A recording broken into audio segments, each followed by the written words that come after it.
Chapter 1. The ambush was going to be a strategic masterpiece or a complete train wreck. Beckett Dreadmarsh didn't know which. As stated by the eternally wise Professor Kingsley at Coterie of Mages, using magic in the heat of battle was like a frog trying to balance on a razor blade. Sometimes the little green amphibian managed the dangerous feat like a tightrope walker, and other times the poor frog slipped and had his balls sliced right off. Bex checked his watch. Another 20 minutes. He clicked the walkie-talkie. Everything in place? 2 replies crackled through the plastic speaker in quick succession. Good as gold. Finger on the trigger here. Then a moment later, signs. I'll let you know when I see them. Bex out. He let the walkie-talkie drop to his side.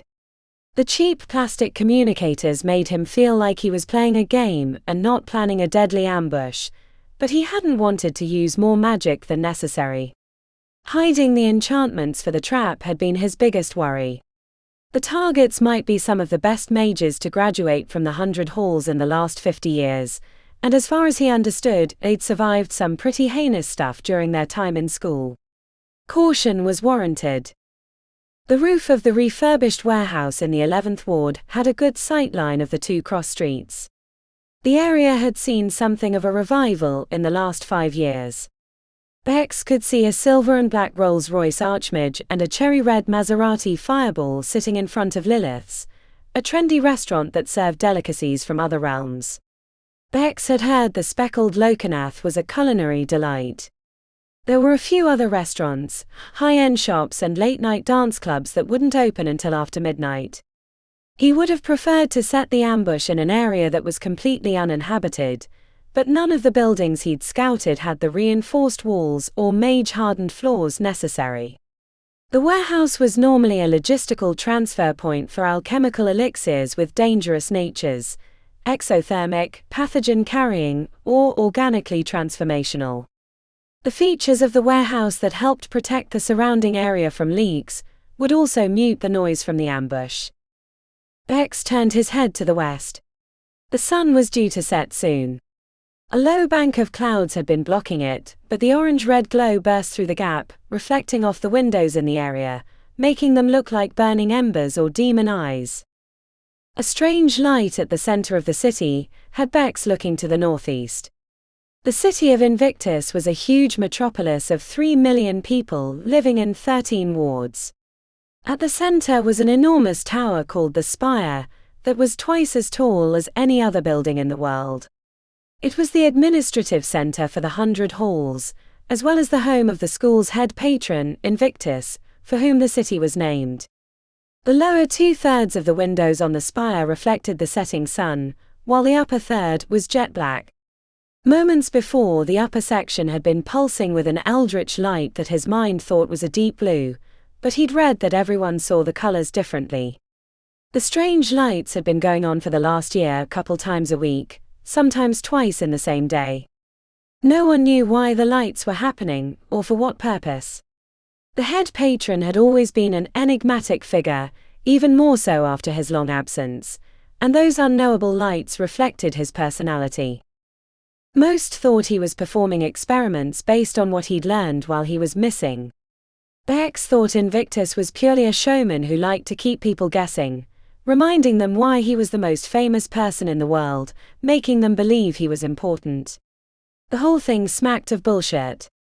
Invictus had probably been in one of the other realms, drinking their version of Mai Tais and having sex with the locals, while the various halls of his school had turned on each other, making them more vulnerable to outside threats. Some in Beck's circle even thought Invictus might be behind the infernal warnings they'd been receiving, but even he wasn't so sure of that level of corruption. The more likely explanation was that Invictus was an old man who'd grown tired of running his school, and had only come back when the complaints of the patrons had grown too loud. Bex pulled a tiny stone no bigger than a diamond from his pocket. The angled milky surface looked like condensed smoke.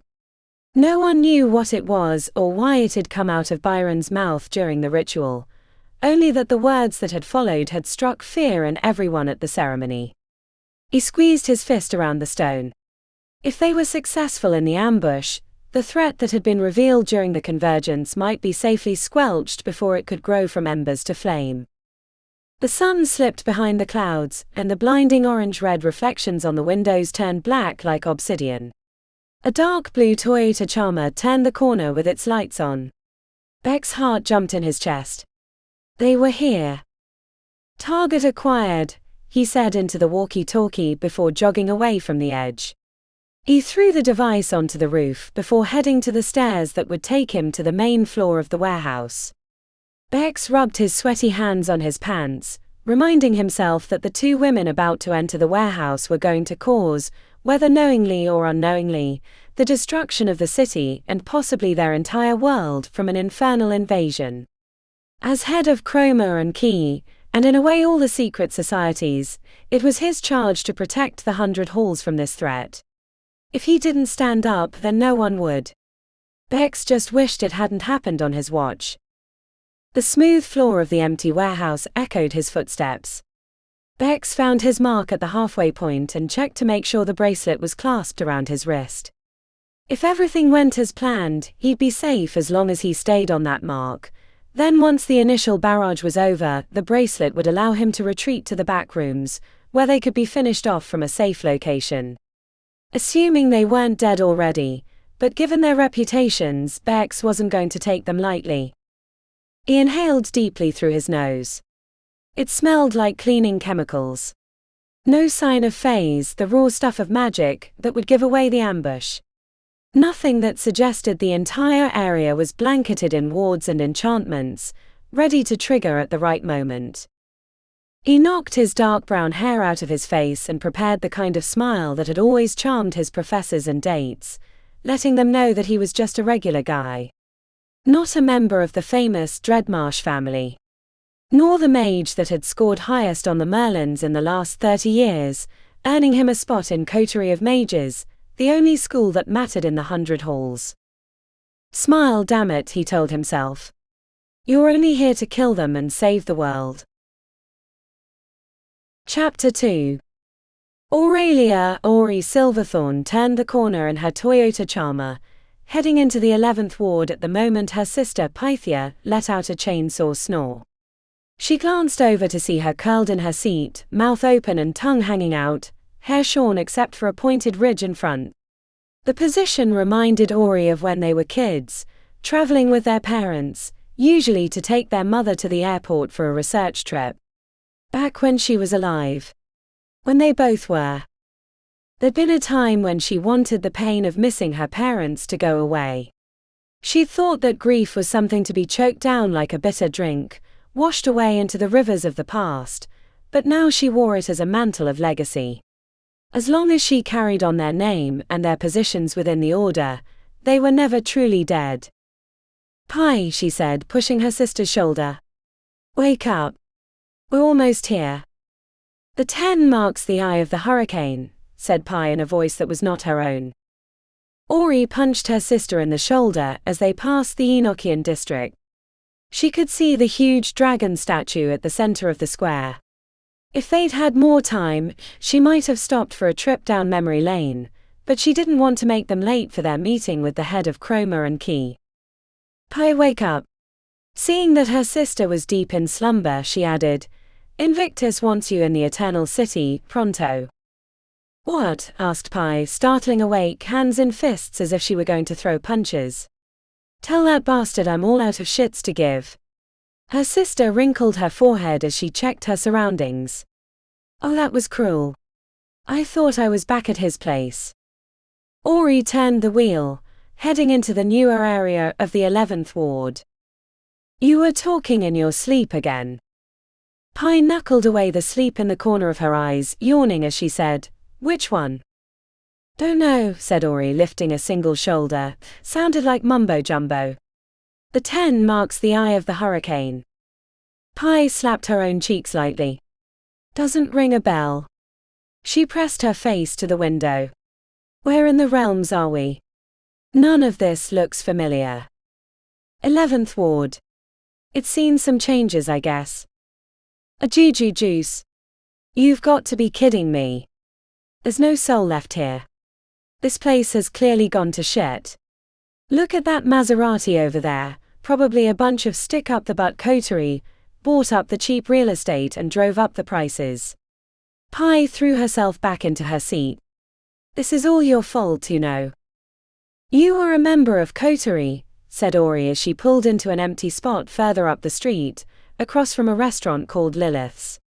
A waiter with a white towel over his arm was pouring wine for a couple by the window.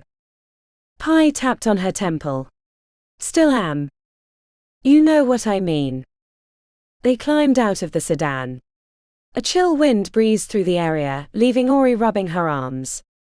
It had been a warm February day, but now that the sun had gone down it was cold. Halfway up the block, almost to the warehouse, Pi paused. Do you see that? An empty street that hasn't yet been gentrified. No, said Pi, hands on her hips. Her sister wore a Garbage Kings t-shirt with the sleeves cut off and shredded black jeans. She looked like she was headed to a punk show. We're near the 12th. I can see the old warehouse from here. Ori stretched her neck. An abandoned building covered in ivy with the upper windows knocked out stood at the end of the street. 6 years ago her sister had summoned a demon to earn a sponsorship into Coterie of Mages, a task they'd later learned had been given under false pretenses. The demon Pazuzu had nearly escaped and would have caused havoc in the city. Any regrets? You're kidding, right? Asked Pi as she rolled her eyes. Come on, let's get this over with. Old Ironballs needs me to renew the realm barrier when we get back. Ori let a smile get caught in her teeth. You know he hates when you call him that. If I don't, then he reverts to that pompous know-it-all that no one can stand. It's hard enough to take when he barks at us like children and expects us to scurry off, scraping and bowing along the way. He has a dozen centuries on us, said Ori. Or more. But I understand what you mean. Sometimes I regret freeing him from his stasis. Pi paused in the middle of the street as a car approached with its lights on. She slapped both hands on her cheeks in faux surprise. The great and eminently perfect Aurelia Maximus Silverthorn regrets being a hero. You're crumbling my fabric of reality over here. The vehicle stopped a few feet from Pi and honked. She turned and gave them double fingers before slapping the hood and continuing onto the sidewalk. Do sit, Durham. Pi stuck her tongue out playfully. Now who is this we're meeting again, and why? I know. I fell asleep when you were explaining earlier, but I haven't slept in 3 days. You hardly ever sleep. I know, but 3 days is a bit much even for me. The gang in my head wouldn't shut up about the trip to Kaya Korsith. You'd think they'd never been to a Fey realm, even a backwater one like that. Ori smiled.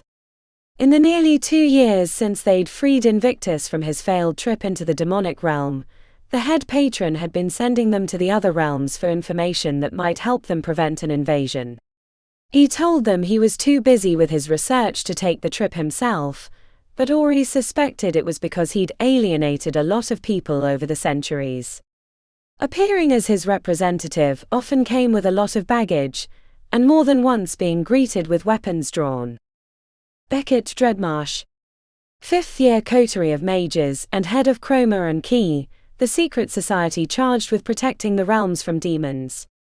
We're talking to him because the societies do some ceremony every so often, but something happened and they did one early, resulting in some weird shit.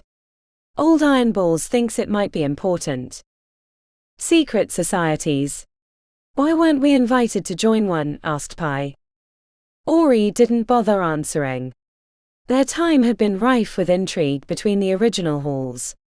Those battles for control of the school were over now that Invictus had returned, but lingering suspicions remained.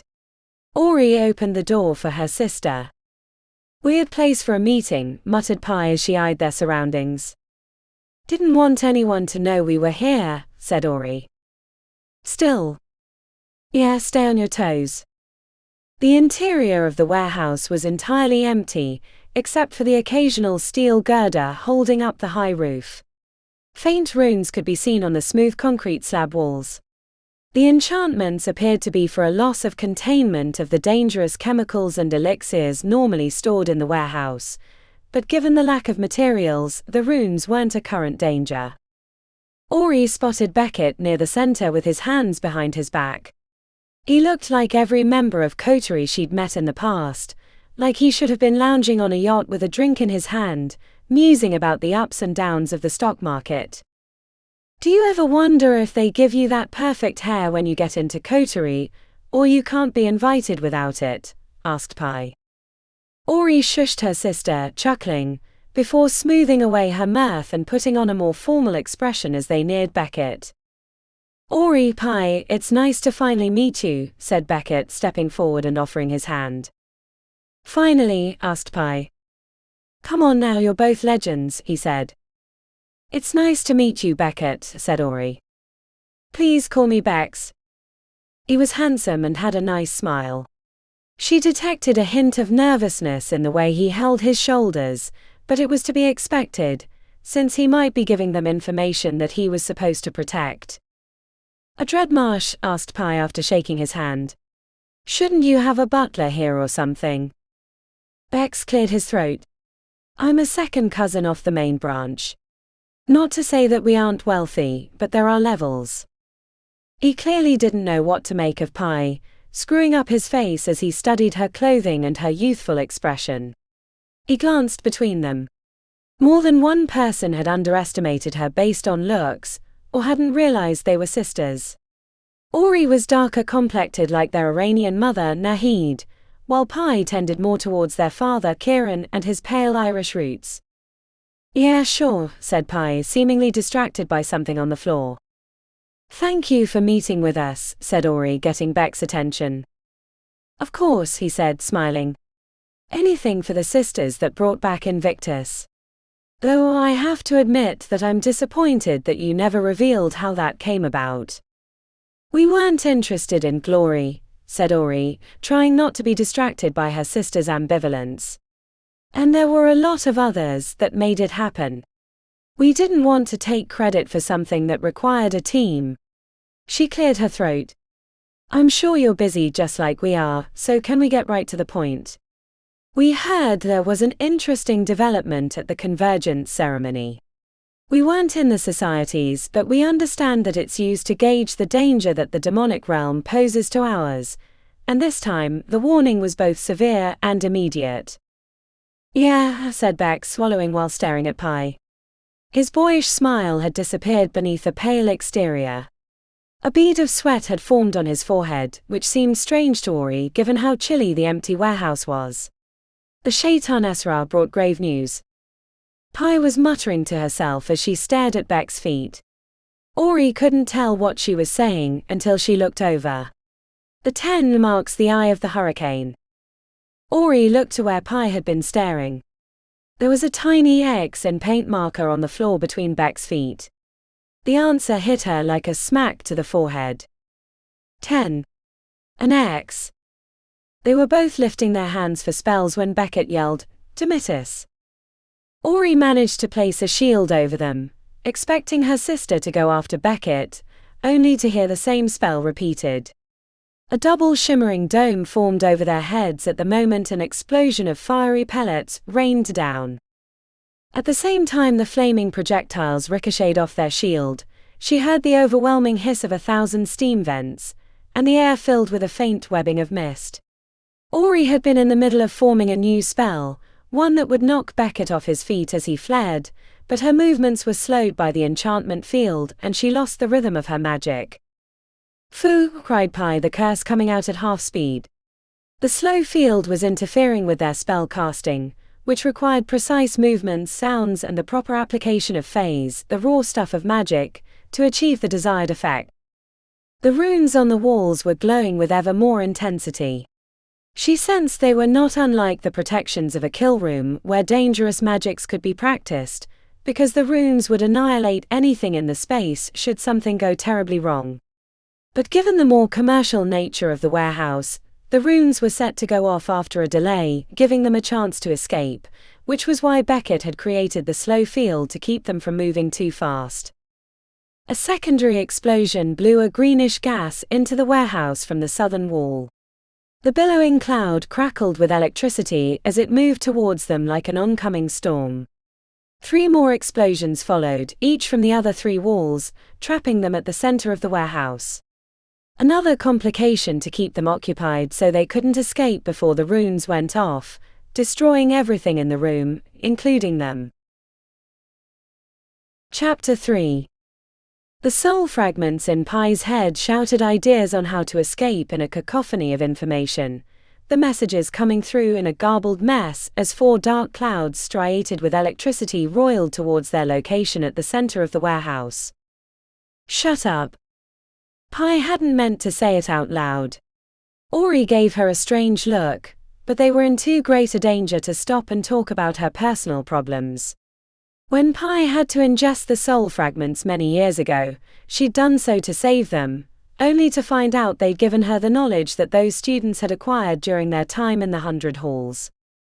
She thought she'd absorbed them, but they existed in her head like tiny soap bubbles of knowledge. There were 9 soul fragments remaining in her mind, and each one had a competing idea. Most of them were focused on the shocking clouds. Disperse or counter them, but time wasn't on their side. The runes on the walls were intensifying. Any moment they were going to trigger and annihilate everything in the warehouse. The problem was the slow field made escape nearly impossible, as it acted on their bodies. Even if they had the supernatural speed of the Assassin's Hall, it wouldn't matter, as the field created a maximum speed that couldn't be exceeded by self-propulsion. But maybe they could escape by being pulled out of the path of the shock clouds. A steel girder was a few feet from their location. Pi placed her hand on the 1/4-inch thick steel and drew phase from the base of her skull at the same time she spoke the spell that came from Metallum Nocturne, the hall that had tasked itself with the magic of modern blacksmithing. The steel beneath her fingers glowed dull orange, then turned brighter until it was red hot. Pi squeezed, ripping the chunk of hot metal from the girder. A piece the size of an envelope quickly cooled in her hands. "Hold on to me," said Pi in her slow-motion voice. Ori had finished a wind spell that had barely dented the closest cloud. The roiling green and black gases were within a dozen feet. The hair on Pi's arms and the back of her neck stood at attention. A crackle of electricity jumped from cloud to cloud, snapping and popping as it crisped the air. Her sister wrapped her arms around Pi, who was in the middle of chanting a second spell, this one to create an unnaturally strong magnetic attraction between the piece of steel in her hand and the girder near the door that led to the interior offices of the warehouse. The spell completed as the danger closed in on their location. They were propelled across the warehouse, right through the gap in the clouds, the excitement of electrons leaving their hair standing tall. Pi released the chunk of metal before slamming into the steel girder and tumbling to the ground. Ori released her arms and slammed into the office wall. The runes in the warehouse were at peak intensity. Pi could feel them about to trigger. The door resisted Pi's attempt to enter, and there was no time for a spell, but Ori shouted, "Unlocked," a trick of Mendency lying magic that convinced the door that it wasn't really locked, and the barrier no longer blocked their way. They threw themselves inside at the moment a high-pitched keening formed in the warehouse. After the door slammed shut, they heard the sound reach a peak frequency and then dissipate like a train whistle after it had passed. "Too close," said Pi, enjoying the normal pace of speaking now that they were out of the slow field. The room had a pair of desks with computers and a row of filing cabinets. Another door led deeper into the offices, where their attacker had fled. "Where is that shit Weaselback?" said Pi, heading towards the door. "Careful, might be more traps ahead," said Ori, always the cautious one. "Doubtful," said Pi. "He probably thought his ambush was going to do the job." She threw the door wide at the same time a wave of flame rushed down the hallway. Suddenly she was flung across the room to slam into a desk as the mass of searing energy slammed into the opposite wall, igniting the nearby papers. Ori was lying on top of her. The reason she wasn't in front of the door became clear. Her sister had tackled her. Don't be so smug about being right, said Pi as she climbed to her feet, helping her sister along the way. Out, Ori told the fire as if she were reprimanding an unruly canine. The spreading flames reduced until they winked out, leaving charred bits of black paper floating through the room. I don't think I want to go down that hallway, said Pi, knocking the crisped edges of her burnt hair. Can we get to the second floor? Ori hopped onto a desk, kicking the computer off. She knocked away the ceiling tiles to reveal a steel and concrete floor blocking their path. Ideas. Besides bringing this whole structure down on his head. Without us in it, said Ori, frowning. I wish I knew what he was doing. I feel exposed down here. If I had some copper wire, said Pi, opening the drawers, or maybe a paperclip. She nodded towards her sister. Keep an eye on the door. Pi found a paperclip in the desk and uncurled it as she knelt by an electrical socket. After a quick charm to insulate the wire, she shoved it into the prongholes. A tiny shock shot out, but the charm kept the paperclip from conducting the electricity. Pi pulled a piece of gum from her pocket, quickly chewed it, then used it to hold the clip in the socket. She pulled her earbuds out, and after stripping the connecting wire, wrapped it around the clip. A brief spell later, Pi placed the buds in her ears, hearing faint static. She wiggled the clip until voices came into focus. Trapped in the entry room, yeah, I don't know how they got out in time, but it happened, and now we have to deal with it. There are more than one. Bex is talking to someone else, but I don't think they're in the same room, she told Ori. The warehouse is a no-go for another few minutes. Once the death field has gone away, then you can hit them from that side when I distract them. A snap, followed by the hiss of melting plastic, had Pi yanking the buds out of her ears. The gum she'd used was too wet and had created a connection, melting the cover. We have a few minutes before they're going to hit us from both sides. Pi kicked the wall, putting out the small fire. We have to get to Bex. I can't wait to kill that son of a bitch. Pi, said Ori in a way that was 3 parts their parents, 2 parts sisterly admonishment and 1 part moral guidance. We need his information, and even if we didn't, we shouldn't kill him. Pi grumbled. He tried to kill us first. Even so. Fine, said Pi, feeling like every time she made the wrong decision she had to be reminded of all her past transgressions. Can we focus on surviving this shit show? Ori nodded. He has a defensible position at the end of the hall. Her ponytail had come partially undone, leaving wisps of black hair around her forehead, some stuck with sweat. I can blow through the ceiling, but then he'll know we're coming, said Pi. I wish I could jump through the veil like Zane, said Ori with her arms crossed. Hell, if he was here, that asswipe down the hall would already be dead. Pi rolled her eyes when Ori frowned. You miss him, don't you? We don't have time for this, and yes, but he has his responsibilities just like we have ours. Under different circumstances, Pi would have called her sister on her bullshit. Ori was still mad at Zane for leaving with only a note as a goodbye. We need to get down that hallway, said Ori. Yeah, I'm thinking. The soul fragments had been quiet, but that wasn't unusual. Once things started to go sideways, they got pushed to the back in the frenzy of magic and action, and Pi had to reach out to get them to cooperate. I have an idea, or I should say Lydia does. Daring maids? Yeah, said Pi. I'm going to form a one-woman shield wall and march down that hall while Douche Nugget throws everything he can at me, and then when I get us there, you're going to take care of him. Are you sure that will hold? He's 5th-year coterie and one of the top mages in the halls right now, said Ori. Just be ready when we get there, said Pi.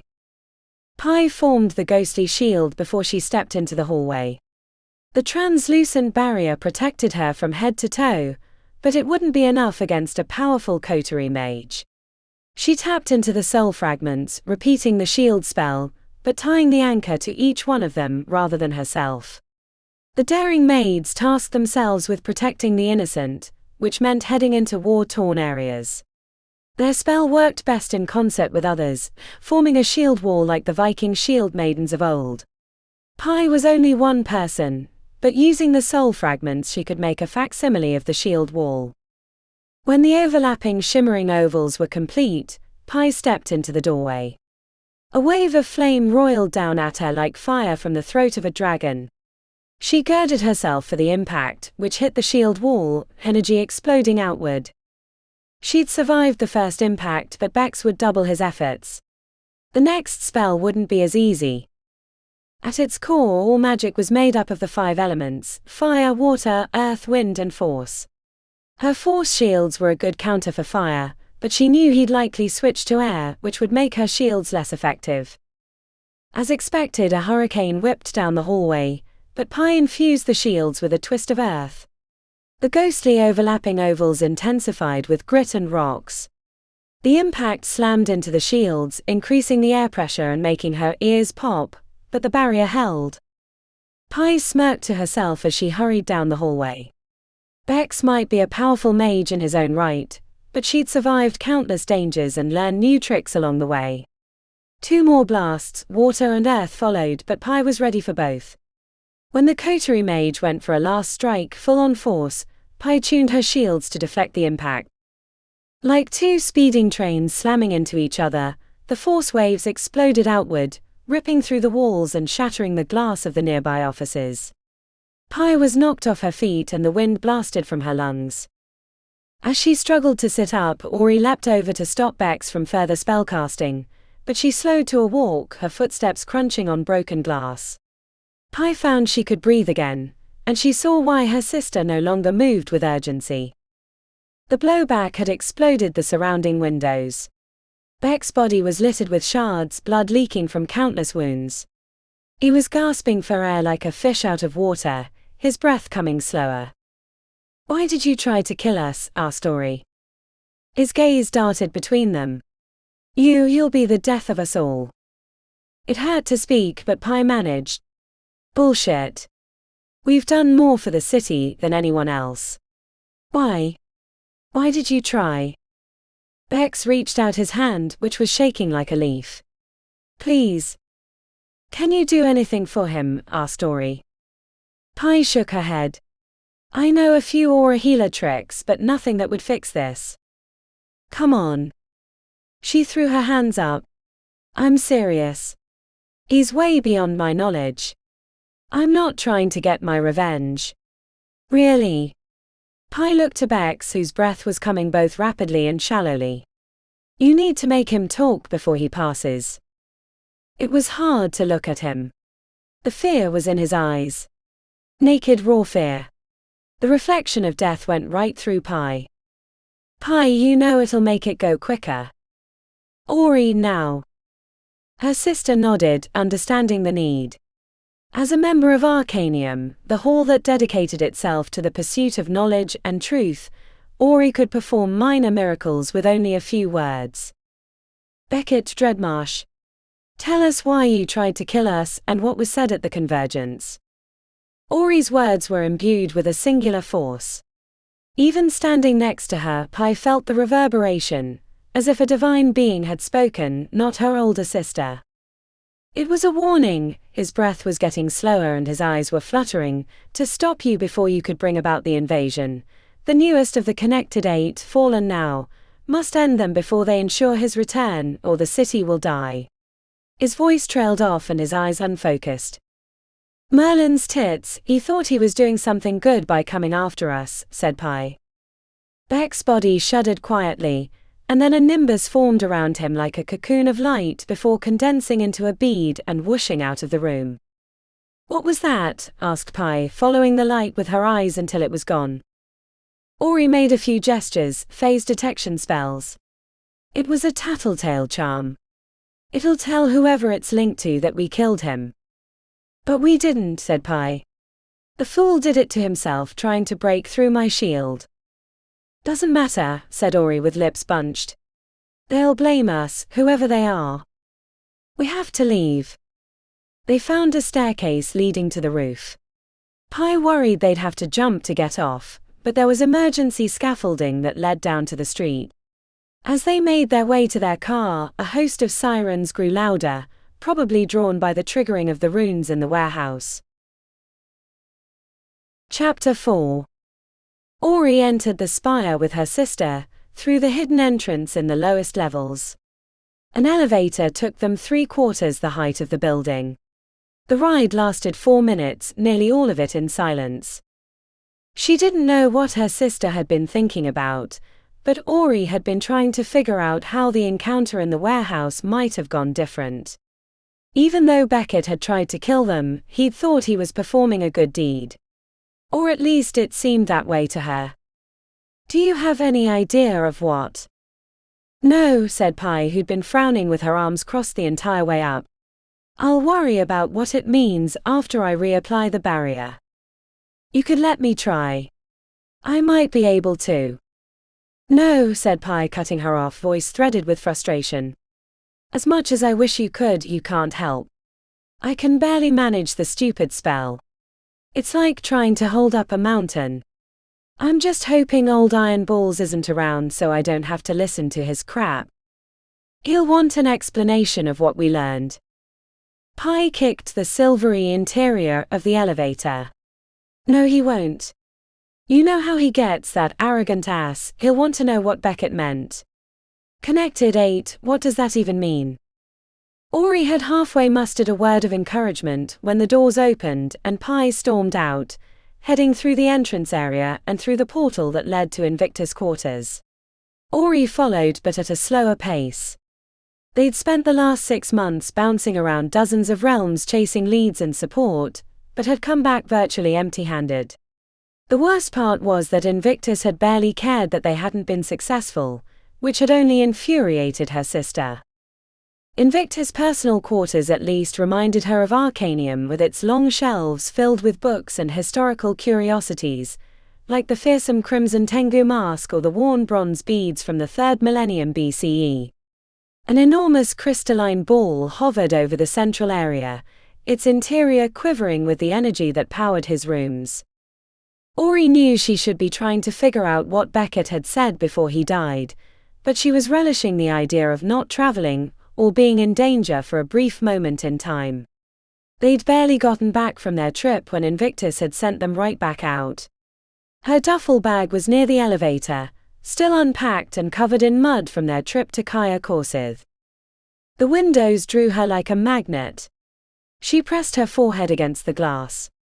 It wasn't cool as she would have normally expected, because it wasn't a true window, but rather a looking glass that let her think she was viewing the city, when really Invictus quarters were a pocket realm built into the spire. Seeing the lights of the city spread out beneath her helped soothe the pain of regret. Ori wished she'd been able to save Beckett, and not just to further question him. His misguided reasons for trying to kill them didn't sit well with her. The view was of the northwest.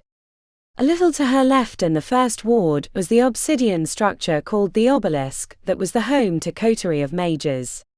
The glistening black stone warped the lights in the surrounding blocks, making it a giant alien thumb sticking out of the ground. The news of Beckett's death had probably reached the other students of that hall, confusion and anger spreading like wildfire. Though there was a chance it was welcomed, as Coterie was known for its cutthroat attitudes about interhall rivalry. Ori was glad that her sister had been able to leave Coterie after a single year. That hall would have further tempted Pi's moral ambivalence, already compromised by her association with Radoslav. Near the edge of the 5th ward was a medieval castle. Her home for 5 wonderful years at Arcanium. She hadn't been back since she'd graduated 2 years ago. With Invictus returned, he'd kept them constantly busy chasing down leads. The red and blue flashing lights of an emergency helicopter descended onto the helipad on top of Golden Willow, the hospital in the 6th ward to her north, that was the premier specialist for supernatural afflictions. Ori had worked on the children's floor as an orderly before she joined the magical university. Her eyes darted about the nighttime city, picking out the larger halls she could see from her perch in the sky. The Stone Flower of Stone Singers, the glass building that housed the Order of Honorable Alchemists, and the Holistic Institute building near Golden Willow. She knew there were dozens of smaller halls scattered throughout the city blocks specializing in obscure magics, but she didn't know where they were located. The name of the school, 100 Halls, was something of a misnomer because the true number fluctuated constantly, and during Invictus' 17-year absence when no new halls could be added, the figure had declined precipitously.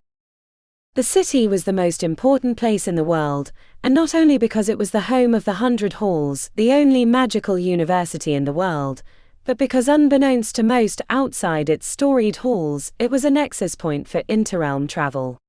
Most of the other realms were underdeveloped backwaters that would have no connection to the others if it weren't for the city's portals. And except for a few like the Eternal City, home of the Matri commonly called the City Elves and the demonic realm, most posed no threat to their world. Beckett's last words floated up from the depths of her mind. The newest of the connected 8, fallen now. Ori had no idea what it meant. Who were the connected 8? And why were they fallen? Was it a secret organization? The problem was they lacked the resources to learn anything important. The Order of Merlin had once been a larger organization, but now it was only 4 of them, which included Invictus and Sam Arlington. Requests to expand their numbers had been met with indifference from the head patron, and they were never in the city, so they couldn't create contacts or keep abreast of what was happening. In the last 2 years, Ori figured they'd been in the city for a total of 40 days, and even when they were members of the halls, they'd spent their time as outcasts due to the conflicts between Arcanium and the other original halls, Coterie of Mages, the Order of Honorable Alchemists, Protectors, and the Society for the Subtle Arts, also known as Assassins. The muted echoes of shouting reached Ori. Unless Sam was back from his trip, which she seriously doubted, there were only 2 other people in the space. Invictus and Pi were like oil and water, or maybe fire and gasoline was a more appropriate analogy. Ori briefly thought about trying to calm them down, but both of them were hot-headed. It was best to let them burn it out. Besides, she had an idea of who might be able to figure out the connected 8 reference. An old friend from Arcanium, who had once been her rival. Ori headed towards the exit portal as something made of glass crashed, relief following as muted shouts disappeared behind. Chapter 5. "You're nothing but a bully," shouted Pi, hating the way the rage filled her mind with bright lights. "No wonder the original patrons were happy when you disappeared." The head patron of the 100 Halls was not as tall as most people expected, yet he took up space as if he were a giant. Long wavy black hair threaded with grey framed his deeply tanned face. His eyes, which could be as mercurial as a summer storm, burned bright with anger. "Insults won't cover up for your failures, Pythia," said the head patron, glowering at her in his grey robes. Pi could never get over how the wrinkles in his face creased with emotion. A man who was over 1,000 years old should be wielding expressions with the inflexibility of a petrified tree, or smoothed with sorcery like the patrons of the halls. "I don't know why you have me renew the realm barrier charm every time I come back. We don't need it here, and the damn spell gives me a migraine for days." "I ask because it's important someone else knows," said Invictus in his deep baritone voice. "I don't think I need to remind you that my foolishness nearly brought down the halls, and endangered the entire realm."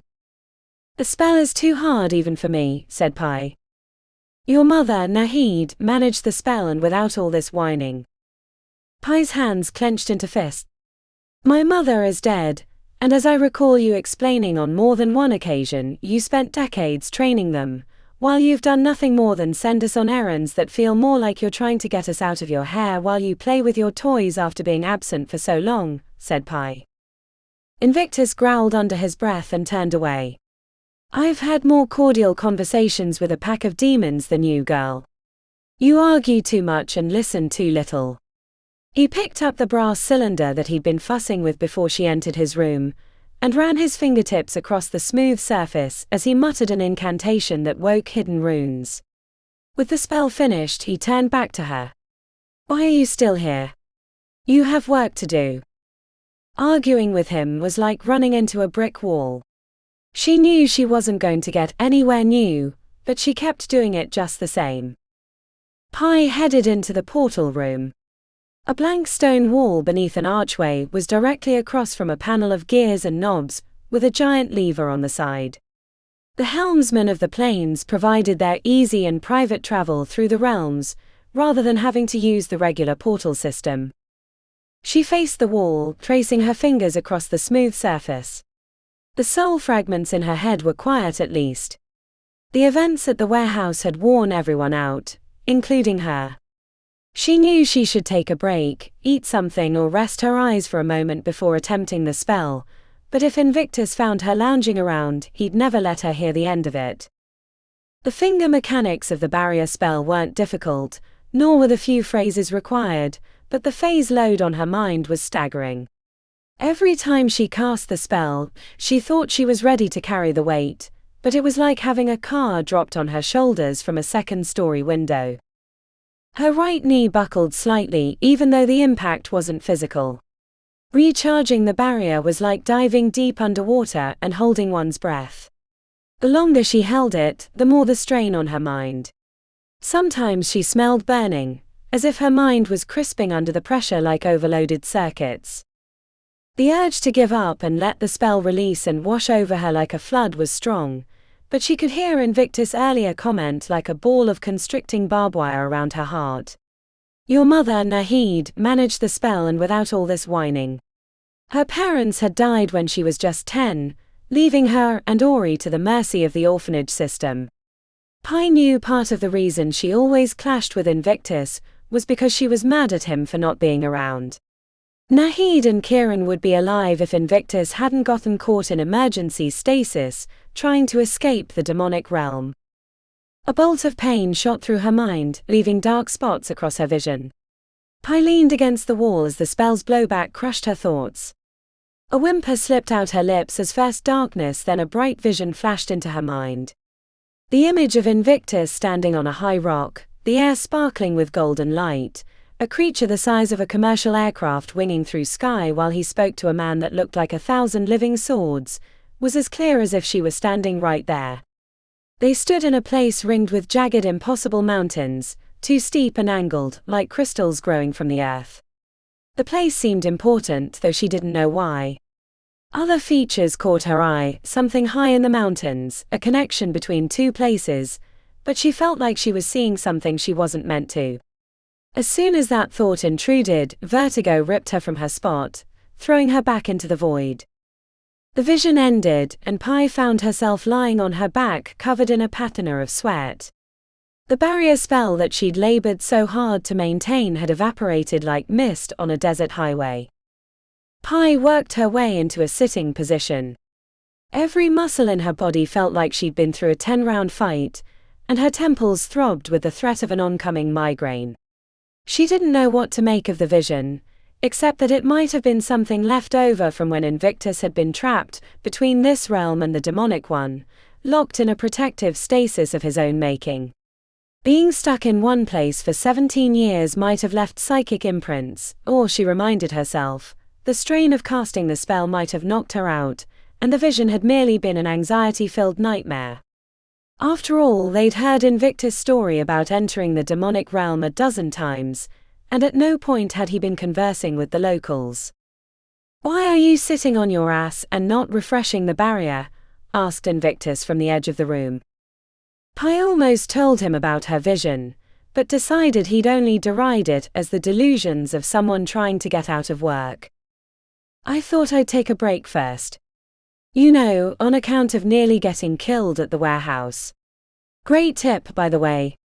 Were you trying to get rid of us, or are you that incompetent?" Invictus had been about to head to wherever he was going, but paused and wrinkled his forehead. For a brief moment he looked like a concerned grandfather. "You were attacked?" "Yeah, that asshole Beckett set up an ambush, nearly got us both but got himself killed in the back blow. We escaped before anyone else could arrive, but he had a tattletale charm and a couple of co-conspirators we never saw." "Why didn't you say this when you arrived?" "Because we're alive, and we thought that you would only want to hear about it once we figured out what Beckett meant," said Pi. Where's your sister? I don't sense her anywhere in my quarters, said Invictus, turning his head. I don't know, probably went out for a walk. Or she's asleep trying to get some rest, since we just walked in when you sent us right back out the door. His worried expression smoothed away, and for a moment Pi thought he might apologize, but then he disappeared from the doorway. She hung her head between her bent knees. Screw this. I'm getting something to eat and a shower before I do this again. Chapter 6. The Herald of the Hall's headquarters was in the 2nd ward, near the edge of the 9th. Nightfall had brought a chill wind whipping through the streets, but Ori strode down the sidewalk oblivious to the temperatures due to her warmth charm. A few passers-by gave her a long second look, as if they suspected she was a mage. Ori was never sure if it was jealousy or just normal human curiosity.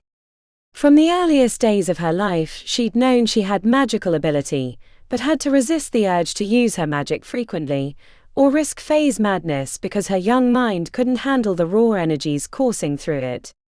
Like most kids her age, she still played 5 elements with her sister in their rooms late at night when their parents were asleep. Then when she was protected by her patron Semyon Grey, the head of Arcanium, those restraints were ripped away. Magic was a comfortable cloak that hugged her like an old friend, but it also came with a target on the back. She paused outside the building, looking up to see only a few lights, mostly in the upper levels. While the rest of the employees had left, Ori was certain her friend Violet Cardwell would still be working.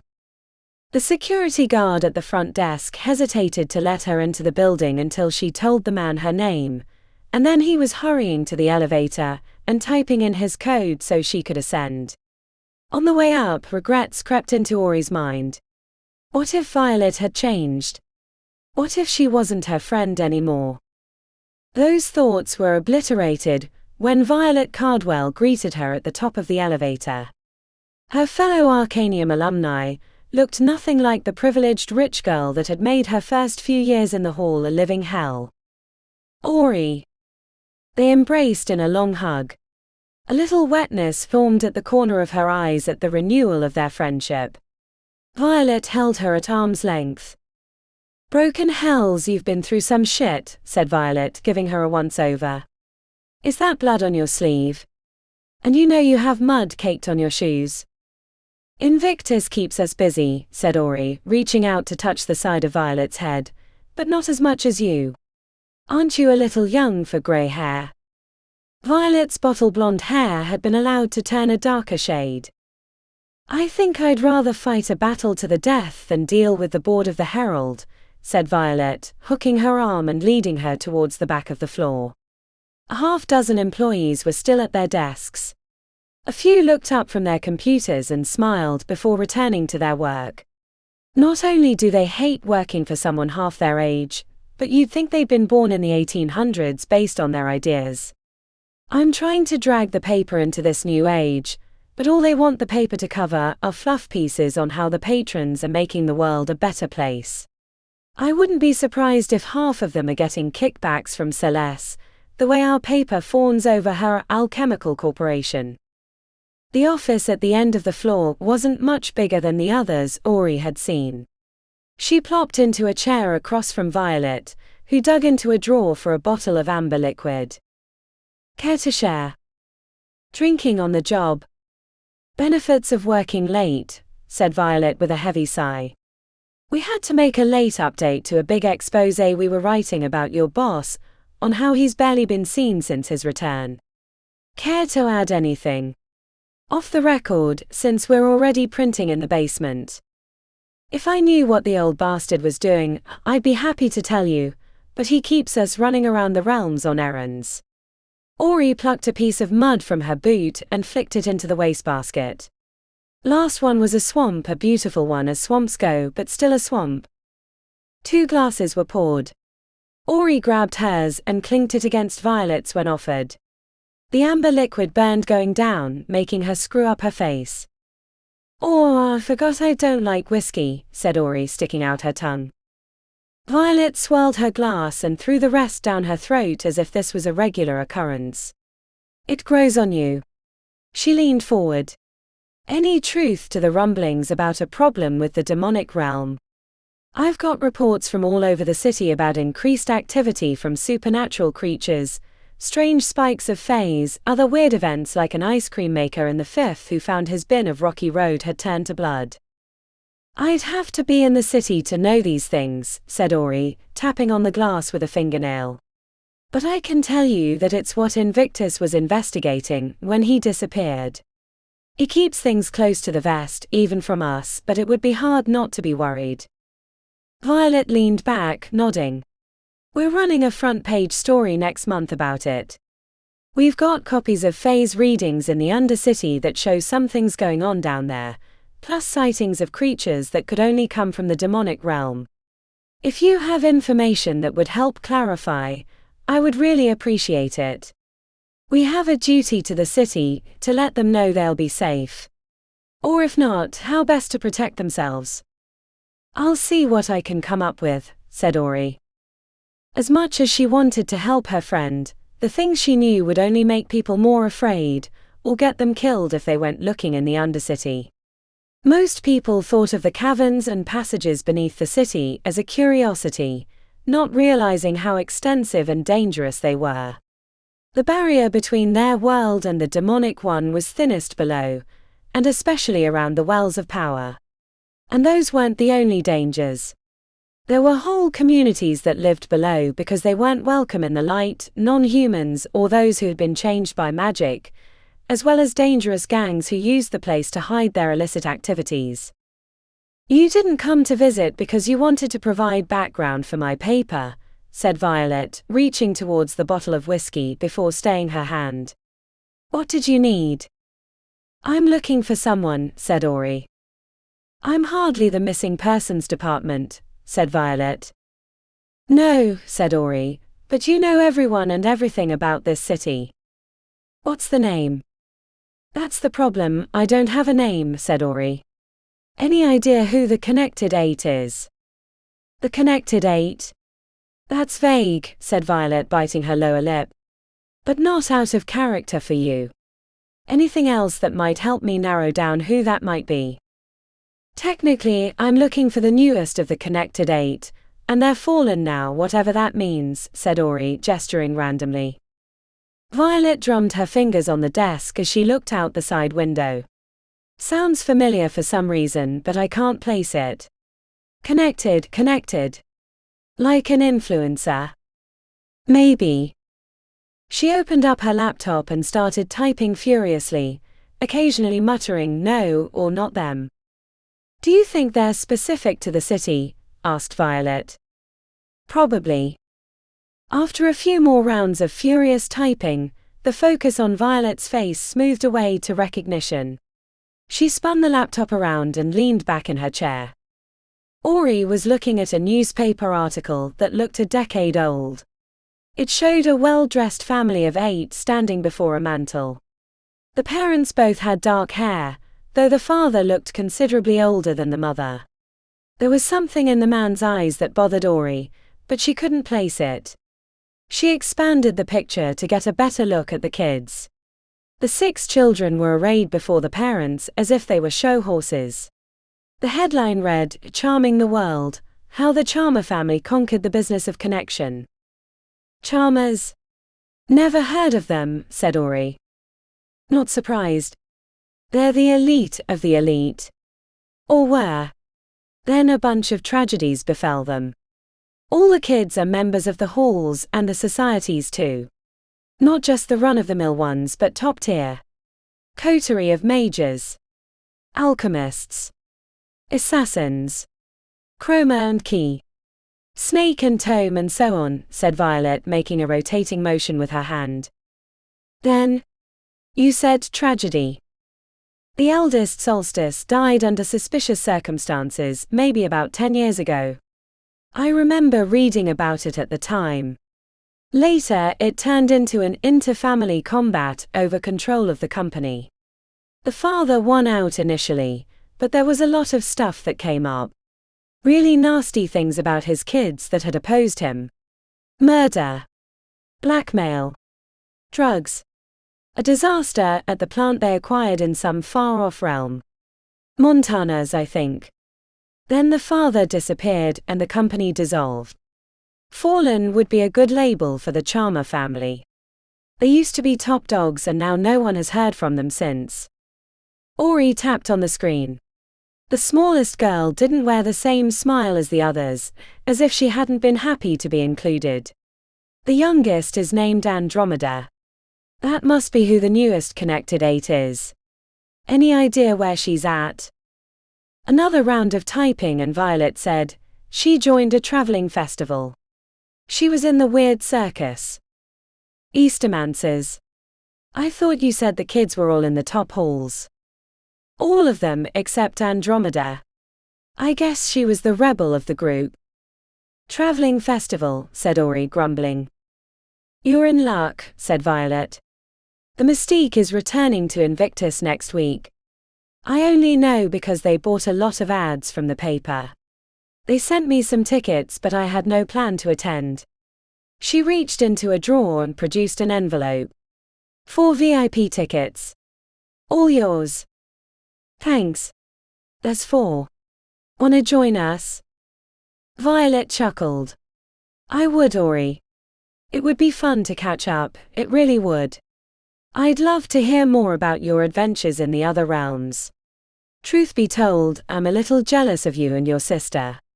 It was one of those things I always wanted to do, see the many worlds, though I thought I'd be a world-famous alchemist like Celeste and do it under more luxurious circumstances.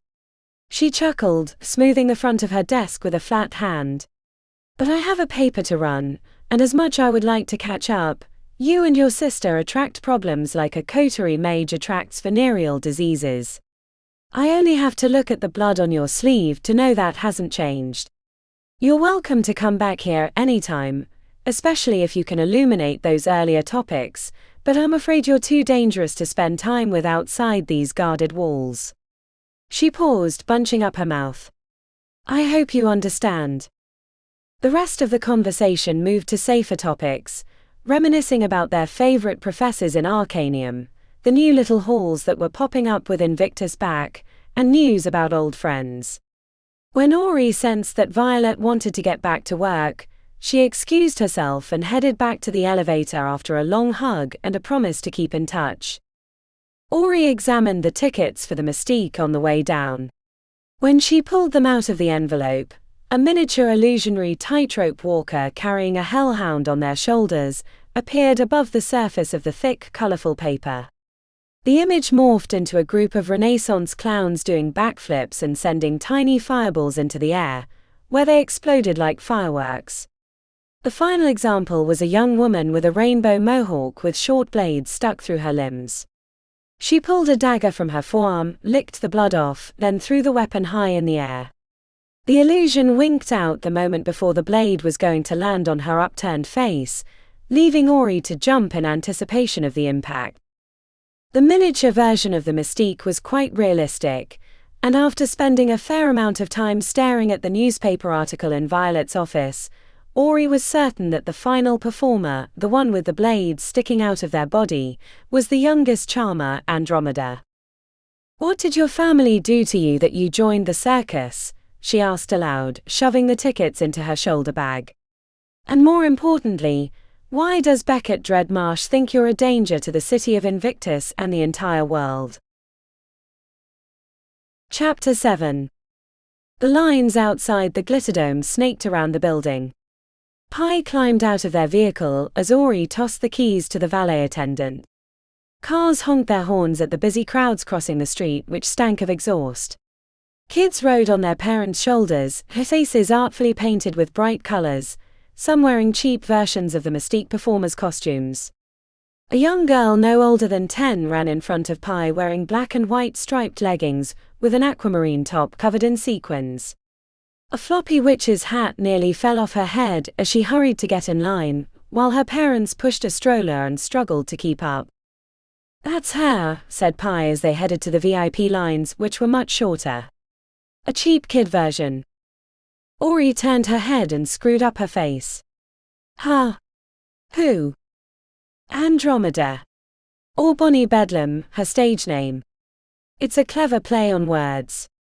It is. Pi punched her sister in the arm. What's the deal? You seem distracted. Word play should be easy for you. Sorry. I still can't get over Beckett. I know we spent our years in school fighting with the other major halls, but I thought that was over with Invictus back. The ambush was way worse than a little intra-hall conflict. I researched him. He wasn't a bad guy. Well thought of by his classmates and the societies. Despite being a Dreadmarsh, he was known for his work in the charities. Things like that. Not a bad guy except for the fact he tried to kill us, said Pi with an eye roll. My point is, what drove him to think we were a danger? I wish we could have heard the rest of what he learned at the Convergence ceremony.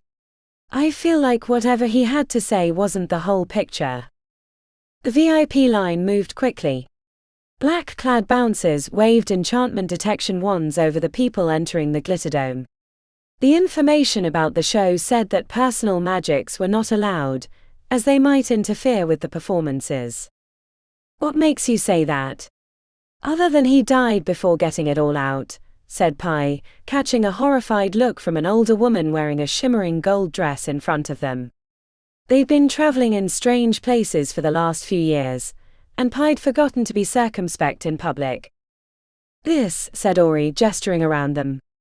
What would a performer in the Mystique traveling circus have to do with anything related to what old Ironballs has us chasing? This is the second ward, a place of frivolous entertainment where you can see giant illusionary robots battle dragons over the buildings, or buy worthless overpriced trinkets that only work for a single night from sketchy street vendors. It's hardly a den of intrigue. Pi glanced back as they passed the security check, catching sight of a flock of illusionary harpies circling down upon the crowd gathered to cross the street, bringing cries of delight and horror.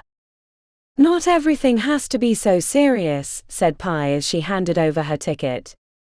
An attendant pointed them in the direction of the VIP section. The back third of the arena had been cordoned off with black sheeting, and an elongated stage surrounded by seats filled the floor. Their spots were near the stage.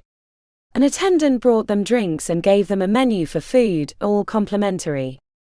I think we're the youngest in the VIP section by about 30 years, Pi muttered to Ori as she glanced around. A short while after they arrived, the lights turned down and a woman in a top hat and makeup that made her look like she was being moved by invisible strings ambled onto the stage. The show had been advertised as Final Night at the Marionette Shop. Pi leaned over and whispered to her sister, "It would have been cool to see something like this with Mom and Dad." Ori nodded and reached out to squeeze her hand. As the mistress of marionettes spoke, the entire stage transformed from black sheets and flat stages to a workshop where the wooden puppets were being manufactured. Pi had come to the event to meet Andromeda after the show, but quickly found herself immersed in the tale presented on the stage.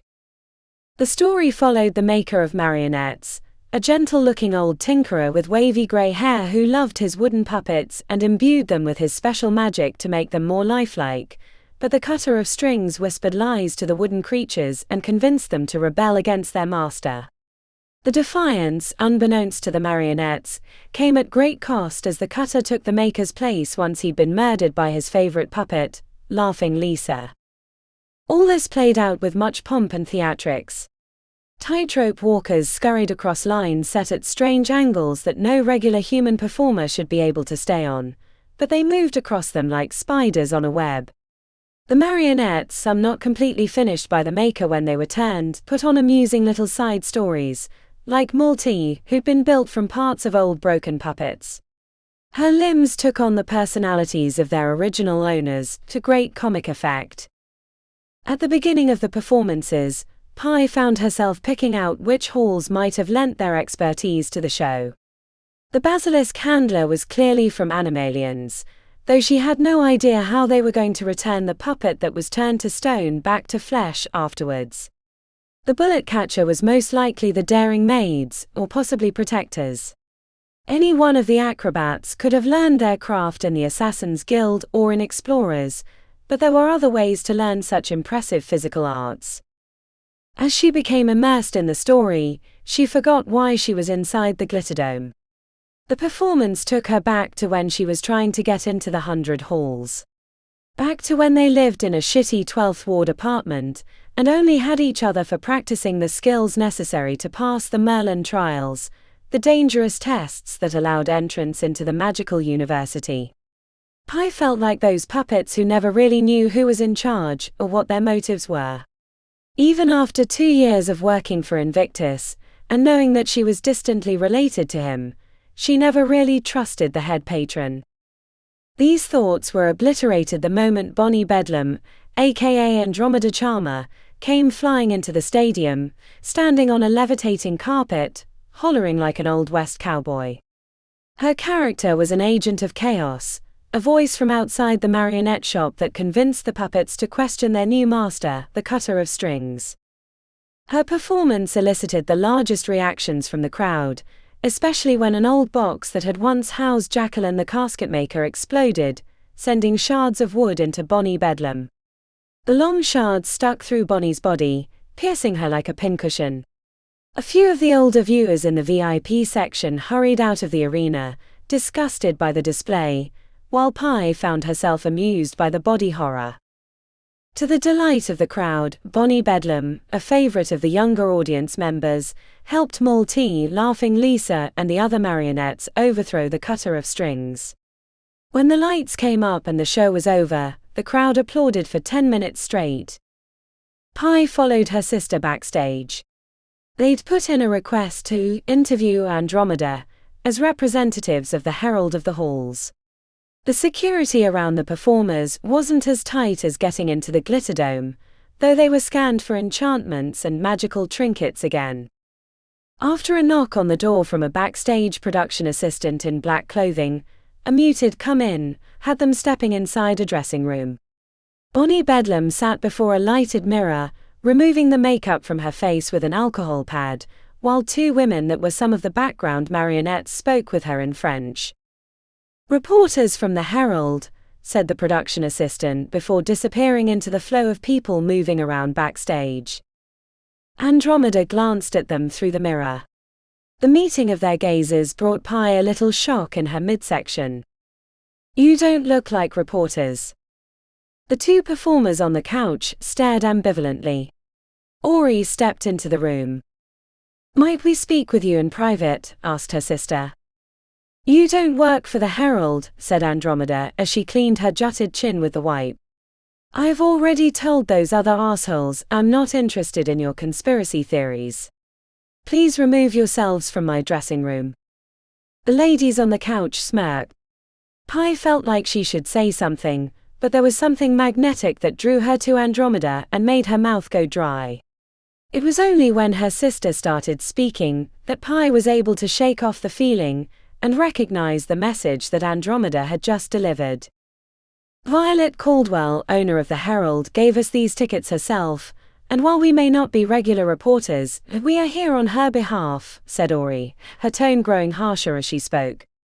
Pi elbowed her in the side, and her sister took a deep breath and continued in a calmer voice.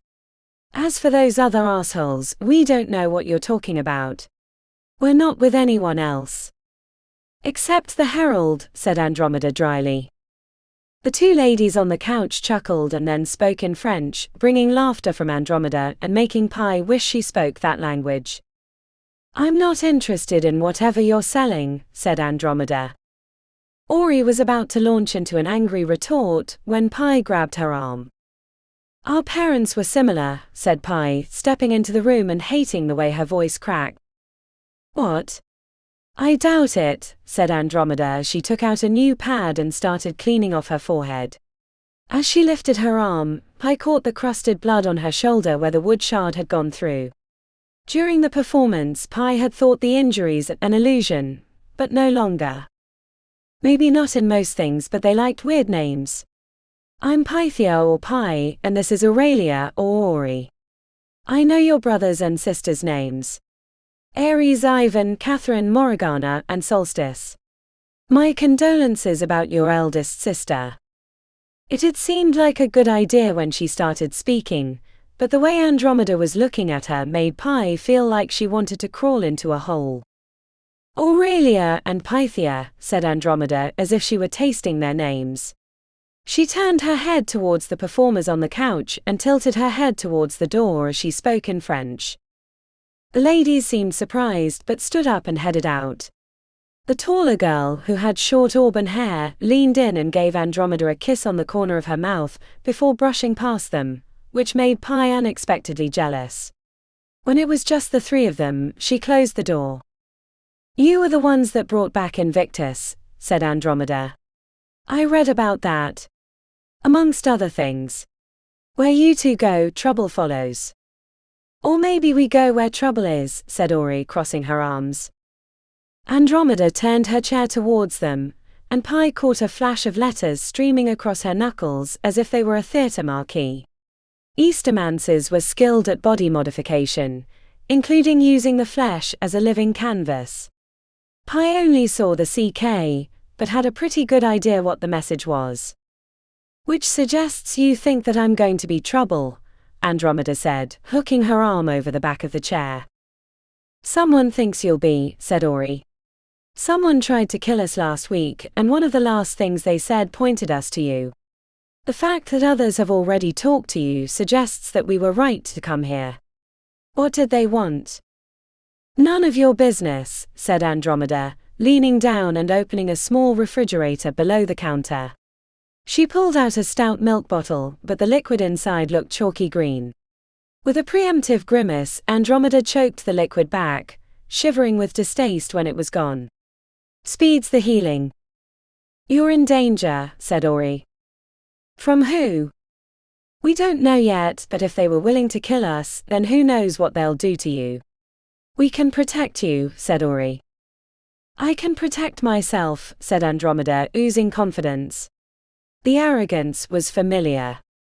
Mages and hubris went together like magic and mayhem. Pi knew because she had oodles of it herself.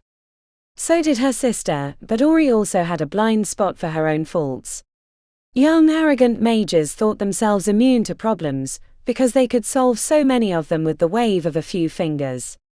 The comic books and movies were filled with the exploits of heroic mages defying odds and saving the world. The reality was more gruesome and tragic. Heading into the meeting, Pi would have been surprised to see the mantle of conceit on Andromeda's shoulders. Sure, she was a world-famous performer in a traveling troupe that drew rave reviews wherever she went, but she was just an Eastermancer, a bone mage. There was something deeper in Andromeda's eyes, experience with the darker aspects of their world. Pi was both worried and excited by the prospect, because she'd had those experiences herself. Andromeda had layers. Depths which would require time to peel back. Histories to uncover. Over a cup of coffee or a long weekend was preferred. Ori, however, was still looking at Andromeda like the performer she was, rather than the hidden talent of resolve that Pi suspected.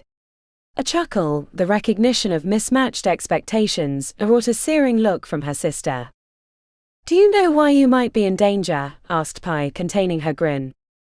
She noticed that when Andromeda looked from her sister to her, that her expression softened, which brought a warmth to her midsection. Maybe the French marionette was just a friend, the kiss lacking the depth that Pi desired. The question sat on Andromeda's brow, until she started quivering with laughter. You really don't know much about my family, do you? She picked up a new alcohol pad but left it sitting in her palm. Why do you care about my safety? From what I know about you two, you're a couple of busybodies that probably cheated to win the second-year contest, caused more strife in the halls than would have been there otherwise, and lucked into finding Invictus. Ori took a step towards Andromeda. We didn't cheat. Then how did two members of Arcanium end up on the same team? Before Ori could respond, Pi said, without a long weekend to explain, I couldn't begin to give you even the beginning of it. But we work for Invictus. Do you think he'd entrust us with his tasks if we were out for ourselves? Andromeda lifted a shoulder. You can't believe everything you read on the internet. But some of it is true. We don't believe the stuff we read about you, said Pi, hoping to engender sympathy. Andromeda's lips squeezed white as she stared back at Pi. Maybe you should. There was a lot of pain and history in those eyes. Pi wanted desperately to hear about those things over a series of long dinners and longer overnight stays. Can you tell us any reason why these people think you're a danger? Asked Ori. I don't trust you. She blinked and looked away. I'd like to. I really would, but some secrets are better left unsaid. I understand that, said Pi, catching the shared smile. Pi, said Ori, you're supposed to be helping. When her sister looked away, Pi gave Andromeda a little lift of the shoulders along with a sly grin, which brought a little chuckle. The city is in danger, said Ori, glancing suspiciously at Pi. The city is always in danger, said Andromeda, rolling her eyes. The threat is real and immediate, said Ori. From the demonic realm.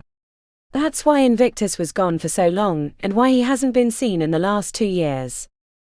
Pi caught the flinch of recognition when her sister said, demonic realm. The Oculus soul fragment woke slightly as well, attuning Pi to the conversation more keenly. I don't have anything to do with that, said Andromeda, looking away. I'm sorry. You'll have to find your answers somewhere else. Besides, after we leave here, we're headed to Canada for a 6-week tour. I don't have the time or luxury of hiding from danger, and I love what I do. She inhaled slowly. And as earnest as your arguments are, I have a lot of trust issues. There's nothing you can say that will make me believe you have my best interests in mind. What if I gave you a truth bond? Asked Ori.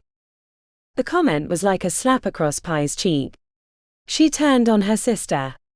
No, Ori, that's too dangerous. You would? Asked Andromeda, taken aback, eyes rounded with shock and worry. That's how important this is, said Ori. I know you think the mystique is important, but in the larger scheme of things, it's meaningless. You really have a way with words, don't you? Asked Andromeda. What my very steadfast sister is trying to say, said Pi, is that if the people that came after us tried to kill us, and they think you're a danger somehow, then why would being in the mystique protect you from that? Also, I've been wanting to add that I loved your performance. You were the star of the show. I couldn't take my eyes off you. Andromeda perked up, tilting her head curiously at the last line. Thank you. She glanced suspiciously at Ori. A truth bond. That's how serious you are. She's annoying that way, said Pi, catching another elbow to the ribs. Andromeda turned towards the mirror and leaned her head back as she pinched her nose between her forefinger and thumb. I really wish I was done with all this. I'm happy here. For the first time I found my people. Don't get me wrong, I love my family, well, most of it, but they're more fucked up than a clown car heading off a cliff. The mystique is my home. I don't want to lose that. Pi had only just met Andromeda, but she wanted to pull her into her arms for the longest hug. Tell her everything was going to be okay, even when it wasn't. She knew exactly how that felt. Pi had gone to the 100 Halls thinking that becoming a great and powerful mage would protect her from the kinds of danger that had killed her parents, only to learn that having that power only invited more peril. That's why I'm offering the truth bond, said Ori. Fuck, said Andromeda to the air, shaking her head. I suppose it won't hurt to hear what you have to say, and I plan on asking you some personal questions, so if you don't want me probing your history to see if I can trust you, you'd better retract the offer. I have nothing to be ashamed of, said Ori. Well, started Pi, there was that time you called that old woman Mr. That was pretty embarrassing. Andromeda chuckled lightly. Fine. Let's do this. I have to get to the buses in an hour. Wait, said Pi, you have to promise to release it after you've had a chance to confirm what my sister has to say. The pause was filled with a slow smile forming on Andromeda's lips. Sure, I promise. Pi took a step back as her sister approached Andromeda, who had stayed seated in the chair. They clasped hands, and Pi was a little regretful that it wasn't her doing the truth bond. The spell was common knowledge in the halls, one of those charms that people discussed over late-night drinks or at the coffee shop. Who would you be willing to give a truth bond? Could you tell the truth no matter the question when your life was on the line? "Bind my heart and hope not to die," said Ori as a light tingle of spent magic filled the air. "I offer my life if I chance to lie." A flash of bluish light formed around their clasped hands. When they released, Ori said, "It is done. Ask your questions." Andromeda opened her mouth at the same time the phone on the desk rattled to life, followed by a barking dog noise that sounded recorded rather than downloaded. She held up a finger. "Sorry. It's the troop manager. I have to take this." The short phone call was punctuated with Andromeda saying, "Yes, and I understand," eyelids fluttering with annoyance before she clicked the phone off. Her squeezed expression and apologetic cast told Pi what was going to be said even before she heard it. "I am terribly, terribly sorry. But I have to step out. The troop manager says I have an important visitor to meet. It'll only take a few minutes and then I'll come right back." "You can't leave with that spell still connecting you," said Pi, holding out her hand as Andromeda rose to her feet and tossed the phone on the desk. "Make the visitor wait. I have to go. The visitor is a big backer of the company. Touring doesn't cover all costs. It requires a lot of donations." She inhaled. "I can end the spell and we can reform it when I get back if you want." "No," said Ori, looking tired. "I trust you, and making the truth bond takes a lot out of a person. I'd like to get it over with and take a nap." "I'm sorry," said Andromeda as she stepped around Pi's outstretched hand. "I'll be quick." The door closed behind her, leaving Pi alone in the room with her sister. "You shouldn't have made the truth bond," said Pi. "It's too dangerous." "I did what had to be done," said Ori. "Besides, it would take too long for you to ask her out and then try to get the information that way." "Was I that obvious?" Ori tilted her head. "I'm just glad to see you thinking about dating again. Not that it matters." "It looks like she has a French girlfriend," said Pi as she fussed with her short spiked hair. Ori checked her watch. "Hopefully it's not too long." Her eyes widened as she looked at a poster of Andromeda's show personality on the wall. "Oh. Bedlam and Beldam. I should have gotten that earlier." "Not like you to take so long," said Pi. Ori climbed into the chair in front of the lighted mirrors and checked the bags under her eyes by pulling down with her forefinger. "Someday I'd like to get some rest. No more running around, spend some time figuring out who I am anymore," said Ori. The moment of self-doubt from her sister brought a host of questions to Pi's lips, but they never made it out as the ground rumbled as if there'd been an explosion somewhere in the arena. A distant scream followed. She met her sister's worried gaze. "Oh no." Chapter 8. The truth bond was like having a cold hand wrap around her heart, threatening to squeeze with all its might and crush the life from her chest. It had made sense to offer it. Ori was certain that was the only way forward. Until the explosion. Ori raced out of the dressing room on her sister's heels. Black-clothed men and women with lanyards around their necks raced in every direction, as if an ant farm had been upended. People were shouting into radios. A security guard tried to grab Pi's elbow and lead her away from the backstage area, but she merely condensed a ball of icy flame in her palm, and he went searching for other maidens to rescue. "Where the fuck did she go?" asked Pi when they came to a standstill. No one seemed to know what was going on. The truth bond wasn't meant to be a long-term connection. Nor should it have allowed information to flow back to her, but something on Andromeda's end must have caused a lot of anguish, because Ori knew exactly where she was. "They're taking her below." Ori grabbed a production assistant, who had been yelling into a radio. What's beneath the stage area? Is there a parking garage there? The woman looked like she wasn't going to answer, but thought better of it when she glanced up. Not a garage, but a loading dock for the equipment. It heads onto Alanon Street. How do I get there? Quickly. Another moment of indecision, followed by an arm outstretched towards a glowing red exit sign.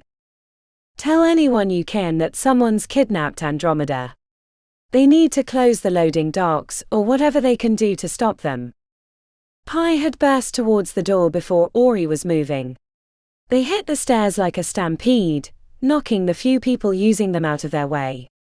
A sign detoured them into the loading area, where they found 2 security guards in ruined Kevlar armor lying unconscious on the concrete floor, enchanted automatic weapons beside them. The sounds of squealing tires came from deeper in the loading area, along with the smell of burnt hair and, inexplicably, coal smoke. The rat-a-tat-tat of gunfire had Ori ducking, even though it had come from deeper in the docks. Her sister was sprinting ahead without an ounce of caution. Normally reckless and now smitten, Pi was a danger to herself. Ori called out as her sister curled around the corner, and then threw herself back as the roar of black, superheated smoke came rolling past. Pi cried out, the flesh on her arm blistering from the intensity. Ori reversed a flame spell and twisted it with water, sending out a spray of white mist that sent fat snowflakes spiraling away. The winter blast hit the superheated smoke, driving it back and protecting her sister from further harm. Eyes hazy from pain, Pi rose to her feet, standing well away from the corner. A woman screamed from around the corner. Ori chanced a glance to see Andromeda struggling against a broad-shouldered guy with a sleeve of tattoos, shoving her into the back of a large van. Her gaze was drawn to the creature standing guard near the white vehicle. Ori didn't know what to make of it. As big as a lion, covered in feathers that glistened with sharp edges, it had the silvery head of a cobra. When the creature trained its black eyes on her, Ori felt her mind go hazy as if she'd had too much to drink. The cobra head reared back and she found herself transfixed by the scintillating scales. Its mouth filled with a swirling black cloud seething with embers, which hastened towards her in a coal-fired breath. Ori found herself yanked backwards, tumbling onto her sister as the wall of heat rushed past, crisping the paint of a blue SUV and melting the plastic light fixtures on the ceiling, sending down a cascade of sparks. "Fuck, get off me," said Pi as they struggled to regain their feet. A sliding door slammed shut, followed by the roar of an engine. The white van headed the opposite way. Ori risked a glance to see the strange cobra-headed creature trotting behind it, while a woman wearing a tight-fitting black hood hiding her face ran beside it. They leapt into a second van. Ori thought to pursue, but a man in the passenger side tossed a small box out the window. It tumbled across the concrete, and then exploded into a shimmering field that blocked the passage. He extended his middle finger as they followed the van that had Andromeda. "Is there another way?" The words died on her lips when she saw her sister's arm, angry red with welts and boils across the length. "I think I'm going to be sick," said Pi, leaning over, holding her arm away from her body.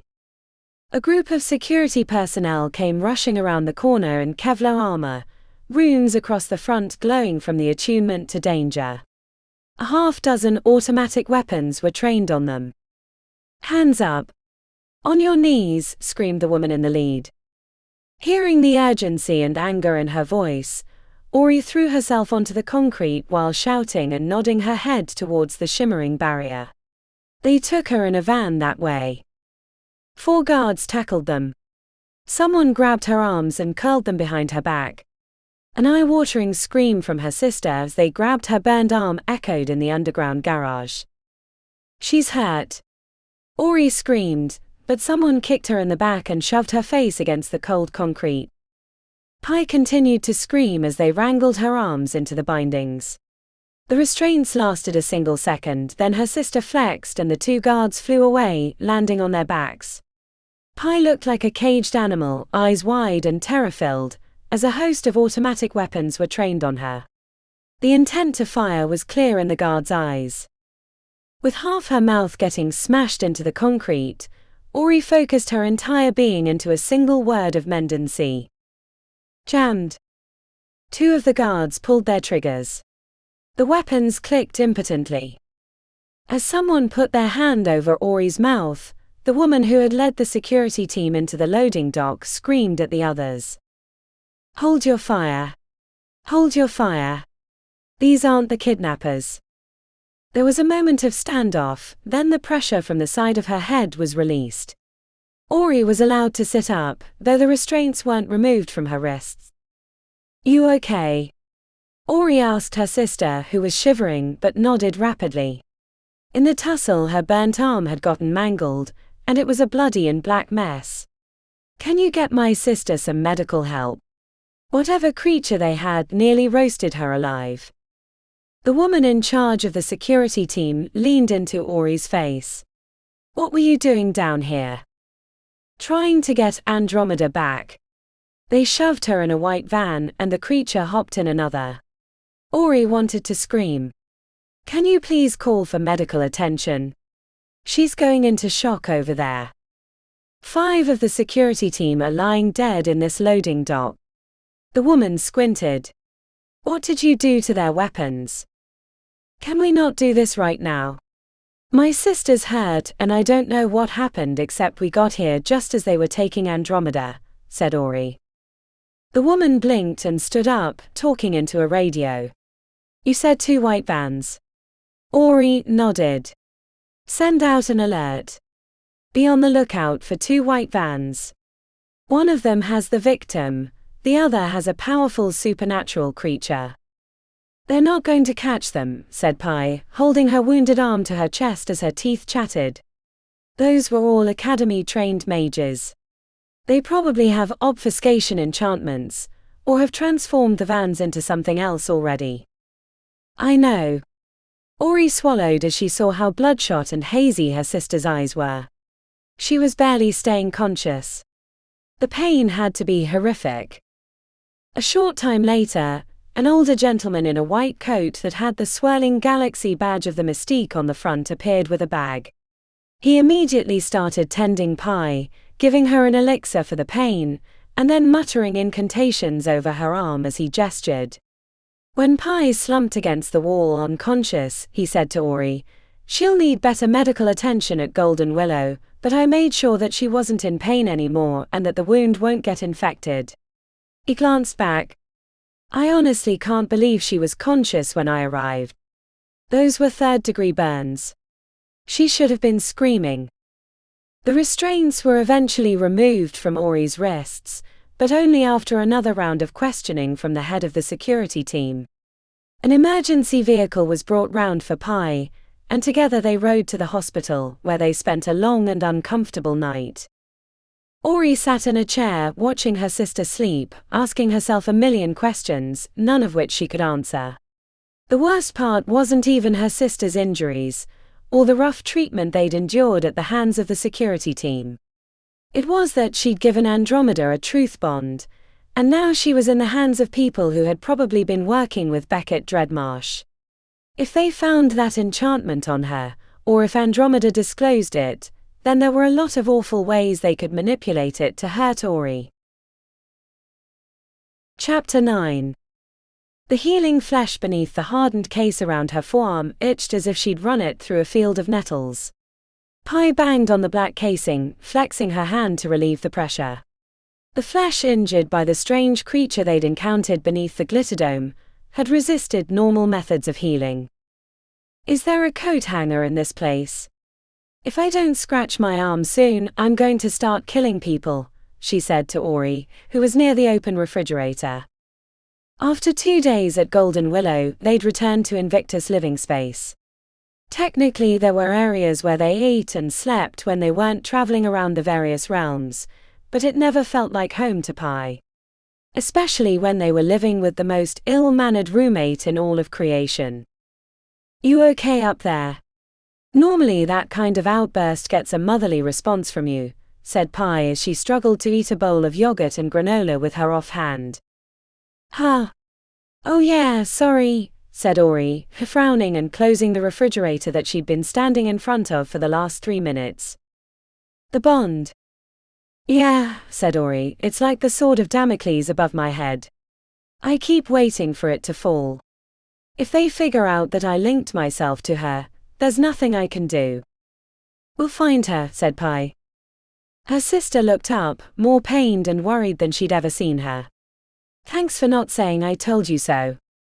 I still might, said Pi with a mouthful of yogurt, but for now let's concentrate on getting her back. Any chance we can trace her with the bond? You said you felt her in the loading dock. A wave of itching rose up from her arm. Pi slammed the case onto the marble counter repeatedly, until it lessened in severeness. What in the 13 hells is going on? Asked Invictus as he marched into the kitchen with a serrated knife in one hand and blood dripping from his forearm. I'm in the middle of an important ritual. I can't have distractions. Pi held up her encased arm. Have any anti-itch cream around here? The only thing I found in the hall closet was a mummified rat thing and a jar of petrified eyeballs.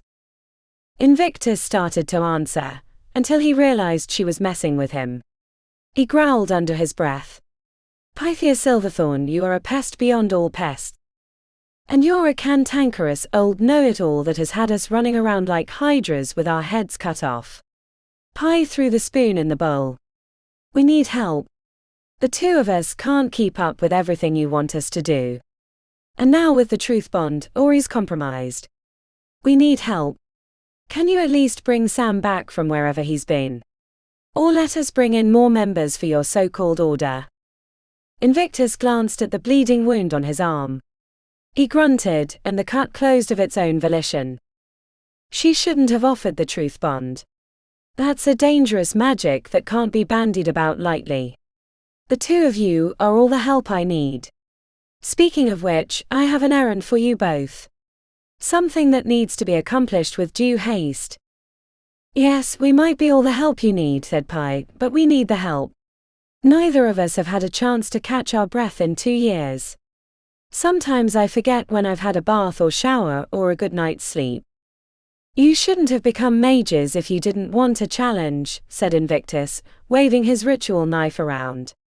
I don't want more members in the order. It would be too difficult to vet them during this critical time.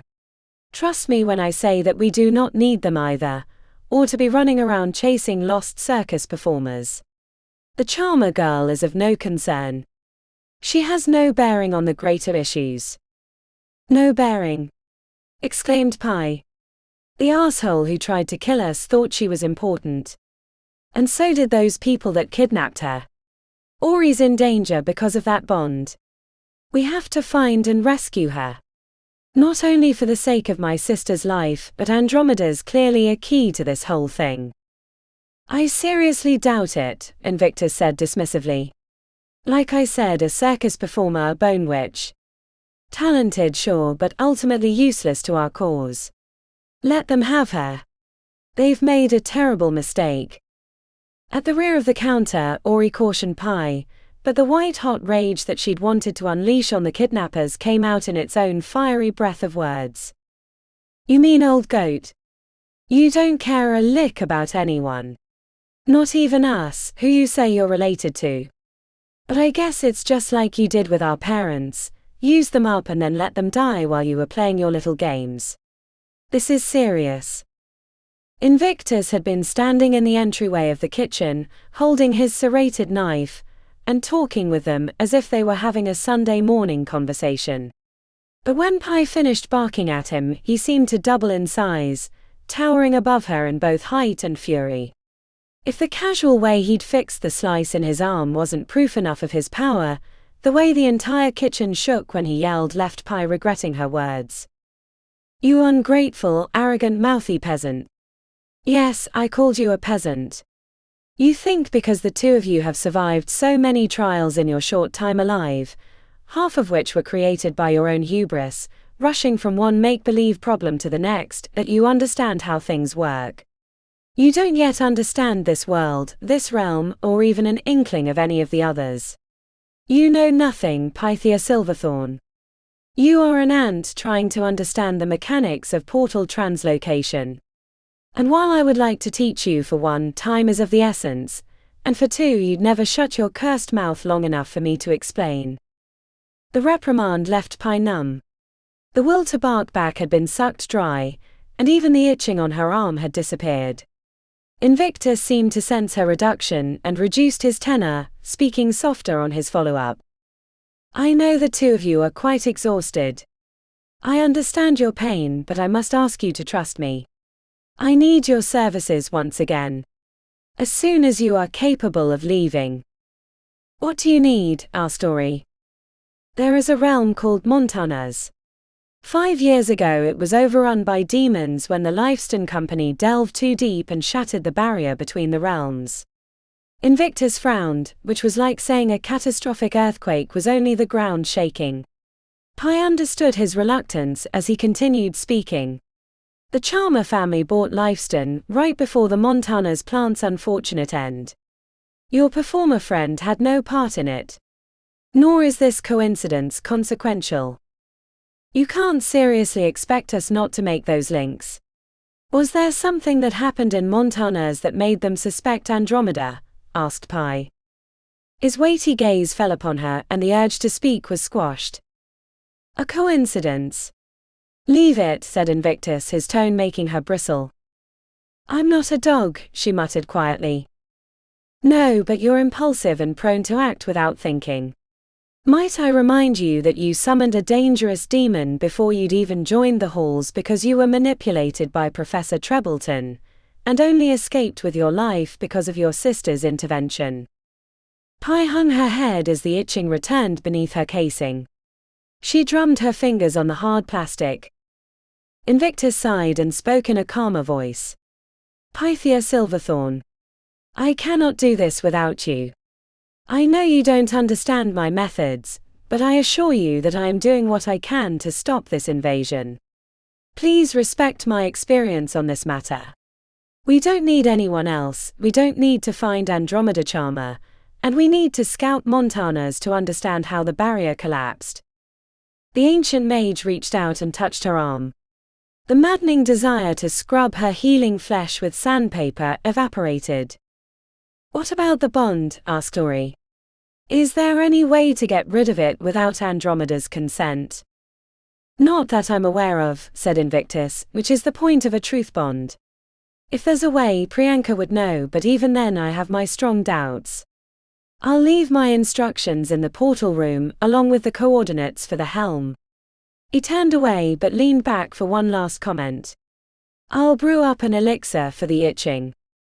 Pi faced her sister after Invictus left. Ori touched her ear and tilted her head, then after a nod, created a bubble of privacy around them. It looked like a shimmering dome had appeared above the kitchen counter. We're not going to Montanas, are we? Asked Ori. You heard him. Priyanka might know how to get rid of the bond. We should find her first and then we can head to Montanas. First off, we don't know where Priyanka is. As the head of the Assassin's Guild, she could be anywhere. Second, Invictus said Montanas was important. We should listen to him. My dear sister, aren't you at all interested in seeing Zane again? You know that he'll be with Priyanka. I am, said Ori, grimacing, but not to defy Invictus for no reason. I have a reason. More than one, in fact. I hadn't told you, but when I was doing the barrier spell, I had a vision. It felt like a memory left over from when Invictus was stuck in stasis there. It was of the old goat talking with the demons beyond the barrier. It was as real as anything I've experienced. But he never talked to them. Said he was chased down from the moment he stepped into that place, said Ori skeptically. That's the story he told us, but what if he's been keeping things from us? It's not like he's been forthcoming about anything. He keeps sending us from one mission to the next without giving us the larger context, just saying trust me, she said, with the last two words in finger air quotes. What are you trying to say? That he's not really on our side? That's a little far-fetched and conspiracy-laden even for you. I'm not saying that. I'm just saying that he's older than the trees in the city, or in most cities.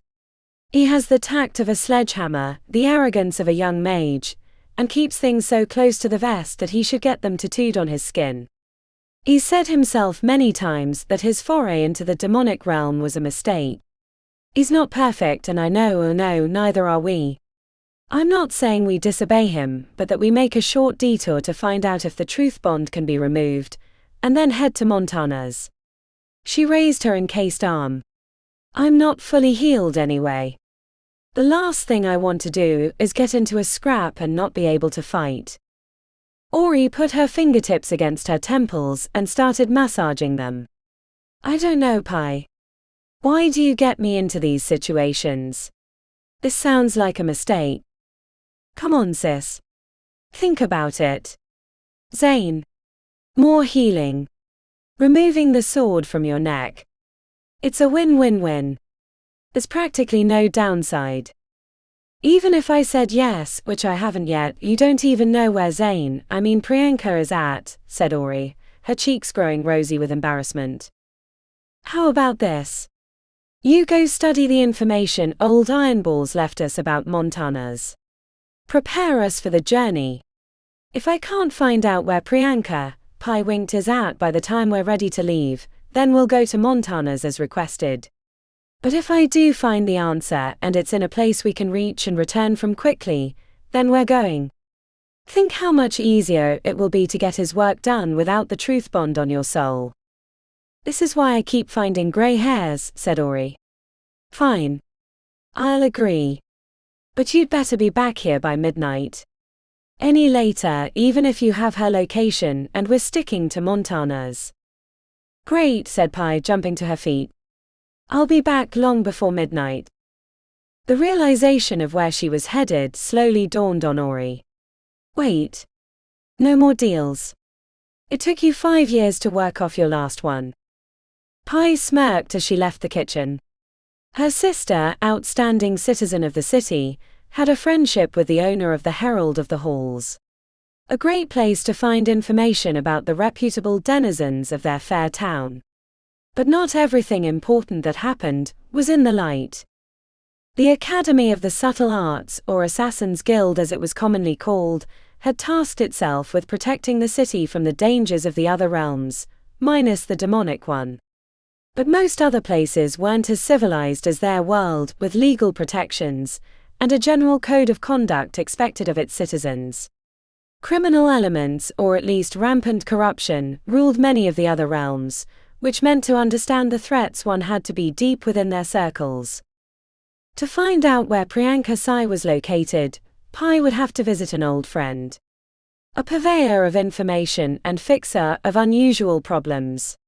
But these favors didn't come cheap, as she knew quite well. During her time in the 100 Halls, Pi had worked for this gentleman. He was mercurial and secretive, a former war criminal from his realm, and as sour as rancid milk laced with arsenic. On more than one occasion, the tasks he'd set her upon had nearly cost her life. Pi couldn't wait to see him again. Interlude 1. Running the vacuum made hearing the music playing on her headphones difficult, but Layla sang along at the top of her lungs. Just pretending until I've ascended. She wanted to cut corners and forget the back room since she had 3 more jobs to complete before the day was over, but the owner of the 3rd ward flat had complained about dust bunnies under the couch last time she'd been there. Under the couch? Who even looked there? She'd be afraid to look under the ratty lime green couch she had at home. Probably more leftover cereal and plastic toys than dust bunnies. Layla eyed the expensive paintings on the wall. One of them was a portrait of an old man from the 1800s in a silk robe. The first time she'd come in she'd thought it was Invictus, but the face was all wrong. Arrogant. Rich for sure. There were other trappings of wealth and arcana, the cappuccino maker, a shelf of weird jars filled with white powder that looked like salt, a black horn on the wall. She couldn't remember the owner's name, but could likely guess it if she tried. Lockwood. Kingsley. Charmer. It wasn't one of those, but something similar. Older. Would have been nice to have been born in one of their families. She finished vacuuming and was able to turn her music down. After dumping the dust bucket, Layla took a drink from the sink, careful not to smudge the stainless steel or she'd get complaints. She wiped her forehead with the back of her hand. It was cold in the flat, but she'd worked up a good sweat while cleaning. She took a step towards the vacuum, but a stabbing migraine stopped her in her tracks. Layla wavered on her feet, holding her fingertips up to her temple. As the pain receded, a sweet fragrance filled her nostrils until she was choking on the smell. A clarity filled her mind, followed by a chill down her spine. It reminded her of when she was in high school, and she had a sudden, overwhelming urge to pull the fire alarm on a late April day. Two things she remembered about the aftermath of that event: Cindy Appleton got caught in the janitorial closet having sex with a teacher, and after she was kicked off the cheerleading squad, Layla took her place. The sweet, overwhelming scent had foreshadowed the fire alarm pull, so when it happened again, she waited for the compulsion to follow, knowing that it would result in good things for her. Layla approached the desk in the little office off the main room. She opened the right-hand drawer, finding a single key on a chain and architectural drawings of an unfamiliar place. There was a large central room with a sunken center and what appeared to be 4 bars surrounding the space. The rest of the map confused her. It looked like caverns or passages. Must be the Undercity. She folded up the map and the key, placed them in an envelope and wrote OR on the front.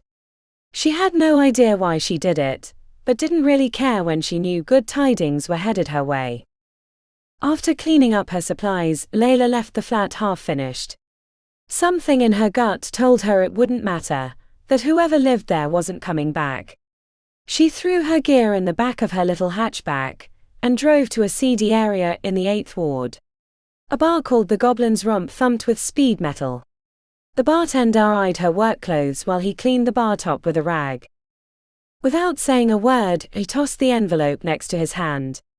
He frowned at it, but when he read the front, his forehead smoothed flat. Layla started to leave, but the big man held up a hand. After a quick visit to the cash register, he handed over a stack of bills. More than she'd made in a day's work.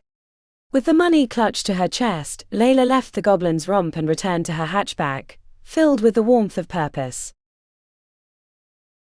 Chapter 10. Invictus had once explained to Pi that most of the realms were like stars in a galaxy, spinning inexorably on a relatively flat plane, but shifting in relation to each other based on some multiverse-wide gravity that few understood. The ability to move between them was impacted by these movements and distances. The only exception was the demonic realm. It touched all the others because it was an underrealm, a primitive version that was so awash in phase that it warped everything that lived there, and some speculated the others sprung from it in the distant past. One of the closest realms was the Eternal City, the home of the Matri, commonly called the City Elves. That realm had been moving closer during the last century, while the more pastoral Fae, the courts of summer and winter, had been moving away. The Eternal City was an endless realm where buildings moved and the streets were filled with dangerous critters made of concrete, glass or smoke. The courts were criminal gangs rather than monarchies, ruling through deceit and intimidation. Most Matri in the city of Invictus kept to the shadows, preferring to do their business with the criminal elements that lived in the Undercity. One of their kind had chosen to open up a jazz bar in the 7th Ward for reasons that Pi only partially understood, even after working for him for 5 years. A line snaked down the sidewalk leading into the glass cabaret. Well-dressed prospective customers fidgeted with their expensive clothes, hoping to be let into the exclusive establishment and experience its otherworldly delights. Pi had chosen a silvery flapper dress with starburst patterns and a simple headband that matched her short black hair. She strolled past the other customers, ducked under the rope barrier which elicited many complaints, and threw her arms around the rhino-sized bouncer at the door. "Dagon." "Miss Pythia," said the enormous man. He was exactly as she remembered, shaved head and arms as big as her waist. He picked her up and spun her around like a child. It's been far too long. Pi leaned up on her tippy toes and gave the bouncer a peck on the cheek. My new boss keeps me as busy as the old one. Dagon's eyes glistened with memories as his mouth shifted to the side. I'm very sorry. You never get a break, do you? His gaze fell upon the hardened plastic case around her forearm. Are you injured? Do I need to hurt someone for you? I'll take care of him eventually. But thanks. She held up the black case. Nothing a few spells and elixirs won't fix. He didn't believe her but nodded her inside. The other customers protested, but their voices fell away as she stepped inside the bar, finding her heart welling up with memories. The first time she'd strolled into this place, she'd only been 17, a waif of a girl and barely a mage, desperate for the tools she needed to acquire an invite to Coterie of Mages. Nearly 7 years later, she felt like that nervous young woman and a hardened veteran of many wars at the same time. Hearing the music tinkling on the speakers, she had a revelation of why Radoslav had opened a jazz bar, rather than a different establishment. The complex chords, deconstructed and often improvised, had a wild, unstructured feel. Jazz was both high civilization and low chaos, a perfect metaphor for the matri in their home, the Eternal City. The tall, chalky grey figure haunted the space behind the bar, wiping down the perfectly clean bar for the 1000th time that day. A couple of older ladies seated at the end were speaking in high voices, almost nonsensical chatter, as they played with their drinks like nervous schoolgirls. Radoslav acted like he was listening to them, but his gaze had flitted to her as soon as she'd entered. Pi wasn't attracted to the owner of the glass cabaret. The matri were far too aloof. Even if they were so attractive, it hurt to look at them too long or without special protection.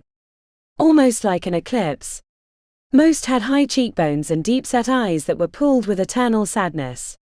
Their race had consigned itself to continuous battle, not knowing how to break the cycle and live in relative harmony as humans had. It was one of the few areas where humans were superior to the matri, who had more raw power in the tip of their pinky than the average mage. As evidenced by the two women who could barely keep their thoughts straight sitting in his presence. You're drunk on his aura, she told the women, nodding towards the two empty seats at a table full of similarly aged women. It was the one thing that had annoyed her when she was in his bar, how the tourists dared themselves to speak to him, knowing they'd turn to babbling idiots the moment they neared. The women blinked and with slow understanding returned to their table, where they'd be interrogated by their friends about the experience. Pi wasn't immune to the matri aura, though having spent time around him and others of his race, she wasn't as susceptible. It felt akin to walking in a stiff wind. She could make progress, but it took a lot of effort. You don't work here anymore, said Radoslav, a tiny twitch at the corner of his lips betraying his emotions. Miss me that much? My life was easier after you left, he said. I should have released you from my service long before Invictus came back. Ouch, you really know how to hurt a girl. Radoslav pulled a dark bottle of a silvery liquid from the top shelf. From behind he looked quite dashing in his dark grey waistcoat over a patterned shirt and black pants. He was slender and fit as a mountain climber. The drink was poured into 2 shot glasses. It looked like mercury. To Invictus. To Invictus, she repeated, not knowing if he meant the city or the person. They clinked and threw them back. The liquid was as cold as a winter storm at first, then warmed to a high dry desert, finishing with a sour kick that left her jaw aching. The glasses disappeared beneath the bar, faster than her eyes could follow. Where's Nels? On her honeymoon. Honeymoon. I didn't know you allowed your employees to have personal lives. She grinned. He didn't. Pi liked to think of their relationship as complicated, but coming back to the bar, she was reminded that he'd had no problem putting her life in danger when it suited his needs. Radoslav was a living accounting book, trying to balance the sins of his past while not allowing anyone else the courtesy. Even when he'd released her debts, it had only been to protect himself from Invictus, a man even the matri feared. "I need a favor." "Here, I thought you came for the chit-chat." It was the closest thing to a joke she'd ever heard from Radoslav.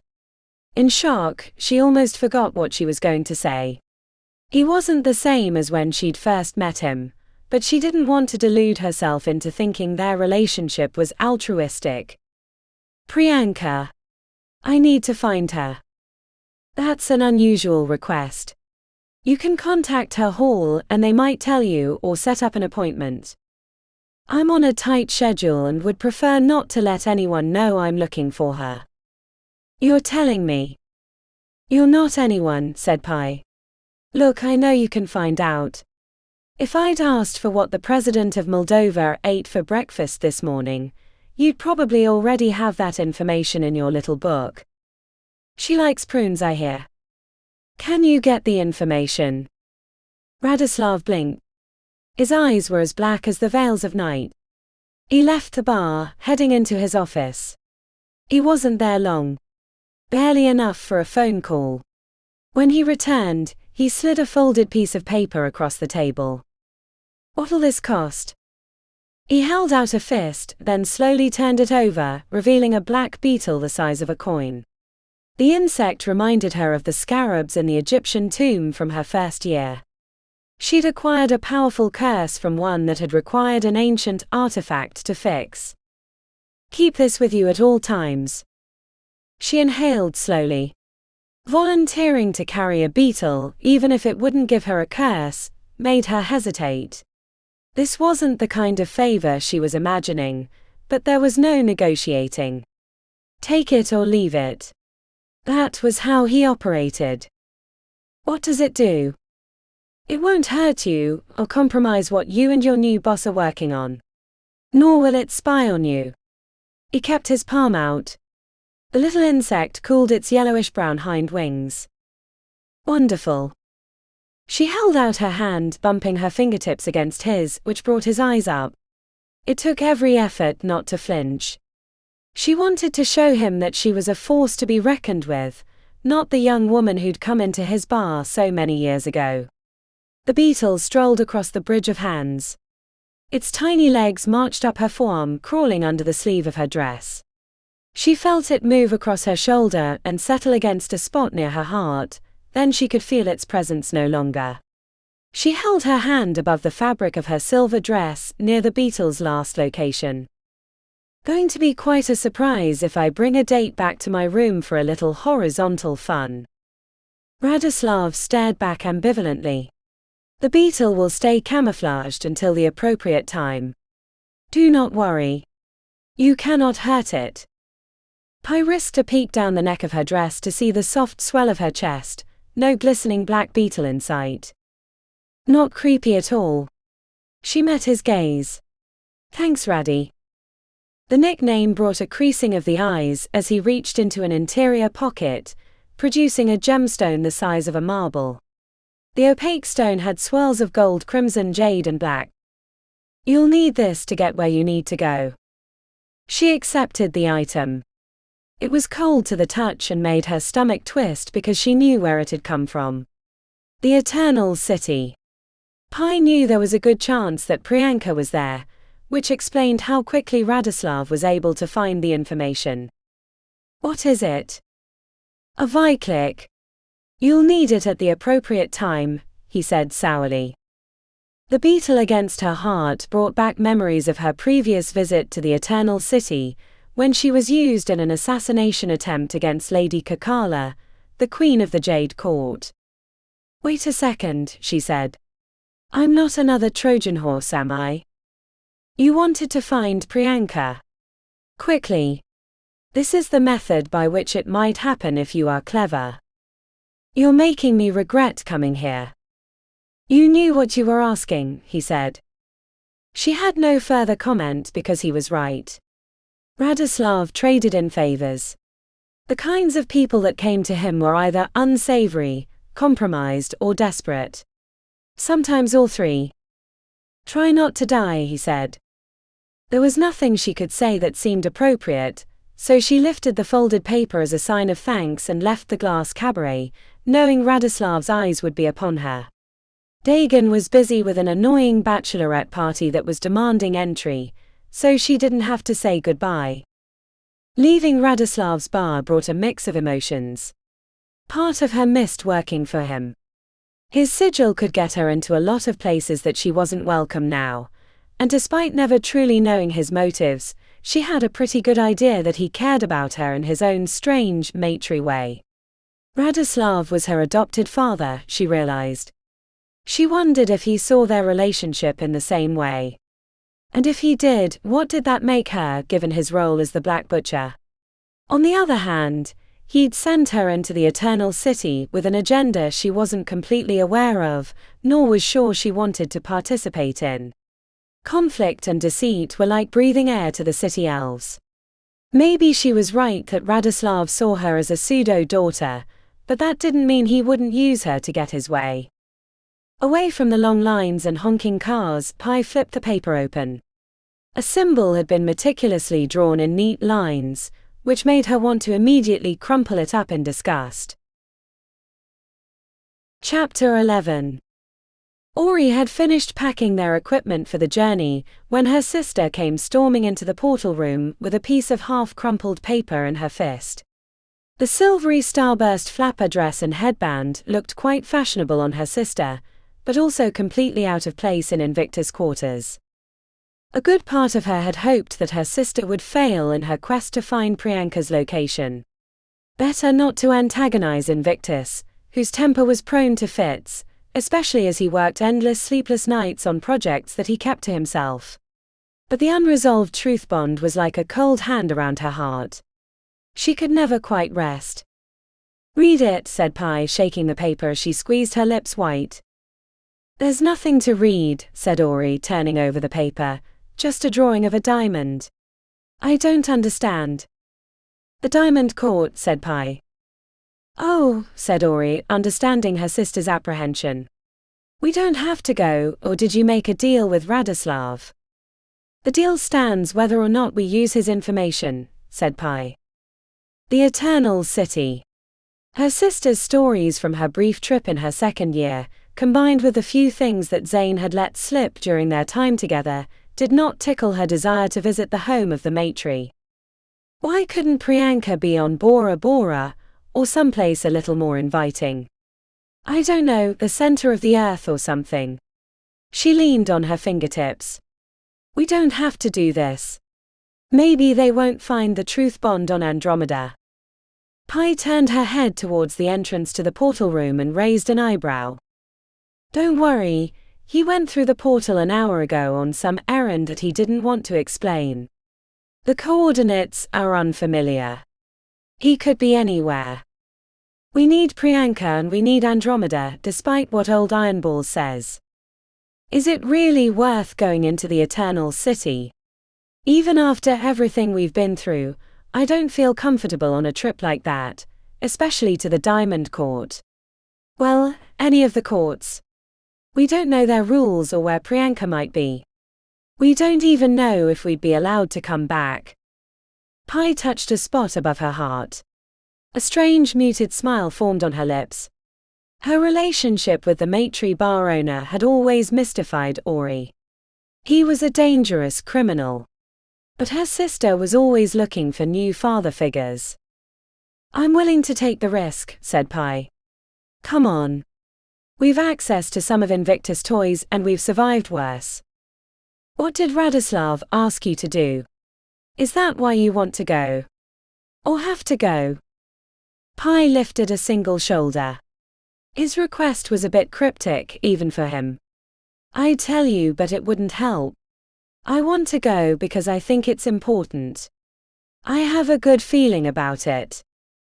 Like you did when you summoned a major demon and almost brought ruin upon the city. Ori.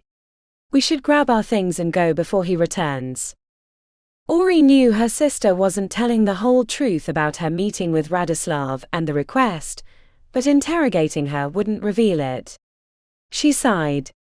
The cold fist around her heart gave a light squeeze.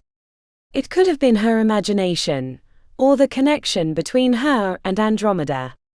Either way, it was a reminder that her life was not in her own hands anymore. "Okay," said Ori, "we'll go, but only because it provides an opportunity to track down Andromeda. As much as I hate to agree with you, I think you're right about her importance." Invictus is still stuck in his old thinking, the thought patterns that got him trapped in stasis for 17 years with 100 blades through his body. Pi drummed her hands on the table as her face lit up. "I'll get changed and grab a few things." "I'll find the coordinates, assuming there are some," said Ori, shaking her head and already regretting the choice. The Tome of Planes wasn't an artifact like the Helmsman of the Planes, but without it, the Portal Maker was as useless as a mage from GAMEMAKERS Hall. Ori paged through the thick book. The outer bindings were made of brass, and the thick sheets between them something that definitely wasn't paper. In the ledger for the Eternal City, there were only a half-dozen entries. Sometimes Invictus had left notes that explained the exact details of the landing location, including dangers that might be lurking near. There were two problems with these notes in regards to the Matri realm. The first was that Invictus himself hadn't been using the portal device for most of the last 2 decades. Since he'd been back, he'd taken few trips and had never updated the tome. Secondly, the Eternal City changed more than an assassin's mage transformed their face. The place moved and shifted like a piece of dough being stretched and elongated. The coordinates listed next to the notation of the Golden Ossuary, which was Lady Zaya's place, the home of the Diamond Court, could place them in a completely different place than originally intended. This portal jump would be more fraught with danger than anything they'd done before. Ori set the coordinates into the Helmsman of the Planes and went to gather her things, changing into something more appropriate for the Eternal City and the Diamond Court. When she returned to the portal room, Pi was waiting for her. She wore a crimson and gold chestplate made of overlapping metal scales and padded cloth.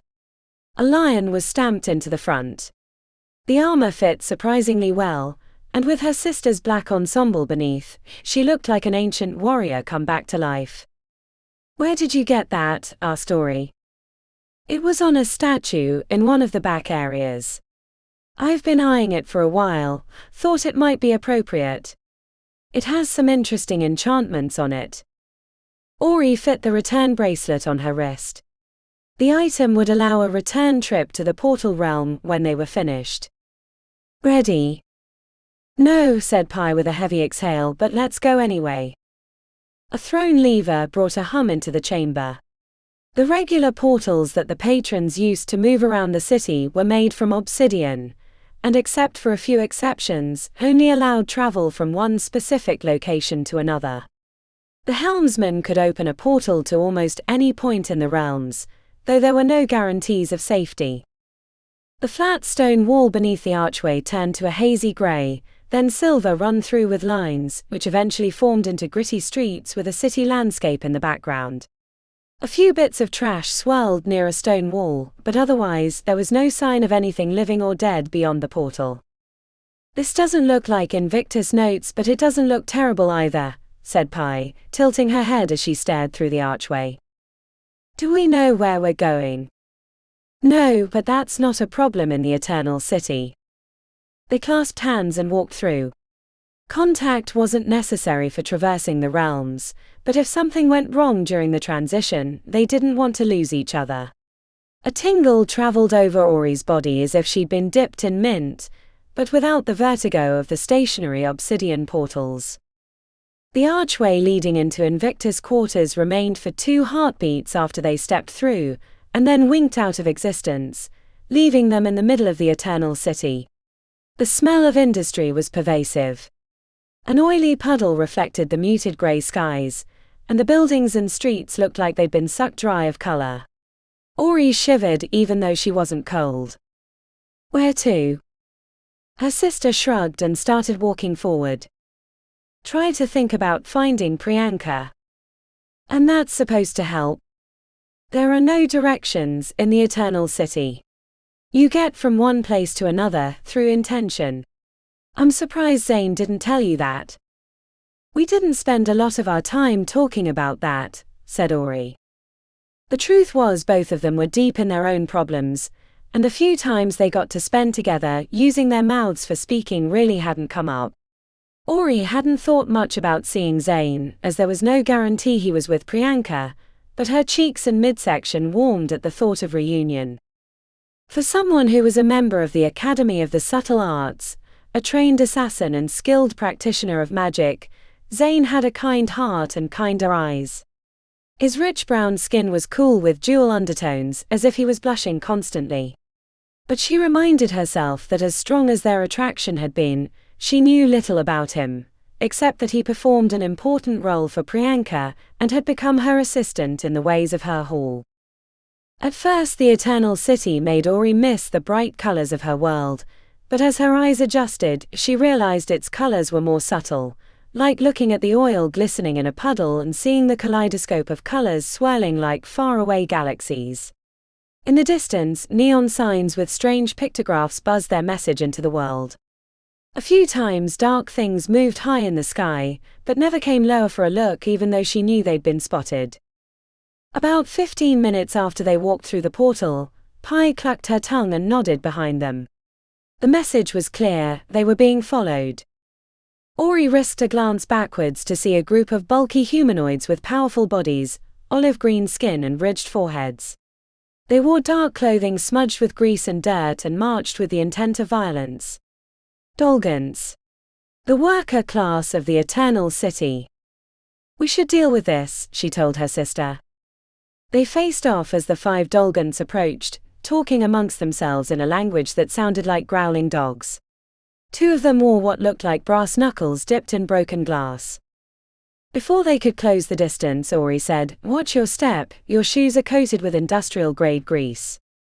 The Mendency, liar magic, made the Dolgans bristle, raising fists and weapons as a threat as the spell took hold of their footwear.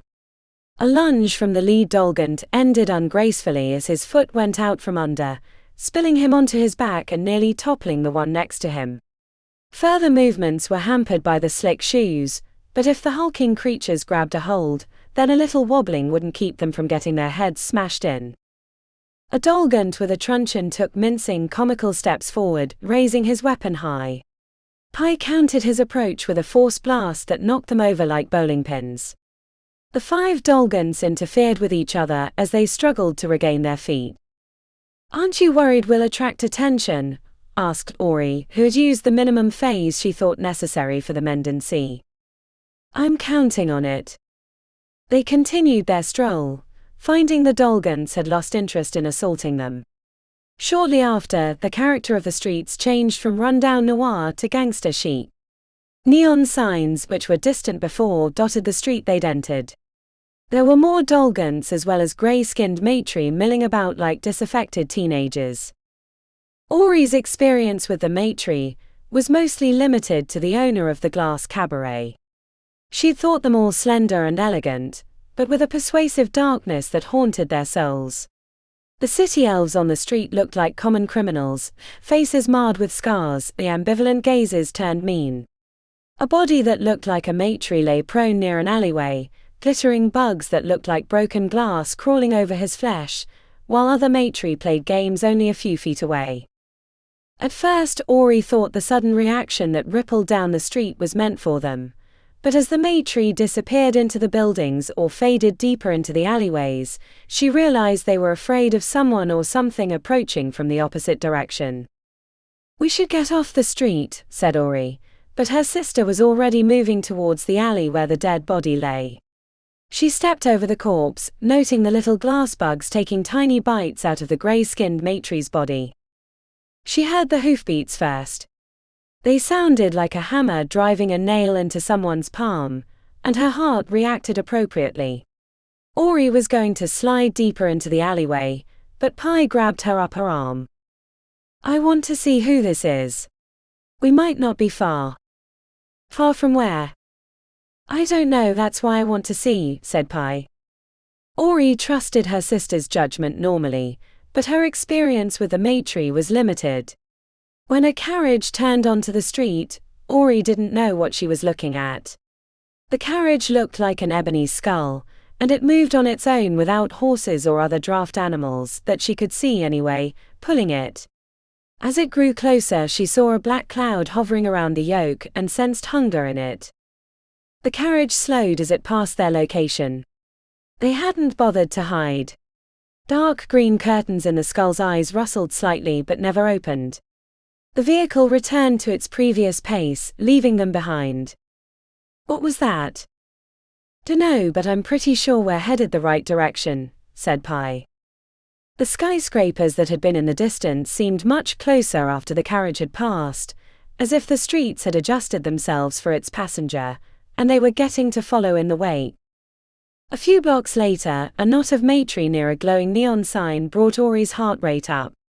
Unlike the last area, these matri reacted to their appearance immediately. Whatever had been going on a moment before wasn't as important as their arrival. Oh balls, said Pi, I guess we're not avoiding a fight. It looked that way to Ori too. The matri were pulling up their sleeves and producing weapons in their fists. As they approached, their collective auras hit her like a wave of disorientation. One matri didn't bother her, but a dozen was overwhelming. You okay? Asked Pi, forehead hunched with concern. I'll be fine. She paused. But you do the talking.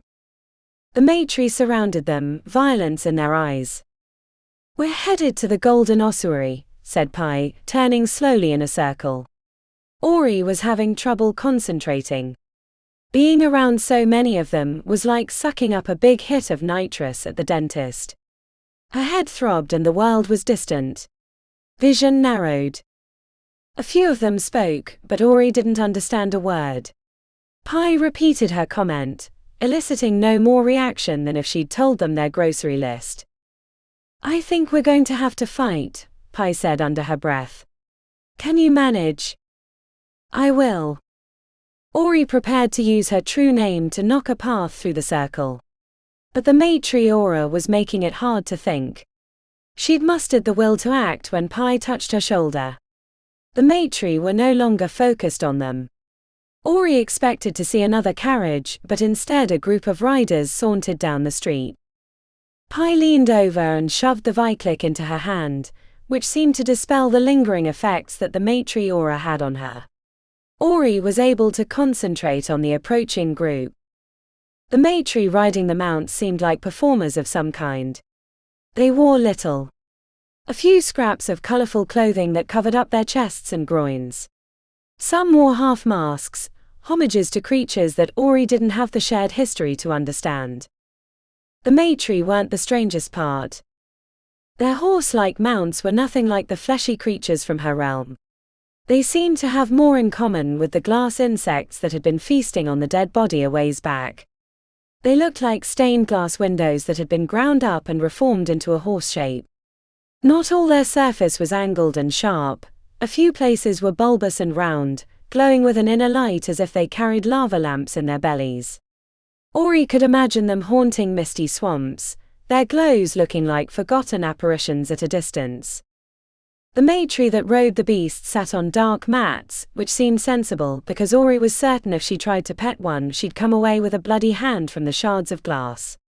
There were 6 mounts and about a dozen of the strangely attired matri. The ones that had surrounded them stepped back and the flood of headiness receded, leaving Ori in control of her thoughts again. The passing matri glanced their way but otherwise kept moving, except for a smallish rider with a mask that trailed shadowy fog behind, who approached in an arrogant saunter.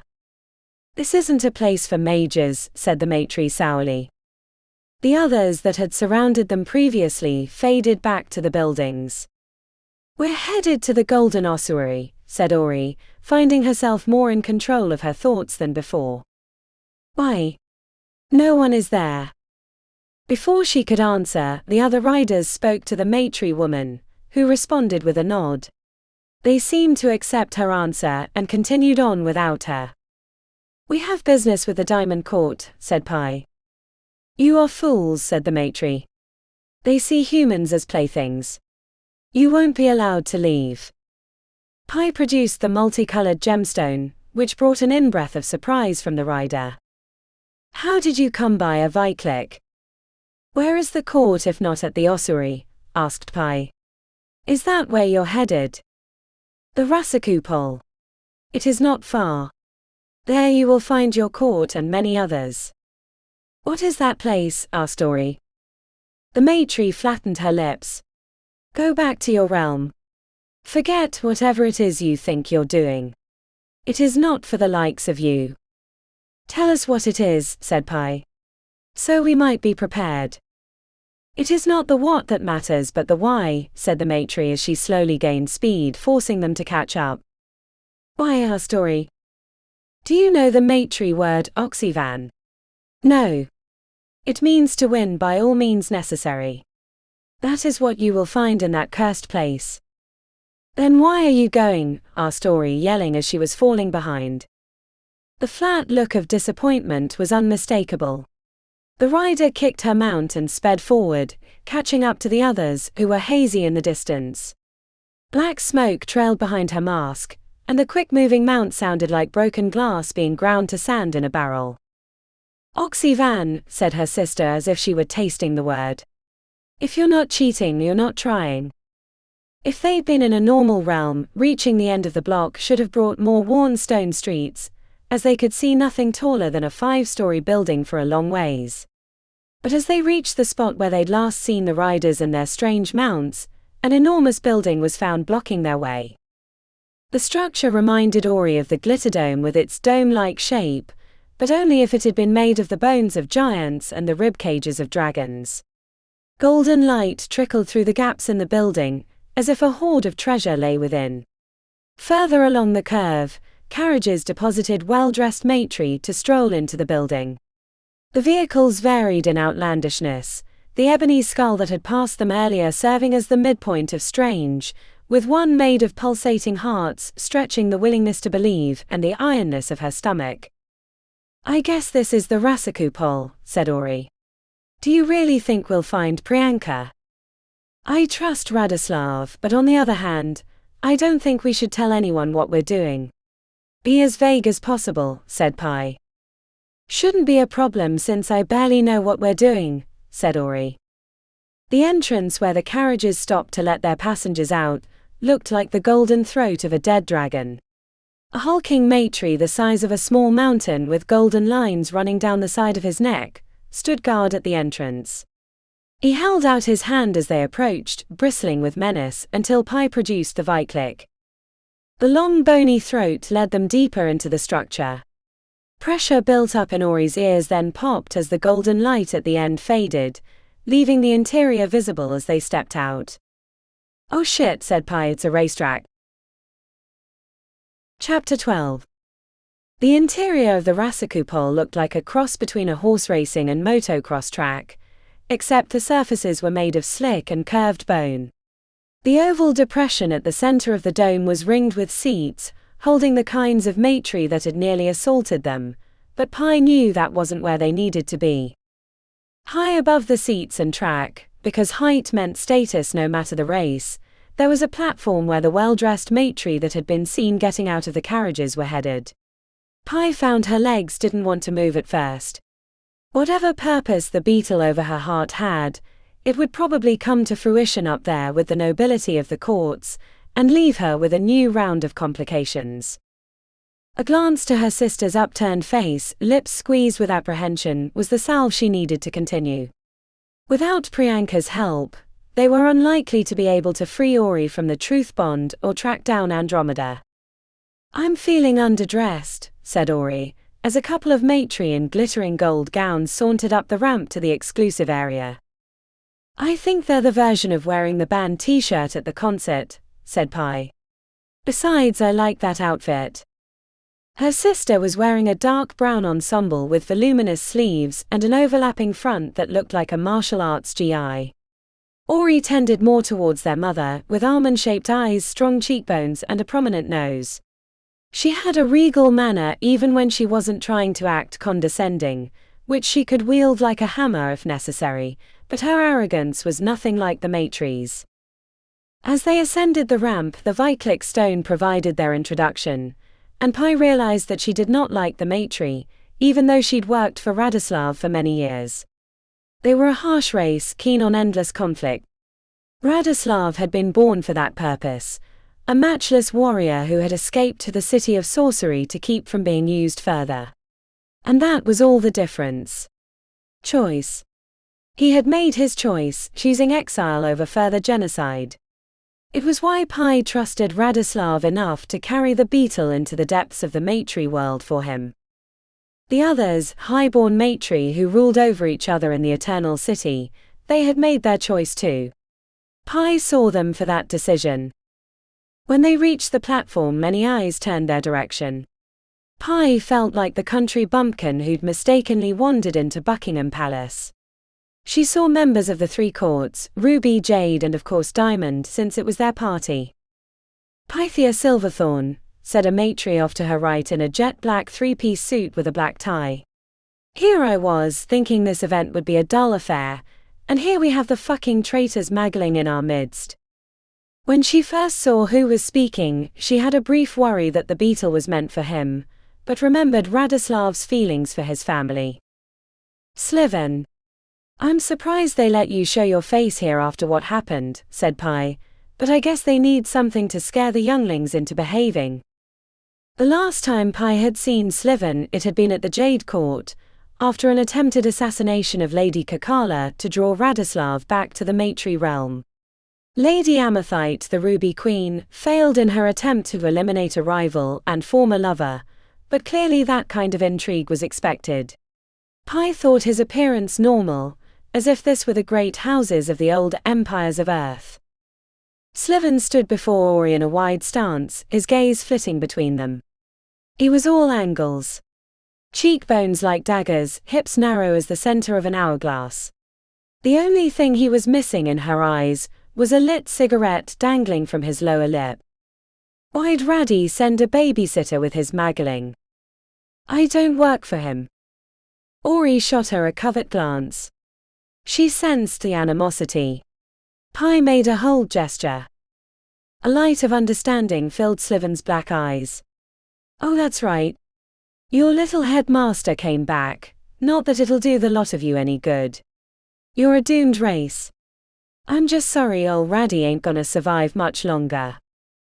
Drawn by the bait, Ori spoke before Pi could motion for silence. Why do you say that? What do you know?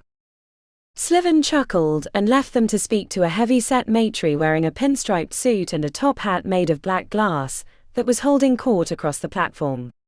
Pi was surprised by Sliven's comment, even though she knew she shouldn't be. If their realm was due to be overrun by a demonic horde, the realm closest would want to know about the danger so they could close any passages between. Who was that? Asked Ori after Sliven was out of earshot. Radoslav's brother. Really? Half-brother, I guess. An attendant circled past, offering a tray of golden drinks, but Pi waved them off. They would have to subsist on the sustenance they'd brought with them. To partake of the Matri food or drink was to commit to never leaving their realm again. Any sign of Priyanka or Zane? Asked Pi. Not a one, and I would think that there would have been mention of other humans if they were here. Are you sure he sent us to the right place? Absolutely, said Pi, even as her gut said otherwise. We just need to find out where they're hiding. A bright chime brought everyone's head up. The platform shifted towards the rail, bringing the horde of Matri and two small humans. The increased chatter suggested bets were being made, or at least speculation about what was about to transpire. At the edge of the race oval, Pi spied 6 riders perched atop the strange glass beasts they'd seen on the streets. She didn't see the diminutive Matri, who had warned them away. Care to wager? Asked a Matri with slick-back hair and a pinstriped suit. He leaned on the railing to her right, penetrating eyes shooting right through her. There was something feral in his gaze, covered by a thin veneer of civility. I don't have anything to wager, said Pi. The corner of his mouth twitched into the semblance of a smile. The stone in your pocket. The answer to a question. Time in service. All these can be coin. The way he addressed her, not like a child looking down upon an insect and deciding whether or not to crush it with a rock, but rather like a potential business partner, had Pi intrigued. He wasn't like the other matri she'd met. Not that she trusted him anymore. "Hurry now, the race is about to start." "I'm outmatched by your knowledge," she said. "Then we'll start small." The answer to a question. "I'm sure you're not here for your health." "I promise it won't be too probing should I win," he said with a sour grin. Ori elbowed her in the ribs, the warning not to engage, but he was right. They needed answers, and what better way to start? "The answer to a question," she said, nodding, "but you have to explain the contest that I'm betting on as part of the deal." "A deal?" To her surprise, he extended a hand as if they were back in the city of Invictus, rather than in the Eternal City. Handshakes were a human custom. He'd been in their realm before, or at least was familiar enough with humans. "Pi." "Dominion." He leaned against the railing, and she matched him. "Which Stellinker do you choose?" "The horse-like creatures," he added, another confirmation that he'd been in her realm. Pi eyed the line of riders. Unlike human jockeys, they weren't equally sized. The matri on the backs of the Stellinker varied as much as the others of their race, which suggested that lightness wasn't the most important feature. The other thing she noticed was the lack of the mats that the rider they'd met in the streets had been riding on. Did that mean they were exposing themselves to the sharp edges of the mount? Her previous observation made less sense, as she would want to be light so she wouldn't get thrown around and injure herself. "The first race is about to start," said Dominion. "You choose," she said. "I'll make my selection afterwards." His black eyes glittered with amusement. "I'll take the rider wearing the onyx mask." The rider that Dominion had chosen rested on his Stellinker, as if it were a bench in a park on a Sunday afternoon. Pi searched the others for one equally relaxed. "Hurry," he prodded. "The sapphire mask," she said, right as the chime rang. The Stellinker with their riders burst from the line, racing up the slope towards a ridge that would require leaping to get over. "The race," she said, "how far do they go?" "The first gonka, or brutal race in your language, is the shortest, a single lap," said Dominion, not taking his eyes off the riders. "There are 11 races, the last including all available riders for 11 trips around the oval." Her next question caught in her throat as the riders approached the bone barrier, which was below her location along the rail. As the Stellinker with the onyx rider leapt, she saw how his chest slapped against the sharp edges of the creature's neck, slicing ribbons of crimson. But he kept moving forward, staying in the lead and pushing his mount towards the next set of obstacles. The riders behind, including her Sapphire, did not make the leap as smoothly.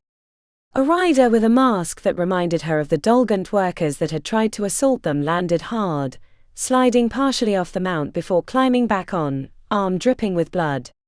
The others fared better, but not a single rider escaped the leap without a wound. "You're beginning to see the challenge of the race," said Dominion. "In the Gonka, like Matri society, pain cannot be avoided. Skill and craft will reduce the amount one endures, but no one escapes without blood dripping down their limbs." "That's awful," said Ori, eliciting a smirk from Dominion. The obstacles grew more difficult as the riders circled the track. The slick bone surface made for treacherous maneuvers, and more than once, riders were thrown hard and had to wrangle the mounts to return to their backs, causing more pain. The track, which Pi guessed was about 2 miles, brought the riders around for the final stretch, directly opposite their location. To her surprise, the Sapphire mount was right behind Onyx. The obstacles remaining were a quad set of deep humps. The first rider leapt from the first to land nimbly on the second, rather than traverse the valley between. The maneuver was not without its price, as she could see him grimace as he held on tight to keep from being thrown. Sapphire made the same leap, catching up with his Stellinker's longer stride. By the third hump they were neck and neck. Pi thought she had a good chance to win. As they both made the final jump, the Onyx rider stuck out his foot and kicked the back end of Sapphire's mount.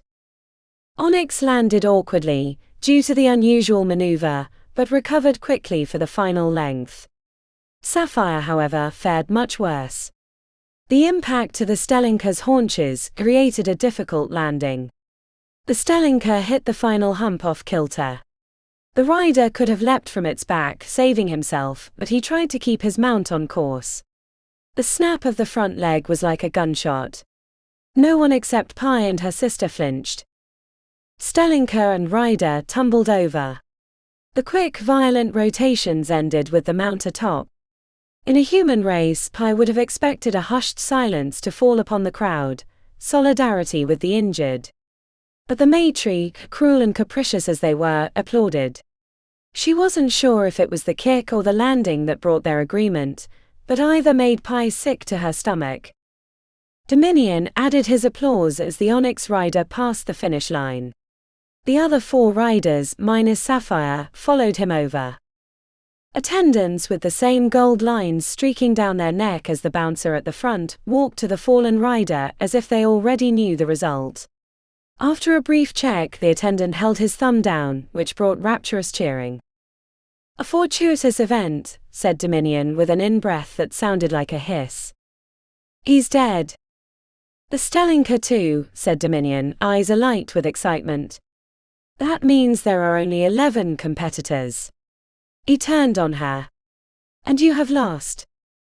Pi wanted to rage at the events that had transpired, but knew that her human emotions would only be ridiculed in the Eternal City. She steeled her reaction. 11 competitors. How do they endure each race? Would they not be ribbons by the end?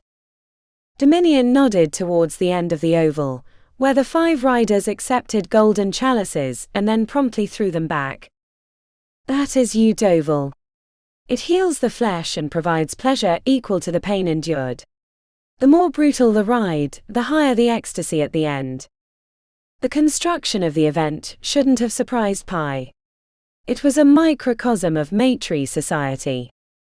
"I lost," said Pi, facing Dominion. "What's your question?" He hesitated, which confused her. Dominion glanced to the racetrack, where a couple of hulking Maitri were dragging away the fallen pair with long hooks.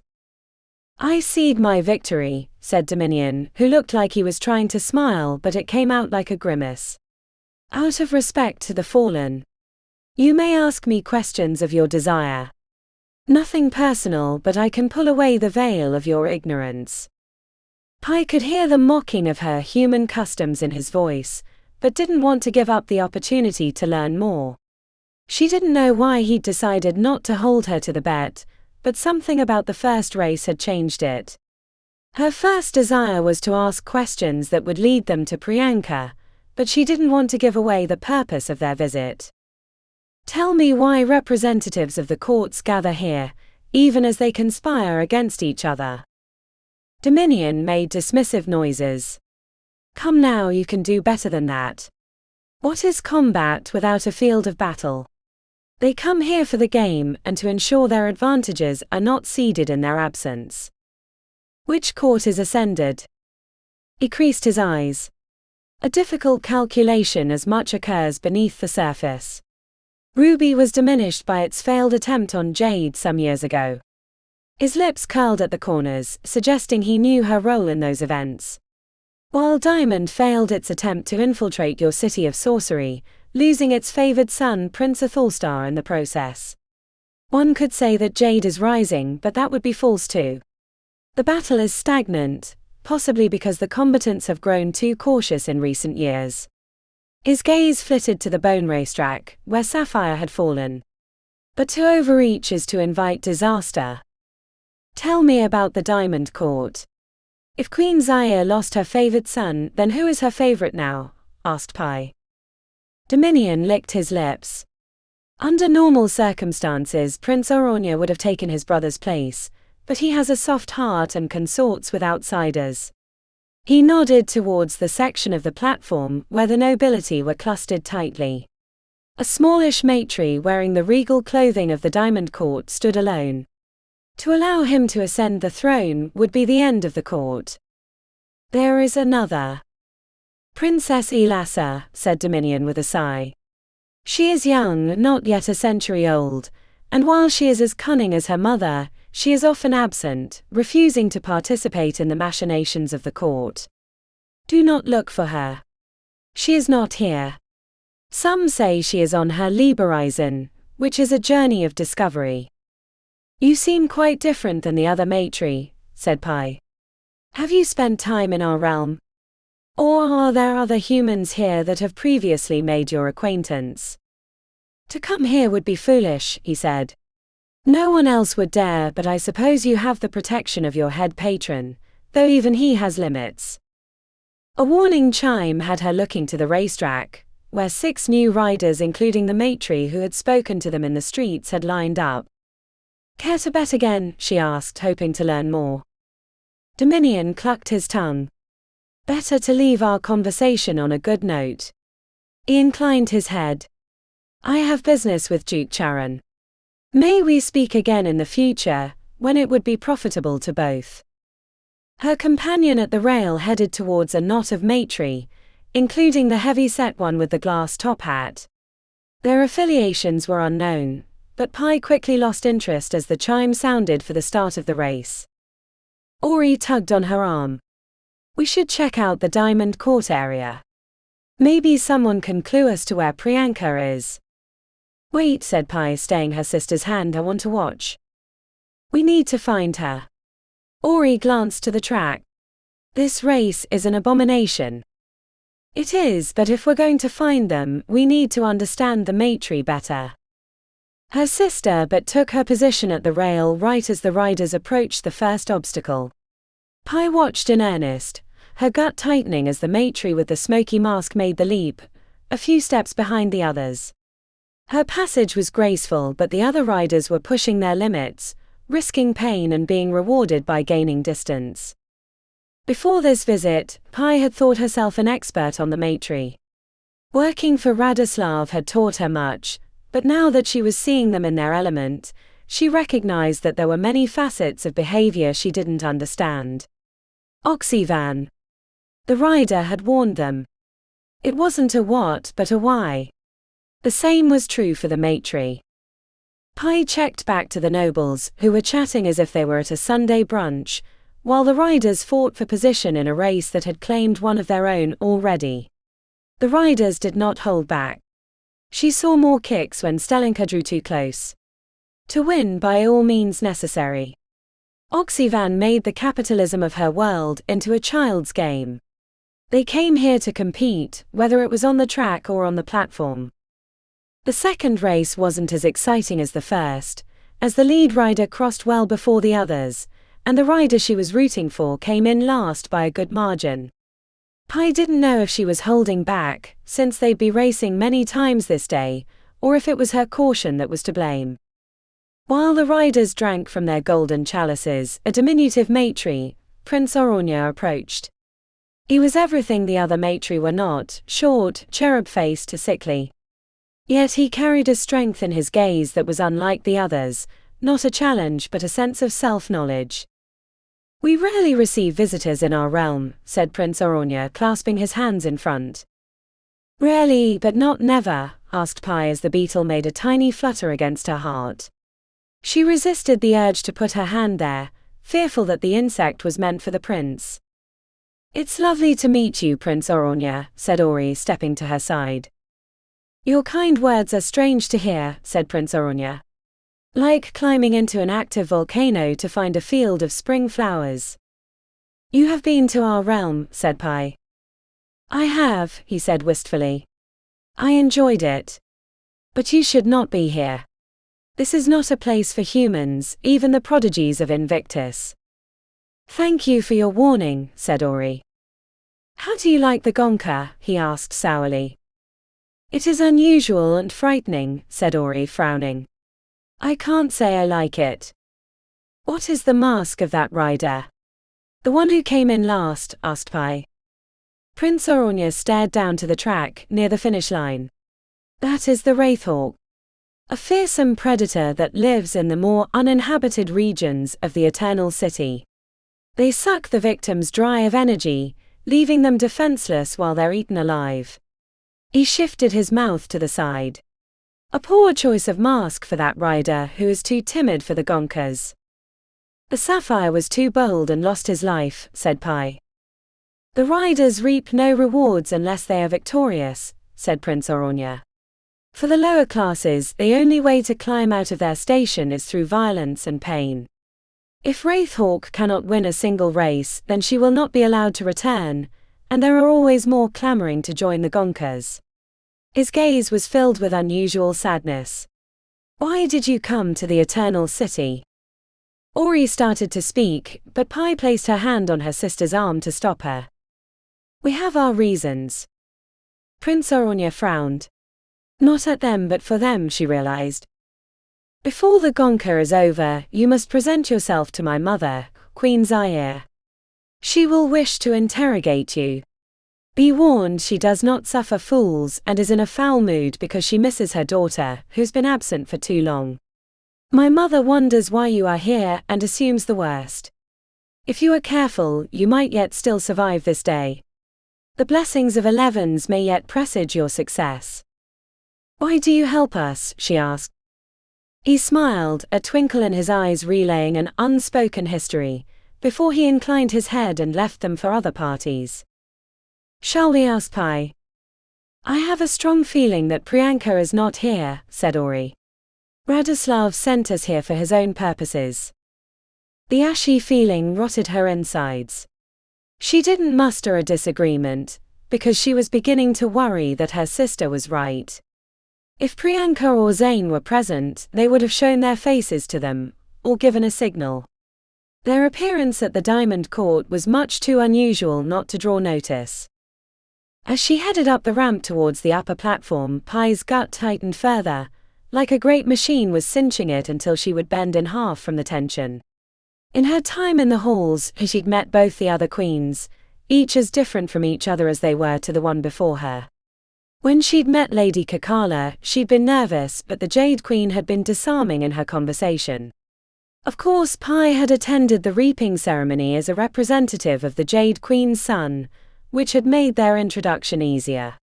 The Ruby Queen, Lady Amathite, had been playing an instrument as large as a cavern when they met, wearing simple padded leather armor to protect herself from the concussive sounds emanating from the instrument. She seemed a practical woman, more mobster boss than nobility. The Diamond Queen bore her regality like the sun.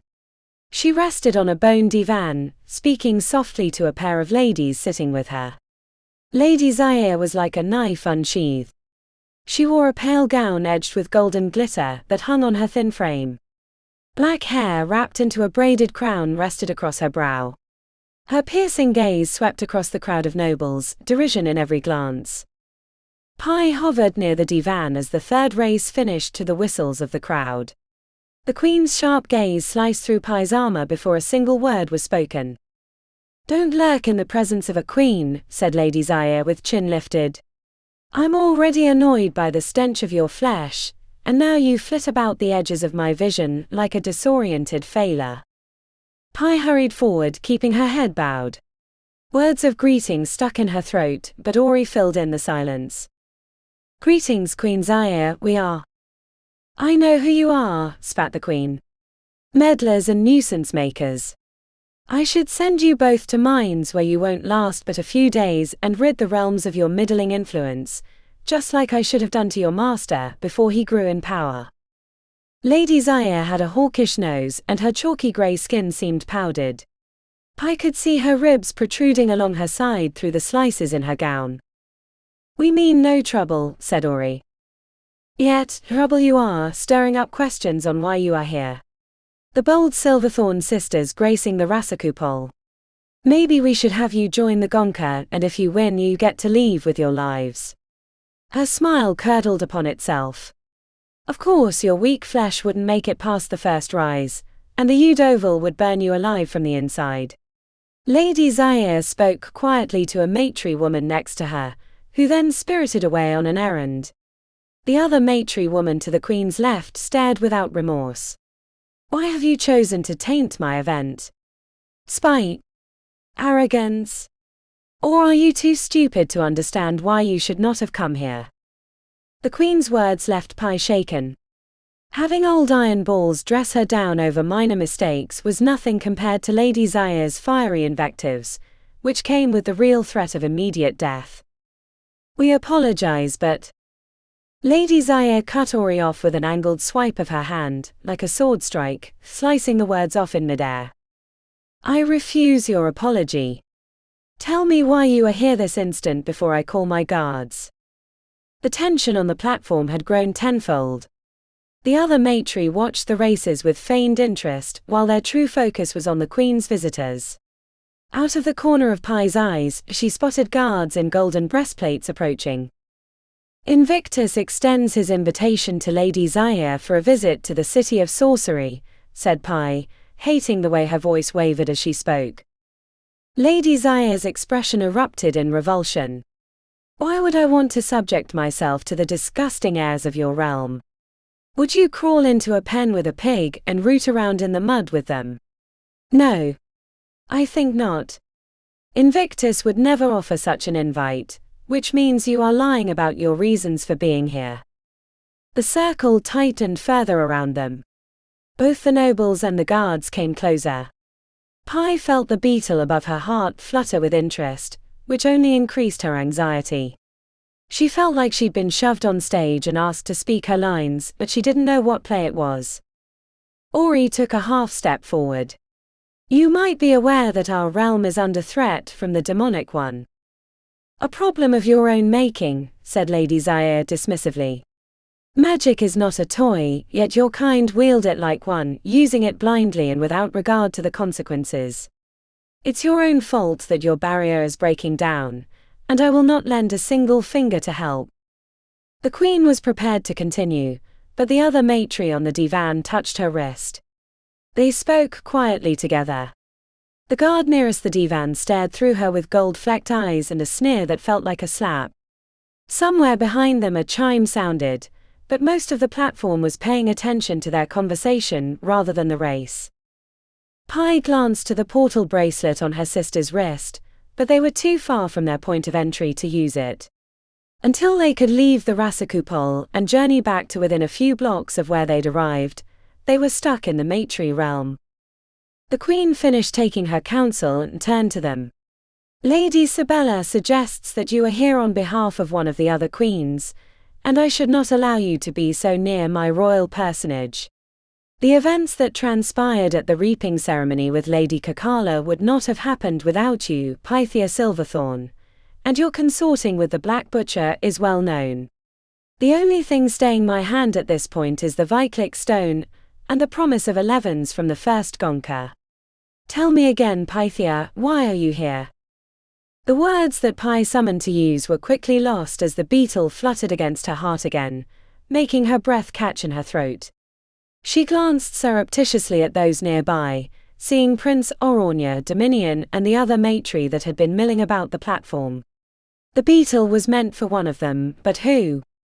When a queen asks a question, she expects an answer, not a dumbfounded expression, said Lady Zaya menacingly. As the beetle dislodged itself from her upper breast, Pai worried she was having a heart attack. She couldn't speak and slipped to her knees, which caused an uproar amongst the nobility. Pai fell to her side as the beetle slipped from behind the breastplate, eliciting a gasp from the assembled before it fluttered its hind wings.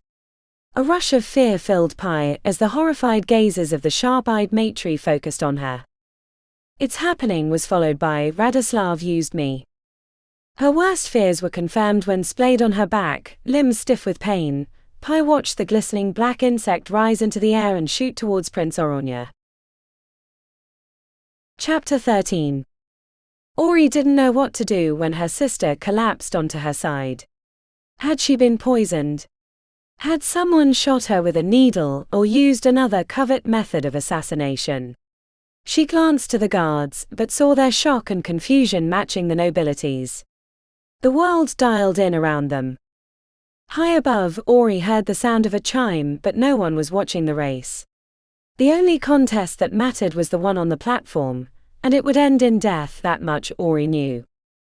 When the black beetle crawled from her sister's crimson and gold breastplate, the nobles erupted in fervor as if a wasp had entered a crowded limousine. Ori reached to grab her sister as if she might drag her away in the heat of confusion, when the golden-eyed guard grabbed her upper arm with the strength of a vice. Lady Zaire rose from the bone divan, shouting for someone to stop the beetle when it unfurled its hind wings and shot towards Prince Orania as fast as an arrow. Fell energies rose. Ori sensed the chaos that was about to ensue. The yellowish wings of the insect beat so fast she couldn't see it. The beetle flew directly at the prince. The diminutive maitre made no effort to escape. Then the beetle veered upward and over Prince Orania towards Duke Charon, who gaped open-mouthed at the incoming insect. To the shock and horror of the assembled, the beetle went directly into the Duke's orifice, the tiny legs wriggling as they forced their way into his throat. The top hat tipped off the Duke's head and crashed to the ground, exploding into shards of glass as he struggled against the insect that had disappeared into his mouth. His face grew deeper shades of grey, like a storm cloud gathering rain. There was a moment that Ori was certain that their lives were forfeit. When the Duke fell to his knees, hands around his throat and eyes pleading for help, she knew they would be killed for providing the means of his assassination. Until his face started to change. As black lines of corruption snaked away from his double chins, the generous flesh on his face started melting away as if he were made of wax. The reveal brought a collective moving away, except for the maitre house guards of the Diamond Court who had surrounded the Duke, or what had passed itself off as him. In the span of a half-dozen heartbeats, the heavy-set Duke Charon in his top hat and long-tailed jacket dissolved away, until something smaller and more alien with wide, expressive eyes and rounded shoulders was revealed. The creature burst away, discarding the husk of the Duke to slop upon the platform, evading the guards who moved like flashes of golden light, proving to a stunned Ori that she would have had no chance to escape. The chase quickly disappeared over the edge of the platform, the creature leaping into the lower class areas, scattering the maitre, and then bounding onto the track. A race had just finished. The guards, while quick, made those leaps with less alacrity, falling further behind. Ori managed to twist her arm out of the guard's grasp, and attended to her sister, who was sitting up with a worried expression. The outer casing of the Duke was dissolving into a pile of goo that hissed with rapid thermal decomposition. "Are you okay?" she managed to ask, but never got an answer because the guards grabbed her and her sister, pulling them into standing positions. Facing Lady Zaire, Ori didn't know how to judge her expression. Anger. Fear. Confusion. All of it underpinned with fury. 1,000 painful deaths filled Ori's mind. Her sister's trust of Radoslav had been their undoing. "Precept," said the Queen to the guard holding her arm. "Take them by the railing while I consider their punishment. Kill them if they resist." Ori made no effort to escape as the maitre guard led them away. Her sister was held by another guard, and more surrounded them as if they were dangerous criminals. Not wanting to watch the debate that would end her life, Ori focused on the race, which had continued even after the strange creature had bounded across the track and disappeared into the guts of the structure. The maitre with the Wraithhawk mask was in the middle of the pack, jostling with the other riders as they leapt over the swells and curves of the track.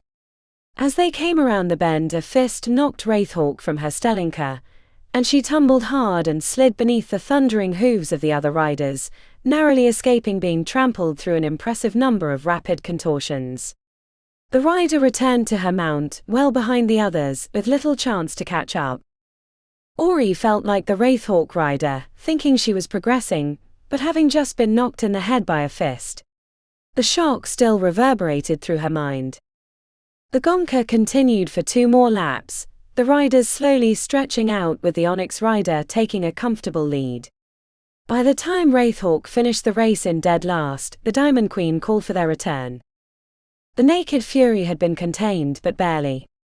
The Queen looked like she could explode at any moment. Ori kept her head down as if the meek display might help avoid her wrath. "I should have known that you weren't here on behalf of Invictus. I gather he's unaware of your existence in this realm." Lady Zaire drummed her fingers on the armrest of the bone divan. "Speak. Explain yourself." Ori checked to her sister, who looked stunned by the events, though she reached for her own words, which stumbled from her lips as she formed her thoughts. The creature that was hiding as Duke Charon was meant to assassinate you. The creature, said Lady Zaya mockingly. You don't even know what it's called.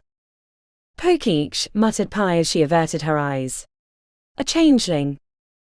Why would you care about my safety? I know your master, he's not a kind man. He would prefer to see me in the grave, especially after what my son tried to do in his city, said Lady Zaya keenly.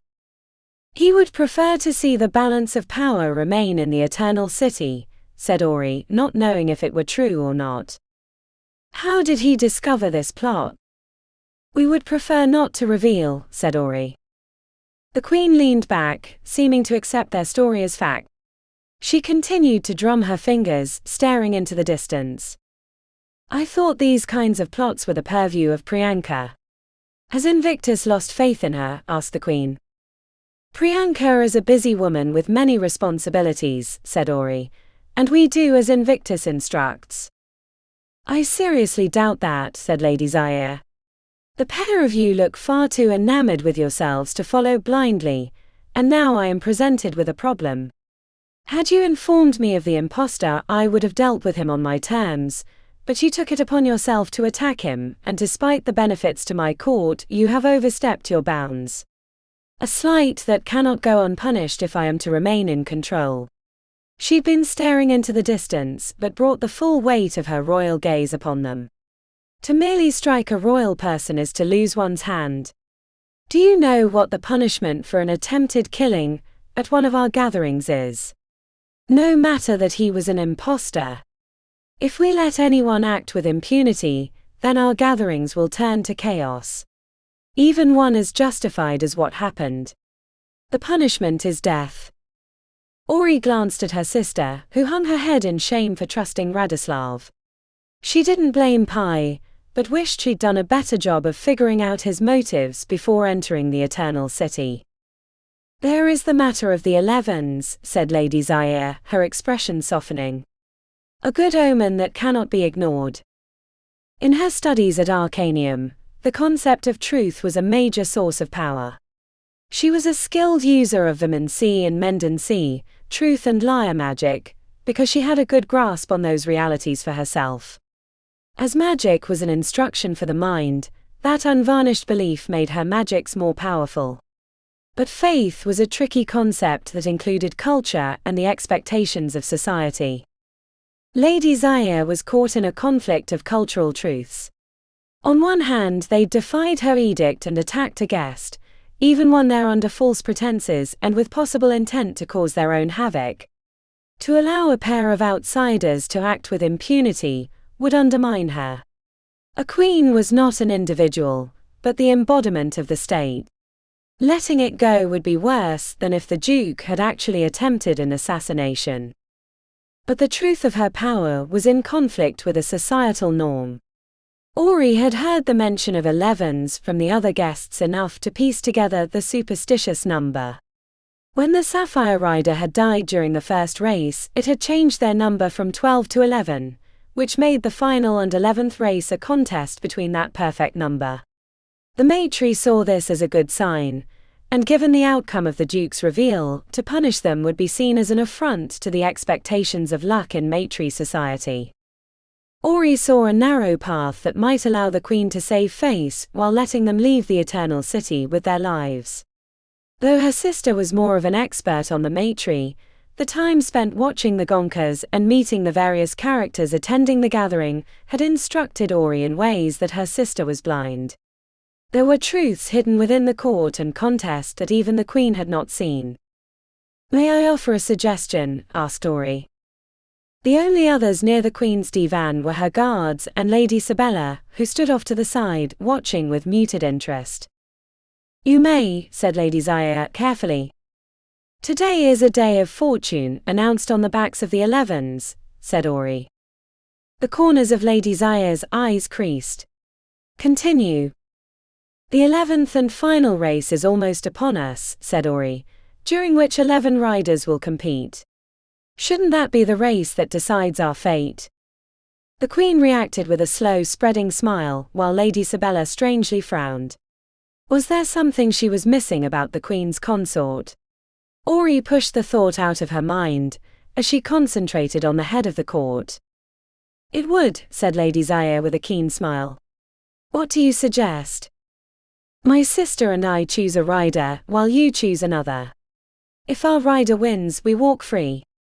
If yours wins, then your punishment should be as severe as you deem necessary." "What if another rider wins?" asked the Queen. "If you would like, have each noble choose their champion. If theirs wins, then they can judge us however they'd like," said Ori. The Queen sucked in her breath in pleasure, eyes alighting with the prospect of solving the problem and entertaining the nobles with a grand spectacle.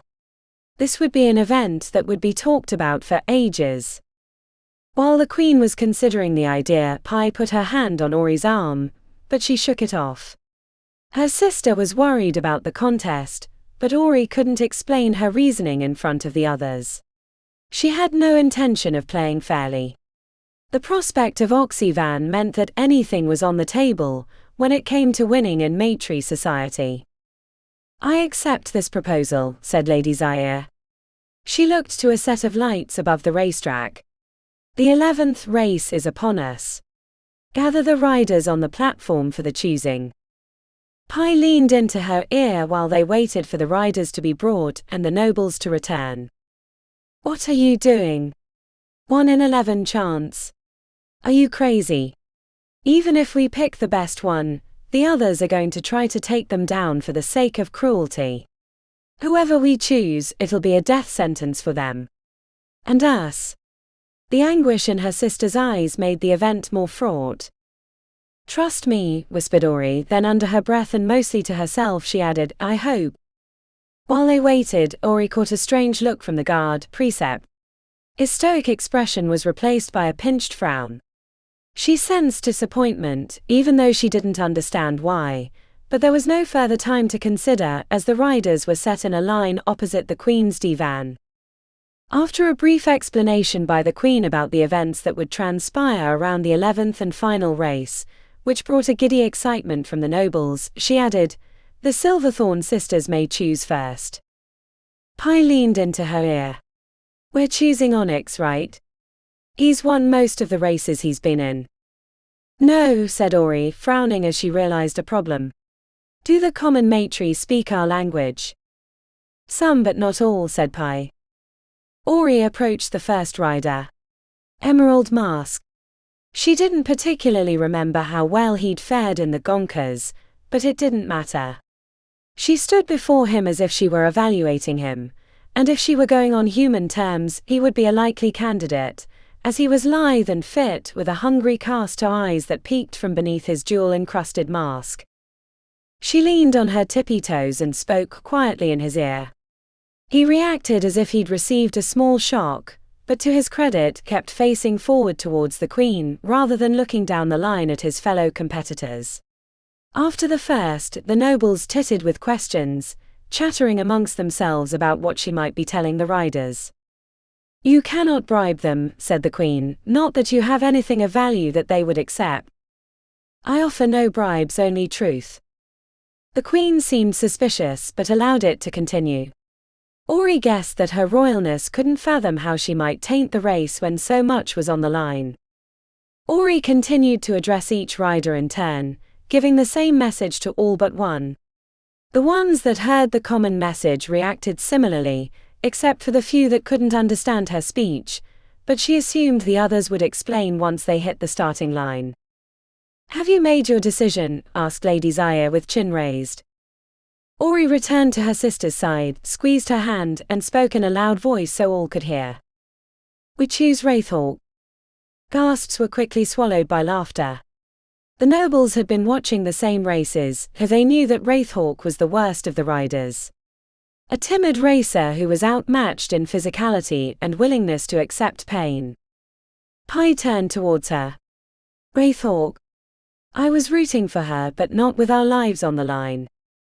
Lady Zaya smirked. "Then I choose Onyx."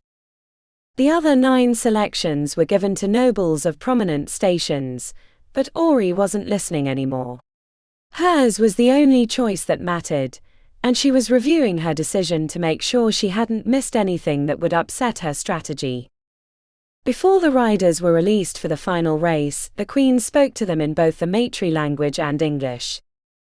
To encourage a spirited gonka and to pay homage to 11s, the winner will be provided with a generous prize far beyond the usual reward.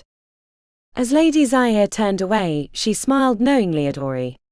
The additional gift would push the riders to compete more brutally than normal. Unless what she'd said to them was enough to counter their normal ways. As the riders left for the starting line, Wraithhawk glanced back suspiciously. When she had leaned into that rider's ear, Ori had said nothing, and then pulled back with a smile. Wraithhawk continued her observation, checking the other riders, trying to decide why she'd been chosen over the others. The attention that was given the races increased tenfold for the final and 11th gonka. Ori took position along the rail with her sister, to her surprise, finding Lady Sabella on her left. "You play a dangerous and foolish game," said Lady Sabella. "I play to win." The older dark-haired matri looked down upon Ori, as if she were a peasant. "Should one of the nobles win, they will delight in torturing you for your hubris, while our queen will end your life as an example for those who tempt fate. Why would you risk so much to keep the balance in the Eternal City?" The noble's plain speech took Ori off guard. Some things are important enough to risk all. "Eventually time and chance catch up with everyone," said Lady Sabella. "Better to risk little and play for the next game." The response that Ori had ready was lost the moment the chime sounded, announcing the start of the race. She had no idea if her ploy would come to fruition, and with a long race of 11 laps, she might not know until the end. The previous gonkas had included 6 riders, which left room for maneuvering and jockeying as they navigated the obstacles on the bone track. With 11, that space was nearly non-existent. Wraithhawk was third from the left, and when the chime sounded, he tried to get out ahead of the others, but her Stellinka wasn't as quick as the two next to her. On the opposite side, Onyx confidently took the lead, as the riders nearest allowed him the space to surge to the front. This was the part of her strategy that was suspect, as having various personages attached to each rider meant it was not a contest of skill and speed, but one of prestige. The first lap was a tight affair with only one thrown rider, the Amber Mask, who nearly slid off the track when he was kicked by Emerald.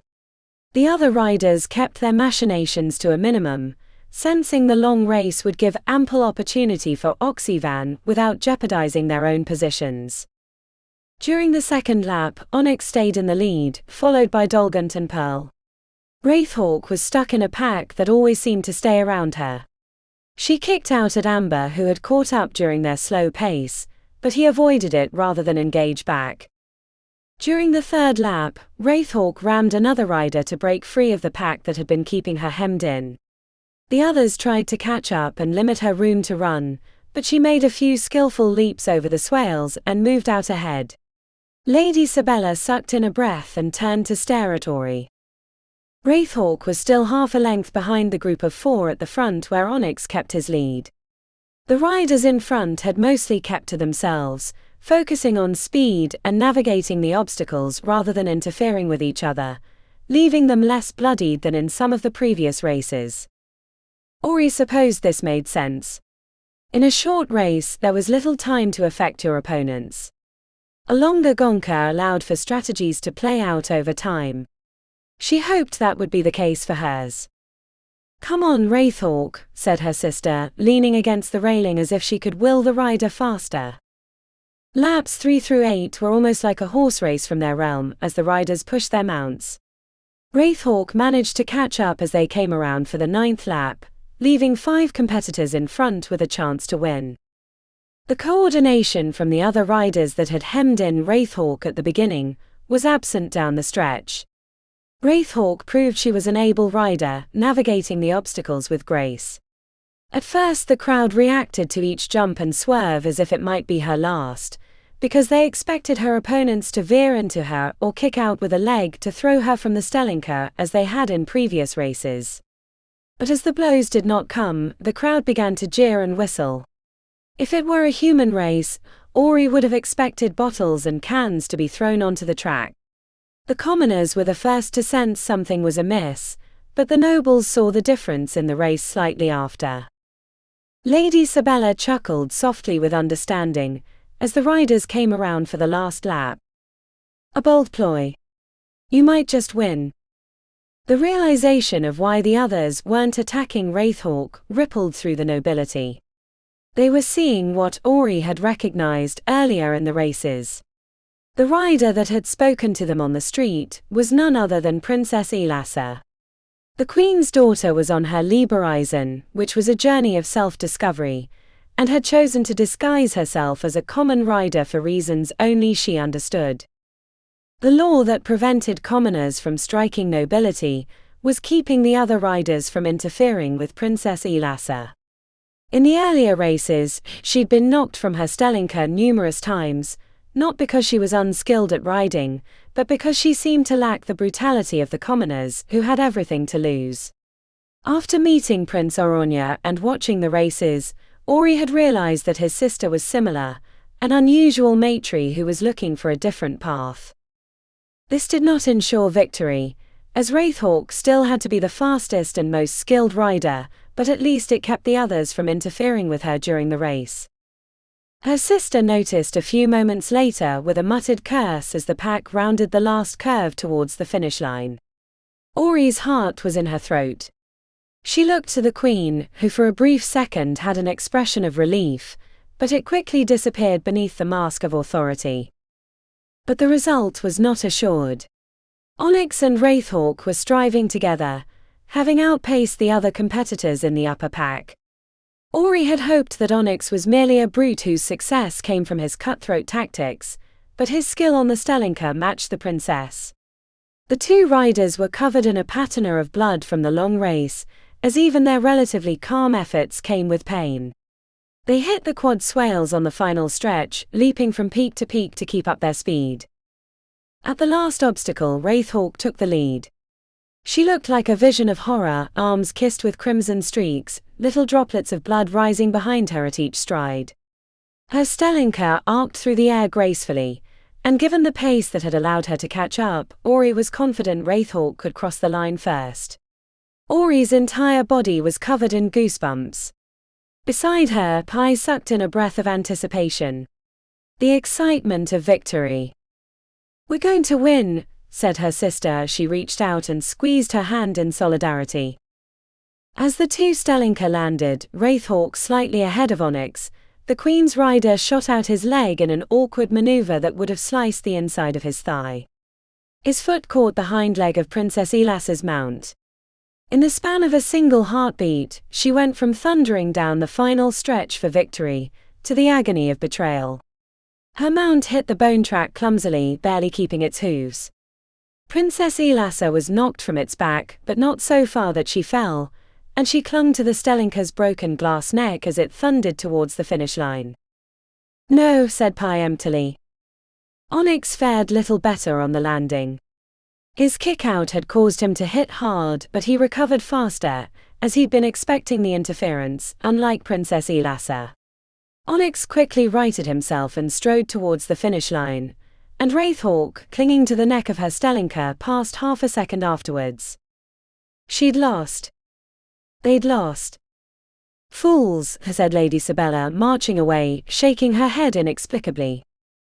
The brief taste of victory was bitter on her tongue, having turned to ash by Onyx's last maneuver. The nobles, having been enraptured by the thrilling race, turned to Ori and her sister, hunger in their black eyes for the punishment that would come. "We lost," said Pi. "I can't believe we lost." Ori was numb.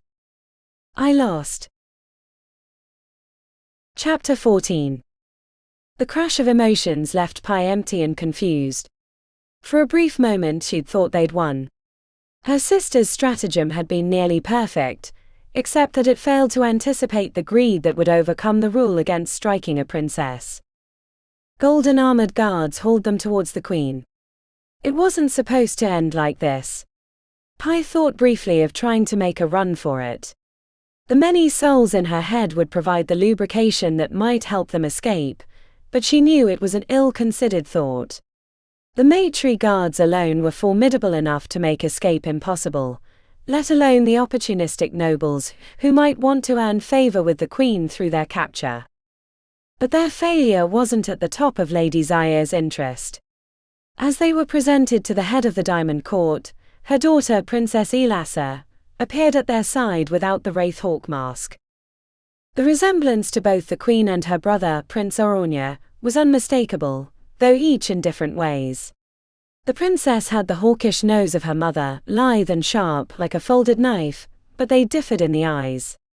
Where her mother's were hard, a polished obsidian regarding the world with suspicion, Princess Elassa reminded Pi of her brother the prince. There was much left undecided in those eyes, as if she were open to new experiences and new ideas. This was contrasted by the wash of pink blood covering her flesh and minuscule clothing. Princess Elassa had forsaken the chalice of healing, as she was brought before her mother. The grimace of pain and the blood freely flowing from her flesh as she waited for the admonishment that lurked so clearly on her mother's brow, made Pi wonder which was worse. Elassa. Lady Zaya spoke with both authority and longing. Pi had no idea how long her daughter had been on her Liebereisen, but it was clear that it had been long enough to create a fissure between them. "Why do you debase yourself with them?" asked Lady Zaya. Princess Elassa glanced over, forehead knitted with thought.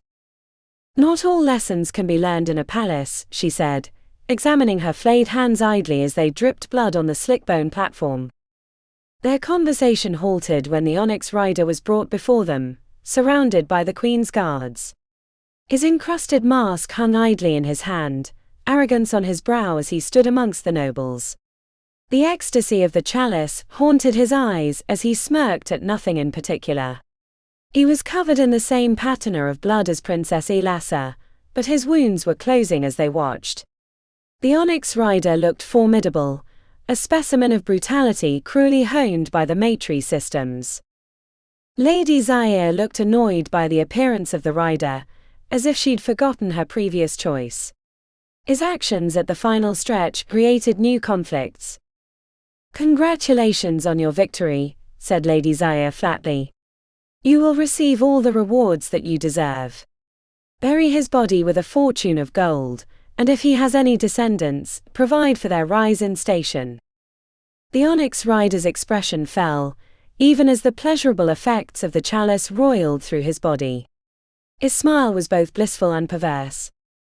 "No, mother," said Princess Elassa. "He fought by the rules of the Gonka. Had the outsiders not interfered, his victory would be untainted by knowledge." "Oxyvan," said Lady Zaya emphatically. "The Silverthorn sisters played well, even if they failed in the end."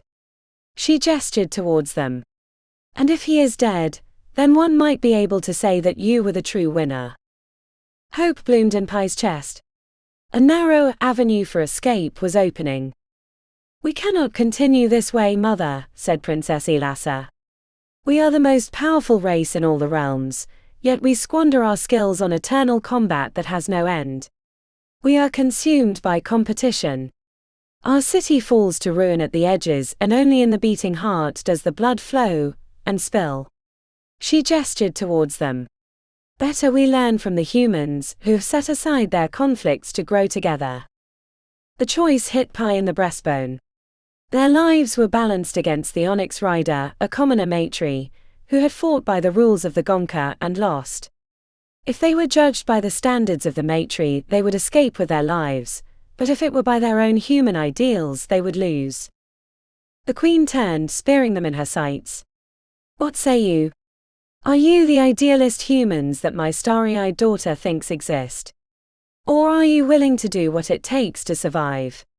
Should Onyx be killed for his transgression, and give my daughter the victory? Or should you accept the punishment for your failure?"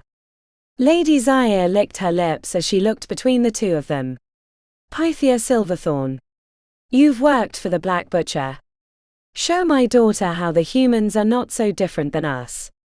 That they thrive not because they are strong but because they are weak, because who cares what the insects do beneath our boots? Tell me, Pythia. Who lives and who dies? Will it be you and your sister? Or Onyx? Pi took a long look at the winning rider. The effects of the chalice still coursed through his veins. He staggered on his feet, drunk by the ecstasy of his wounds. She knew his struggle. After their parents had died, they'd had to do what was necessary to survive. Would she have made a different decision in his shoes? She wasn't so sure. See how the human twists on the knife, Elassa. Even she desires the death of Onyx. Human flesh is weak. Pi looked to her sister, whose face was pinched with concern. She knew what her sister would choose. That was the difference between them, and why the Queen had chosen her to decide. They could live, but only if another would die.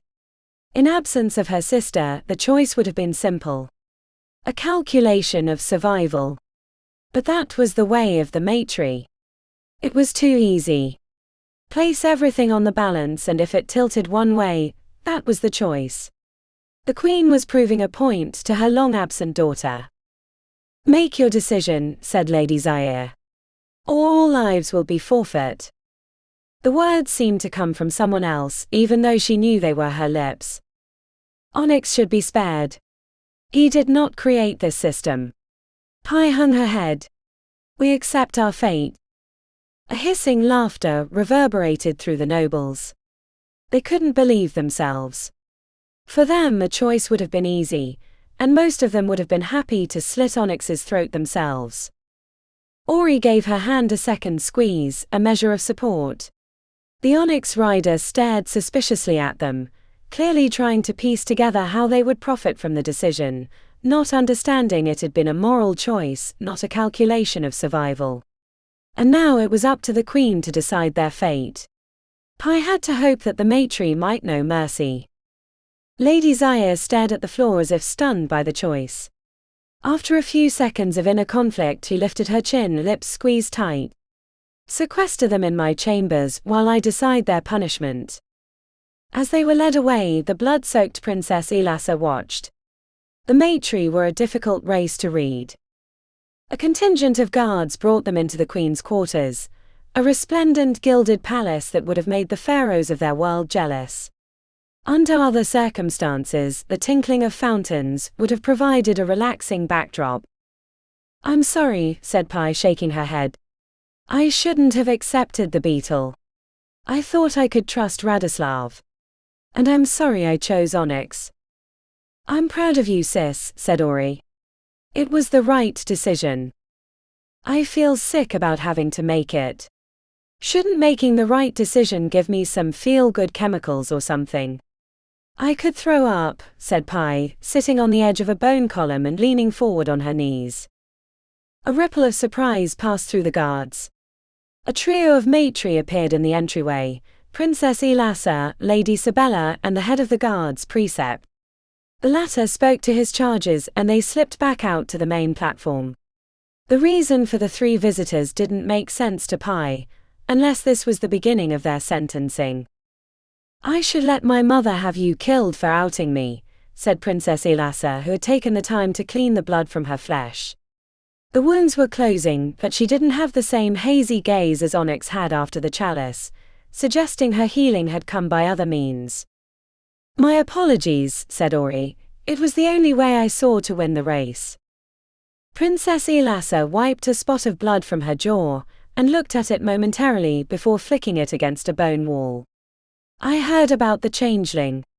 My mother should be thanking you for taking care of the imposter Duke Charon, but the rules of the Matri are as much a collar to her as they are to the commoners. Is that why you disguised yourself as a rider? Asked Pi. Among other things, said the princess.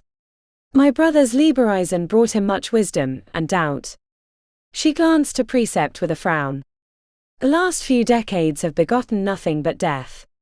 If we continue down this path, we will exterminate ourselves, which makes it more fitting that you pardoned Onyx. What will Lady Zaire decide? Asked Ori. Lady Sabella sighed. She will have no choice but to have you killed. The nobles will delight in the spectacle, momentarily distracted until the meaning of the impostor Duke Charon is discovered, which will lead to a new round of warring between the courts. It could have been worse. Do you know who was behind it? Asked Pi. Only suspect, said Lady Sabella, frowning. Had he been successful in assassinating the Queen, there would have been even more chaos and bloodshed.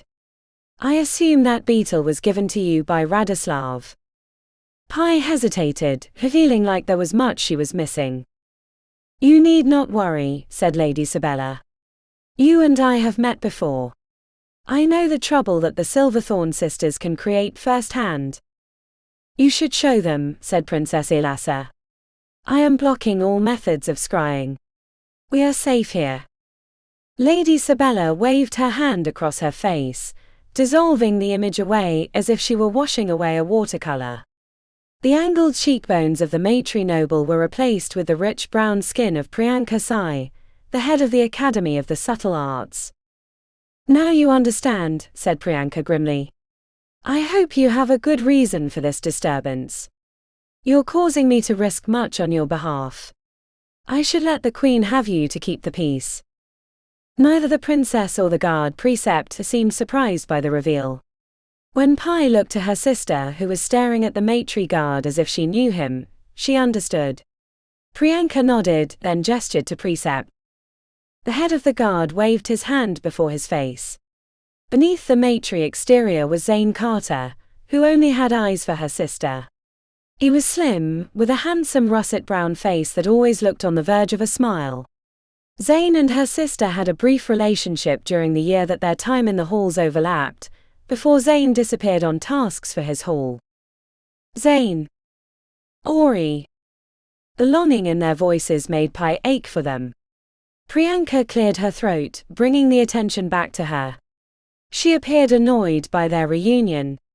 Quickly, explain why you foolishly came to the Diamond Court. Her sister gave a brief explanation of what had transpired with Beckett, and then Andromeda and the Truth Bond. She ended with the question, is there a way to get rid of it? No, said Priyanka, gaze searching. Not really. But you might be able to track her down using the bond. She looked to Pi. Radoslav sent you here with the beetle. He did. I thought I could trust him. He said it wouldn't put me in harm's way. Priyanka raised an exquisite eyebrow. After all the time working for him, you trusted that explanation. She saw it now for what it was, a cold calculation. He traded on their friendship for a chance to save his race from their own destruction. It was the same reason that she'd chosen Onyx, but she didn't know if she could forgive him, since it was her life on the line. Will you come back to Invictus with us? Asked Ori. The head patron grows worried about the fate of our realm. The demonic invasion nears. Our fate, he has claimed, was imminent for much longer than you've been alive, said Priyanka, frowning.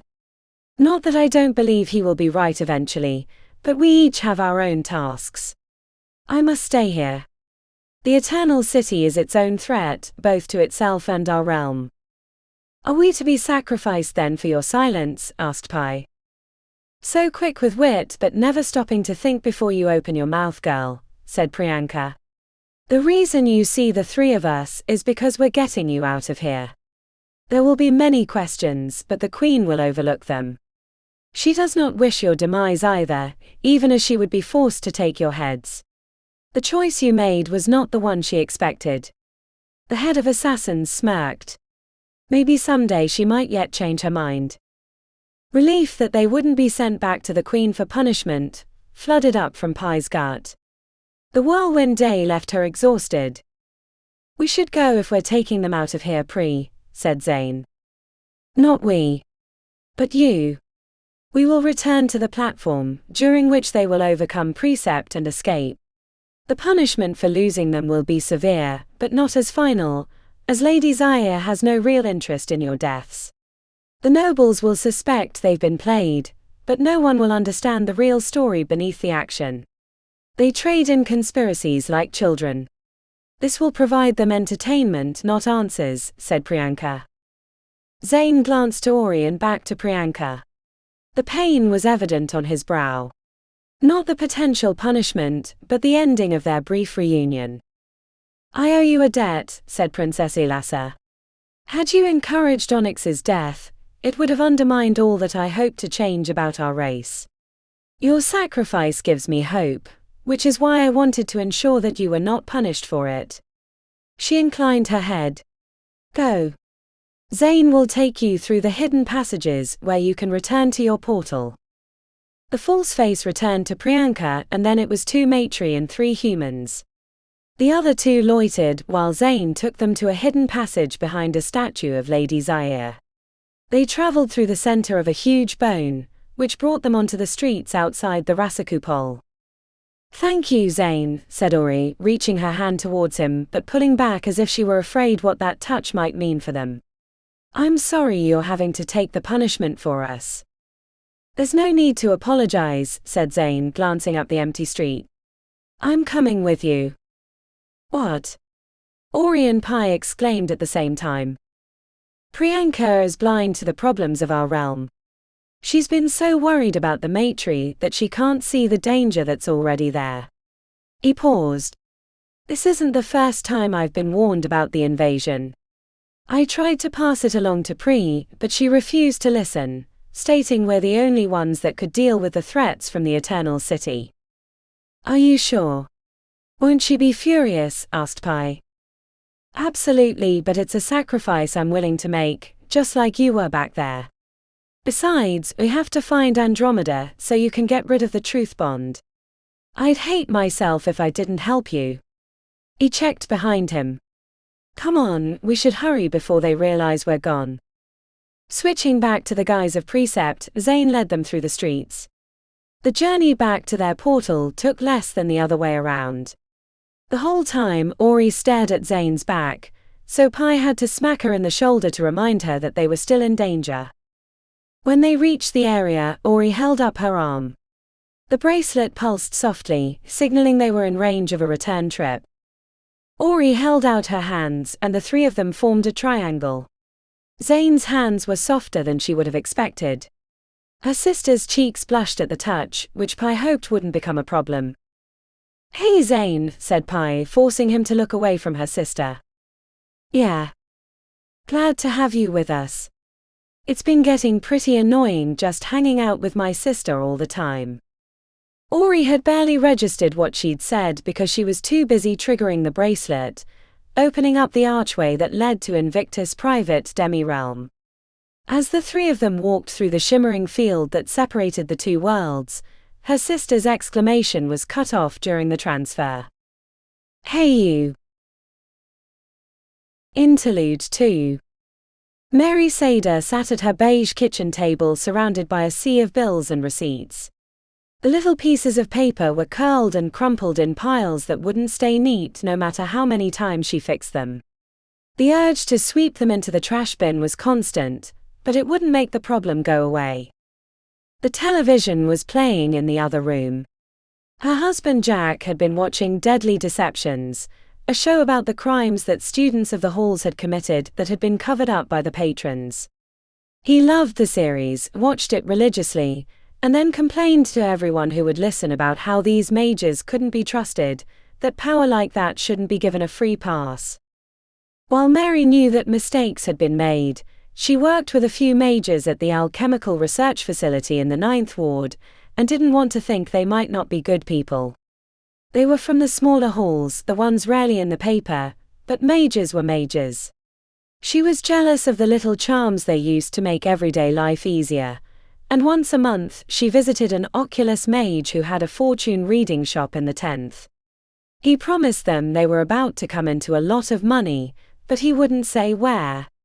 Mary was beginning to worry that he was scamming her, but the first 2 tips he'd given her had panned out.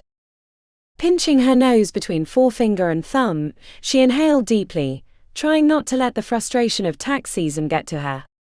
To pay for Jack's medical bills from when he got hurt during a freak windstorm that had blown up on his construction job, they'd adjusted her weekly pay to take less taxes out, but now that the end of the year had come, they were woefully behind. She didn't know how she was going to cover the difference without resorting to shady payday loan businesses or asking her father for assistance, a request that would come with a ton of baggage.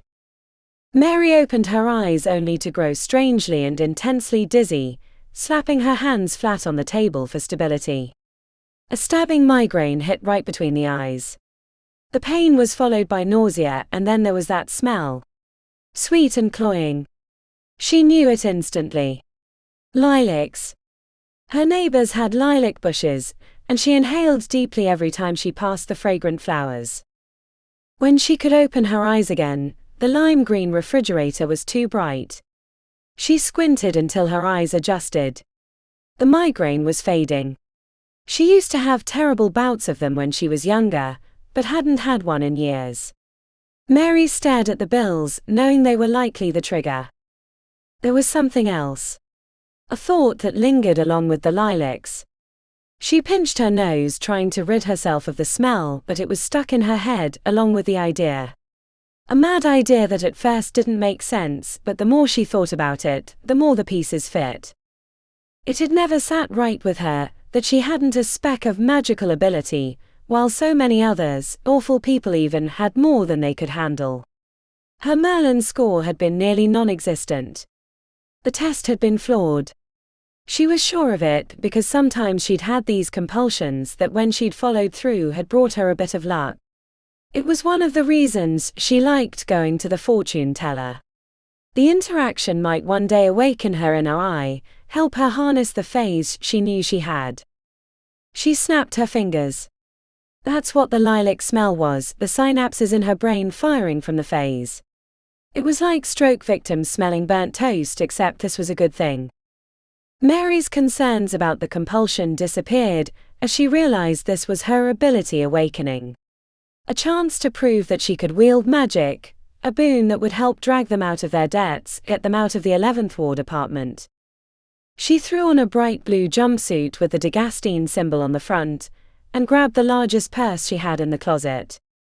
After kissing her snoring husband on the forehead, she headed to the Green Line station near their house that would take her to the facility. The guards gave her side eye at the strange hour of her arrival, since she wouldn't be expected at work until morning, but she was a team lead and it wasn't unusual for them to be called in during emergencies. Mary went straight for the supply closets. Her team mixed the larger alchemical test batches for the researchers once the formulas were narrowed down. The materials had to be recorded, but she marked down another project from the lab on the 4th floor and put that team lead's name down on the sheet. It was unlikely that the theft would be followed up on. The 2 canisters went into her oversized purse. She buried them beneath her spare underwear and sanitary napkins. After lingering in the lab to give the impression she'd been actually working, but really playing games on her phone, Mary headed out of the facility. The guards gave her purse a cursory inspection, but never dug past the upper layer. At this hour of the night, the Green Line was filled with people heading to or returning from the bars, red-eyed and staring vacantly at the reflections in the windows as the train rumbled down the track. Her heart was in her throat, and every time she wondered if she was acting crazy, the lilacs returned. When she got off at her station, she didn't head home but into the 12th Ward. The dim streetlights of the 11th were never bright enough in her opinion, but at least they existed. Mary hurried down the darkened streets, convinced that someone might be following, checking over her shoulder every 10 steps. A few times she saw clusters of men hanging out on street corners. Drug dealers. Gang members. They could have been an a cappella group for all she knew, but she never got close enough to find out, cutting through back alleys towards a place she'd never been but was a beacon in her mind. She slipped through the cut fence at the back of an industrial factory that had long been claimed by rust and vines. There were people living in the buildings, fires in old barrels, but she kept to the shadows and made it through without being seen. Halfway through, the insanity of what she was doing crept into her mind, stilling her feet and making her check her surroundings. Mary felt like a drug addict waking up from a long bender, wondering how they'd ended up where they were. The promise of magic seemed so far away. An illusion. or delusion. Tears pooled at the corner of her eyes, but before she could wipe them away, the migraine returned like a tsunami, dropping her to her knees. A cry slipped out, and if someone was nearby, she didn't care. When she could open her eyes again, the scent of lilacs was choking her. Am I going crazy? A voice in the back of her mind assured her that she wasn't, but could she believe it?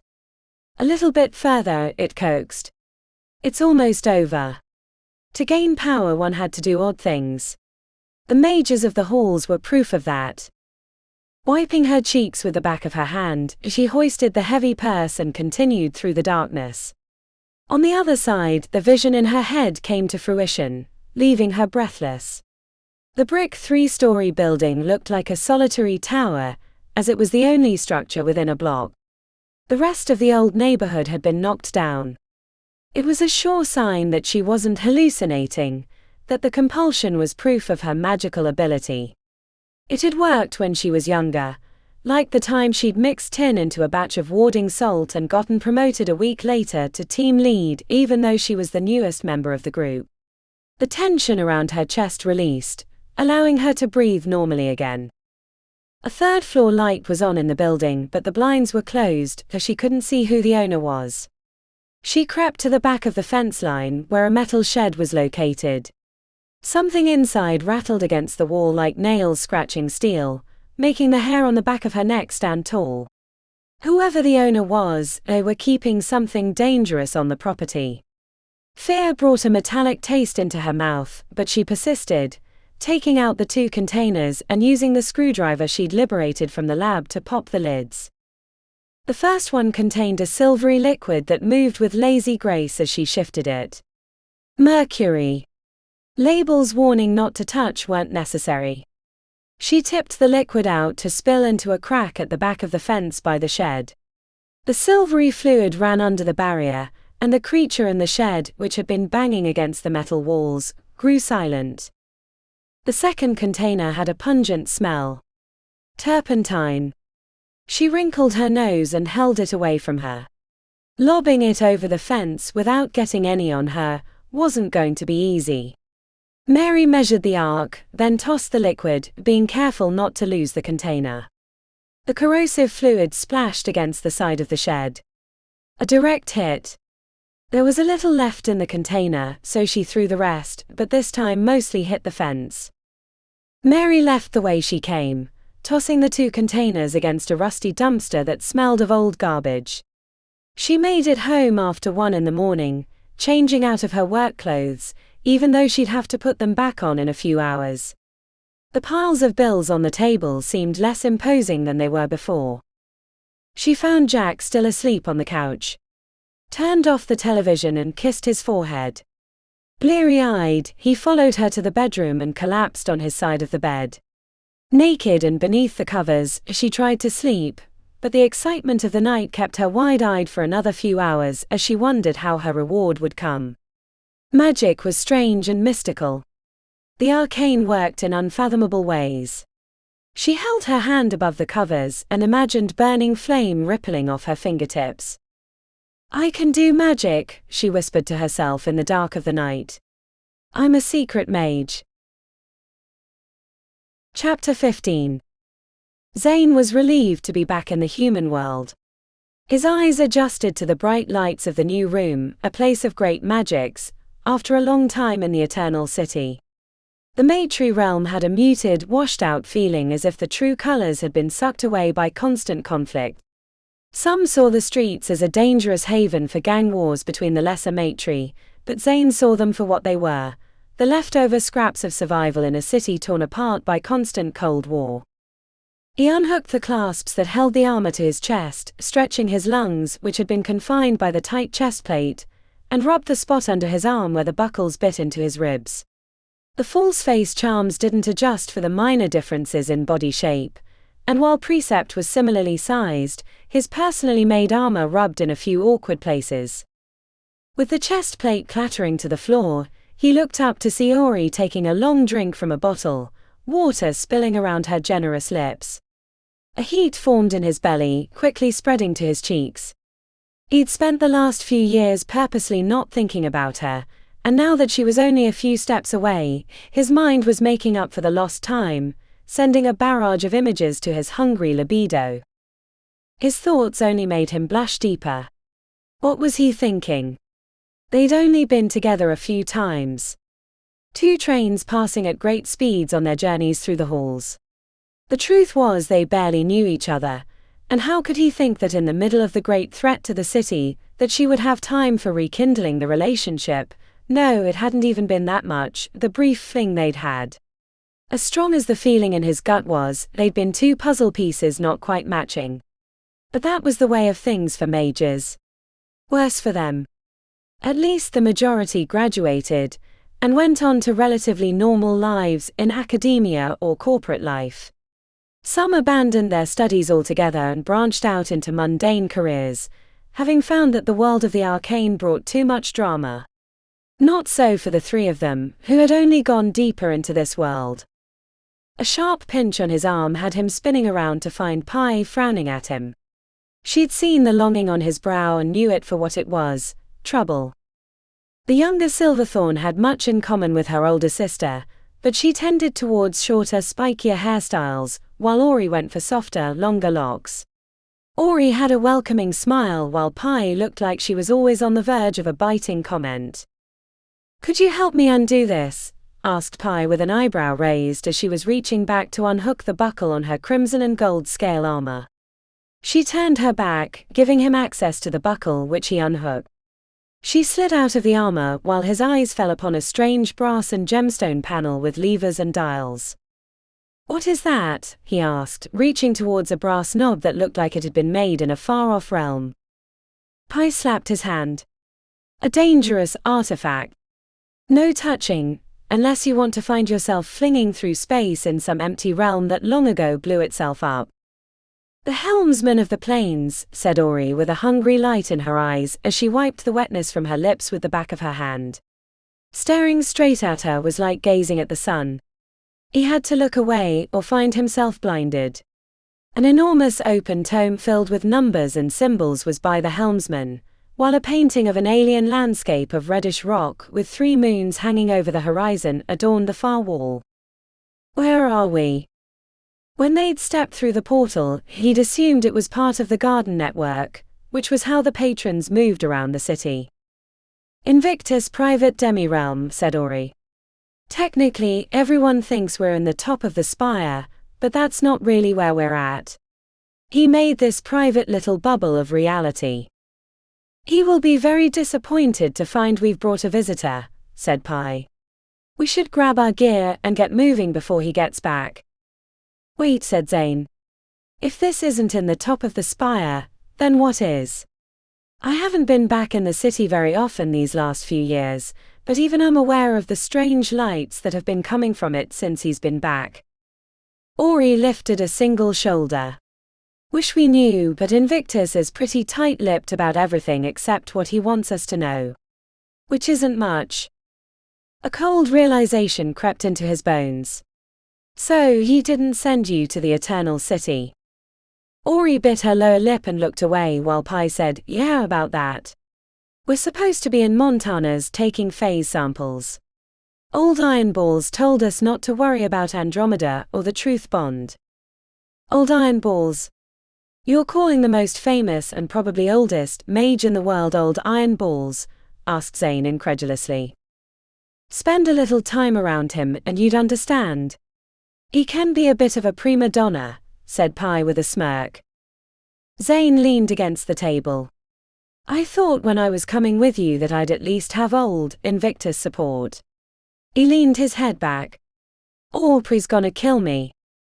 Ori met his gaze, which sent a little shock through him. "Want us to open up the portal? You could be back in the Eternal City in no time." "I know. The Truth Bond is too important. And I meant what I said back there. Priyanka's too focused on the Eternal City, which while dangerous isn't the immediate problem." "You say that like you already know something," said Pi as she took sips from her water bottle. "Nothing specific, but the rumblings in the Undercity aren't new. I've seen the wells. The patrons have done everything they can to prevent them from deteriorating further, but there's only so much they can do. Phase is corrosive. The more we use magic, the more the barrier breaks down. This problem is inevitable. He rubbed the back of his neck. Wait. You mentioned going to Montana's. You know the Charmer family was there before it went to shit, right? We do, said Ori. Do you think that's why they took Andromeda? She wasn't there, said Zane. Seems suspicious, said Pi. Not really, said Zane. She was the least involved with the family business. You say that like you know her. Not Andromeda, but Kitty was in my hall. We worked together once, said Zane. Maybe she might know where her sister is or would want to help us get her back, said Pi. As far as I know, she hasn't been seen in years, but I haven't been around much, so my information might be dated, said Zane. Now what's this about Montana's? Ori pulled a runed cylinder out of a carryall that had been hanging on the wall. We have to take this and get readings from the place that the barrier was breached.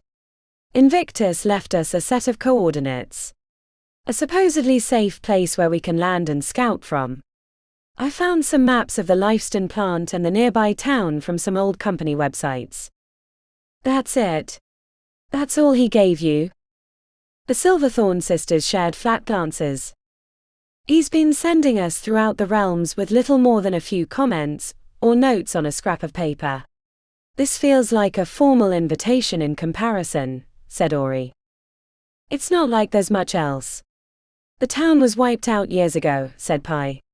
This should be a pretty simple scouting trip. Your imbuements should make this easier, but we'll be over-prepared in case. I need to grab a few things before we go. Is there any food I can grab? And a bathroom? The Matri have famously large bladders. It was always hard to get away as precept.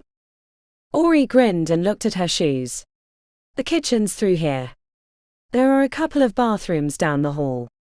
Invictus didn't hire an interior decorator, so it can be a little confusing. Before he left for the kitchen, Zane paused briefly to study the helmsman of the planes. He wasn't really interested in the artifact, but it kept him from thinking too deeply about how furious Priyanka was going to be about his betrayal. He worried most that she would think it cowardice about the potential punishment as precept, but it wasn't that. They'd spent the last few years in the Eternal City, with little more to show for it than a few unhappy nobles about the way things were going in the Matri realm. He didn't feel like they were protecting anything, not even themselves, let alone the human realms. The kitchen looked like something out of the 1970s, with lime green countertops and gas stoves. A butcher knife that looked like it had been used in ancient Rome hung on the wall.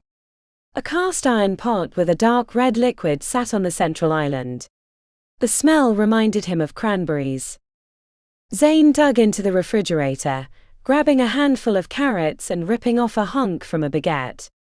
The bread was stale, nothing like his sister Nevaeh could make.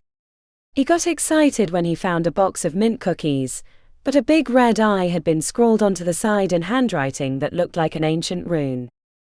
"You've got to be kidding me," he said, chuckling at the idea that the most famous mage in the world had to mark his favorite cookies, or they'd be eaten. He found a bag of salted chips and worked on that, chugging water he got from the sink. The mundane aspects of the kitchen had him longing to see his family. The last he heard, and it was probably outdated, his parents were in Alaska with the twins and Amani, his sister Nevaeh had made sous chef at a top Parisian restaurant, and Roy was working construction. It was the only downside to fixing his hometown of Varna. When no one could leave, he at least knew where they were. That, and his cousin Keelan would still be alive.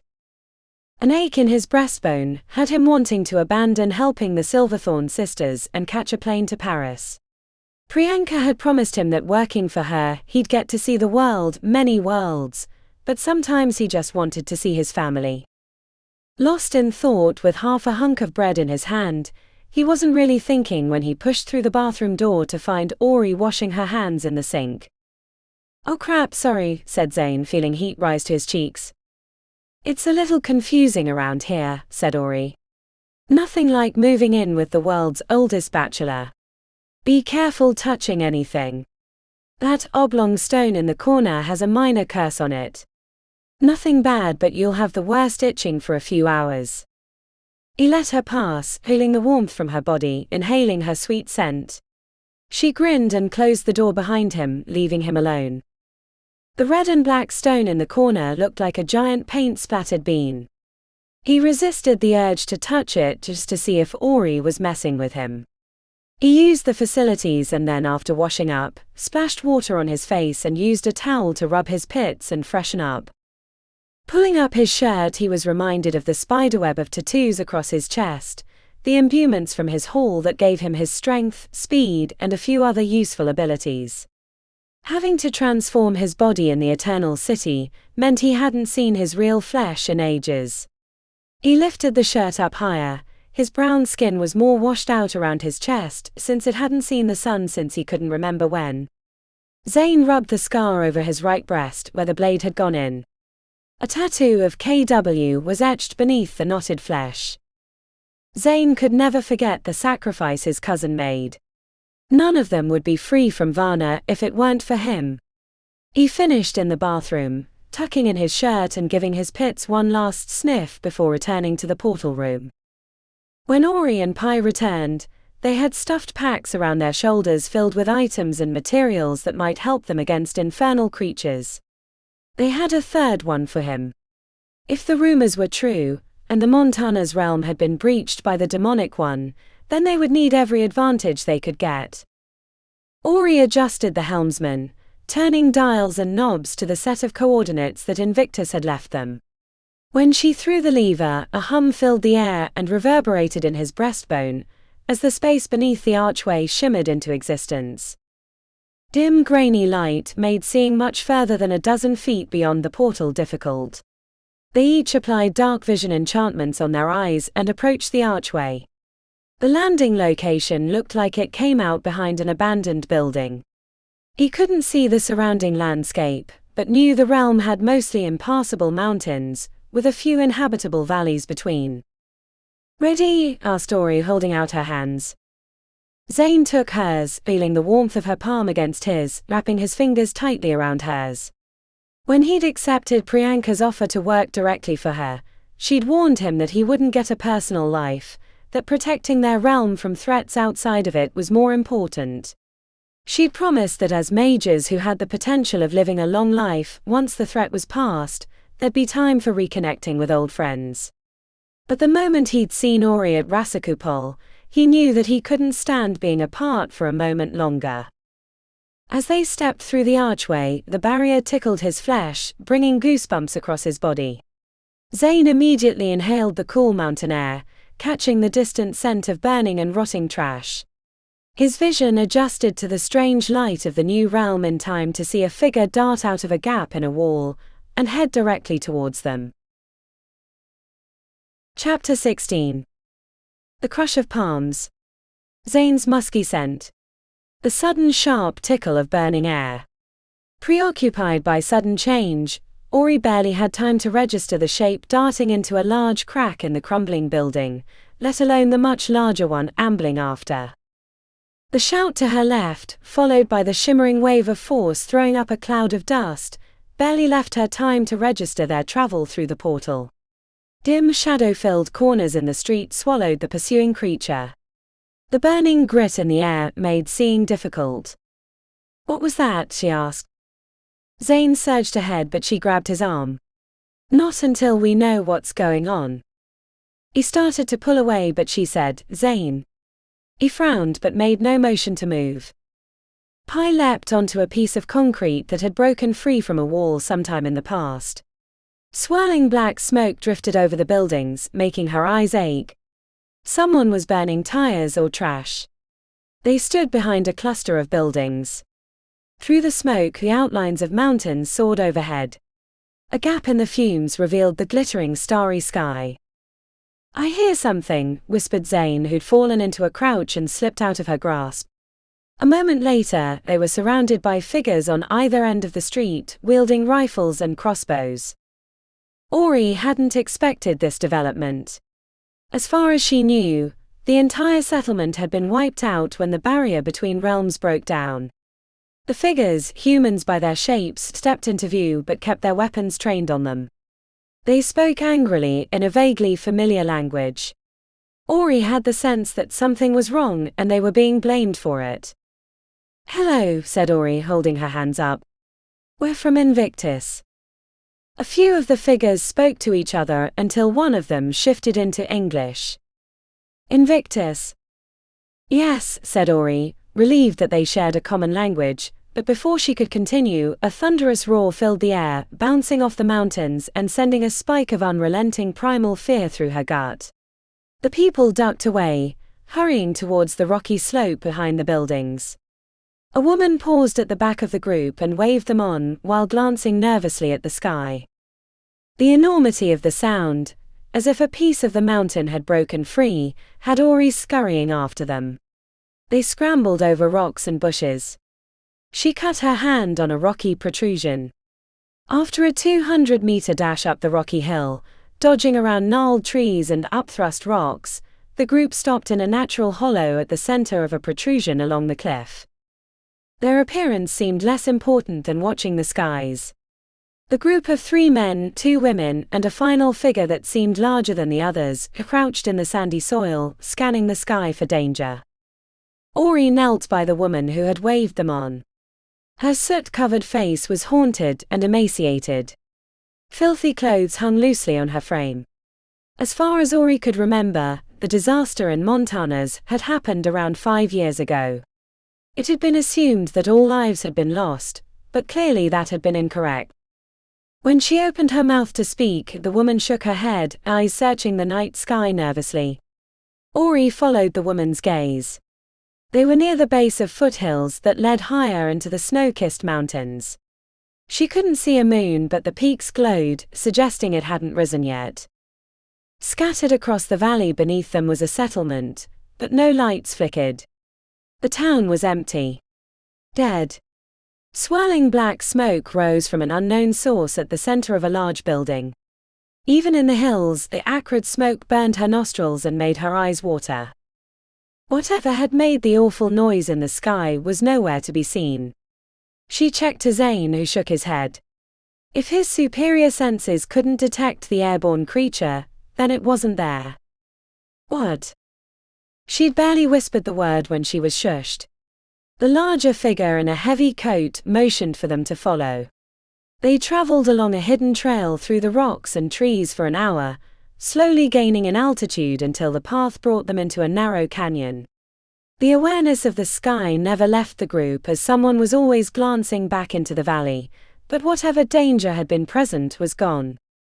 They were led into a hidden cave that wasn't visible from the canyon, as it was protected by the gnarled trees that seemed common for the region. After a heavy tarp was pulled over the entrance, a weak lantern was lit, sending out a faint glow that turned their already haunted eyes into caverns. The standoff lasted until Pi brought a mage light into existence, the brightness of the white light making their hosts flinch. Ori would have expected thanks, but their expressions hardened at the display of magic. She couldn't help but notice the dried blood on their clothes, the old wounds, and the fact that the largest amongst them did not quite look human and had kept his hood pulled around his enormous head. The only thing well cared for were their weapons. They looked like survivors of an apocalypse. "Is this all of you?" she asked. The survivors glanced nervously amongst themselves. The woman who had urged them to follow stepped forward, wearing the weary countenance of a leader who had never expected to be in the position. Her lips were cracked, while her right eye was bloodshot from a recent wound. There are a few more, mostly children, the elderly, or those that cannot fight anymore. She patted her chest. "I am Benedita." She paused, heavy with emotion. "Why now? Why have you returned to save us now? After all these years, after all this loss? Why now?" A great hollowness filled Ori's chest as she looked to the survivors. There was a mix of pain and anger pulsing in their jaws. "We didn't know anyone was left," said Ori, finding her words seemed empty as she spoke. "We're not here to rescue you. She regretted her words instantly as they traveled through the small group like wildfire. Gun barrels that had been pointed at the ground lifted towards them. "You fucking parasites," screamed a tall man with a white beard and a craggy face. "You ruined our lives. Our town. Everything we built for nothing but greed." His outburst spared the others, and before Ori could calm things, the cave echoed with anger and sorrow. She tried to explain, but they were no longer listening. Pi stood to the side with her arms crossed, frowning at the survivors as if they were children in the middle of a tantrum, while Zane tried to help her calm them. The eruption ended the moment a horrific sky-ripping sound reached them through the tarp, covering up the cave. Everyone went dead silent, staring at the entrance as if it were about to burst open. Whatever danger the noise indicated was a familiar one to the survivors. She could see the fear and the lingering pain on their knotted brows. "We're not with Lifestone or any company," said Ori in a low voice. The survivors kept their gazes on the dirty tarp as the words worked through their heads, turning them eventually back to her. "Then why are you here?" Sensing they were frail and on edge, Ori said, "We were sent here to figure out what happened." "After all these years?" asked Benedita. "Why?" "Because," began Pi, but Ori held out her hand. Her sister wanted to get straight to the point, lay it all out like she always did, but that wouldn't help these people. They needed hope, or at least not further pain. "It's complicated," said Ori. "Fucking liar," said the angry bearded man as he shook his rifle. "Those are a politician's words. You don't want to tell us because you're afraid to. Admit it. You left us here to die." His voice cracked. He looked ready to collapse, and his companions patted him on his back. "Ori," said Pi emphatically, "we should level with them. They deserve that much." Benedita had been rubbing the bearded man's back and speaking softly to him. She had real strength. Probably one of the only things holding the group together. "We're all going to die soon," said Benedita. "We're out of food, any crops we were able to maintain are long dead, and it's getting too hard to sneak into town anymore for scavenging. Last week we lost 3 of our members to a gigante. We can't sustain many more losses." The woman to Benedita's left shuddered from raw pain. She'd clearly lost someone in that group. A lover. A friend. It didn't matter. They were dwindling to nothing, the survivors being left to carry the burden of being alive. "Please tell us you can get us out of here," said Benedita. Ori touched the bracelet on her wrist as she met her sister's gaze. Pi nodded towards the survivors. The message in her eyes was clear: "If you don't tell them, I will." "We can't," said Ori, hating the way they flinched as if she'd just shot one of them. "The method of travel we're using requires the travelers to be phase users." Desolation filled their eyes. Benedita nodded grimly, the brief ember of hope squashed before it could become a fire in her heart. Ori was searching for something to say that might help the situation when the sobbing bearded man exploded from their group, his rifle coming up along with a scream of rage. She was surprised. Everyone was, even the survivors. There was nothing she could do to stop him from firing his weapon at point-blank range. Bullets were faster than the 5 elements. She sucked in a breath, expecting to feel pain ripping through her chest, when a blur to her right ended with gunfire sent into the rocky ceiling, bringing dust upon their heads. When Ori opened her eyes again, she saw Zane holding down the bearded man, who was still trying to fire, sobbing openly the whole time. He was blubbering, "My Angelina, my Angelina." Zane easily wrenched the rifle from the bearded man's hands and stepped away, before handing over the weapon to one of their number. Wide-eyed stares at the display of speed were not lost on Ori. Benedita in particular seemed to harden her expression at Zane, a warning of future problems. The bearded man broke free of the hands trying to help him and rushed out of the cave. "Let him go," Benedita told the others, then turned to them. "Thomas is still grieving. He lost his daughter a few months ago. His heart can't take much more." The nods from the others in the group suggested it was the same for all of them. They were at their ragged ends. "I'm sorry," said Ori, finding she didn't know what else to say and maybe there was nothing she could. "I know this might be difficult, but can you tell us what happened? After the disaster."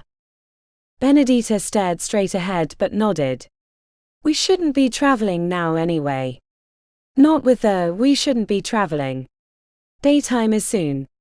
Besides, we need to wait for Tomas." "What was that noise in the sky?" asked Zane. Benedita closed her eyes briefly. "Let us not speak of it. An ill omen." She gestured to others. "Set up camp. We're staying here until daylight." "We have food," said Pi, digging into her satchel. This brought the creasing of eyes. Small pleasures. It was all they had left. A small fire was built in the center of the cave. Ori was worried about smoke, but Benedita assured them the ground would swallow it up long before it reached the air. During the setup they exchanged names. Benedita and Tomas they'd heard already. The other woman was Callie, and the two other men were Lucas and Duarte. The final member of the group who kept apart during this time was Nern, a member of the native population known as Montes. Ori found it unusual that none of them were asked which halls they were from. The reaction to their displays of magic suggested animosity or, at the very least, distrust. Settled around the weak fire with the survivors on one side and the three mages on the other, Benedita started the tale with the facts that Ori and her companions were aware of from the many newspaper articles and TV programs that went over the details in the aftermath of the disaster. The company Lifestone had come to Montana's many decades ago to manufacture their flagship life-extending elixir, Avita, in the mountainous realm for reasons that were never really understood. In the final year of the plant's existence, the Charmer family bought Lifestone, and 4 of the hall-aged kids came to Montana's. During their few months at the Lifestone plant, the barrier between realms was breaking down, and there was unrest between the workers, the plant management, and the town, which had been settled long before Lifestone came by a group of Portuguese. As it became clear that a disaster was in the making, the Charmer family promised to evacuate all those that wished to return to their own realm, but then during the tumultuous final days, escaped home without bringing a single person with them, and the portal that connected the plant to the city of Invictus was destroyed irrevocably. This first part Ori knew. The Charmer family was eventually cleared of financial responsibility, and the legal battles were partially to blame for the company's collapse. Since travel to other realms was extremely challenging without the helmsman of the plains, which at that time was locked in Invictus' private realm, no attempt to re-establish the portal to Montana's was made. The aftermath of the disaster was considered a done deal by the papers. All lives were assumed to be lost. The tragedy spawned a half-dozen TV shows that traded on rampant speculation for their stories. The next part of Benedita's explanation proved that was too simple. The first few days and weeks after the portal was destroyed, the town lost half its population as the Gigantus, which was the enormous humanoid creature they'd briefly seen in town, and other horrific demonic creatures overran them. During this time there was a larger population of Montes, and resistance allowed for people to escape to the hidden places in the surrounding mountains. Once that initial battle was over, there was slow, painful deterioration of their situation. The mountainous region had little natural food, which meant they had to make forays into town to harvest the untended gardens or the old supplies that had been brought through the portal before the disaster. Eventually, mistakes claimed the lives of their friends and families. The Gigantus could be killed, but usually at great cost, so they learned to avoid them. The Gigantus mostly kept to the old plant, and showed little interest in tracking them down. The few scouting missions of that area proved that the Gigantus had set up their homes in the old buildings, attempting to make a settlement out of the plant. The real danger came from other creatures, namely Scorpics, which were bony scorpion-like demons the size of a lion that prowled the mountains and attacked without remorse. The thing in the sky that had made the noise like the collapsing of a mountain was mentioned only as a thing that lived amongst the peaks, and made leaving the valley impossible. The pass that traveled along the road of the spine was visible from long distances, and past attempts at leaving had ended in tragedy. Once they'd accepted they could never leave the valley, the survivors had spent their time scraping together a meager existence with dwindling numbers, which over time became less and less tenable. When they asked about the other Montes, Nairn explained that his people pulled away from the area once the disaster happened, but he'd stayed for reasons he declined to explain. In the aftermath of the explanation, no one spoke. Benedita had given them the overview of the situation, but condensing 5 years into an hour left out a lot of sorrow and pain. Eventually Benedita asked, "Why are you here?" "The thing that happened to you," said Ori, "it's happening in Invictus. The barrier is breaking down. We're here to take samples from the plant and understand what happened." "You can't go to the plant," said Nairn. "It's too dangerous and you don't know your way around." Benedita nodded. "He's right. You wouldn't make it back." "I know we look young," said Ori, "but we've survived worse.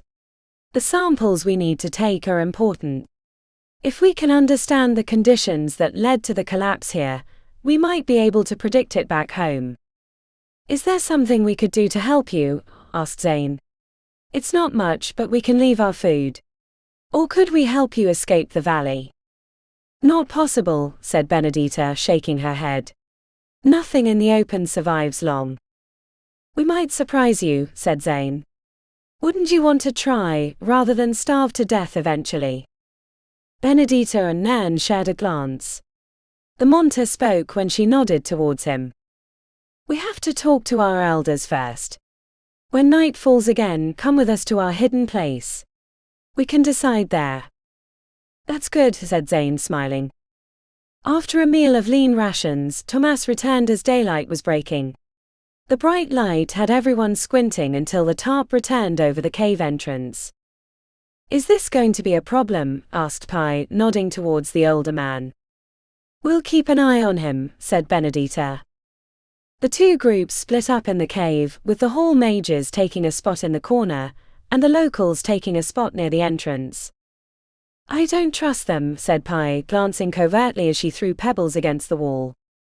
"They're traumatized," said Ori. "We should give them room to grieve." "Scared people do stupid things," said Pi. "I have to agree with your sister," said Zane. "Sorry. We should take turns keeping watch during the night. Tomas might not be finished."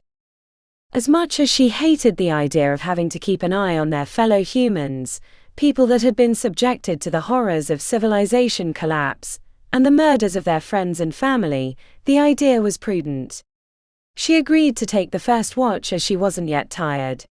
Sleep probably wouldn't come regardless. Chapter 17.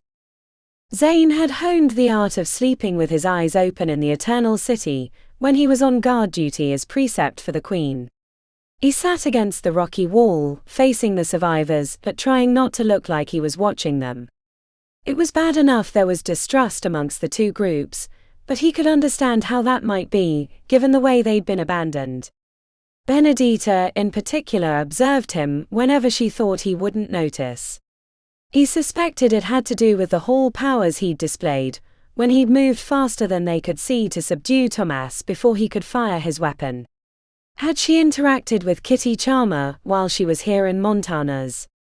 He could think of no other reason for the distrust, which would only make their task harder. When they'd come to Montana's, getting into the plant had been assumed to be a simple job. Learning that the Gigantus, the word the locals used for the demonic humanoids that had come through the barrier, had taken residence there complicated things. If they could get more recent information about the condition, it would go a long way towards completing the task.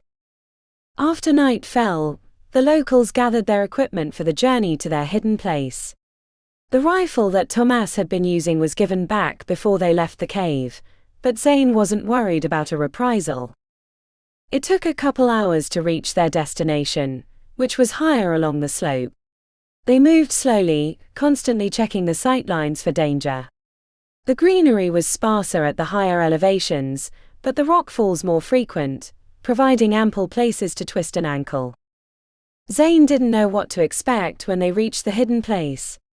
They came up a path along rail lines, which eventually led to what appeared to be an old mine shaft.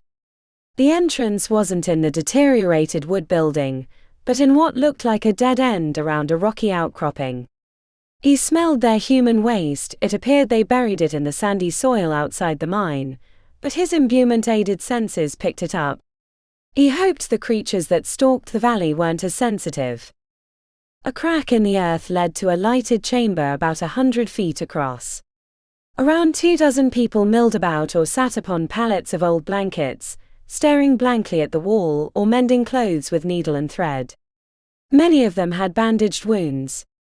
An old woman had a bloody covering over her right eye, and a chest-rattling cough. A few children ran around a big rock playing tag, but even their cries of delight were muted by the grim circumstances. Their appearance brought most of the adults and a few curious children.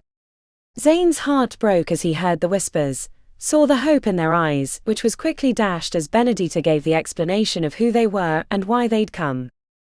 They were led to an offshoot of the main chamber. Zane could see by the folds in the walls that there was more than one. 2 figures sat on a bed of dirty blankets, like beggars beneath a bridge, next to a lumpy table with a sheet thrown over it. The first was a woman with wispy grey hair and wrinkles as deep as valleys. Her ice blue eyes were so sharp they looked like they could see through time. The second figure was twice the size as the woman, female as far as Zane could tell, but it was difficult given the differences. A monter. But unlike Nern, who'd kept his hood up to hide the small protrusions on his forehead, the elder monter before them had 2 larger curls that stuck out from her cranial plate. Horns. The meaning was not lost on him. Madre. Mais velo, said Benedita as she inclined her head towards the 2 figures on the blankets. These are mages from the halls. They are not here to rescue us. Benedita didn't say their names but their titles. Mother and eldest. These were the leaders of their small hidden settlement. The old woman rubbed her bony hands in her lap. She didn't seem surprised by their appearance or that they weren't there to rescue them. Using his imbuements, he sensed that she was neither angry nor disappointed by the news. The monter was harder to read, assuming that the physical clues, the tightening of lips, creasing of eyes and other micro-emotions were similar to human ones. Zane had never been to Montanas. He was aware of the Portuguese roots of its settlers, but not much about the locals. "What do you bring?" asked the old woman in a thick accent. Zane stepped forward before the Silverthorn sisters could speak. He bent down to one knee, so he was eye level with the 2 elder women. "Olor bom dia." Madre was delighted by his greeting, eyes alighting as she clapped her bony hands. Mais velo was less so. "Falas Português." Zane held out his hand, waffling it back and forth. "A little. I'm rusty." His hall was known by most as assassins, but that was the least of what they did. Spying and diplomacy were their common trades, and the ones he enjoyed most, but the general populace couldn't shake that they might be hired killers. Madre reached out and squeezed his hand, adding a wink for good measure. "Thank you for trying, and for kneeling. Looking up gives an old woman a neck ache, and I have enough of them already without adding new ones. We can speak English." "For them," she said, nodding to the Silverthorns. "Thank you," he said, inclining his head. "It's wonderful to have visitors, even under these terrible circumstances. Don't you agree, Lala?" The enormous monter frowned. It was the visitors that brought this danger. "Oh yes," said Madre, "but not these. I like this one." She winked playfully. "I would like to make you my special arroz de pato, and introduce you to a granddaughter, but alas, I have neither duck nor any living relatives." The corner of her eyes twitched. "You have family? Brothers and sisters?" "I do. Nevaeh, Imani, Izzy and Max." My parents are Sella and Massio. Lovely names, I would like to meet them, said Madre as if they were greeting at a picnic rather than inside an old cave, hiding from demons in a realm she couldn't escape. Zane smiled. He knew what she was doing. The old woman was a skilled manipulator. There would be a request. They would like you. She sighed. Why do you come? He gave a brief explanation, after which the two elders asked a number of clarifying questions. We could use any information you have about the plant and the gigantus that live there. After we take the samples, we can come back and help you escape the valley, he said, anticipating what he thought she might request. I wish we could take you back directly, but if there are other places you can survive outside of the valley, that's the best we can do. The offer is generous. The eater in the sky is like nothing else you've likely encountered, said Madre, and her expression went hard for a moment before she forced a smile. The old woman reached out to Mice Velo and squeezed her hand. Let us discuss your offer. I want Benedita's opinion too. Give us time. We will let you know. The three mages returned to the main cavern. I'm going to see if I can help some of them, said Pi, shifting the backpack off her shoulder as she nodded towards the scattered infirm. Good idea. While they weren't aura healers, every mage could perform minor wound closings or purification charms to cleanse infected flesh. Zane found a little boy that couldn't be older than 6, sitting next to the old woman with a bandaged eye. His left arm ended in a stump around his wrist, and he had an angry-looking scar on his cheek. May I take a look? He asked the old woman. She squinted but nodded with understanding, speaking to the boy in his language. As Zane performed the simple charms he knew, he realized that the boy must have been born right around the time of the disaster. The child knew nothing of a normal life. His vitality had been sapped. At the boy's age, the twins Izzy and Max were delightful terrors, creating chaos in their wake. When he was finished, the old woman thanked him, but the boy sat on the blanket, staring straight ahead. This is what would happen if the barrier was allowed to be breached in Invictus. Except worse. Much, much worse. The break here had been the equivalent of a gas expulsion from a sometimes dormant volcano. If it happened in their world, it would be like all the volcanoes of the world erupting at once. Summoned back to the Elder's room, Zane found Benedita along with 3 others, including the grieving old man Tomas, standing by the blanket. We have decided, said Madre, looking up to them. You may go to the plant with our blessing. But you must take Benedita and the others with you. Before you decline, know that any information you have is old. They can get you into the plant for your sample and back here. Forgive me for saying this, Madre, but we're 3 experienced hall mages. We work better alone. It would be better if you kept your people here until we returned. Prepare for the trip over the pass, he said. This is not a negotiation, this is the price for our information. Otherwise, you will fail, and we will remain stuck here until we die. She smiled grimly. While death is an end that I am looking forward to, I would like the younger ones to have a chance at life. Ori and Pi clearly didn't like it either. Pi was chewing on the inside of her lip, and had her arms crossed so tight she looked like she was hugging herself. Ori had the presence of mind to not be so visibly disagreeable, holding her hands behind her. He motioned them out of the cavern. No way, said Pi, glancing behind them. I don't trust Tomas, and Benedita looks at you funny sometimes. They have an agenda. We have to, said Ori. Madre is not backing down and the others take their lead from her. Montana's isn't what we thought it was going to be. The disaster was supposed to be long over, the demons scattered to the mountains, not contained to the exact place we want to go. I agree with both of you, said Zane, nodding. I think they have an agenda, but we should take them anyway. They're not going to jeopardize their friends' and families' lives. We're all on the same side here. Sure, they're not happy with the people that came before. Especially the mages, said Pi. Especially the mages, repeated Zane, but they want us to succeed as much as we do. I don't like it, said Pi. Neither do I, said Zane, but I can lead the team back to the plant just the same. Ori frowned. I thought I would be lead. This is our mission. Zane exhaled slowly. I understand that, but this is the kind of thing my hall excels at. I'm not usurping your authority here, but I think I'm best suited for this task. Ori, said Pi, tilting her head. A world of emotions passed across Ori's face. Zane hated disappointing her, but he knew he was right. With lips pinched, Ori said, Fine. You can lead. But if there's a mission-critical decision that has to be made, check back with me. This was the part he hadn't expected. Should have expected.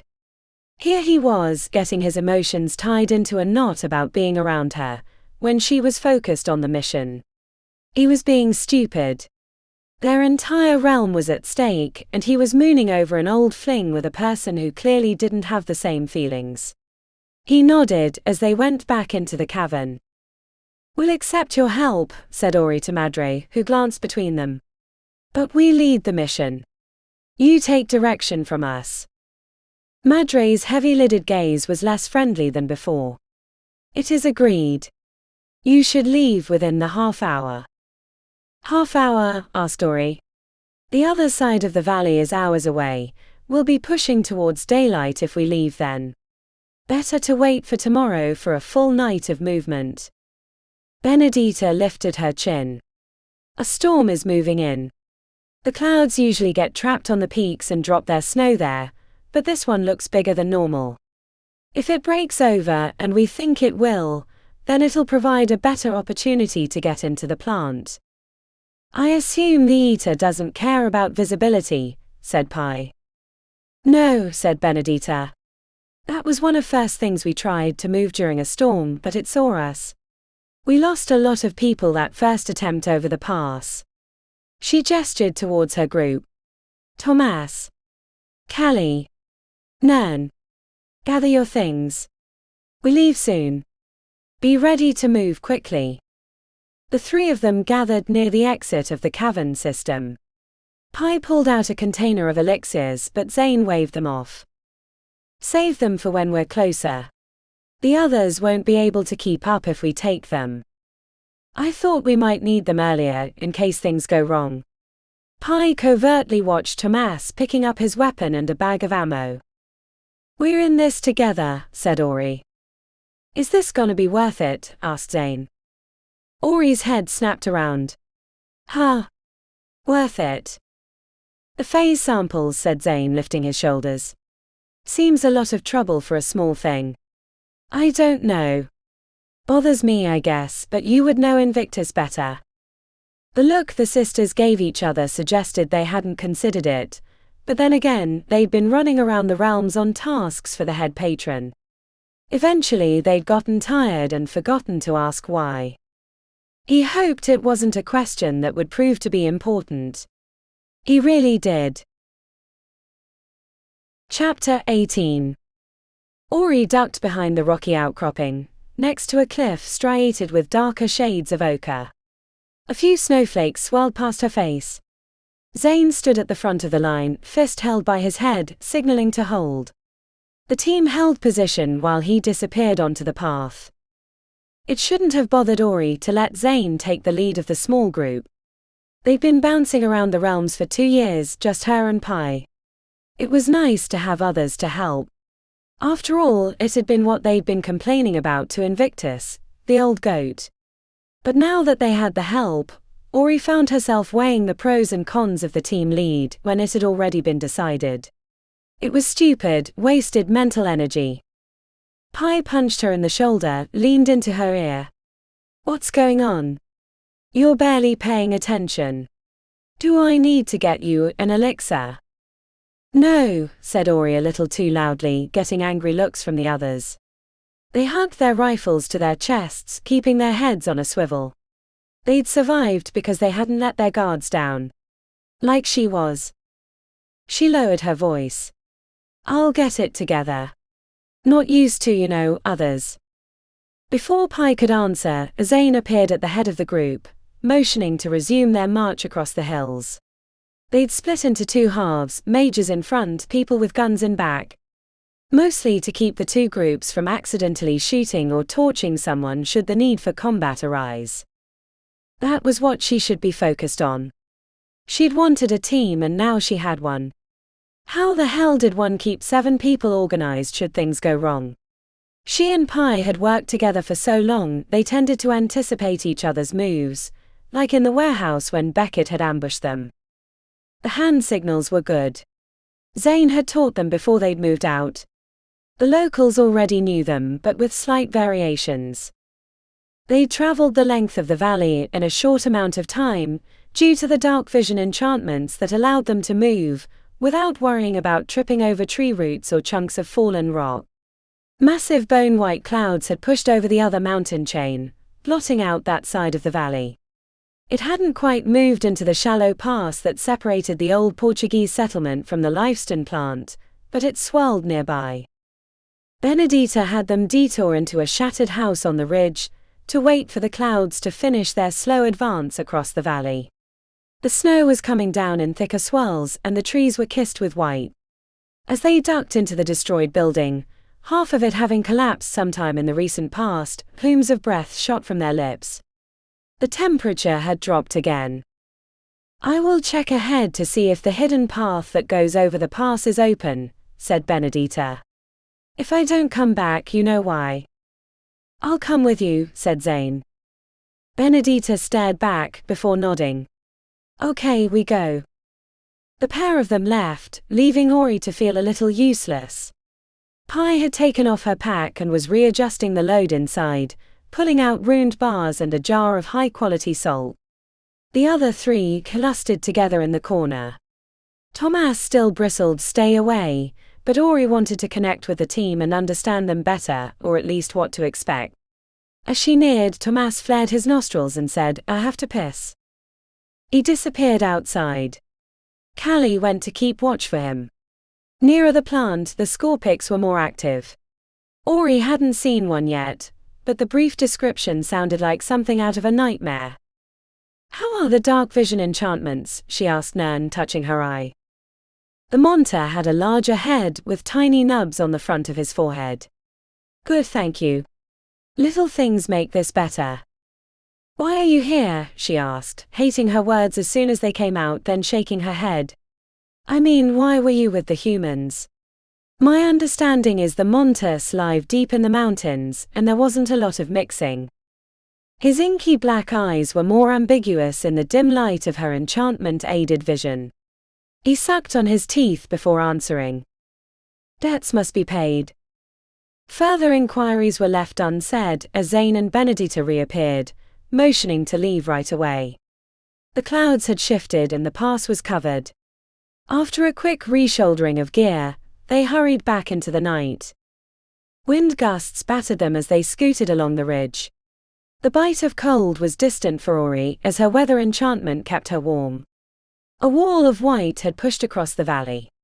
The settlement had been swallowed, and by the time they were heading up towards the low pass, they moved through the thick cloud, which didn't allow vision past 10 meters and muted the scuff of their boots. The path brought them high on the ridge, traveling across a cliff edge that gave little protection from the increasing winds. At the top of the pass, the cloud cover brought visibility down to a few meters, making Ori feel like she was one step from falling through an infinite universe. But eventually they came out the other side of the pass. Burning eyes peeked through the white cloud, glowing brighter. A brief swirl gave them a glimpse of a huge figure sitting by a fire near the bottom of the cliff, holding its hands over the heat, before he was obscured by the surging dense cloud. The path grew narrower, requiring hugging the rocky wall at times, but there were thick vines to grab at intervals, making it less terrifying than it would have been otherwise. A ledge gave the group a chance to surveil the old lifestone plant, which had become more visible as they'd come down into the smaller connected valley. Ori was slightly familiar with the look of an industrial park.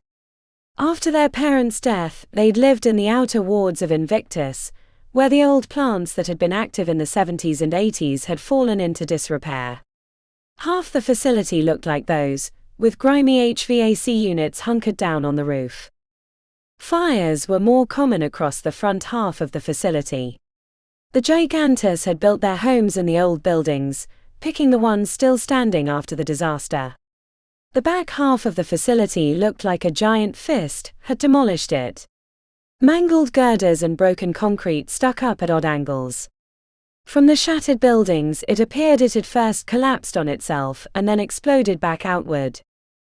As they sat on their haunches, reviewing the condition of the old limestone plant, a strange creature ambled out of the gloom along the shredded fence line that had once protected the plant. It was the color of faded bone, which made it harder to see in the swirling snow, with pointed legs and a scorpion tail that was held in curled anticipation. The creature looked bigger than a horse. The scorpion ducked through a hole in the fence and then wandered deeper into the destroyed section of the plant, leaving Ori with a sense of dread. Pi caught her attention, frowning towards the disappeared scorpion. "Do you really need to take the sample there?" asked Benedita, gesturing towards the shattered buildings. "It looks like that scorpion is making its home inside." Ori nodded, wishing Invictus instructions had said different.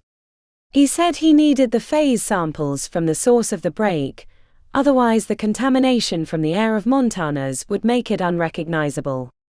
"It's important," he'd said. Ori was beginning to wonder if it was important enough. That if he was in Montana's, he might say that it was too risky. "The good thing is the Gigantus are scattered amongst the outbuildings," whispered Benedita, motioning towards the flickering fires near the front of the plant. Thomas grunted in what sounded like disagreement as he glared into the mist. The older man looked paler than before as he chewed on the inside of his cheek. "How do you kill one?" asked Pi, nodding after the scorpion. No one answered. Thomas scowled, looking away. Eventually Benedita said, "We've never killed one. Even the small ones, like a dog, nearly killed the old mages. The ones before. The charmers."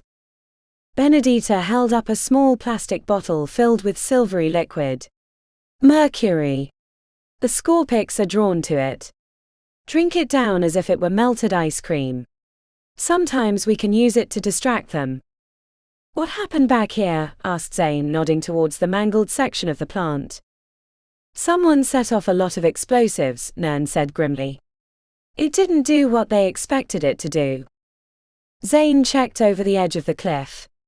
"I'll set a drop line so everyone can climb down." Ori handed him a climbing rope and a piton. He found a crack in the wall, and using his imbuement-aided strength, he shoved the metal hook into the cliff. After testing it a few times, he tied the rope and threw it over the edge. Ori found herself a little jealous of his physical talents. Arcanium's purpose was the study of arcane truth. She could have convinced the piton to hold fast in the stone with a bit of mendancy, but it would only be temporary, and if she didn't do a good enough job of it, they would risk falling. Truth was subjective. A piece of iron in a cliff wall was not. Her sister went down first. She held the rope steady at the bottom of the cliff. The mix of soul fragments in her head made Pi the most versatile of mages, probably in the entire halls. Thomas and Callie went next. When it was Ori's turn, she nodded to Zane as she descended the rope. Her lips briefly curled to a smile, but he was too busy checking their surroundings for danger to pay attention to her. As she gripped the thick nylon rope, she saw Benedita pull a walkie-talkie from a pocket and toggle the receiver rapidly a few times before shoving it away. Ori averted her eyes when Benedita checked back so she wouldn't know that she'd seen, but the covert communication confused her, unless it was merely to let the others know that they were still alive. Ori pushed it out of her mind to focus on the descent, but promised herself to keep an eye out. Once everyone was at the cliff base, Pi sidled up next to her and shoved an elixir into her hands. Thumbing off the lid, Ori threw it back. This batch tasted like week-old milky mint. Worse than the others, but not as bad as some. Neither of them was a skilled alchemist, so the potions they made varied in taste and intensity. The last batch had triggered her gag reflex, so she was relieved this one only caused a slight grimace. Zane led them through the fence, following the path that the Scorpic had taken about 15 minutes before. When they'd been at the top of the cliff, the cloud layer had been thinner, allowing sight that reached across the facility, but now down in it she could see no further than 5 meters. The world grew claustrophobic. Ori found herself constantly checking her surroundings, because it felt like everything was pushing in. Then the elixir kicked in and the small circle of perception, hemmed in by the cloud and the cold weather, expanded along with her senses. Old oils soaked into the soil caught in her nostrils. The grunting language of two gigantus speaking to each other in another part of the facility echoed in her hearing. The mist kissed her skin pleasantly, but a tiny rock that had snuck into her shoe rubbed against the back of her heel. It wasn't a problem now, but would form a blister if she let it stay. Ori paused, shoving her finger into the back of her shoe to dislodge the grit, and she caught the scent of phase rising up through the shattered building. It wasn't exactly as she expected. Like taking a drink of a favorite soda, but finding out that the formula had been changed. The meaning of the difference was lost when she heard a distant gunshot. Or was it a gunshot? It could have been something breaking. The snap of a 2x4. Ori looked up in time to see Tomas lifting his automatic rifle into a chest-forward position. He met her gaze, and it sent cold fear into her belly. Chapter 19. Pi should have known they were going to be betrayed the moment they stepped into the smaller valley, where the lifestone plant was located. The signs were there. The soul fragments in her head were usually like energetic pool balls, bouncing around with scattered thoughts. They could be annoying at times, but she'd never once regretted ingesting the 12 vials, saving them from certain annihilation. Her only regret was that she'd used up 3 of the soul fragments to save herself, back when she was still in the halls. A mistake she would never make again. As they'd neared the valley, the fragments had aligned in their thinking, like schooling fish all turning the same way at once. Nothing specifically pointed to betrayal. Usually there weren't concrete thoughts, only nudges in certain directions. The daring maid's fragment noticed that Tomas wasn't carrying a heavy pack like the others, but had a Kevlar vest with a Lifestone security badge on the label. Metallum Nocturne picked out the way Nern and Benedita stared at the old diesel tanks near the front of the plant that were reinforced with enchanted steel, protecting them from the harsh Montana's elements. There were other things. The way Benedita kept touching the walkie-talkie in her pocket when she wasn't thinking about it. Tomas occasionally pulling out a necklace from beneath his shirt and kissing the emblem. Even the brief pinched head nod between Nern and Tomas before the latter descended the rope. The problem was that Pi had assumed they all had the same agenda. As they headed through the fence line, she was focused on the shadows beneath the bent girders and rusty fallen sections of corrugated sheet metal, looking for lurking Scorpics, not the traitorous members of her own team. When Tomas reached into a pocket and pulled out a compact object the size of his fist, she thought it was something to eat. Especially when he lifted it to his mouth, grabbing the circular end of the pin with his teeth. "Grenade," said Zane a moment before the word came to her lips. Pi froze, unsure of what was about to happen. A wild-eyed Tomas had his rifle tucked under one arm, his finger on the trigger, and the grenade in his other fist squeezed tight to hold the lever. "Forgive me, Angelina." Rather than throw the grenade into their midst as Pi expected, Tomas burst past a surprised Zane, heading deeper into the shadows. He was quickly out of sight. Then the echoing rattle of automatic gunfire shocked Pi out of her stupor. "Son of a, he's going to bring everything down on our heads," said Ori, heading after. "Hurry, or we'll never be able to take the sample." Pi wasn't sure when the other 3 peeled off. The next few minutes were a wild scramble after Tomas. She thought he'd lost his mind from grief and was committing suicide by Scorpic, attempting to take them down at the same time. She quickly dismissed that idea when she checked behind them, 50 meters deep into the narrow passages that formed the collapsed building, finding Benedita, Callie and Nern no longer there. "Ori." Zane, she said, repeating it when they didn't slow. They're gone. Their blank expressions slowly changed to knitted foreheads and squeezed lips as the meaning of her words sank in. Merlin's balls, what's going on? Said Ori, listing about, looking for someone to be angry with. A burst of gunfire from deep inside the facility made Pi flinch. Tomas was alive, but he would draw everything with even shitty hearing down upon his head. It's a distraction, said Zane, furiously working through the problem. For what? I don't know. A sample, said Ori, shaking her head. We have to get the sample. It's what Invictus sent us here to do. Whatever they're doing doesn't matter. Except for the Scorpix, said Pi. That old fool is going to get us all killed. Zane moved out first with Ori behind. Pi took up the rear. The pace was faster than she would have liked, especially as they went deeper into the shattered plant. The fallen steel, bent and overlapping, provided pathways and hidden cubbies. Too many places for an ambush. Pi hoped that Tomas' distraction would keep the Scorpix from lying in wait. In the upper portion of the collapsed section, the pathways were more natural, winding and varied. The Scorpix followed the tortuous tracks, the only sign of their passage deep grooves along the crossbeams where their razor-sharp tails scraped past.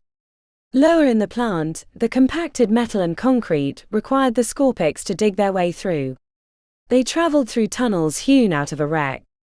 The reason why the enormous critters would take the time when there were ample places to nest elsewhere in the valley worried Pi. She didn't think she'd like the answer. The muffled thump of an explosion, followed by the vibration traveling through the interlocked steel, left dust steaming onto their heads. Some got in her mouth, which she spit out. Tomas. She didn't know how to feel about his death. The old man was clearly grieving, but he'd put their lives in danger for whatever distraction he was providing. Zane slowed. No more distraction. How close do we have to be for the sample? Invictus wants it taken at the source of the breach, said Ori. Does the air smell different here? Asked Pi, wrinkling her nose. It smells like death, said Zane grimly. Wish we had some mercury.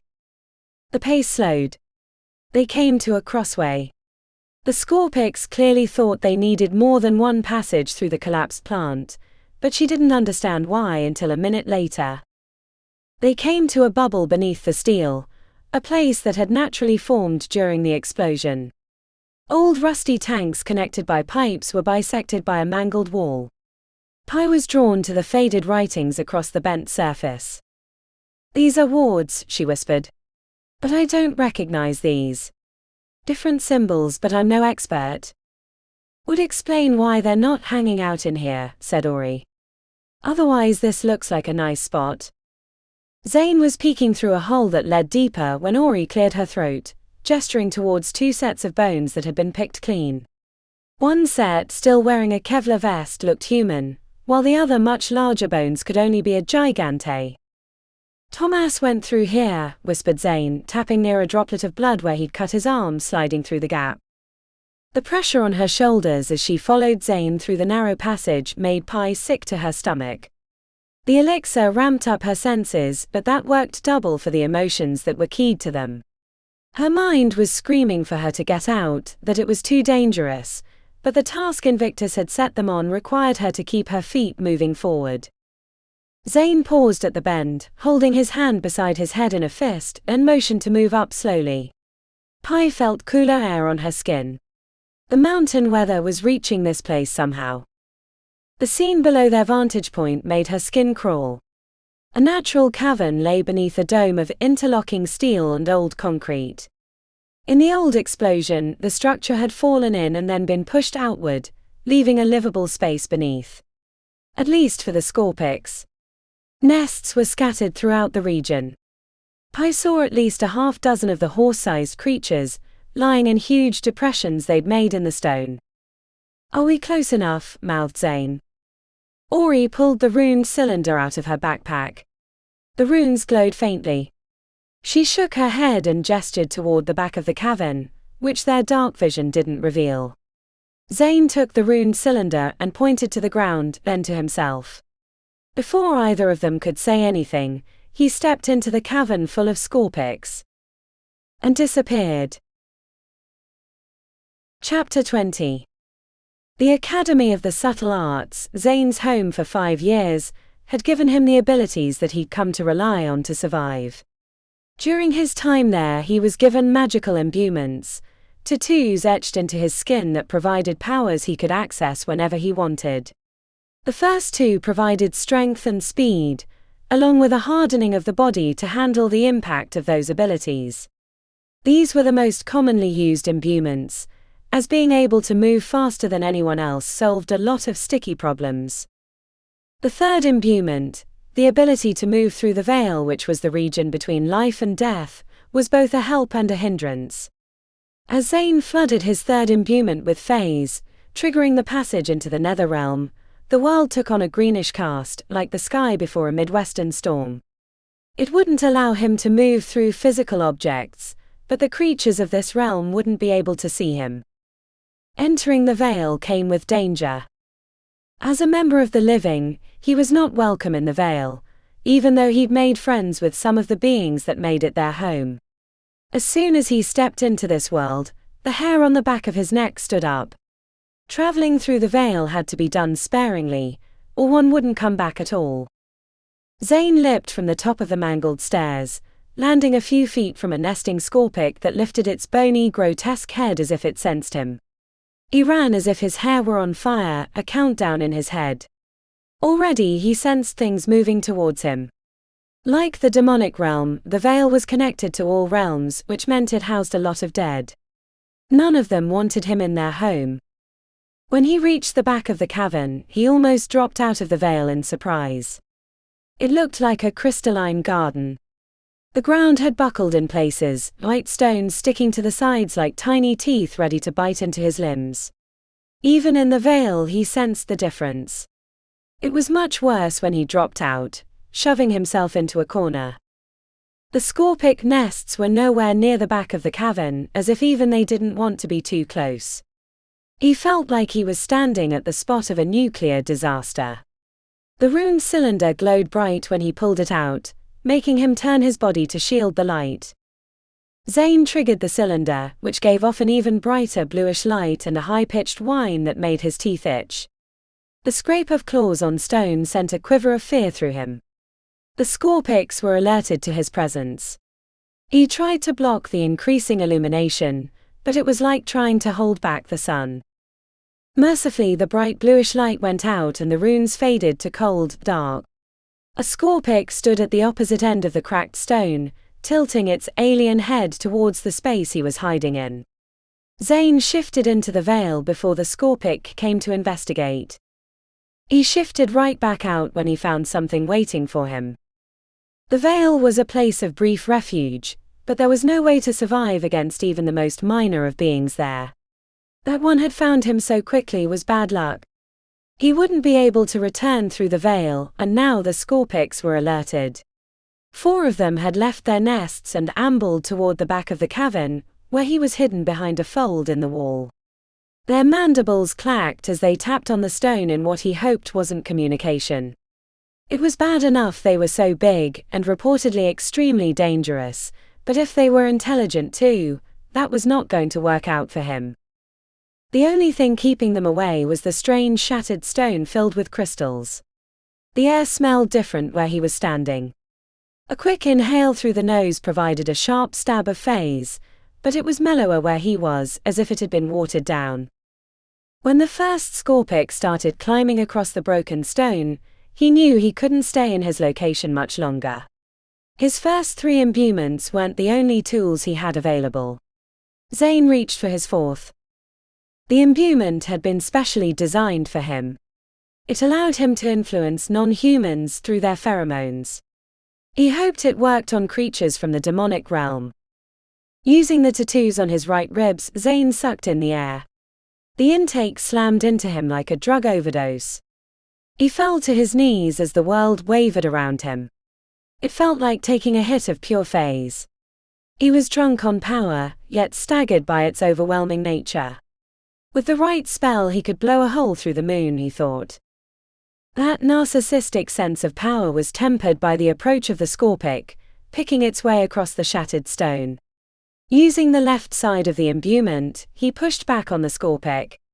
"Go somewhere else, there's nothing here," he told it. Using his fourth imbuement made him feel like he had invisible hands to push on the world, but as he tried to convince the Scorpic to return to its nest, he felt like he was pushing on a greased ice cube. Zane shoved. The impact went right past the Scorpic, which was only about 15 feet from his location. If he didn't do something soon, he was going to be trapped, and there wasn't enough time to access his fifth imbuement. The moment the Scorpic caught sight of him, he had to act. Zane darted from the cubby, only to find his equilibrium off. He ran right into the bony midsection of the Scorpic. The creature was as surprised as him. It stabbed a foot into a crack in the ground as he vaulted over it, avoiding the stinger that flew by his head. 2 more Scorpics blocked his path. Zane leapt between them, but he misjudged the height, catching himself on a low-hanging beam, spinning into an empty nest filled with small bones that crunched when he landed. His arm was covered in wet. Sucking in the pheromones had left him disoriented. He moved toward the entrance of the cavern as a Scorpic moved to intercept. The tap-tap-tap of its many legs as it skittered across the stone echoed through the cavern, like a drumline. He dodged past the critter, his ugly gait bringing him right into the strike of the stinger. The bony protrusion sent him tumbling into the rusty, split-open tanks that lined the entrance to the cavern. A bright line of pain shot through his arm. He knew he was injured, but there was no time. Staggering to his feet, he found the Scorpic barreling towards him. Aurelia. The older Silverthorn stepped in the creature's path. Her shout was a thundercrack. 2 front pincers snapped off with the fury of an axe blow. The creature punted forward on its narrow head, the others running into its tilted-up rear. As the Scorpics maneuvered around their injured brethren, Pie's hands moved in a circular motion as if she were turning a great wheel. A dim star-shaped black light formed in the air, sending off crackles of energy, snapping at the Scorpics, creating a miniature gravitational pull that left them disoriented. Ori grabbed his hand and yanked him towards the tunnel. "It won't hold them long," said Pie, following behind. Ori halted, examining his arm, which had been flayed from forearm to wrist. Dangerous amounts of blood flowed from the wound. She held her hand over the chasm and said, "Close." The 2 edges of the wound collapsed together, forming a long crimson-beaded line on his arm. "It won't hold long, but maybe enough for us to get out of here." A screech, followed by the sounds of electricity popping and crackling from the cavern, spurred them on. Pie led them, as he could barely move in a straight line. They ran through the twisted labyrinth of old steel that had been tunneled out by the Scorpics over the years. 4 or 5 turns later they stumbled upon a dead Scorpic, half its bony body ripped open, green goo oozing on the ground. They were about to move on, when he heard something from deep in the wreckage. "Wait." Their expression said there was no time, but he heard sobbing. The quiet moans of a dying man. A mage light revealed Thomas curled into a cubby, his chest was soaked black with blood. The automatic rifle lay at his feet. "Merlin's tits," exclaimed Pie. "Can you do something for him?" Zane asked Ori, who shook her head. "Even what I did for you is only temporary." Thomas' gaze came up. He was seeing them, but he looked like a man half in consciousness and trying to flee for good. The old man mumbled in Portuguese. "What's he saying?" asked Pie, checking back to him. Zane listened with his imbuement. "No estrando. No estradno." He filtered the word until it came clear. "No boom." "Looks like a boom," said Ori, checking the dead Scorpic that had clearly been killed by his grenade. Thomas grew more lucid. Looked directly at them. "No estrando. No escapar." "No boom, no escape," repeated Zane. "That's it. That's where the others went. They're going to blow something up. Cause a distraction for the Eater so the others can escape. That's why they wanted to come with us." Tomas was providing a distraction for them. Ori tilted her head. I haven't heard an explosion. Which means it hasn't worked, said Zane. We have to get out of here, said Pi. The other Scorpix can't be far. What about him? He asked. There's nothing we can do for him, said Ori, hesitating at the passage. The poor sod had sacrificed himself for his family. Zane knew that pain dearly. He touched the old wound above his heart. Ori led them out of the mangled part of the plant. The valley was still in the clouds, but it was less dense. Snowflakes came down in waves. Half an inch was already on the ground. An ache in his arm had him looking down. The pressed-together slice started peeling apart, blood gushing out in gulps. Ori slipped out of her backpack and pulled a box of first aid supplies out. Pi took a good look at the crimson snow beneath his arm. I'll set some warding lines, keep the Scorpix from finding us. The younger Silverthorn disappeared back into the collapsed plant with a jar of salt, while Ori wrapped the bandage tightly to stop the bleeding. Zane drank an elixir that would help the healing while she worked. Closing up the wound from his wrist to his upper arm took the entire roll. The whole thing throbbed with the beat of his heart. He was lucky it wasn't worse. Let's get back to the portal location and get the hell out of here, said Ori, as she shoved the leftover medical supplies back into the bag. Do you hear that? He asked, looking towards the front part of the plant. Ori squinted. No. Your hearing is better than mine. Silence. No estrando. No escapar, he repeated in a perfect imitation of Tomas' speech pattern. Not our problem, said Ori. Not after they betrayed us. We promised to help them over the pass. She checked over her shoulder. If we don't hear anything, they're probably dead. Pi returned from the tunnels, the jar of salt half empty. She shouldered back into her pack, snowflakes caught in her spiky black hair. As they trotted towards the cliff where the rope waited for their ascent, Zane couldn't help but think of his family. The twins Izzy and Max always causing mischief, while Amani in her lion costume harried them as if she were the real predator. Nevaeh, with her sharp tongue and even sharper intellect, which she poured into her culinary skills. Keelan, his cousin, who had sacrificed himself for them, just like Tomas had for his family. As Ori grabbed the nylon rope heading up the cliff, Zane said, We have to help them. We can't let Tomas die for nothing. No, boom. They failed. They're already dead, said Ori. Pi hadn't been there for the conversation. She glanced between them and then at their surroundings. Visibility was improving. The time for stealth was coming to an end. Then we finish it for them. They must have had explosives. This old plant should have some leftover gas tanks or something, said Zane.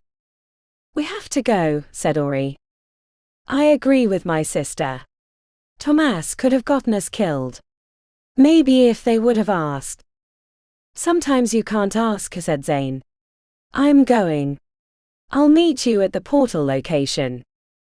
Ori growled under her breath in frustration. That's not how this works. You're here with us, you take our direction. I'm not compromising the mission. He handed over the inert cylinder. The runes were black. If I'm wrong, then you go on without me. Zane, implored Ori.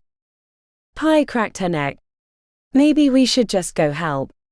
The Gigantus can't be any worse than the Scorpix. You'd go if Pi were in trouble. Ori stared back, flat-lipped. He could see the disappointment on her brow. If there'd been a chance they might rekindle their relationship, he'd just killed it. Nothing like inviting a new member into your team, only to have them disobey your orders. Fine, said Ori, annoyed, we'll go. They hugged the fence line as they headed into the plant proper, ducking under towers that fed old waste material into rusted barrels. Zane sensed the creatures ahead in the gloom. He held up his fist, trusting the sisters would stop. 4 Gigantus. He wasn't sure how formidable they were. His only clue was they were twice his size. Given how wrong his attempt to influence the Scorpix had gone, he had to assume the Gigantus would cause equally unique problems. They stood talking like a group of teenagers loitering on a busy street corner. A door into the main plant provided a way around the 4 Gigantus that didn't seem like were planning on moving anytime soon. Zane motioned for the sisters to follow. The doors had been ripped off the hinges in the distant past, the metal pieces lying connected to the concrete wall on the cracked tiles. The peach-colored hallways had faded with time. Trash lay along the sides, the Gigantus having picked through the room, leaving their refuse everywhere. A poster hung on the wall still in its frame, the interior bubbled from condensation, showing a group of workers with their hands held high. Work is family. Their fake actor smiles were nothing short of insulting. At least growing up in Varna and attending the halls had protected him from inane corporate life. The old cafeteria was empty. Most of the windows had been smashed or blown out. The cloud layer was thinning and glowed with the approach of dawn.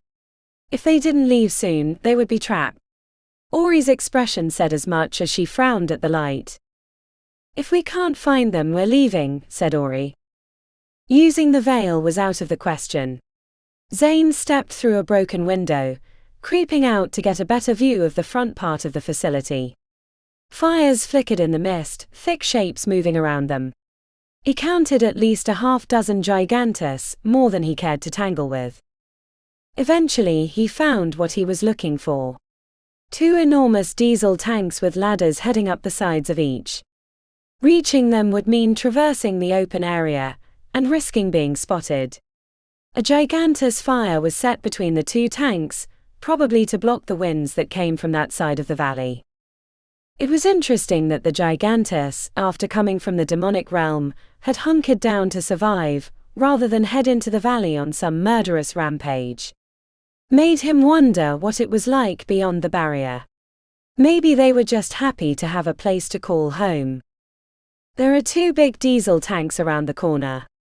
That has to be where they were planning to go. A few charges set on them would pack a hefty punch. Did you see them?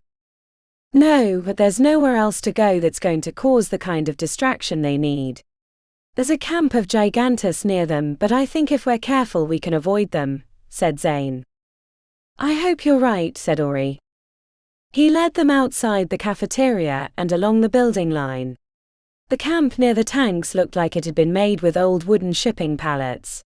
If he ignored the 10-foot-tall humanoids lingering about, the camps could have been a shantytown in any third-world country.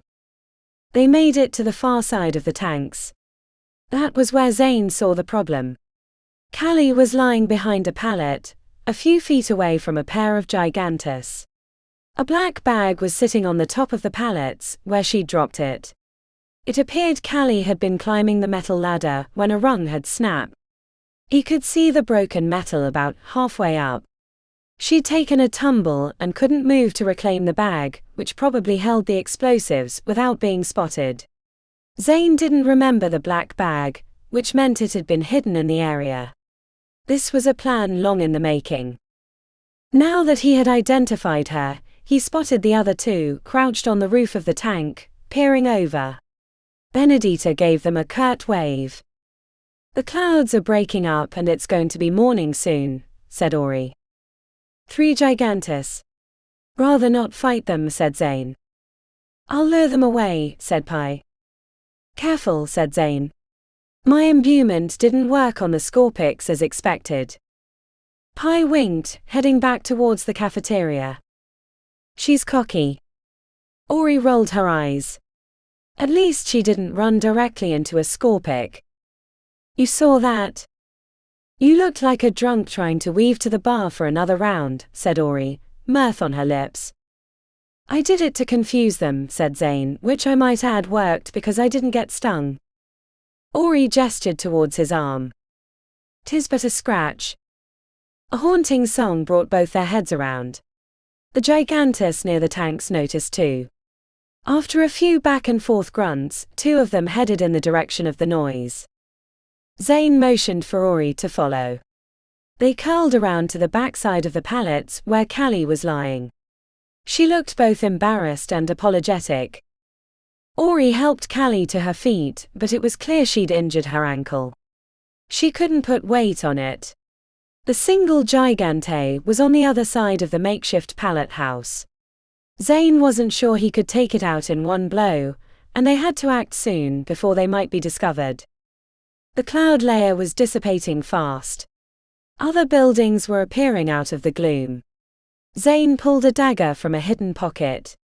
The gigante was too tall for him to hit the neck or other potentially vital locations without taking a different approach than he normally would.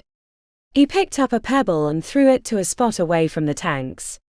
When the gigante turned its head towards the noise, Zane sped past the humanoid, leaping towards the tank and then pushing off to arc back towards the lone guard. Zane landed on the gigant's shoulders.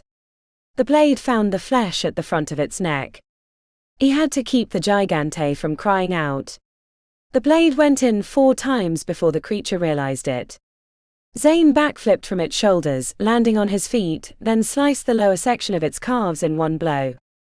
The gigante fell onto its knees, holding its spurting neck. Using the force of his imbuement, he severed the gigant's spine near the neck by shoving the dagger in deep. The creature collapsed on its stomach, quivering in final death throes. Zane leapt onto the ladder, grabbing the black bag as he scurried up to the top of the tank. Benedita and Nern hovered near the edge. "I'm sorry." Before Benedita could finish, he said, "Task first. Bullshit later." Nern pulled a few sticks of explosives from the bag, along with an electronic timer that was cracked in half from the fall. Benedita and Nern looked at each other for a long moment, both of them speaking at once. "I'll do it." Nern followed up. "No. I should be the one. You know that. Isn't there another way?" Nern gestured at the air, growing brighter by the moment. The sun was climbing the blocking mountain range. When it ascended into the sky, the cloud layer would burn off completely, exposing them. Right. He'd only just met the Monter, and wished he'd had time to get to know him, especially the reason for his sacrifice, which seemed like a penance for something he'd done in the past. "Go," said Nern. "I'll trigger it when you're safely away." Zane quickly climbed back down, followed by Benedita. Ori was holding up Callie, who looked pained by her injury. "I'll carry you." The words were barely out of his mouth when an 8-legged bony scorpic came skittering out of the mist. The stinger punctured Callie, the tip sticking through her gut, surprise on her face lasting until she was flung away by the enormous critter.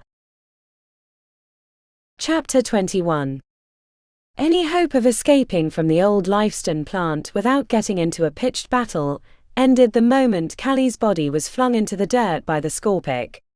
There'd been no time to react. Ori had checked back to where Pi had lured the other gigantus, and right when Zane returned from the top of the tank, it had appeared. She ducked when gunfire exploded next to her. Benedita unleashed her rifle on the scorpic, bullets chewing through the bony outer casing. Her barrel rose from the kickback, curling towards the exposed steel tank. An errant bullet could pierce the outer shell and with a spark annihilate them. But Benedita released the trigger before such disaster. The staggered scorpic wavered on its many legs. Ori heard shouts of alarm from other parts of the plant, and hulking figures ran towards their location. The scorpic surged forward. A second burst of gunfire, this time from Nern on the top of the tank, kept the critter from reaching them. "Go. Run."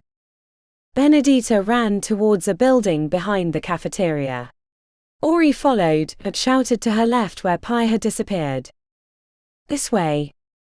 The fading mist crackled with energy, turning the pale cloud to bruise purple. Her sister burst from the center of the thunderhead, a maniacal grin on her lips.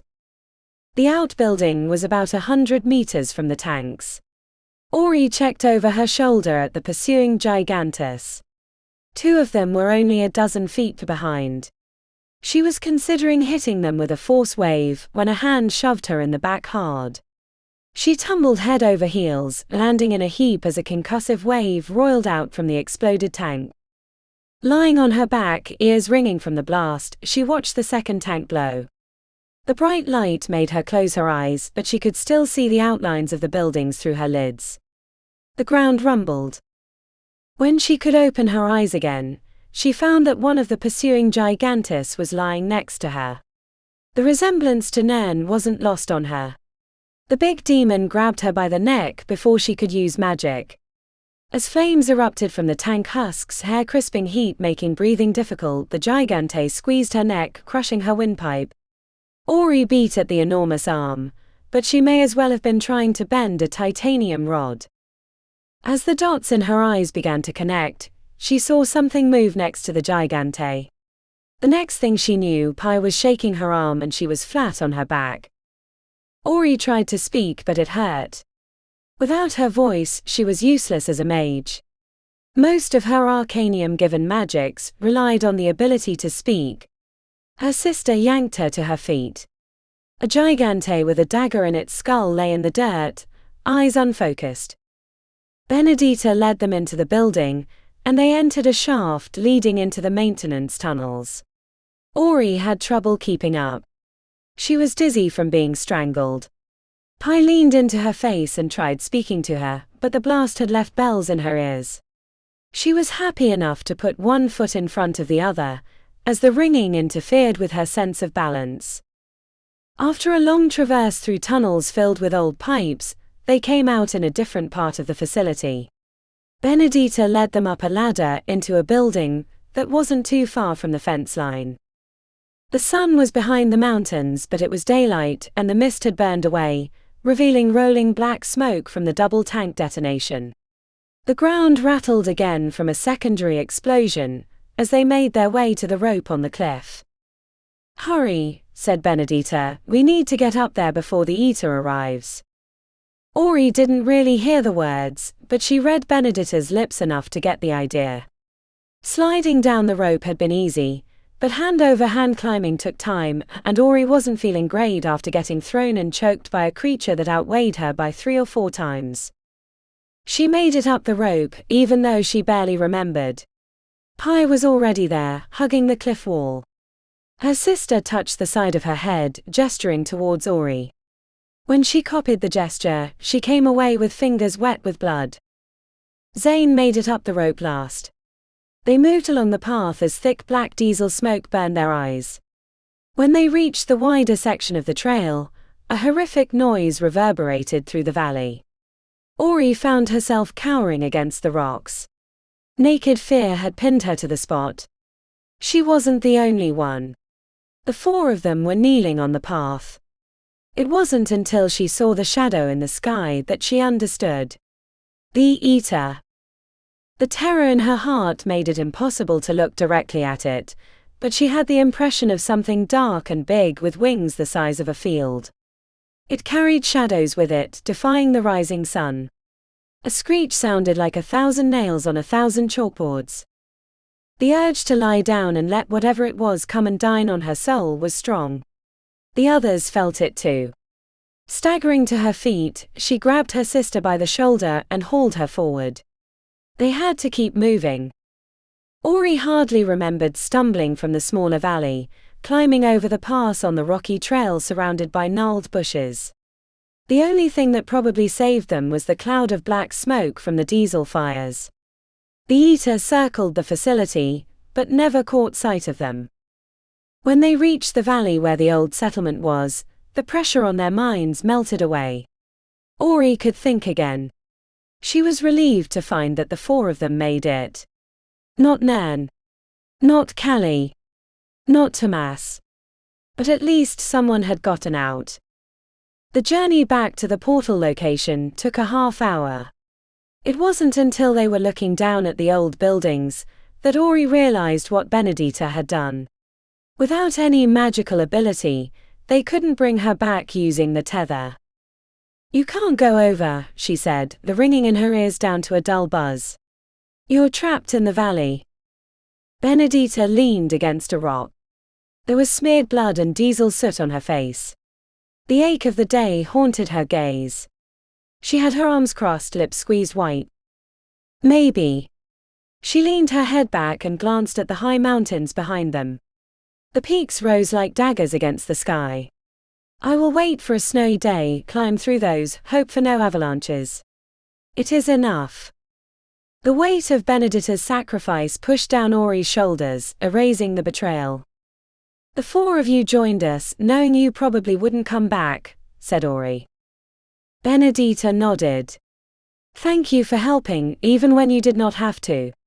The others should be over the pass by now. They will live. She closed her eyes. You should go. Before the Eater returns.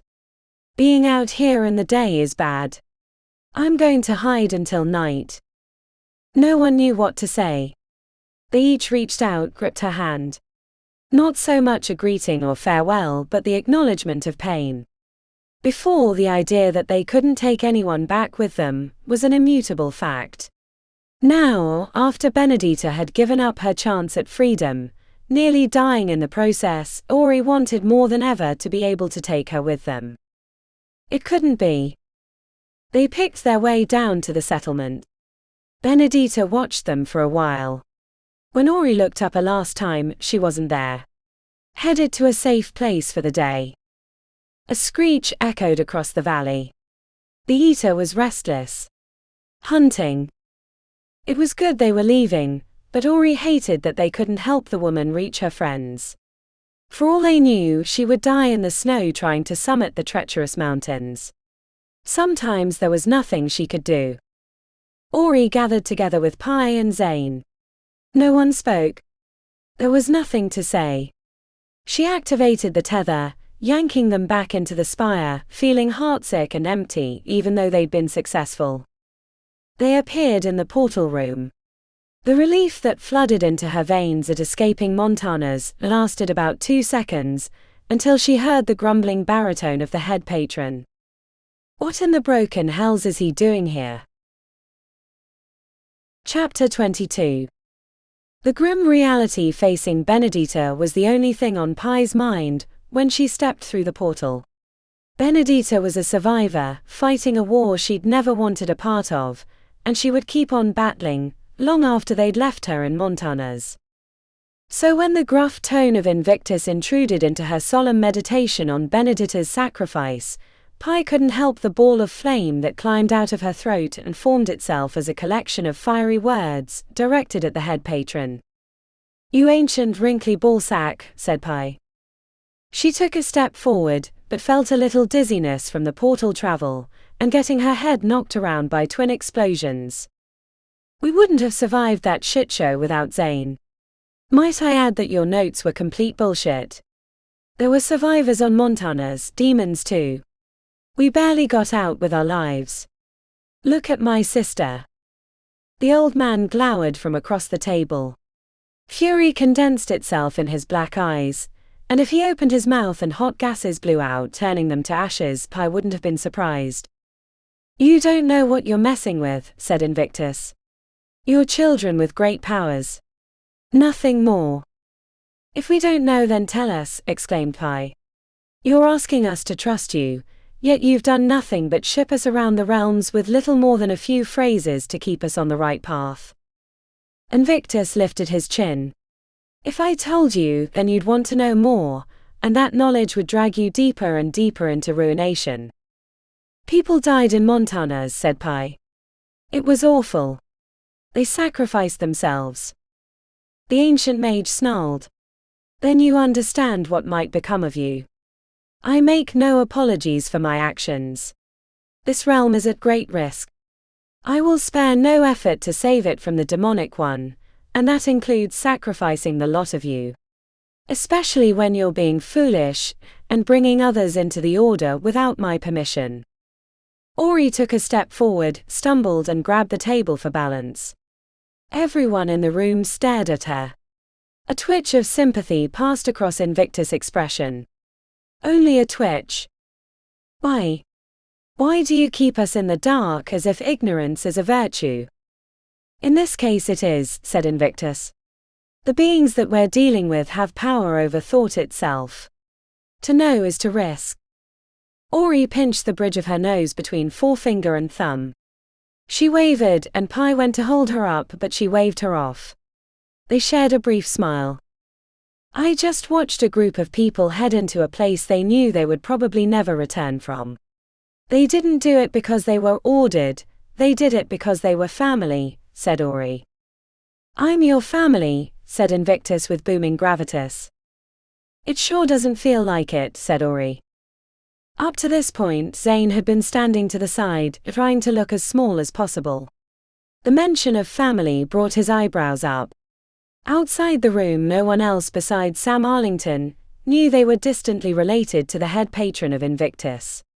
That's how he'd populated the Order of Merlin before, with those of his family. The ancient mage looked prepared to fire another invective, but he closed his mouth and grumbled under his breath. You're more troublesome than your parents, he said haughtily. Maybe it's because they were dead when we needed them, said Pi. The comment made Invictus flinch. The man with immense powers who had lived an impossibly long time and survived against a horde of murderous demons went from the tallest person in the room to a shrunken version of himself. He curled his arms against his chest, contemplating what she'd said. We're not asking a lot, said Ori. We need more members in the Order.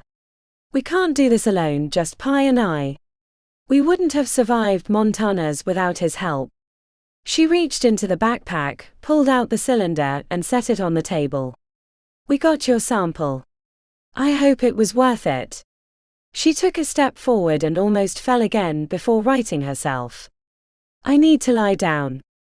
For the first time, Invictus saw their injuries, the diesel smoke coating their flesh and clothes, the dried blood, the bandages. Dear me, said Invictus, leaning against the table, the centuries weighing on his body. I am a terrible person. You're not a soldier, yet I treat you like one. We're not even getting paid, said Pi. No, Pythia Silverthorn, you're not even getting paid, he said, a tiny curl of amusement at the corner of his lips. Invictus looked around the room as if he were seeing things for the first time. Go. Shower. Eat. Rest. We can talk later. Discuss your proposal. I'll leave some elixirs by your door to help with the injuries. Proper healing drafts, not those disgusting potions that you mess up my lab with, and probably don't do a damn thing. Zane stepped forward, holding out his hand awkwardly. I'm Zane Carter. Invictus frowned, the wrinkles in his face as deep as valleys. I know who you are, boy. Like I wouldn't know Priyanka's prodigy, and the one who saved Varna from the lady. I know all my students, especially the ones who have sacrificed much. Like you two. He shook his head. I'm an old man. Forgive me for forgetting how to be a human. It's something I forget from time to time. If we don't have family, then what do we have? He shuffled out of the room, leaving the three of them to stare at each other. That was Invictus, asked Zane. I mean, I know that was Invictus, but he was nothing like I expected. He's like an old rash that you've grown fond of, said Pi. Or a mangy dog that bites your hand to remind you it can still be mean, said Ori, chuckling. Then her face went rigid. Oh, I need to lie down. I feel like I could throw up. Shower first. She disappeared, leaving Pi with Zane. What should I do? Follow me, she told him. There are more rooms than necessary around here. Multiple bathrooms. Quite lovely, actually. The decor is a little old. This one has weird seashell critters some might call ugly, but the showerheads work and that's really all that matters. The shower wasn't hot or hard enough to remove the stain from her heart. Alone, covered in the steaming spray, Pi let the horrors of the day consume her. It was easiest to sob in the privacy of the little space. Then she scrubbed her flesh pink with a loofah until the tiles were covered in pink and black. By the time she returned to the living area, the others were sitting around the kitchen counter, clean and in new clothes. Zane hadn't brought anything with him, but he was wearing a patterned sweater and jeans that looked like something from Sam's closet. To her surprise, Invictus was standing in front of the stove in an apron, working multiple pots and pans, whistling cheerfully. She didn't know what to think. She'd never seen Invictus in the kitchen except to grab a handful of sliced meats and one of his weird green drinks that he existed on, before disappearing into his workshop. She wasn't aware that he could even cook. "Ah, Pythia, looking much better with a nice hot shower," said Invictus, glancing over his shoulder. "There's an elixir on the table for you." As she grabbed the vial and popped the stopper out, she looked to her sister, who shrugged her shoulders and mouthed, "I have no idea." The potion went down creamy smooth, like a shot of melted vanilla ice cream. Warmth flooded through her system, along with localized tingles around her injuries. The worst was inside her ears, which she wanted to poke with a Q-tip until the irritation subsided. "Is that bacon?" she asked. Until she drank the elixir, her senses, especially hearing and smell, had been muted from the diesel explosion. The cleansing tingles had reawakened her senses. A skillet of sizzling, greasy bacon sat on the right side of the stove. Pi circled around, looking to snag a piece that was drying on a pile of paper towels, but Invictus slapped her hand. "It'll be ready in a moment. Take a seat with the others." True to his word, a minute after she took a seat at the counter, Invictus was sliding plates of eggs Benedict, bacon, hash browns, and a strange-looking jelly toast across the table. The crisp bacon was exploding on her tongue before she'd even grabbed a fork. Ravenous hunger gave her eyes only for the meal. "What is this jelly?" asked Zane with a quarter of the toast already in his mouth. "It's delicious." "Cthulhu jelly," said Invictus with a wink, "stripped of toxins, of course. It has a delightful tingle on the tongue." Zane stared at his toast as if it had come alive, but hunger overcame whatever history he had with the creatures, and he continued inhaling his breakfast. Pi took a tentative bite of the pale, almost translucent jelly toast, to find it, as Invictus said, covered her mouth in a pleasing tingle. It was a non-hot version of a ghost pepper. By the end of the meal, she was soaking up the egg juice with the crusts of her toast, picking off the tiny shards of bacon that had escaped her earlier scouring. Invictus let loose an earth-shattering belch as he pushed his plate away. Zane got up to clear his plate, but the ancient mage held out his hand. "I'll clean up later. We have much to discuss." The conversation started with how Zane came to join them, and then moved to the events in Montanas. Interactions with Invictus had always been a bit strange for Pi. He was the most famous person in the world, a wizard whose longevity spawned 1,000 conspiracy theories about who he might really be, and things he might have done in the past. When he was being grouchy, a real asshole, she could forget those things, but having him quietly ask questions like a wrinkly, wavy-haired reporter was almost too much for Pi. Somewhere during Ori's explanation of the scorpix beneath the plant, Pi blurted out, "Who are you?" Invictus straightened, fixing the grey robes he liked to wear around the space.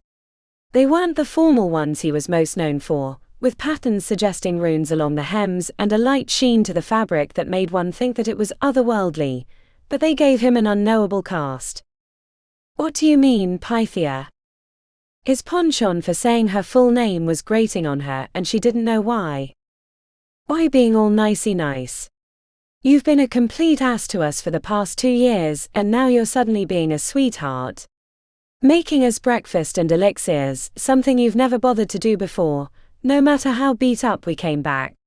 You fixed Zane's arm without a fuss when before you'd send us to Golden Willow because you didn't have time for trivialities," she made air quotes, "while you were deep in your work. It makes me wonder if the real Invictus came back from your last trip. Do we have an imposter? Or have you finally lost your mind after all these centuries?" He raised an eyebrow. "I can be a terrible old man if you'd prefer." "I don't prefer that at all. I just want to know why the change." "Oh, Pythia, always having to know." He shook his head. "Sometimes knowledge isn't a good thing. The wrong kind of knowledge, anyway. That's what I've been trying to shield you from, but it appears I cannot do so any longer, and possibly the burden grows too great for even my shoulders. It's why I created the Order in the first place, because I was going mad with too many problems." Invictus picked a curl of bacon fat from his nearly empty plate and popped it in his mouth. You know, the one thing that has always been delicious, no matter the century, has been bacon. It might be the world's most perfect food. You're dissembling, old man, said Pi with a smile in her teeth. Caught again, he said with a wry grin that turned sour as he prepared to speak. Have you heard the name Illusion? Lord of Spies? Zane and Ori shook their heads, but when he'd asked the question he'd stared directly at her, and she knew why. I do. Yes, you do.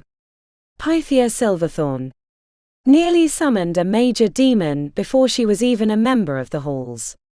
I would say that such a thing had never been done before, but prior to the halls, wannabe sorcerers accomplished all sorts of things on pure moxie.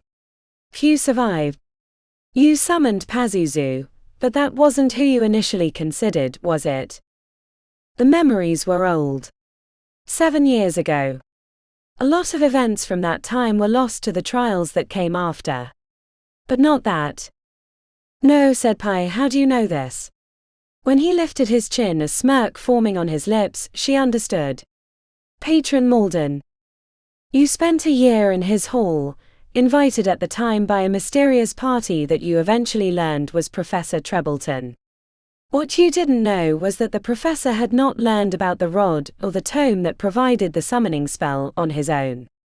It took time to track down the real source of his information, but what Malden and I learned was that it wasn't an idea of his own making, but a suggestion, skillfully placed by Illusion, the Prince of Whispers. A shiver of concern ripped through them. The name was a boogeyman. The other two didn't know enough to understand why they should be worried, while she knew far too well. This demon lord has had designs on our realm for as long as he's been aware of it. Over the years he's made countless attempts to cross over, but each time he's been thwarted by chance or the efforts of mages like yourselves. I know of some, but I'm sure there are other events that are hidden by time and circumstances. But now, I'm afraid that his schemes are coming to a head. Too many snowballs are rolling down the hill, creating an avalanche that we cannot stop. The signs are there. The divinations from Oculus have been converging on this eventuality for some time. Even I cannot stop it. You're saying that a demon lord is manipulating people into doing what he wants through the barrier? Asked Zane. Exactly. To hear him is to be deceived. He is patient and cunning, willing to keep 1,000 small plots in the air in hopes that one of them will blossom into victory. Pi snapped her fingers. Beckett Dreadmarsh. That's why he came after us. Illusion got to him. Possibly, said Invictus. That's the problem with his schemes, it's hard to track down the source. But given the time and what you learned, I would not be surprised to find that Illusion was behind the attack. But why would they listen to him? Asked Ori. Because it is not Illusion they are hearing, but their friends and family. He cannot enter our realm on his own, but he has found ways to whisper into people's ears, letting them think it was their idea. Our modern world has made his task easier. Conspiracy theories bloom from thousands of seeds that he placed in unusual places. In our fantastic world, how hard is it not to believe them, especially when the world is out of your control? So we're at the mercy of the idiots of the world, groused Pi. Do not think yourself immune to his machinations. Greater mages than yourselves have been deceived. His cleverness is unmatched because he knows how to speak the words that people want to hear, tug on the desires of their heart, trigger the fears that drive them. This is why you've been keeping us in the dark, said Pi.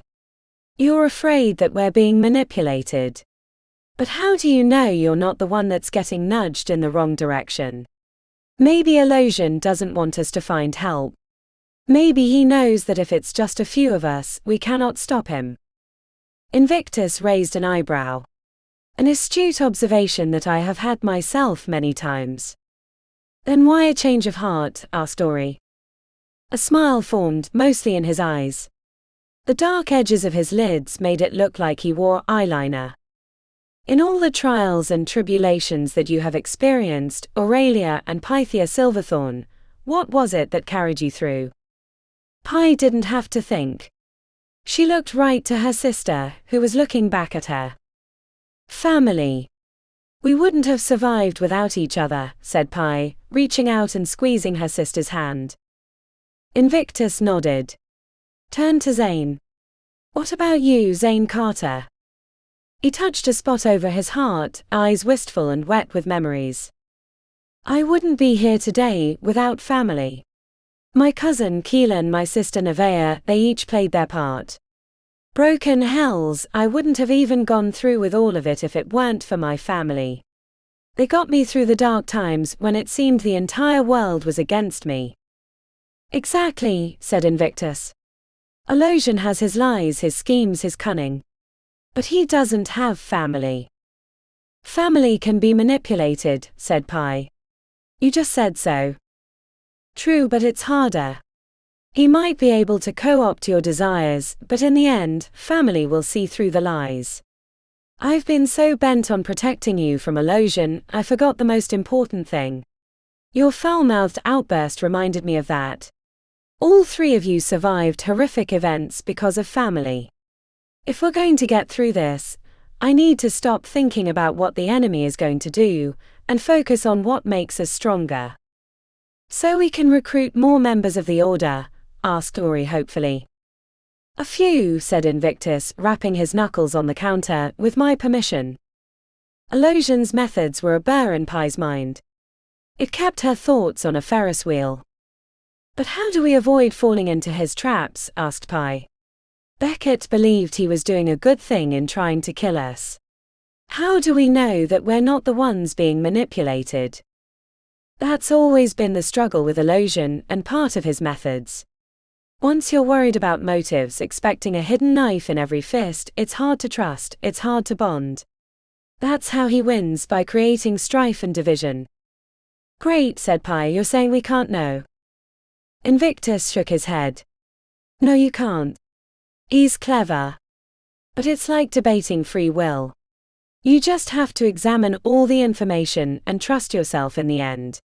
Sometimes it's the questioning, the thoughtful introspection that's enough. Or it isn't. So when they snatched Andromeda, that might be part of a larger plan. That's why you didn't want us to go after her? Asked Pi. My fears, said Invictus, eyes creasing with thought, but that's the danger. My fears of being manipulated were driving a wedge between us. Your defiance taught me that no matter how hard I squeeze the controls, I cannot make others do what I want. A lesson it seems I am cursed to learn over and over, especially in the halls. So you'll tell us what the cylinder was for? Asked Ori. Invictus leaned back, chuckling. No, there are some things I am keeping close to the vest. You'll have to trust me on that, just as I will learn to trust you on the needs of the Order. Should or should we not go after Andromeda? Said Ori, looking directly at the head patron. He took a long drink from his orange juice, slurping comically before setting down the glass. I'll leave it up to your judgment, said Invictus. It's probable that it's a trap. I see no other reason for them abducting Andromeda, but that's for you to decide. I have my tasks. You have yours. With that he rose to his feet, reminded them to leave the dishes for him to clean, and left them to their discussion. The three of them stared at each other for a while. Pi spoke first. I hate myself for saying this, but I think I liked it better when he was giving us directions.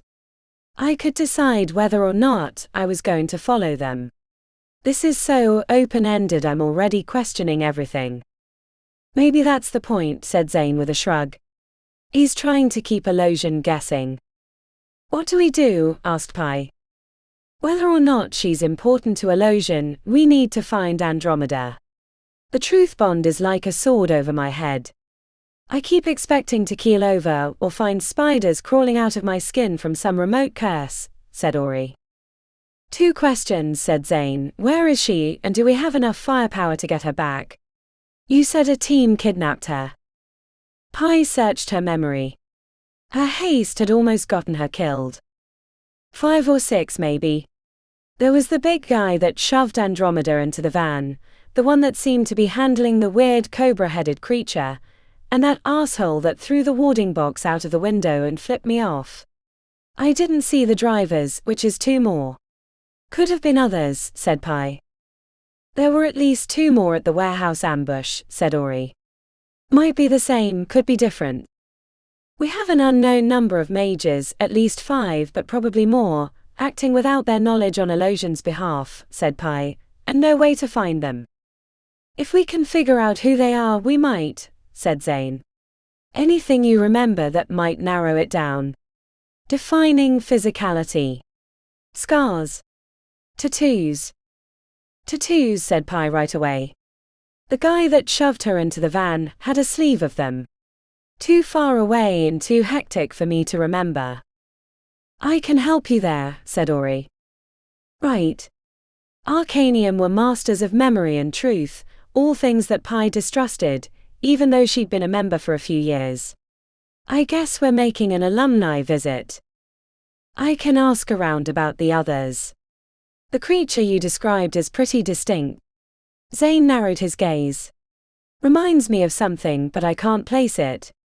I'm sure it'll come to me. What about new members? Asked Pi.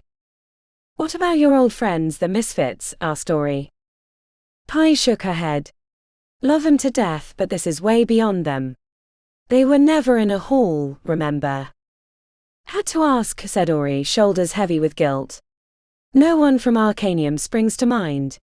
Most of them were more research-based, and after what happened a few years ago with Isabella, I hate to put them in danger. What about you, Zane? Possibly, he said. I don't know where they are at this time, but I'll put out feelers. They might all be busy. Too busy for the end of the world? Asked Pi. You know what I mean. Meet back here when we're done, said Ori, starting to carry her plate to the sink, then reluctantly setting it back down. Zane stepped away from the counter, confusion on his brow. How do I get out of here? Chapter 23. The Animalians campus was in the 8th ward next to the Invictus Menagerie and Cryptozoo. It wasn't the first time Zane had visited, but it hadn't been since he was training in his hall. He bypassed the zoo, headed towards the Animalians campus, which was a collection of buildings scattered across green grass. The unnaturally warm March day brought the students onto the lawns, seated on blankets, laughing and throwing frisbees like at any other campus. An enormous silverback gorilla stood near a glass building, speaking with a group of students using sign language and an interpreter. Compared to the last few years, spent mostly in the Eternal City, infiltrating the Animalians campus was a cakewalk. If he'd wanted to bypass the subterfuge, he could head straight up to a professor and present himself as Priyanka's assistant, but he didn't want word of their search to get back to the people that had kidnapped Andromeda. A more subtle approach would be required. After watching from a distance, using his imbuement-aided senses, Zane picked out a student with a similar build heading off campus, probably to grab lunch or run errands. Zane walked briskly towards the guy, who was barely paying attention, wearing a big set of bright orange headphones and nodding his head to the beat. Zane had brought an old backpack and stuffed it with random books, to look like he was a current resident of the halls. As he passed the Animalian student, Zane drifted into the way, their shoulders colliding. The unzipped pack spilled papers into a cloud, which the other student hurried to collect. I am so sorry, said Zane, receiving the mostly blank papers from the student. I should have been paying attention. First nice day in weeks, I guess. The guy had pale skin, a peach fuzz beard and a few pimples on his forehead. He pulled the headphones to his neck. An electronica beat thumped out of the orange speakers. It is quite all right, said the guy cheerfully in a thick accent that Zane couldn't place. Beautiful sky, hard not to enjoy. You have good day. Shoving the papers into his backpack as the guy left, Zane repeated his words to find the flavor of his accent. It is quite all right. Beautiful sky, hard not to enjoy. You have good day. He repeated the phrasing, feeling where the weight was placed on the words as he looked through the wallet that he'd lifted during the exchange. Emre Tekken. The ID was an Invictus City one, not a passport. He guessed Emre was from Jordan or Greece, or somewhere in the region. Turkey maybe. Zayn preferred to practice an accent longer before having to put it into use, but he wanted to figure out something about the creature before the Silverthorns returned from their trip to Arcanium. He ran a hand over his face, modifying it to match Emre's, then changing his skin tone, adjusting it until he felt he had a close match. Zayn checked himself in his phone camera, coaxing pimples and peach fuzz onto his face to complete the mimicry. With the disguise in place, Zayn hunched his shoulders and headed back to campus. The clothes weren't the same, but most people's memories convinced them they were incorrect. As long as he got the major things right, the minor details could be dismissed. Zayn avoided the ongoing lecture from the silverback gorilla. Professors were more astute to the possibilities of magic, and were generally suspicious. A lone guy was sitting on a blanket off to himself. He had a tome open in his lap, and was mumbling softly as he read the text. There was a picture of a hulking, grey-skinned humanoid creature with its fist stuck into a cliff wall, ripping out a chunk as if it were butter. "Hey," said Zayn. The guy looked up. He was wearing glasses. His ambivalent expression was a mix of interruption and confusion. Zayn could see the pulse on his neck increase. Annoyance. He needed to get him on his side quickly. "It never ends, huh?" said Zayn in what he hoped was a faithful recreation of Emre's accent. The guy squinted and looked down at his book, frowning. "Yeah. Not sure I can keep up with the memorization." "How do you do it?" "I thought the magic stuff would be the hardest part." "A little bit every day," said Zayn. "A little. Feels like too much." Reading the words on his open page, Zayn gathered that he was studying supernatural creatures. He knew little about how animalians worked, but since the Critter Kingdom was their charge, it was probably a lot like assassins, which taught them how to understand and infiltrate various cultures of intelligent beings. Better to have that knowledge in a pinch than to make the wrong move in a bad spot. "I thought when I came here I wanted to be a hunter, but no way. They have to learn too much.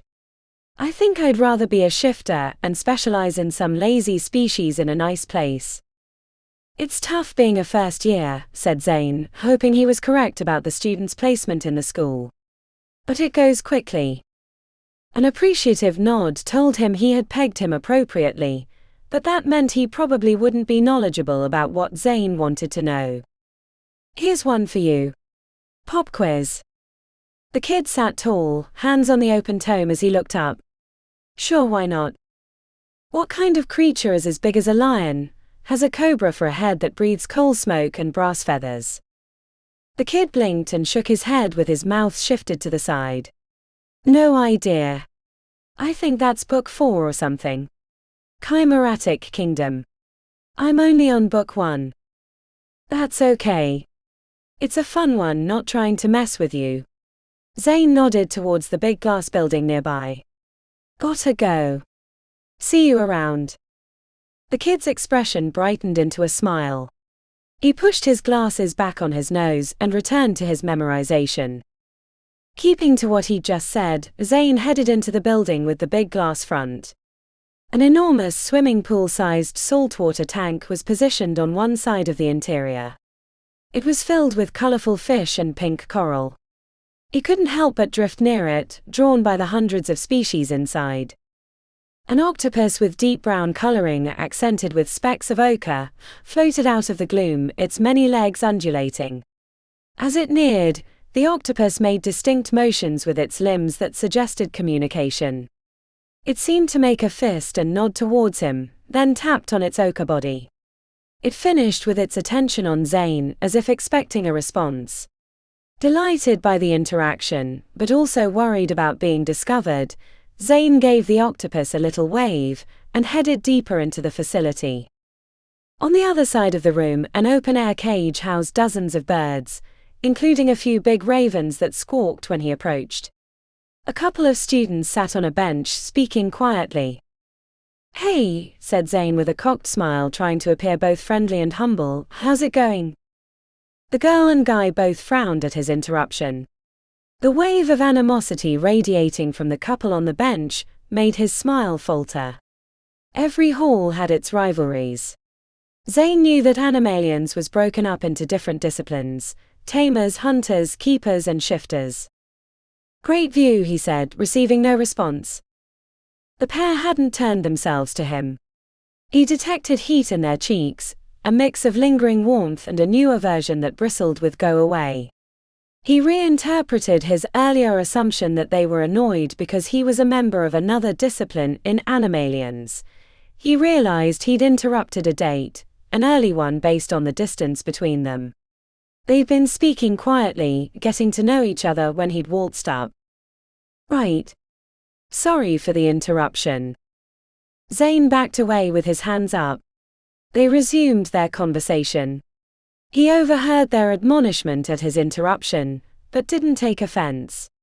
As Emre, he probably wouldn't have known not to approach them. Spinning around as he turned the corner, he nearly ran into a girl coming the other way. She had stone-white hair and a red blotch on her chin, and was headed out of the building with a backpack slung over her shoulder. She had a button nose. Cute. "Emre.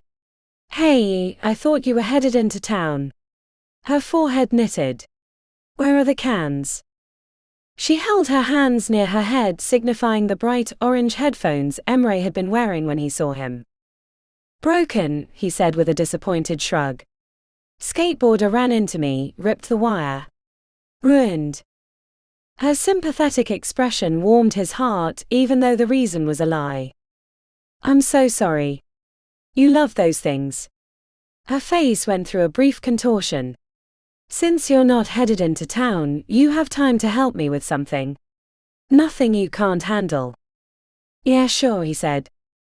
When she turned back towards the interior of the building, he scoured her backpack for a name tag, but there was nothing. She turned and smiled at him, sensing his examination, so he grinned back. Eager attention could hide a lot of awkwardness. He was just glad he wasn't in the Eternal City anymore, with their micro-expressions and willingness to read anything as an insult to further their battles.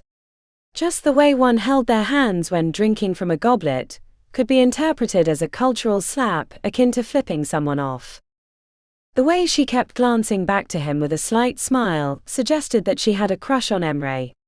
The pulse on her neck had tripled in rate since he ran into her in the hallway. "What's the job?" he asked as they approached a door with a security block. She pulled a badge out of a pocket and tapped it on the black plastic casing, turning the red lights to green. He caught her name before the ID disappeared. "Karina." Zane fumbled out the stolen wallet, quickly tapped the block, and followed her into the inner area. "Taking some samples for Professor Ansel." Samples. That probably meant dealing with physical animals. His willingness to help got more complicated. "Karina," he said, hoping that she didn't go by a nickname. Her smile and nod lessened his tension. "I was working on something interesting this morning. Research. I came across a creature that I was unfamiliar with. Nothing I've read before." "Aha," she said as she led them into a room filled with cages. It smelled like cedar chips. Dozens of containers with various lizards and serpents filled the room. He would have preferred spiders, but wasn't sure where they fit in the Animalians' repertoire. "Let's get started and then we can talk about your problem," she said. "Right. Good idea," he said, even though he hated it. He was hoping to get his answer and disappear before exposing himself as an imposter. His heart climbed into his throat as she passed the cages with the snakes. Relief flooded in when she stopped at an enclosure with a trio of bright crimson iguanas sunning themselves on the hot rocks in the cage. He could feel the heat radiating through the glass. "Planned work," she said, rolling her eyes as if it were a petty simple job. Karina had given every indication that she liked Emre, so he stood close to her. The nearness would be a distraction, hopefully hiding the little mistakes he was bound to make. There were thick leather gloves that went up to the elbow, hanging on the front of the cage. "What's the plan?" he asked, staring into her eyes until she blushed and glanced away. "You grab him, I'll take the sample," said Karina as she dipped into a metal box next to the cage, producing an industrial-sized syringe. The leather gloves went all the way to his elbows. Zane searched the lid for a lock, but didn't find one. He lifted it up, found the stay that would hold it aloft, and clicked it into place. Karina was smiling at him. He couldn't figure out if it was attraction or expectation of the work. When he reached into the cage and her expression crashed, he yanked his arms out. "Aren't you going to?" she asked expectantly. Zane fluttered his eyes. "Sorry. After the headphones thing and I've had a headache all day, would you mind?" "No," she said, "totally understand. I had a favorite pen that I dropped into a sewer last week. Been bummed since." Karina set the syringe down and made a few gestures as she said a few key words. The spell was easy, he was sure he could repeat it if necessary, but it didn't matter since the iguanas froze on the rocks. Zane grabbed an iguana around the midsection. Karina frowned, but said nothing about the placement of his hand. He held the critter towards her, but she made a twirling motion with her forefinger, and he reversed the iguana. A stick into the reproductive parts of the iguana made him glad he was only holding them, not trying to find the gland with the syringe. She pulled the stopper, filling the syringe with a few milliliters of a brownish-green liquid. This was repeated 2 more times with the other 2 iguanas, after which she took the vial on the end to a centrifuge machine along the wall. "What's the critter query?" she asked as she placed the vial into the centrifuge and started the machine. It quickly spun to a gently rattling hum. Karina leaned against the table. While Zane took off the leather gloves and placed them on the hook, he said, "Ever heard of a creature as big as a lion but with a cobra head that can breathe coal smoke and has feathers made of brass?" He remembered what the kid on the blanket said outside. Chimeratic kingdom, of course. Her eyes darted around the room as if the walls contained the information. "What's it for? Extra credit? Special project? Professional curiosity?" He scratched his nose to covertly change the tone of his cheeks, making them slightly pink as if he were blushing. "Found some random stuff on the internet. Probably not real, but wondered if it was." Karina exhaled heavily, bunching up her cheeks before blowing out. "Chimeratic. Wow. Could be anything. People breed some really weird stuff. Have the link to show me." Zane patted his jeans and then said, "Oh. Not on me. Laptop." She wandered across the space between the 2 tables, leaned against the one next to him. "It's nice having help. You're usually much quieter. It's nice to see you coming out of your shell." He met her smile but groaned inside. He could feel her desire radiating towards him. He certainly did not want to initiate a relationship that would be very complicated when the real Emre showed up. Karina leaned over, lips parted slightly, tongue resting on her bottom teeth. She'd moved faster than he could consider how to avoid the kiss. Using his elbow, he nudged the cage hard, which loosened the latch, slamming the lid down between them. Both of them startled away, the kiss interrupted. She blushed and looked at her shoes, while he searched for a way to extricate himself before she made a second attempt. "Karina. I have to run out." "Oh," she said, crestfallen. "I understand. It has been nice working beside you," he said. "I'd like to do it again sometime." Her lips curled up. "But I feel like I've made a total ass of myself. When we meet again, please act like this didn't happen." "Sure, totally. You know I don't care. Right?" "I do, but it's a mental thing." He tapped on the side of his head. "I should go. I swear this isn't because I'm not enjoying this, but let's do it another time." Leaving Karina a little shocked and confused, Zane slipped out of the room. He decided that he wasn't going to find the information he needed quickly, and probably needed to leave before Emre returned, realizing that he didn't have his wallet anymore. On the way out of the building, he checked back towards the zoo, spotting a set of orange headphones bobbing his direction. Zane hurried past the glass building, and the kid on the blanket whose head popped up as he was going by. Hey. About that creature. It's probably not what you're looking for, but it reminded me of what happened at the Portland Zoo a few years ago with that giant flying snake. The mention was like a thunderbolt for Zane. He'd been in another realm when it happened, but it was such big news for so long that he'd read a little about it when he'd returned. Must have missed the flying snake part. He'd read about the Animalian students that had put their lives on the line to save people trapped in the dangerous domes. Thanks. The real Emre was approaching fast, head down, but if he looked up he'd see his doppelganger. Zane strode away from the blanket, checked around, and returned to his original self along the way. Hey Emre, he said, pulling out the wallet as he approached. You're Emre, right? Yeah, asked Emre, clearly confused. I was looking for you. Found your wallet on the sidewalk. Must have happened when I ran into you. Emre snapped his fingers. I was wondering. Thank you. No problem. Was my fault after all, he said. By the way, while I was looking for you, I ran into some girl, cute button nose. Anyway, sounded like she's totally into you by the way she talked about you when I said your name. But don't say anything. Be casual, right? Yeah, thanks again, he said, eyebrows moving up and down. A veranda in the nearby park was a good place for him to stop. Zane pulled out his phone and typed in Portland Zoo disaster. It wasn't hard to find the pictures of the flying snake. He hadn't seen what Pi saw, but the creature gave him the shivers. What was more interesting was the write-up on the students that had gone into the zoo during the height of the chaos, rescuing dozens of people from the horrific event.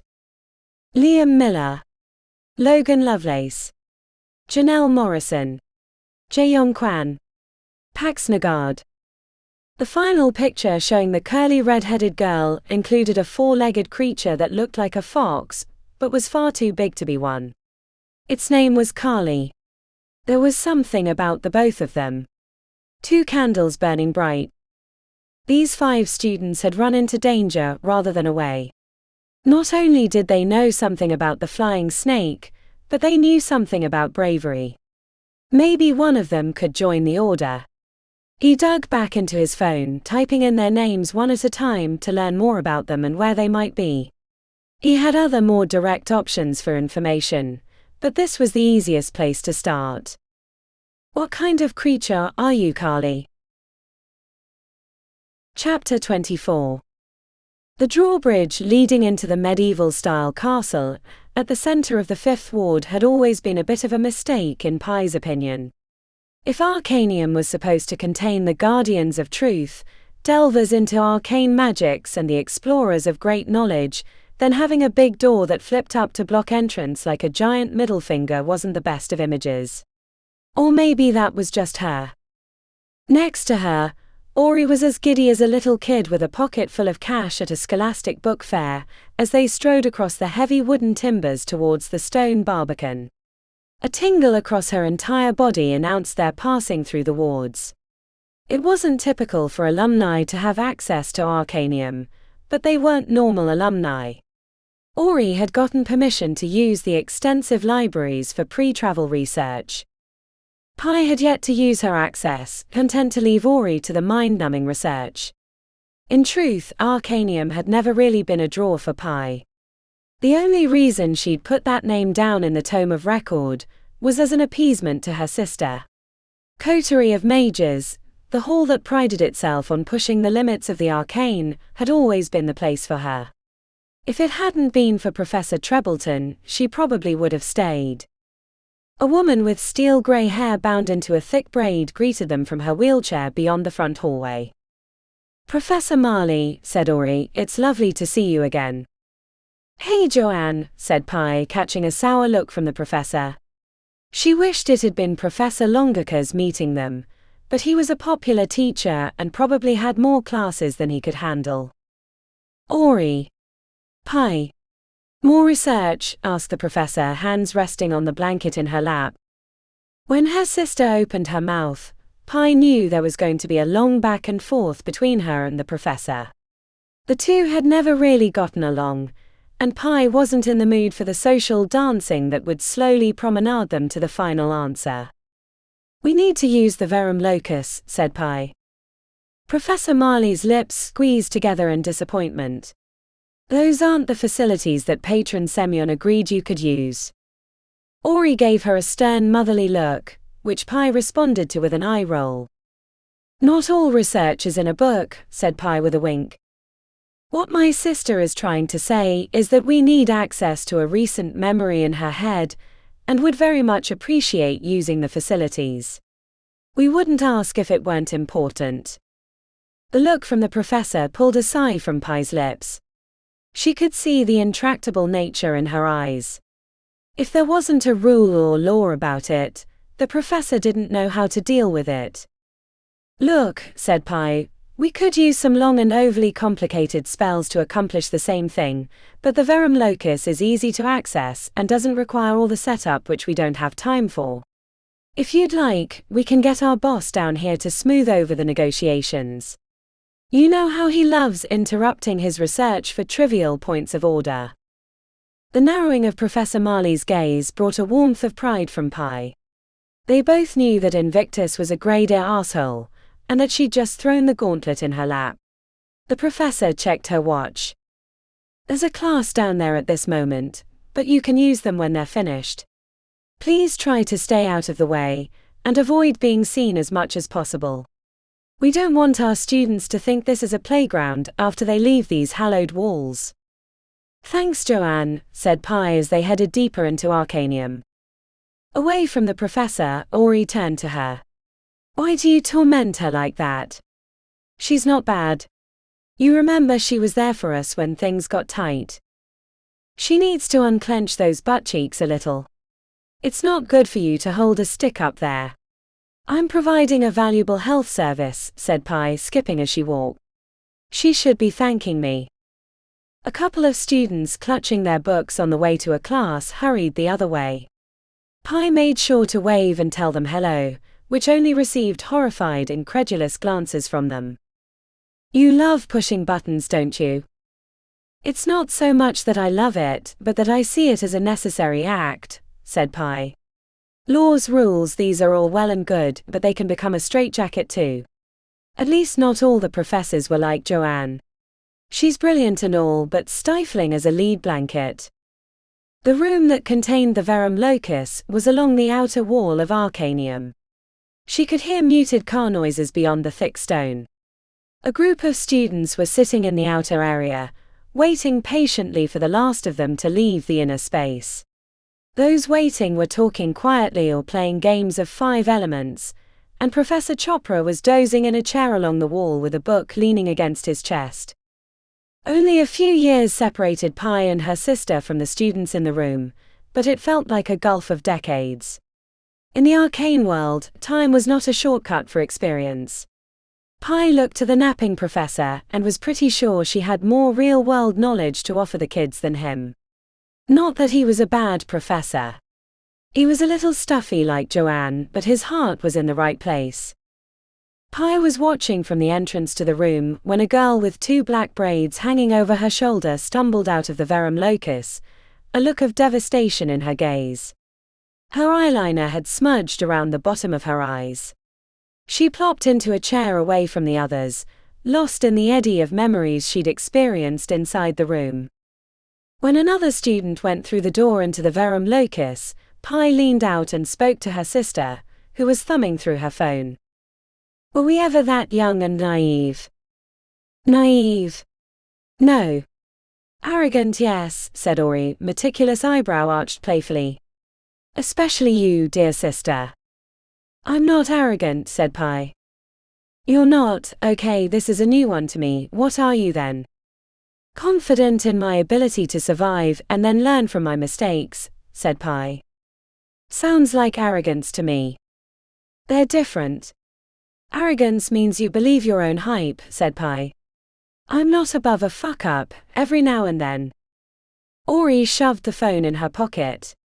I sometimes wonder if it's all those extra voices making your head so big, but then I remember you were like that well before that happened. The sounds of class breaking up ended their conversation. The students filing out grew wide-eyed at seeing who was lurking outside their classroom. Pi heard their names whispered with awe and reverence. Professor Chopra, true to form, was busy reading his book when he left, completely missing them. Okay, said Pi, skipping into the room and holding up her forefinger and thumb a hair apart, maybe a little arrogant. Ori approached the door leading to the Verum Locus. She placed her hands on the smooth stone surface. It never looked like much, said Pi, arms crossed. Seeing Mom and Dad die over and over in here, said Ori, I've never been quite sure if I hate this place or not. She tapped her knuckles against the door. No. I'm wrong. Definitely hate it. Until she stepped into the room, I didn't realize how much she was dreading using the Verum Locus. They wouldn't be using it for its intended purpose, delving into the painful past of her life, but visiting the recent memory of when Andromeda was kidnapped. Pi approached the door and ran her palm along the smooth surface. You know, I don't know why I never came here and used this to relive some of my favorite memories. There's no reason this place has to be all doom and gloom. I could have spent some time with Jade again. Or Pepper. Or Mom and Dad. Pi inhaled through her nose. Yeah, or Mom and Dad. Let's do this. We need to get some new members in the Order before old Ironballs changes his mind. The room was simple enough, 4 walls and the single door which Ori closed behind her with a nod. Pi jumped a little when it clicked. It's just a room, she told herself as golden speckled light trickled into existence, like a million stars awakening around her. It was the only place she'd ever seen so much phase in raw form. Focus on the memory, said Pi, closing her eyes and centering her thoughts on Andromeda's abduction. Focus on the memory. The stench of coal smoke came first, followed by the burning in her nose. The room dissolved around her, replaced by the concrete parking garage beneath the glitterdome. Her heart rate climbed until she had to force her hands to unclench. Shouts and the clacking of claws on stone echoed through the space. Andromeda was fighting against the guy, but she couldn't see it yet. She only had access to the memories she'd experienced, so trying to move around the line of cars to see what was happening wouldn't help. The 2 security guards were already lying by the door, face first on the ground. Unconscious, she'd thought at the time, but would later learn they had died from unknown causes. The door burst open, startling Pi as the version of herself from that night went thundering across the concrete, oblivious to the danger. She threw herself around the corner as the black smoke came rolling past, prompting a fast retreat, but not fast enough to avoid getting burned by the superheated air. Broken hells, I was an idiot. Pi touched her arm in response, the memory of that flash of pain recent enough to make her grimace. Now that she'd been around the corner, Pi positioned herself to examine the team of mages that had abducted Andromeda. The first thing she noticed was the young performer. Fit and attractive in all the ways Pi enjoyed, but that wasn't why she'd come to the memory. She refocused her attention on the others, looking for details that might help them track them down. The creature that had nearly burnt her to a crisp was hard not to stare at. The cobra head, attached to a lion's body and covered in what looked like brass feathers, was so oddly horrible, it was like trying not to stare at a terrible car crash. The young woman handling the chimeratic creature had her hood up, face hiding in shadows. Pi shifted to get a better look and caught the aquiline nose beneath the hood, but nothing more as she turned away. The big guy manhandling Andromeda was easier. Wide head with a soldier's haircut, sleeve of tattoos including a granite fist that Pi was well acquainted with, Blackstone security. She didn't let herself get too distracted by the symbol, looking for the others on their team. There were 2 drivers, neither of which she could see except for a pair of gloved hands. But as the white van pulled away, and the dirty blonde-haired guy in the passenger side threw out the little box that exploded into a shimmering ward, she spotted the temporary license tag hanging beneath the mirror. Gotcha. As the van squealed out of sight, Pi turned, placing the memory of the door into her mind so she could escape the recreation. But rather than seeing the rest of the parking garage, where the cars had been burnt by the superheated coal breath, or the plain door inside the Verum Locus, she found herself in an unfamiliar landscape. Fear crept in like a thief. Jagged mountains angled in impossible directions like crystals in a cave surrounded her. At first she thought it was Montana's, but these ranges were gravity-defying, and made her sick to her stomach just looking at them. Pi stepped on something that crunched beneath her feet. The grass had shattered as if it were made of glass. A swirling black cloud formed in the sky directly above her, prompting her to wonder where the sun was. Nothing but diffuse light refracted off a million surfaces. The cloud disappeared as quickly as it had formed, as if the atmosphere was unstable. A cold trickle of fear climbed up her spine, leaving her to spin around, expecting to find danger but seeing nothing. What am I doing here? This isn't my memory. Pi closed her eyes and tried to focus on the Verum Locus, but found herself in a different place when she opened them again. The change gave her a spat of vertigo, but not as much as the realization that she stood on the side of a mountain, or maybe it wasn't a mountain at all. Gravity should have been pulling her down, but she was able to stand on the angled slope without fear of falling. A crystalline forest provided a tunnel away from her location, and at the far end she saw a pathway that crossed a gap. Heart in her throat, pulse pounding like a drum in her neck, Pi walked through the forest. The trees shifted and changed as she passed beneath their multitude of colors, as if the artist that had created them was constantly changing their mind. As she neared the end of the tunnel beneath the trees, she saw what was ahead. A bridge. Pythia. The voice had her spinning around. It sounded like honey poured over broken glass.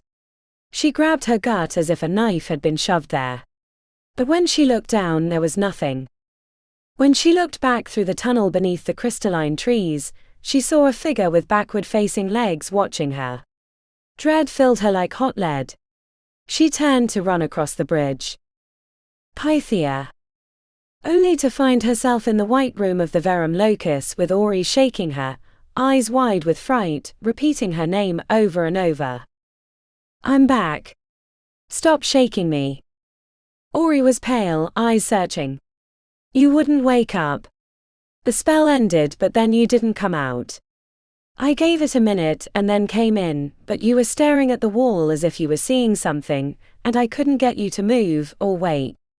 It was frightening. I was somewhere else, not my memory. She sucked in a breath. It was the same place as when I had the vision. The demonic realm, or I assume it was. There was a place, a bridge, I was trying to go towards it. Then something called my name. I didn't like it. It was waiting for me in the trees. That was when you woke me. Who or what was it? A pit opened in her stomach. Illusion. Are you sure? No, but that's what it felt like. I don't understand. I thought he put thoughts into people's minds without them knowing. Why would he come to you directly? Or was that a memory, said Ori. I'm confused. Me too. Pi wanted to climb into a shower and blast her skin with hot water to get the feeling off. It felt like 100 spiders had been walking across her flesh. She could still feel the way his voice crawled across her body. Did you get anything useful? You know, before the vision, said Ori. Pi exhaled. I think so. Enough that I don't want to risk another try. The big guy is a member of Blackstone's security. I saw his dumb tattoo and the vans had temporary tags, which means they were newly rented or bought. We should be able to track them down that way.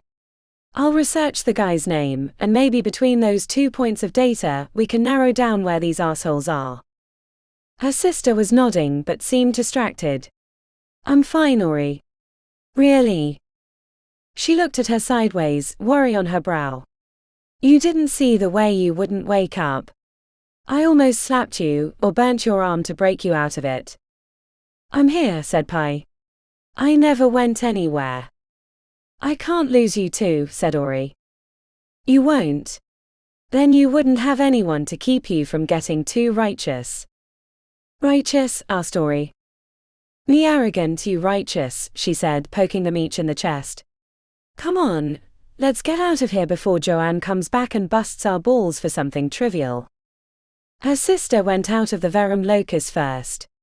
Pi followed, checking behind as if she could still feel the eyes of Elosion watching her. It wasn't the first time she'd seen the Prince of Whispers. She hoped it would be her last. Chapter 25. Ori caught sight of Zane, sitting at the kitchen counter eating a sandwich, humming quietly. He had a nice voice, better lips, and was a great kisser. Remembering how they'd climbed the spire on a date only a couple of talented mages could manage, brought warmth to her midsection. Find anything out? She asked, circling the counter. Zane's cheeks were puffed out as he chewed, holding a hand over his mouth like the polite southerner that he was. Sorry. Eating, he said. I can hear your accent, she said, grinning. Zane swallowed. Blushed. It's harder to maintain with food in the mouth. Something Instructor Pennywhistle warned us about. He dabbed his mouth with a napkin, folded it, and set it in his lap before reaching for his phone. He thumbed it open, found a picture, and slid it over. A girl with bright red hair was staring back. A newspaper article picture. Who's this? One of the survivors of the Portland Zoo massacre, said Zane. I read a little about it. Where's Pi? He asked, looking over her shoulder. Tracking down a couple of vans. I'll fill her in later. Zane squinted at mention of the vans, but continued with his explanation. The zoo had a big celebration for their newest expansion, when all their safety systems broke down. There happened to be 5 Animalian students present. He tapped on the picture. Pax Nagard worked at the zoo before she joined the halls. 3 of the others were her friends, the 5th, the son of the donor that made the expansion happen. They saved a lot of lives, killed the creature that supposedly caused the chaos. He flipped the picture to a grainy one of an enormous snake with wings hovering over a field. That's what caused it. APEP. Supposedly it's been around for centuries, or millenniums. One of the students recommended I investigate APEP, when I brought up the chimeratic creature you tangled with beneath the glitter dome. I'm not sure I understand the connection, but it led me to Pax. I think she might be who we need for the Order, especially if we're going after that creature. We're gonna need someone that knows how to deal with them. Why her? Why not one of the others? She asked, hoping that the question didn't sound jealous. The donor's son died during the event. The only other girl was a double major with aura healers, and she's in the middle of her residency at Golden Willow, so she's not available. Of the other 2 guys, one of them is in Patagonia helping the locals deal with a capo infestation. The other is a model in London. Ori cocked a grin and tried to lean on the counter playfully. Afraid of bringing the model onto the team. Or do you have a thing for redheads? Deep undercurrents flowed through his eyes. Zane cleared his throat as he looked away, grabbing his phone to swipe to a new picture. The others might be able to help, but I think Pax might be best suited for what we're trying to do. The newest picture on the phone showed the red-headed girl standing next to a creature that looked like an enormous fox. Its head came up to the girl's midsection, but she didn't see multiple tails. Not a kitsune. A thoracic fox, said Zane with his head tilted, but no thoracic foxes are known to grow that big. Maybe it's part kitsune. Or something else entirely. The name is Carly. Carly, said Ori, tasting the name. Pax and Carly. Why do you think they might help us, or join the Order? A sly grin formed on Zane's lips. Because everywhere they go, trouble follows. That sounds like someone else I know. A pair of someones, to be exact. Promising, said Ori. Where do we find this troublesome pair? Zane screwed up his face. That's the difficult part. Chapter 26.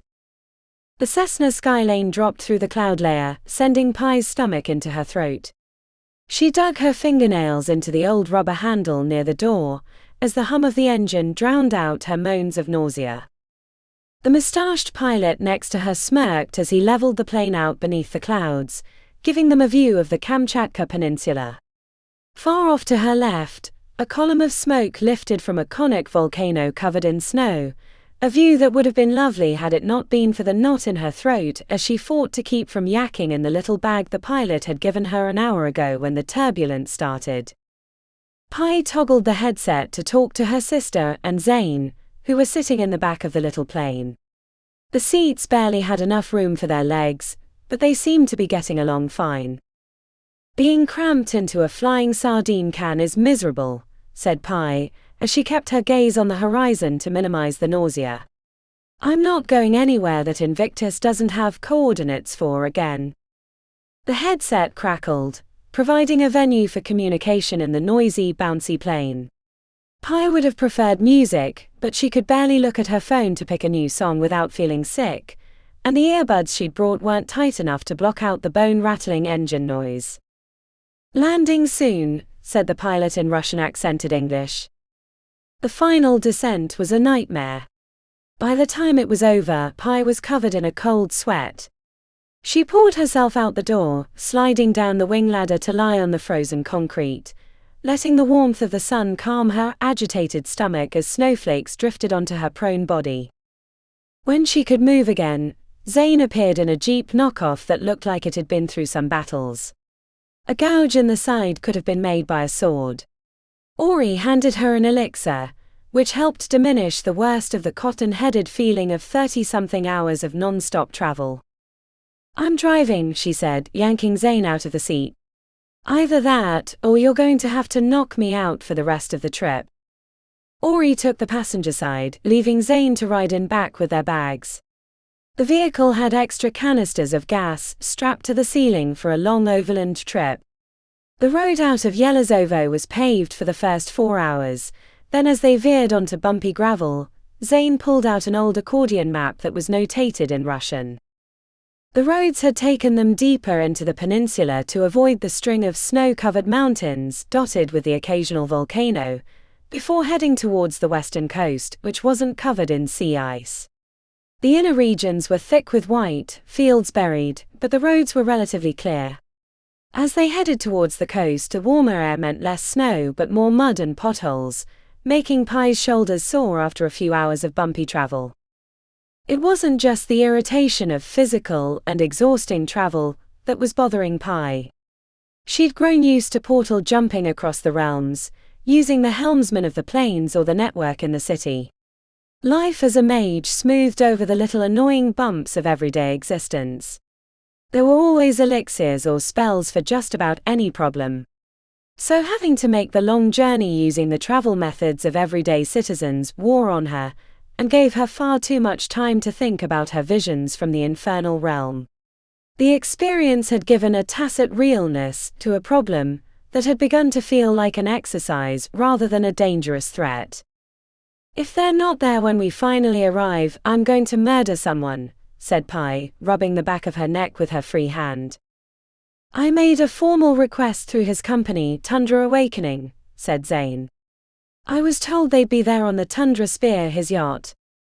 I don't trust this billionaire philanthropist that she's out here with, said Pi. Seems charitable. Does a lot of great work on climate change and other ecological issues. Why?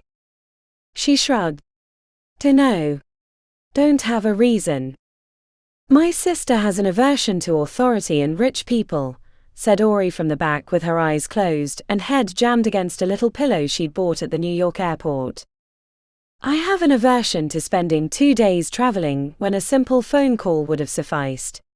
I might need to have my uterus reset after all this banging around, said Pi. Eventually roads they needed to travel were unmarked, and they had to use mountainous landmarks and a compass to navigate. They hadn't seen another vehicle in an hour, only sheep on bright green hillsides. "I think we're walking from here," said Pi as she stopped the vehicle at the end of the gravel road. A boggy stretch dotted with trees was between them and the coastline.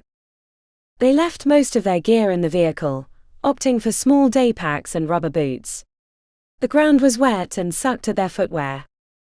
"Now I remember why I hate the countryside. There's a criminal lack of sidewalks," said Pi. "It's not as bad as Kaya Korsith," said Ori. "At least there were things trying to kill us there, so I never really noticed the mud or insects or lack of public transportation. Their travel required circumventing small ponds, some covered in thin ice as summertime neared until the ground sloped towards the ocean." Pi breathed a sigh of relief when she heard waves crashing against rocks. "I see it," said Zane, holding his hand against his forehead to block the sun, which had decided at that moment to break free of the heavy grey clouds. Further down the coast, a white yacht rocked gently in a natural harbour protected from the heavier waves that crashed against the shore, sending spray 30 feet into the air. After another 40 minutes of picking their way through the rocks, small ponds and clumps of trees, they made it to the bay. The yacht, clearly marked Tundra Spear on the back, was anchored about 20 feet from the edge of the shore. The boat bristled with antennae. It looked like it could house 20 people comfortably. Ori cupped her hands around her mouth. "Hello. Anyone home?" She tried a few times before giving up. "Not here, I guess." Zane checked his watch. "We're half a day early. They might not be expecting us until morning." "Where are they then?" "It's not like you can just waltz around out here," said Pi, crossing her arms and trying not to think about the Thai noodle shop near the spire that she had been salivating over during the last leg of the drive. "I'm pretty sure you could wander around naked all day and no one would notice," said Zane. "Be my guest," said Ori, grinning suggestively as she gestured towards the scattered copses of trees and small sky-reflecting ponds that hugged the coast. "I'm right here," said Pi, picking up a rock near her boot and tossing it into the water. "Anyone care for a swim across to lower the walkway? I'm sure they won't mind if we wait on their deck." Zane craned his neck towards the sky. "Under normal circumstances, I would say that would be rude, but given how late it's getting and how far we are from the wannabe jeep, I'll volunteer to go over and lower the drawbridge." "Feel free to get as naked as you want," said Pi. "I promise I'll avert my eyes for a second or two." Instead of moving towards the water's edge, Zane moved back about 30 feet and then in a blur of movement, took a running leap over the gap, landing on the deck of the Tundra Spear. He laid out the landing plank for them to cross. "The doors are locked," said Pi, rattling the handle. "Care to work your hall magic?" Zane found a bench near the front and put his feet up on a white plastic table that was made to withstand the elements. "Rude enough us boarding the yacht without permission. I'm not going to poke around in their private things." "I am," said Pi, strangely awake despite not having slept in a few days. Ever since the Verum Locus, the idea of closing her eyes was less appealing. Dreams and that method of memory exploration were totally different, but seeing the strange landscape of the demonic realm and having Elosian, Prince of Whispers, call her name had left her feeling brittle, afraid the demon would somehow sneak into her mind during the night. She moved around the deck, looking into the storage bins where water rescue equipment, life jackets and other things were stored. In a bin near the cabin, she found a fancy wooden box sitting in the bottom. She thought about leaving it for half a second, but decided that without cell phone coverage or anything else to do, she needed a moment's distraction.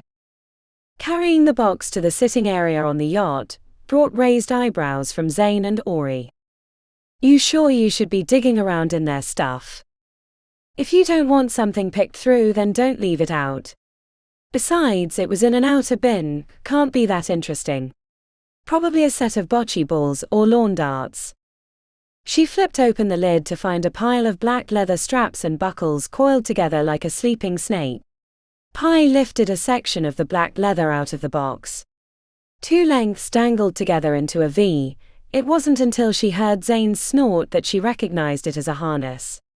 She wasn't shy by any means, but digging through someone's BDSM gear wasn't what she had intended. Heat rising to her cheeks, Pi quickly stuffed the leather equipment back into the box while Zane smirked from his bench. "Maybe you should have restrained yourself from digging in their gear," said Zane, eliciting a chuckle from Ori, who was sitting on the railing staring into the shifting ocean waves. "That's probably why they're not here," said her sister. "All tied up." "Enough." "Curiosity sated," said Pi, climbing onto a bench with a view of both the mountains and the bay. "I don't know," said Zane, grinning towards Ori. "You should check around some more. Might be they're getting ready for next year's holidays, you know, those joke gifts." "Right, gag gifts," said Pi, rolling her eyes. "Got it. You're making me miss the nausea from the plane ride." The sun started setting not long after they arrived on the yacht. They applied weather enchantments, had sipped from their water bottles, and ate the food bars from their day packs. When it was dark, not an artificial light in sight, a wind whipping down from the north along the inner part of the peninsula brought chill winds, rocking the yacht. The only pleasant thing Pi could say about the wait was the bright swath of stars across the night sky. "There wasn't a bathroom open anywhere, was there?" asked Pi, feeling the pressure on her bladder after chugging her water all evening and wishing it was a vodka tonic. "You can lean your ass off the back of the boat," said Ori. "I think I'll head to shore. With the boat rocking, the last thing I want to do is slip off the edge and fall into the water," said Pi. Rubbing her forearms for warmth since they left their heavier gear in the jeep, Pi jogged onto the shore. A line of thick trees looked like a good place for a bathroom break. She stepped through the other side near a nice flat clearing, unbuckled her jeans and squatted near a bush. Beneath the canopy, the bright line of stars in the sky was barely visible. Pi craned her neck hoping for shooting stars when something huge blocked out the sky for a second. Her gut clenched, but she wasn't ready to move. The sound of large wings beating was followed by the crunch of something heavy landing in the clearing behind her. As she hiked up her jeans and underwear, Pi turned to see an enormous head leaning over the bushes. It was as big as a small car, with ridges over the wide eyes, a long sloped forehead and dirty white scales. A dragon. Hunched wings rose up above the body. Fear hijacked her mind, sending alarm bells throughout her body. None of her limbs seemed to work right.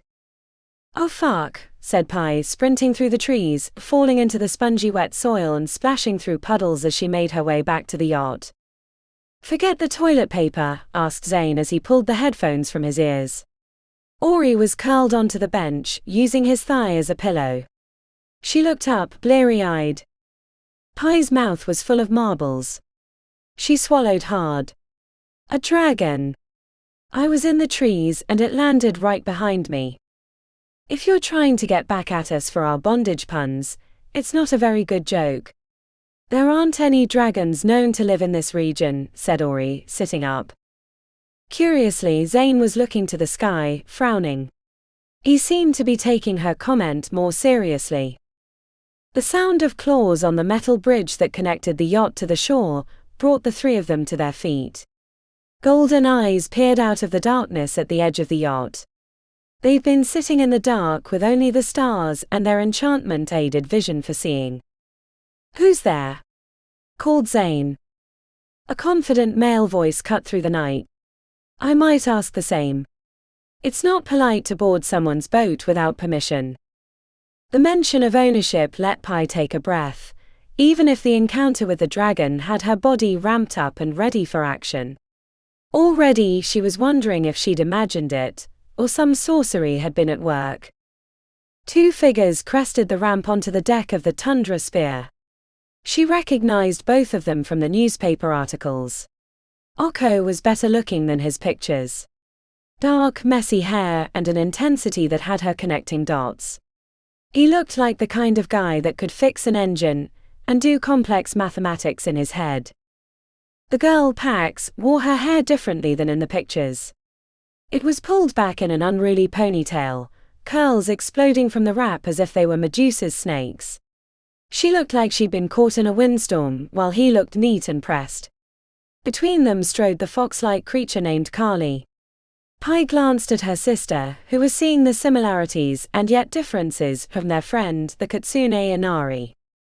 Pi had gone into the visit expecting a billionaire philanthropist and his girlfriend, a mage of the Animalians Hall, which, if she was being honest with herself, wasn't one that she really thought much about.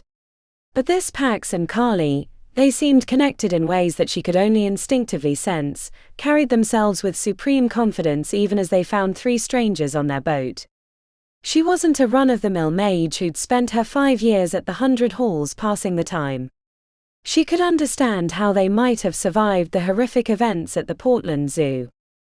"It's my fault," said Ori, extending a hand.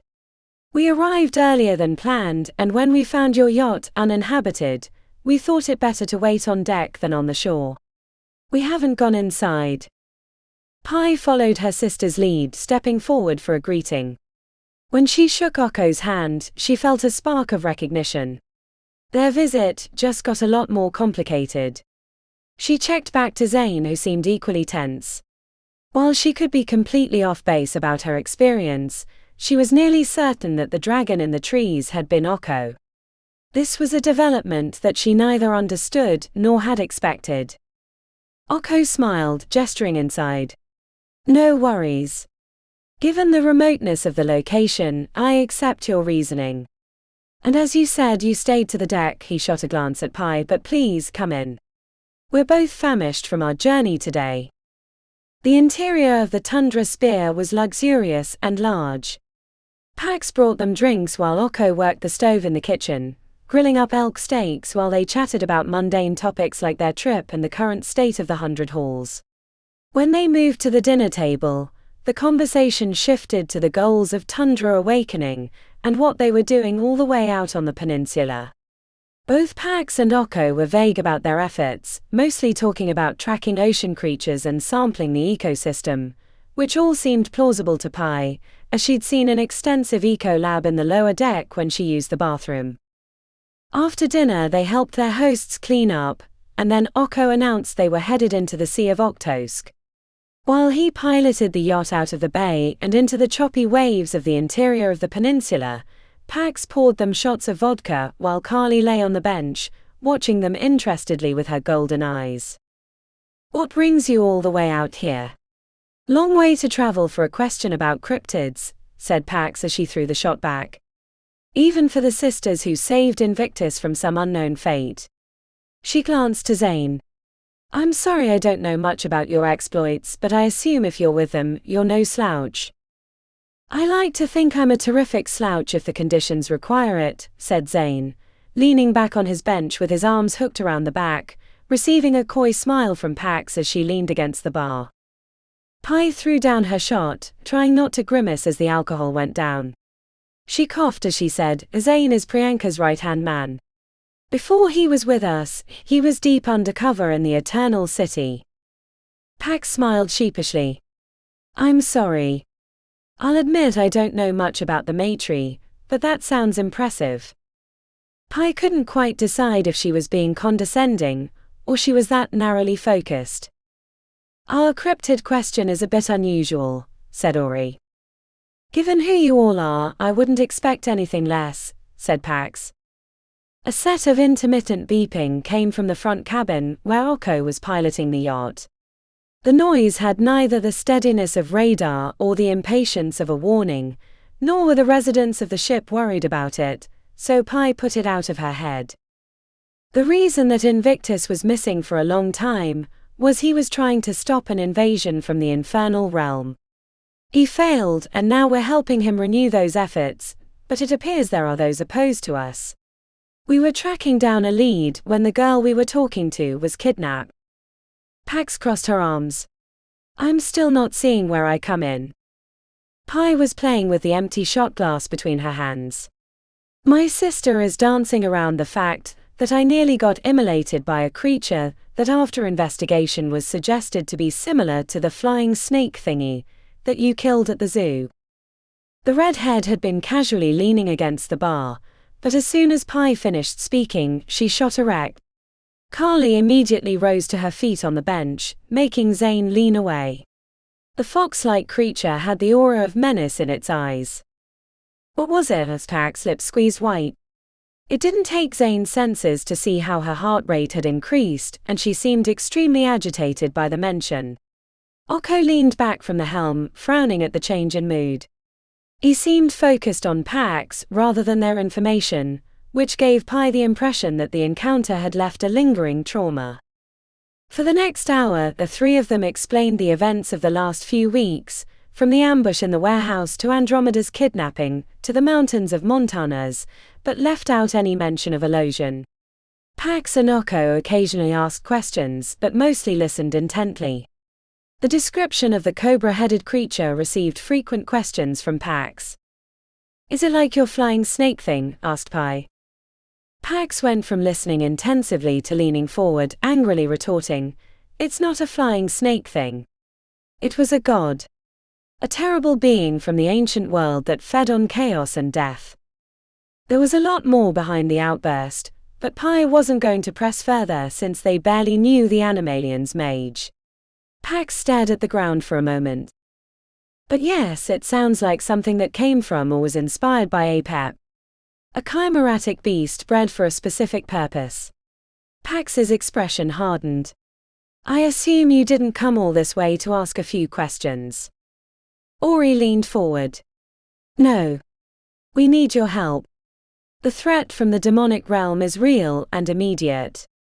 We don't know how or why, but Andromeda is a part of it. We need to get her back, but we were totally outclassed by that team of mages, especially with that creature.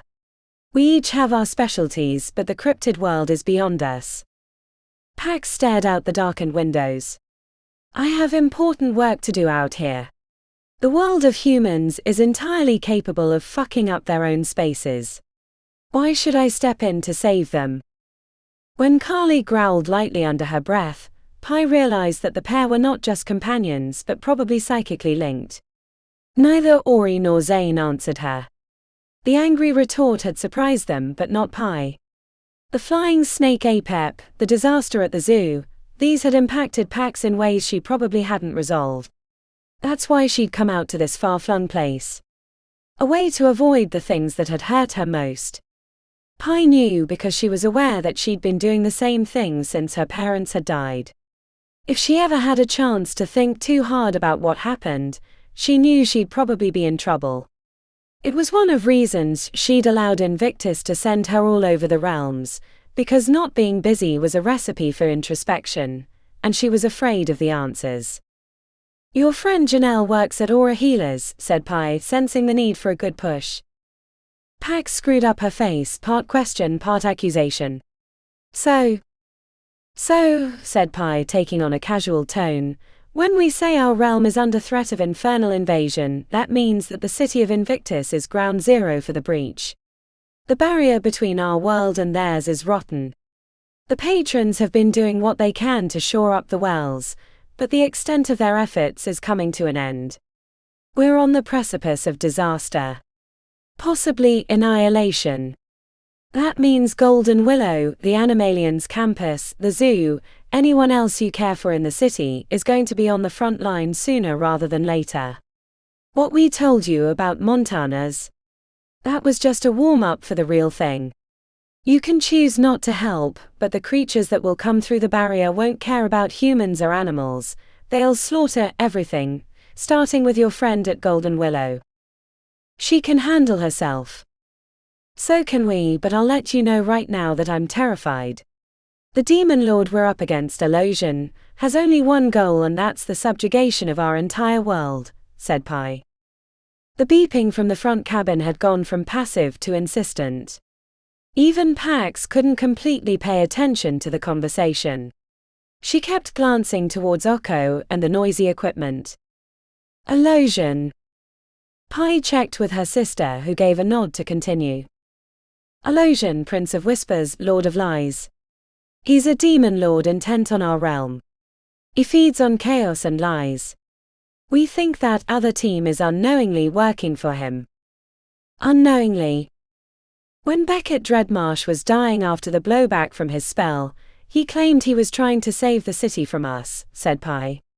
Said that we were going to be the cause of destruction. That's why they grabbed Andromeda, because they think she's part of it, but we're fairly certain that the information came from Illusion. How do you know you're not working for him? Asked Pax. We don't, honestly, said Pi, but we figure if we're working with Invictus, we're probably doing better than most. Pax inhaled deeply, a pained expression on her face as she looked out the windows. We're close, said Oko. A wistful smile formed on her lips. Come with me. I have something to show you. Pax led them to the bow of the ship. Oko was faintly visible through the cabin window, the bluish lights of the monitors reflecting on his face. The sea was calmer further out from shore with long shallow swells. The engine had been cut and they drifted in the quiet, gently rocking. What are you tracking? Asked Zane, who looked down to find Carly beneath his hand. He gave the creature a rub on the back of the neck, which had Carly leaning into him. Pi was a little jealous of the interaction. Pax leaned on the front rail, peering into the darkness. Pi could sense something. She wasn't sure if it was the anticipation of exploration, or that her soul fragments were sensitive to something out in the water. The back of her neck prickled with warning.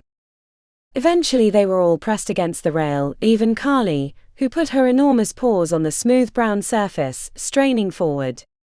Pi felt the presence before she saw the swell.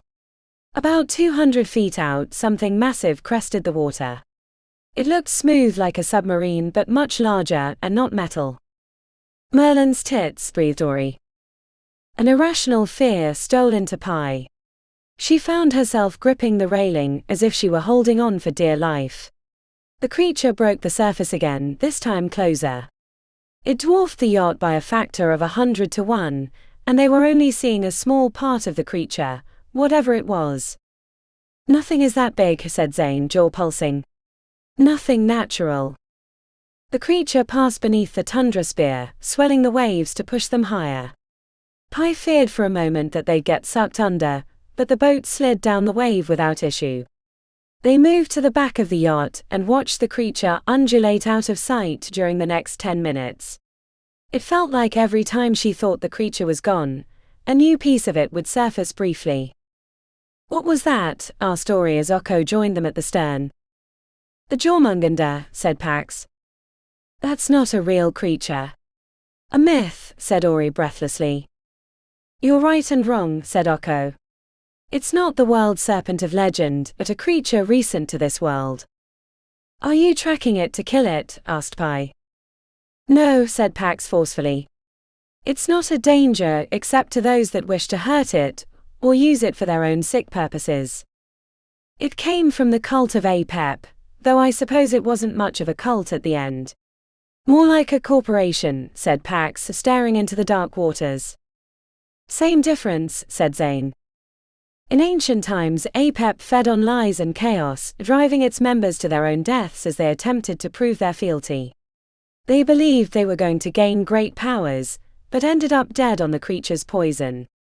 Pax turned her head. This illusion sounds a lot like Apep. Except, forgive me for saying this, said Pi, but illusion is more devious and cunning. We don't know how he whispers into our world, but his lies move many on his behalf. Maybe Apep had some connection to illusion, said Pax, though it would be hard to know since the flying snake was trapped in a tomb in Kaya Korsith for 1,000 years.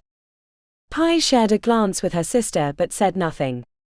You're asking me to give up everything I have here to track down a missing girl, and you have no idea about how she fits into the larger scheme. Pax clasped hands with Oko, who gazed at her with solemnity. And help you fight battles I care nothing about. If the barrier is breached, there will be no bystanders. Your friends, the animals of this world, the kids at the halls now, everyone will be on the front line, said Pi. I need a minute, said Pax, gazing into Oko's serene face. She and Oko stayed outside, while the others returned to the interior of the yacht. No one spoke. Pi wasn't sure if it was the weight of the decision or the experience with the gargantuan worm, keeping their lips shut. She hadn't been sure about coming all this way for a mage from Animalians, but after meeting Pax and Carly, and learning that she had a relationship with a dragon, a creature not known for their love of humans, Pi was hoping that they would be returning with the redhead. After 15 minutes, Pax and Carly entered the interior. Okko stayed outside. Before I give you my answer, I have one question. This girl, Andromeda Charmer. How do you know that Beckett Dreadmarsh wasn't right about her? What if she's a danger to the city and the world? You seem determined to find her despite the threat. Why? It feels like there's something else going on. Pi found herself looking at the golden-eyed Carly. A tickle in her mind could have been her imagination. Thoracic foxes were known to be psychic, but she didn't think they could read thoughts. The others looked to her. They'd agreed not to tell Pax about the truth bond, but Pi wondered if that was the correct choice. If they didn't lay it all out, why would Pax trust them to come back to Invictus? We met her after the show at the Glitterdome. I know dangerous people, she's not one. How can you be sure?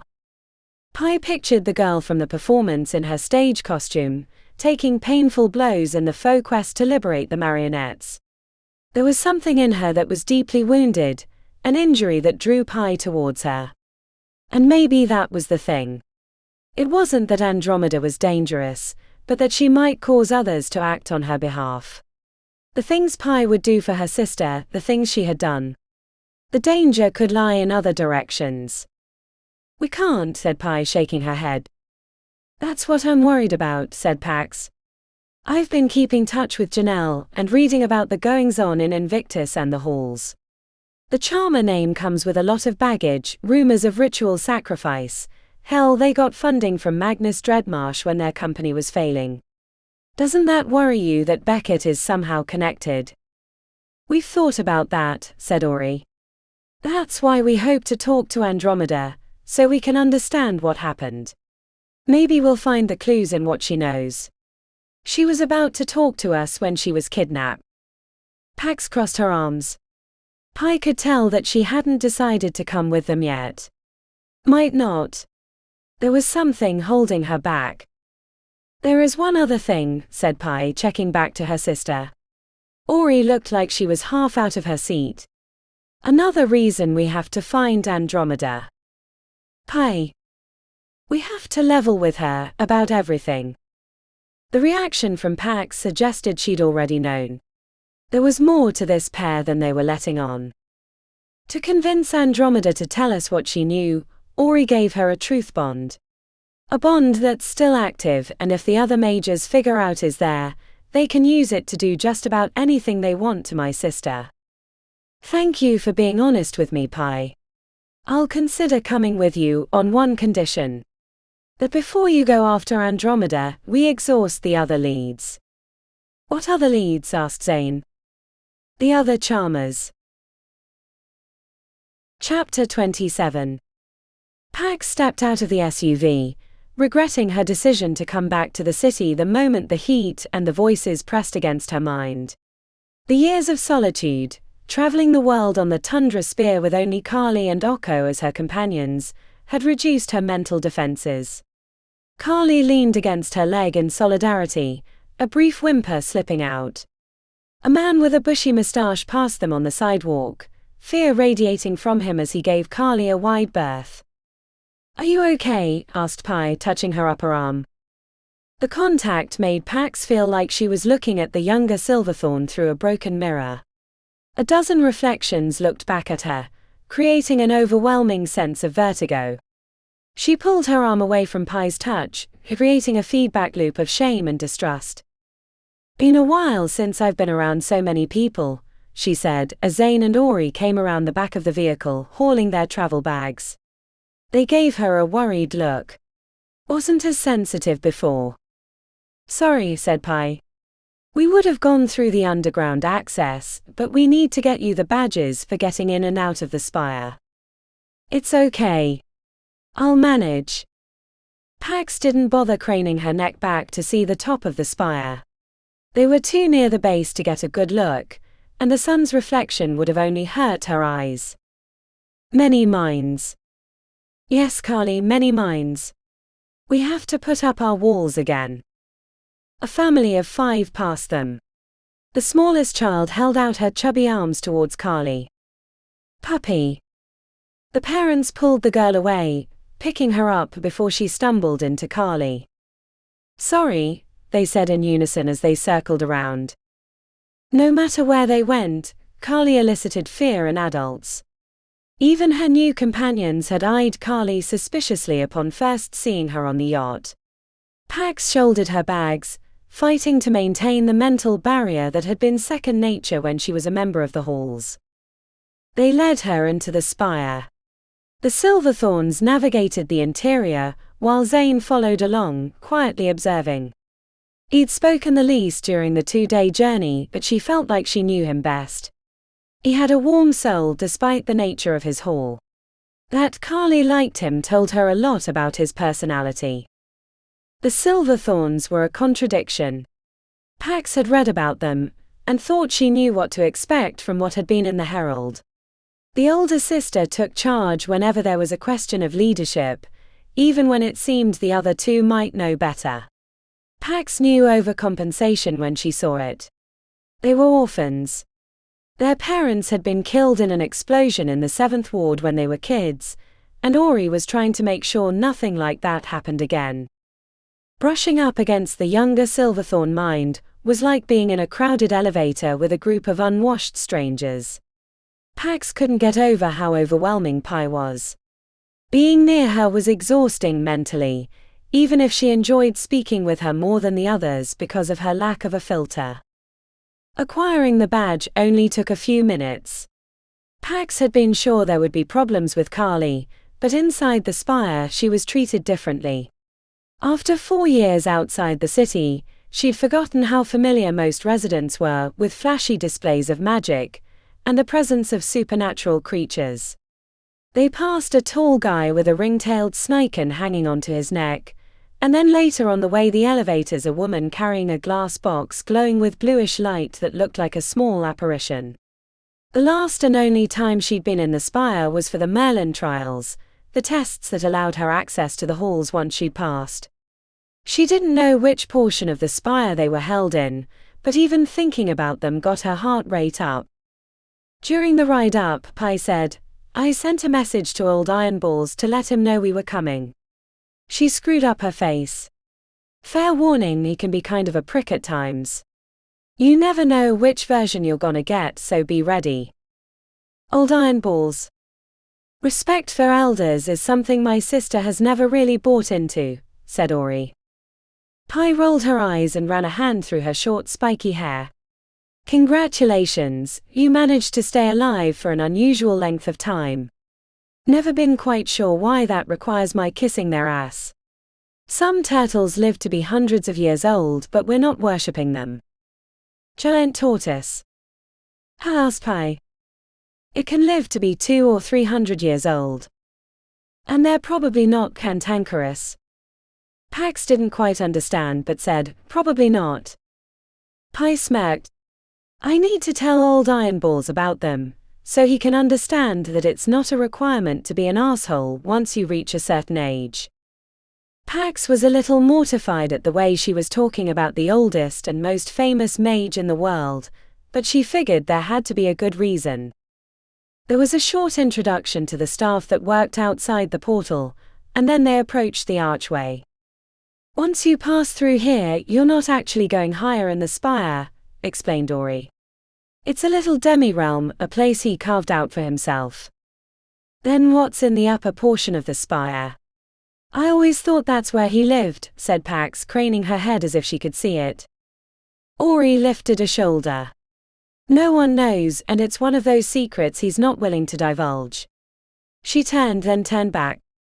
Oh, and try not to touch anything until you understand what's dangerous and what's not.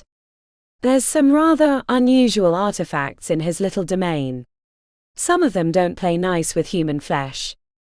The proper signs awakened the runes on the portal.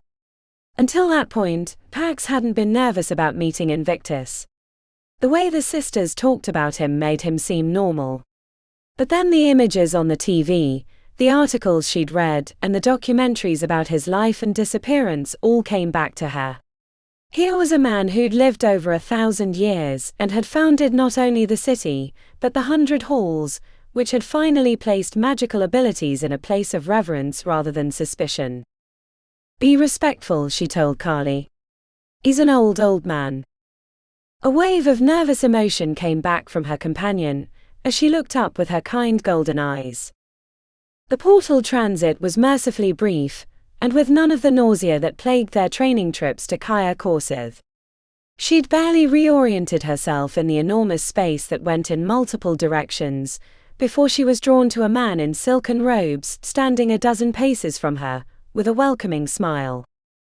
Under normal circumstances, he would have been craning her neck at the wonders in his demi-realm: the floating ball of golden energy near the ceiling, the endless rows of shelves, a suit of crimson and gold armor that looked like it had been knocked in its case, and so on. It was part great library and part mad scientist laboratory. But these weren't normal circumstances. The man before her wasn't as tall as she'd expected, but his presence was like standing too close to a raging fire. Pax sucked in a breath. His wavy black hair hung around his shoulders as he clasped his hands in front, his serene smile both welcoming and wise. "Pax Nagard and Carly," he said in a melodic tone, "it's wonderful to meet you." He crouched down, and to her and everyone else's surprise, Carly hurried to the old mage and curled against him as he dug his fingers into her thick fur, scratching furiously. "Who the fuck are you?" spat out Pi, forehead hunched with confusion. "Do we need to make sure you haven't had your brain sucked out by a mind flayer and replaced with a bowl of pudding?" The profanity and degradation left Pax's jaw open. She checked back to Invictus, expecting a verbal dressing down, but the ancient mage merely said, "Pythia, would you be a dear and renew the barrier for me?" Pi rolled her eyes and strode from the entrance to a deeper location. Orion Zane stood nearby, watching with wide eyes. Invictus crossed the space between them, offering a hand which she shook while feeling like she was standing outside her body. Up close he bore more wrinkles than she would have expected, but they seemed pulled tight and not in the way the patrons or other wealthy mages looked, as they had their skin modified with a sorcerous sheen. It was his face, but natural and bulwarked by centuries of magical use. "It's nice to meet you, Pax." He grinned. "And Carly. I don't recall if I've ever met Calidus." "You know what she is?" asked Pax. "I met a few descendants of Bastet many centuries ago, and have been aware of their existence, but our paths have never crossed." "You're not what I expected." "Seldom. Invictus raised an eyebrow in the direction that Pi had left. "I'm certain that she told you what to expect, and previous to recent times she would have been correct. I've been distracted and inconsiderate. A real ass." He winked. I, however, enjoyed her reaction. As if they sensed the show was over, Orion Zane disappeared, leaving her alone with the head patron of the 100 Halls. "What's the barrier that you sent her to renew?" "Ah yes. When I traveled to the infernal realm, hoping in my foolishness to put things to right, I managed to damage the barrier that protects my demi-realm from intrusion. I've added a secondary layer, but it requires frequent renewal, a task Pythia is uniquely suited to do." "Why is that?" Invictus placed his hands behind his back as they strolled. She wanted to enjoy the sights, but his presence required absolute attention. "I'll let her explain that in good time. We each have our secrets, some more painful than others." He turned to face her. "You had quite an experience at the Portland Zoo a few years ago." The mention brought a rush of adrenaline, as if she was back in the zoo, facing down a park full of escaped supernatural animals. "It was, yeah, we survived." "Sometimes that's all you can do, survive." She hadn't been paying attention to where they were walking, but found herself before a great window looking down upon the city. Sunlight reflected off glass gondolas floating through the sky. They were looking east. Further out in the ring-like city, she could see the green patches that made up the Animalians campus, and the brick buildings holding the small zoo. "Wait. I thought we were in your demi-realm." Invictus winked. A trick of sorcery. Would hate to have this great location and not enjoy the view. He stared out the window. She followed his gaze, wondering if there was something she was supposed to be doing. Carly was sitting between them. What do you think? She asked her companion. Like Adele, but brighter and more dangerous. Brighter and more dangerous. That summed up her experience. Adele was the head of Animalians, a strange human warped by both sorcery and time spent transformed into various supernatural creatures, but a pale shadow in comparison to the head of the halls. Invictus leaned over conspiratorially. Now is the time for you to ask questions. Oh, sorry, she said sheepishly, it's been a long journey. You get used to it. Standing close let her taste his aura, a marbled layered thing tempered by time and magic. She sensed that he was allowing this inspection, and could close off access in the blink of an eye. It made her wonder if he was truly like this, or if it was a carefully constructed psychic personality for her and Carly. Is the barrier really that close to failing? Looking at the city, it looks peaceful, in its own cluttered urban way, but not on the verge of invasion, said Pax, hating the question as she asked it. It felt like a child asking a parent if people really stopped existing when they died. I guess I'm asking why we're allowing the city to go about like normal. Shouldn't we warn them? Invictus stared into the streets below, as his aura took on shades of wavering blue and pulsing red, as he oscillated between concern and admiration. It's a good question. The city looks peaceful, so how can it be on the verge of destruction? It makes our task ever more fraught. This won't be a battle fought like the wars of this world, where the lines are drawn and defenses can be set ahead of time. No one here would believe that they are at risk. At times I've thought about organizing an evacuation, but over the centuries I've learned that people don't respond to danger until it's almost too late. And sometimes after it's too late. I don't know how much help I can be, said Pax. Before I came to the halls, I expected to spend my life working at the Portland Zoo, tending its inhabitants. I don't know anything about demons or barriers. Invictus chuckled. His outward appearance didn't match his inner thoughts. She sensed the conflict and concern. He'd cleaned himself up for her arrival. We can blame religion for the misguided views of the infernal realm. It is not the fiery regions of hell made for lost souls, nor even a place that is altogether that hot. It is a realm like any other, though stranger and more malleable than most. It was one of the earliest realms that managed to stay in existence, but while it follows its own unique rules, it is not a monolith, and the creatures that live there are that creatures which you are wholly suited to deal with, just as you did the calamity at the zoo. He patted her arm. But hopefully we don't get that far. Better we stop the invasion before it begins. That reminds me, said Pax, searching for the right way to ask. They told me about the one who is behind it. Illusion. The moment she said the name, the access to his aura disappeared as if a huge sliding wall had come down. She could feel the vibration of the impact. Even Carly looked up, bushy eyebrows working furiously. But before he'd closed off access, she'd sensed a host of emotions that she didn't know how to pass. Frustration, pain, worry, focus, but also inexplicably longing and a strange ache. Invictus appeared embarrassed by the reveal. He looked on the verge of explanation when a shout brought their heads around. She followed the head patron through the maze of shelves and rooms to find a space with a great brass machine at the center and a blank archway on one wall. Pi lay on the ground beneath the archway with Ori holding her. The younger sibling was blinking furiously, fighting to open her eyes. Ori's expression was hardened with concern. She won't wake up. Chapter 28. I'm fine, said Pi, trying to distract the concern from her sister. Stop looking at me and pay attention to the road. Zane had been staring out the window at the city, musing if his past self could have guessed how strange his life would become after the halls.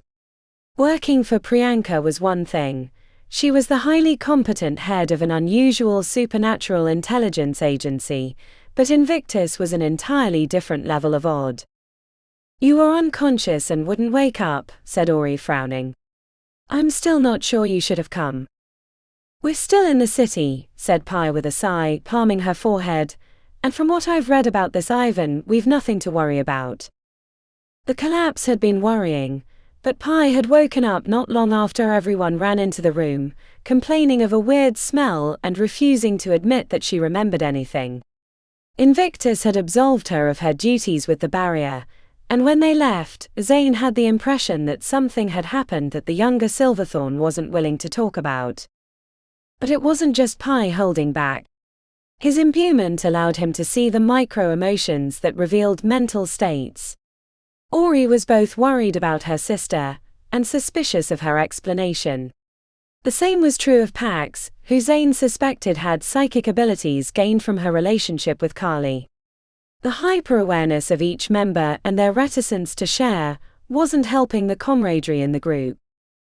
Zane leaned back in the seat, finding Carly's head resting beside his.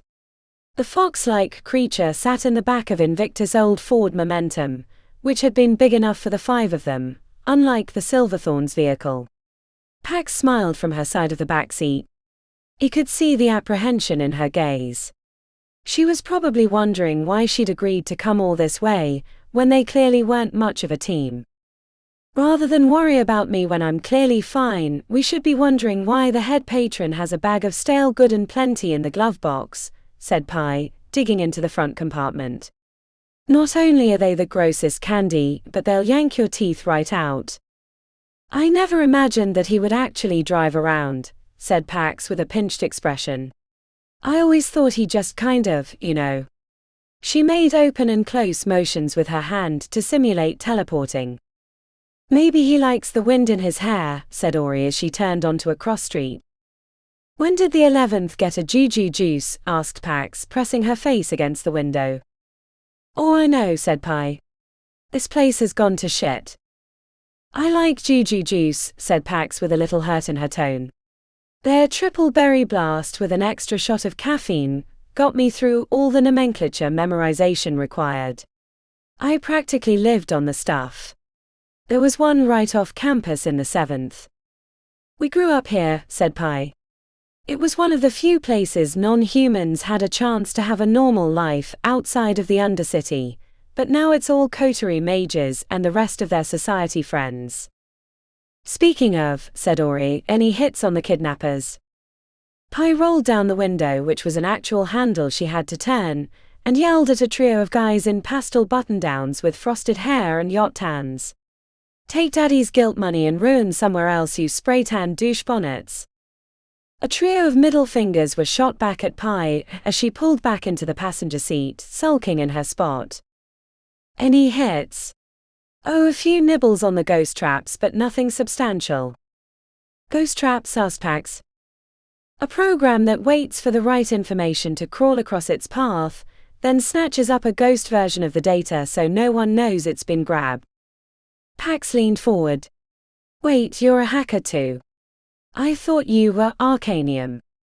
There was no answer from the front seat, which brought tensed shoulders from Pax and a reflective growl near his left ear. Sensing the need to change the subject, Zane said, "Everyone know about Ivan Charmer?" The front seat was a chorus of course, while Pax shook her head. "Ivan Charmer," began Zane, 4th/5th child of Victor and Monique Charmer, fraternal twin with his sister Catherine, or Kitty. Member of Wellandstone Society, and considered one of the most brilliant alchemists to come out of that hall in the last few decades. At one time, he was responsible for half the party drug trade in the halls and hosted raves that were considered an art form unto themselves.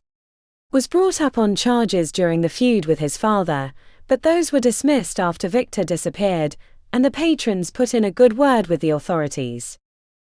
"Was his father?" asked Pax. "No one knows," said Zane, "which seems a little shady, and now the youngest Charmer has disappeared and no one seems to be looking for her but us." There was no opportunity for further discussion as they pulled up to the small campus that made up Great and Terrible, the alchemy company founded by Ivan Charmer. An old squat brick house sat next to a repurposed warehouse. A pair of workers in lab coats were standing outside the larger building drinking coffee. Ori parked the Momentum next to a row of scooters at a charging station. "Not that way," said Zane when the others headed towards the laboratory. "All the research happens here."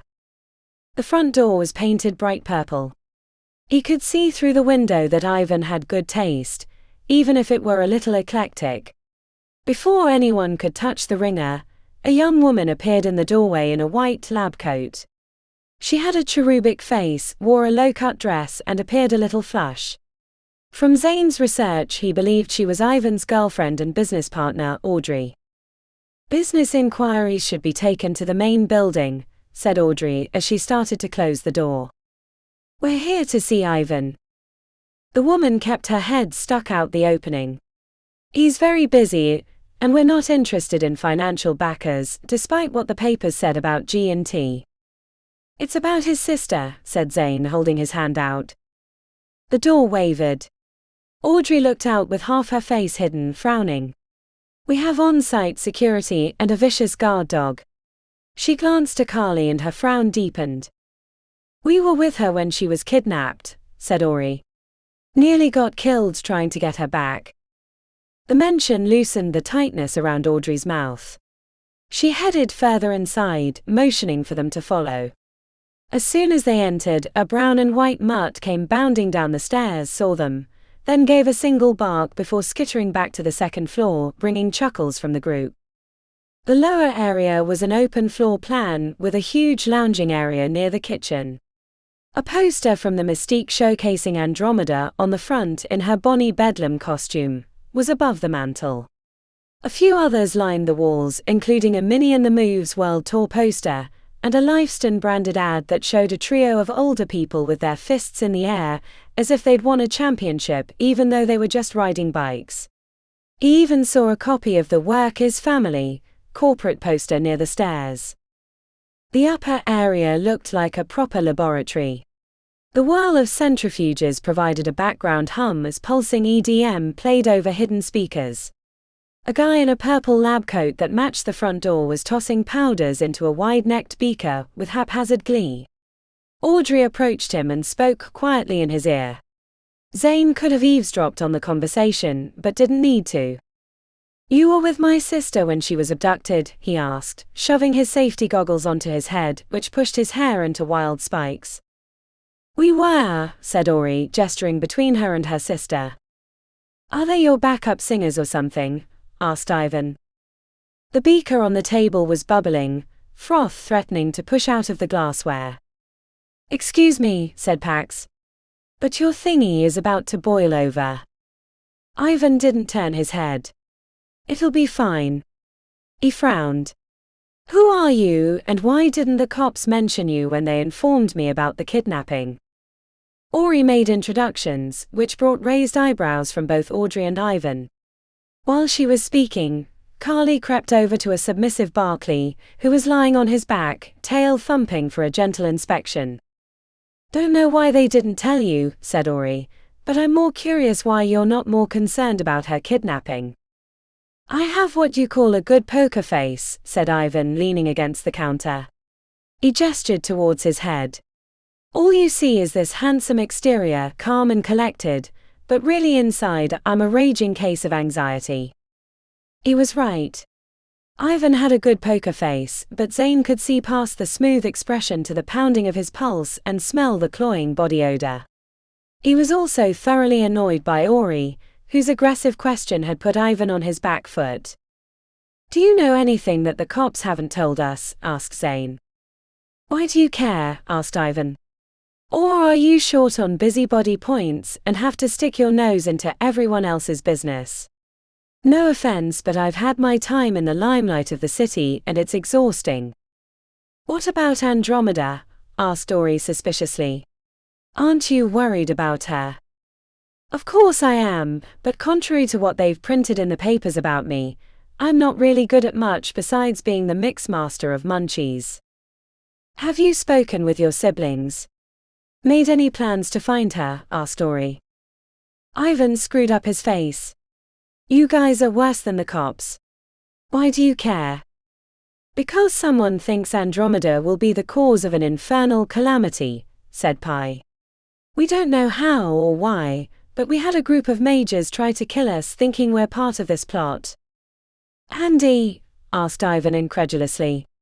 She's the least likeliest person I know to cause trouble beyond a razor-sharp level of snark. You're crazy if you think she's involved with anything like that. She's been touring with Mystique since she graduated, for Merlin's sake.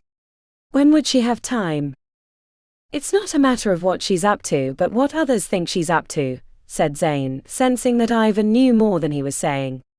When he checked to Audrey, she had her arms held around her upper body in a defensive position. I don't know what to tell you, said Ivan, but don't believe the rumors. A lot of crazy shit has been attached to my family name, from Montana's to that other bullshit. I'm not saying we're not more fucked up than a donkey on acid, but the truth only gets you so far.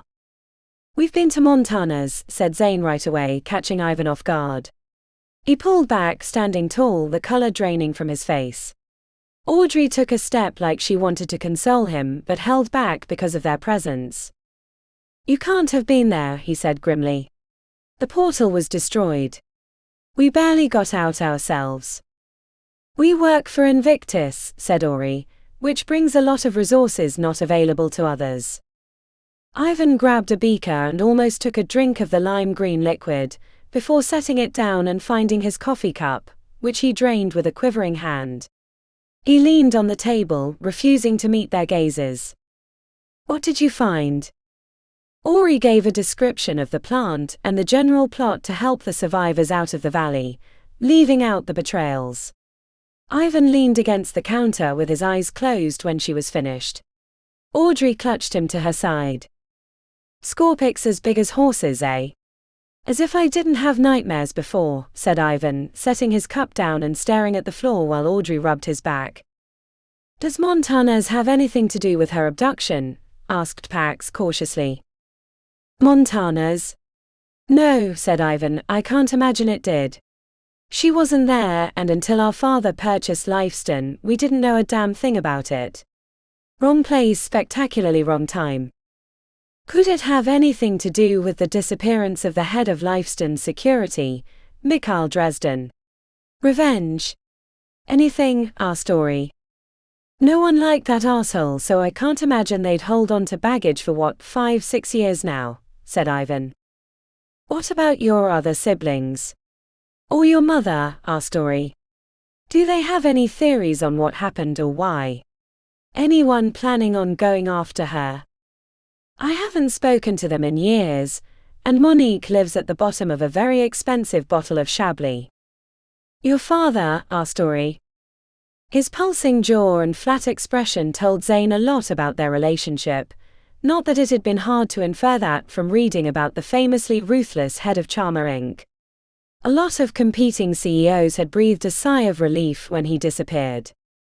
He's probably where he deserves to be, wherever that is, said Ivan in a low voice. Do you know where your twin is? Or Morriganna?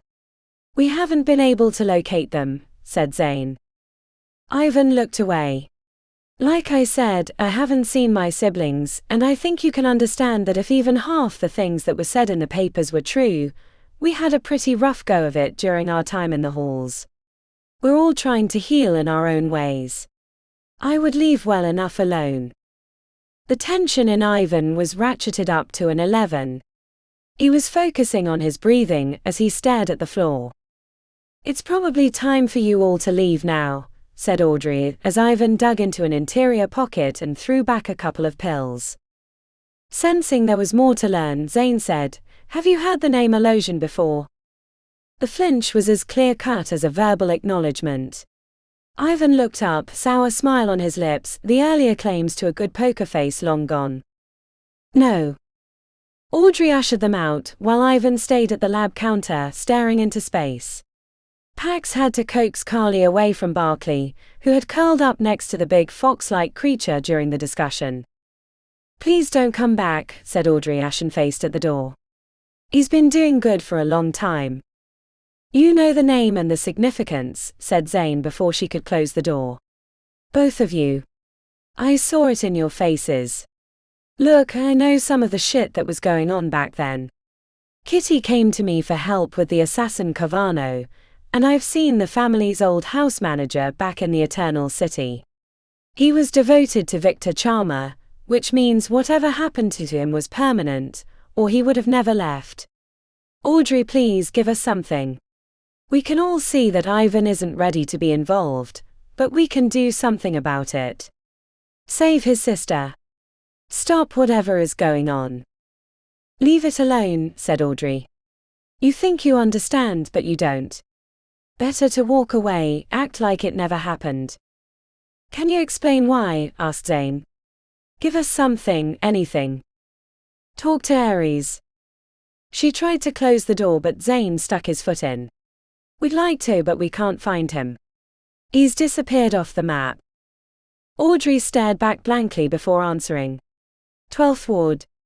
You'll know it when you see it. The door slammed shut before anyone could ask any more questions. It's obvious they know something about Elosion, said Pi. Right. I wasn't the only one that saw that. They're worried about his lies, said Ori. That's why Invictus didn't want us to be involved for a while. He's afraid that Elosion is leading us into a trap. Ivan and Audrey were too. Maybe we'll find answers with Ares, said Pi. Zane rubbed the back of his neck. Or maybe it is a trap. Chapter 29. Like the 11th, the 12th Ward held a lot of old memories for Ori from when they were in the halls. But unlike the 11th, it hadn't changed. There was no polite gentrification, or juju juices popping up in previously run-down corners. The ward held a lot of old industrial buildings, faded with rust and covered with graffiti. Ori drove the group through the streets. Everyone made their guesses as to Ares' new home. There was brief confusion when they drove by the colorful building that was GAMEMAKERS Hall, but they quickly figured out that it wasn't where they were looking for by the two kids with pimpled foreheads, who were heading through the fenced yard, backpacks slung over their shoulders. There were other places that Ori was aware of in the ward. Places that you couldn't find unless you knew they were there, but she avoided them. Not everyone in the city of Sorcery wanted to, or should be found. Pi spotted the tower from 2 streets over, glancing through a couple of run-down industrial parks. It wasn't really a tower upon closer inspection, but a 3-story brick house that had no other buildings nearby. Double chain-link fences with barbed wire at the top was a clear stay out, but that's not what clued them into the identity of the owner. Runes covered the walls and the density reserved for the graffiti on the warehouses. Those are wardings, said Pi as they climbed out of the momentum. Some of them I saw in Montana's. I wonder if he was the author of them. A camera at the sliding gate had a green light on. Her sister stared into the lens and waved. Kindly fuck off, said a voice over a speaker. Is this Ares Charmer? Asked Ori, focusing her voice towards the camera. Do the words fuck off not mean anything anymore? We want to talk to you about Andromeda, said Ori. They stared at the speaker, expecting it to crackle to life again. Nothing. She looked to Zane, who lifted his shoulders and mouthed a single word. She nodded. We've been to Montana's. There was another long pause and Ori was sure that he wasn't going to answer, but then the gate lurched into motion, opening wide enough for them to pass and no more. They hurried inside and the gate closed behind them. That's weird, said Pax, holding Carly to her side. A pathway had been painted on the cracked concrete in a light blue paint, but it wasn't the straightest line between 2 points, but a tortuous, meandering journey that took them around the space. This seems purposeful, and given the runes and other precautions, I think it means we're to follow the light blue brick road, said Ori. I think it's to protect against whatever's in there, said Pax, gesturing towards a heavily reinforced shed in the back corner of the concrete yard. The exterior of the small outbuilding had bulges outward and small holes in the steel, mostly in the lower third. Runes covered the building. Carly can sense it, and it's angry. We should continue on the path he left us, said Ori. I wasn't suggesting otherwise, said Pax, frowning. Feeling like Dorothy and her companions, Ori led them around the path to the door, which was open upon their arrival. Ares was waiting for them. His broad shoulders and handsome face were tempered by a deep concern as he clutched a coffee cup to his chest. I know you, he said, looking at Pax and her companion. You're the girl from the zoo. His gaze shifted to Ori. And you're the sisters who brought back Invictus. But I don't know who you are. For good reason, said Zane, but I know who you are. Why are you lying about Montanas? We're not lying. We've been there recently, said Ori. Invictus? In a way, yes, she said. Do you want to hear about it? Maybe, said Ares, but not now. I want to hear why you came to my door talking about Andromeda. Ori examined the room for the first time since entering. The walls were covered in sketches, runes, and newspaper articles. The drawings were of various creatures, including the Scorpix and Gigantus, but included many others that she wasn't familiar with. A shotgun leaned on the wall near a tub of high-grade salt. The place had the air of a person who'd gone deep into conspiracy theories, or was a doomsday prepper, or both. Pi spoke up, gesturing towards a set of runes written in beautiful penmanship. We saw those in Montanas. You wrote them. They're not like other warding runes I've studied. Why? Ares ignored her sister's comment and stared back at Ori. What have you learned about Andromeda? Do you know where she is? We're working on it, said Ori. Please don't misunderstand what I'm trying to say, but if you do figure it out, don't go after her. You're afraid of illusion. Afraid? A clipped laugh came out. I wish it was just afraid. If you know that name, then you know why you can't go after her. It's like those stupid joke finger cuffs, the more you struggle, the more you find yourself caught. Is that why you're out here in the middle of the 12th? Hiding from him, asked Ori. Does this look like hiding? He asked, gesturing wildly. She eyed him carefully. He looked like a man on the edge of madness, someone who carried a lot of guilt and the burden of knowledge. I'd rather not say what this looks like, she said, prompting a narrowing of his gaze.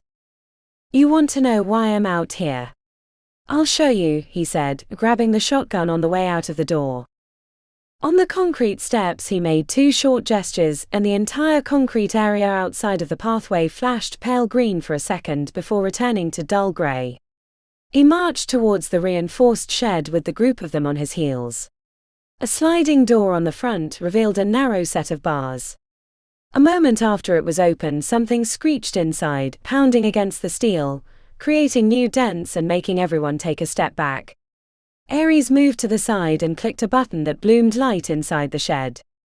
Take a look, said Ares, clutching his shotgun like an Appalachian miner on guard duty. The tail barbs shouldn't have regrown yet, but don't linger too long in case they have. The warning left her apprehensive, yet she found herself pulled towards the small window. Her heart was caught in her throat as her eyes fell upon a bony creature the size of a big dog hunched in the corner, a long segmented tail ending in a ball covered in spikes. It looks like a manticore with the skin pulled off, said Pax, peering over her shoulder.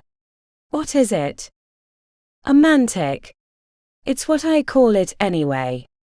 Behind them, Carly stared at the shed growling, her hackles at full attention, but Ori's attention was focused inside.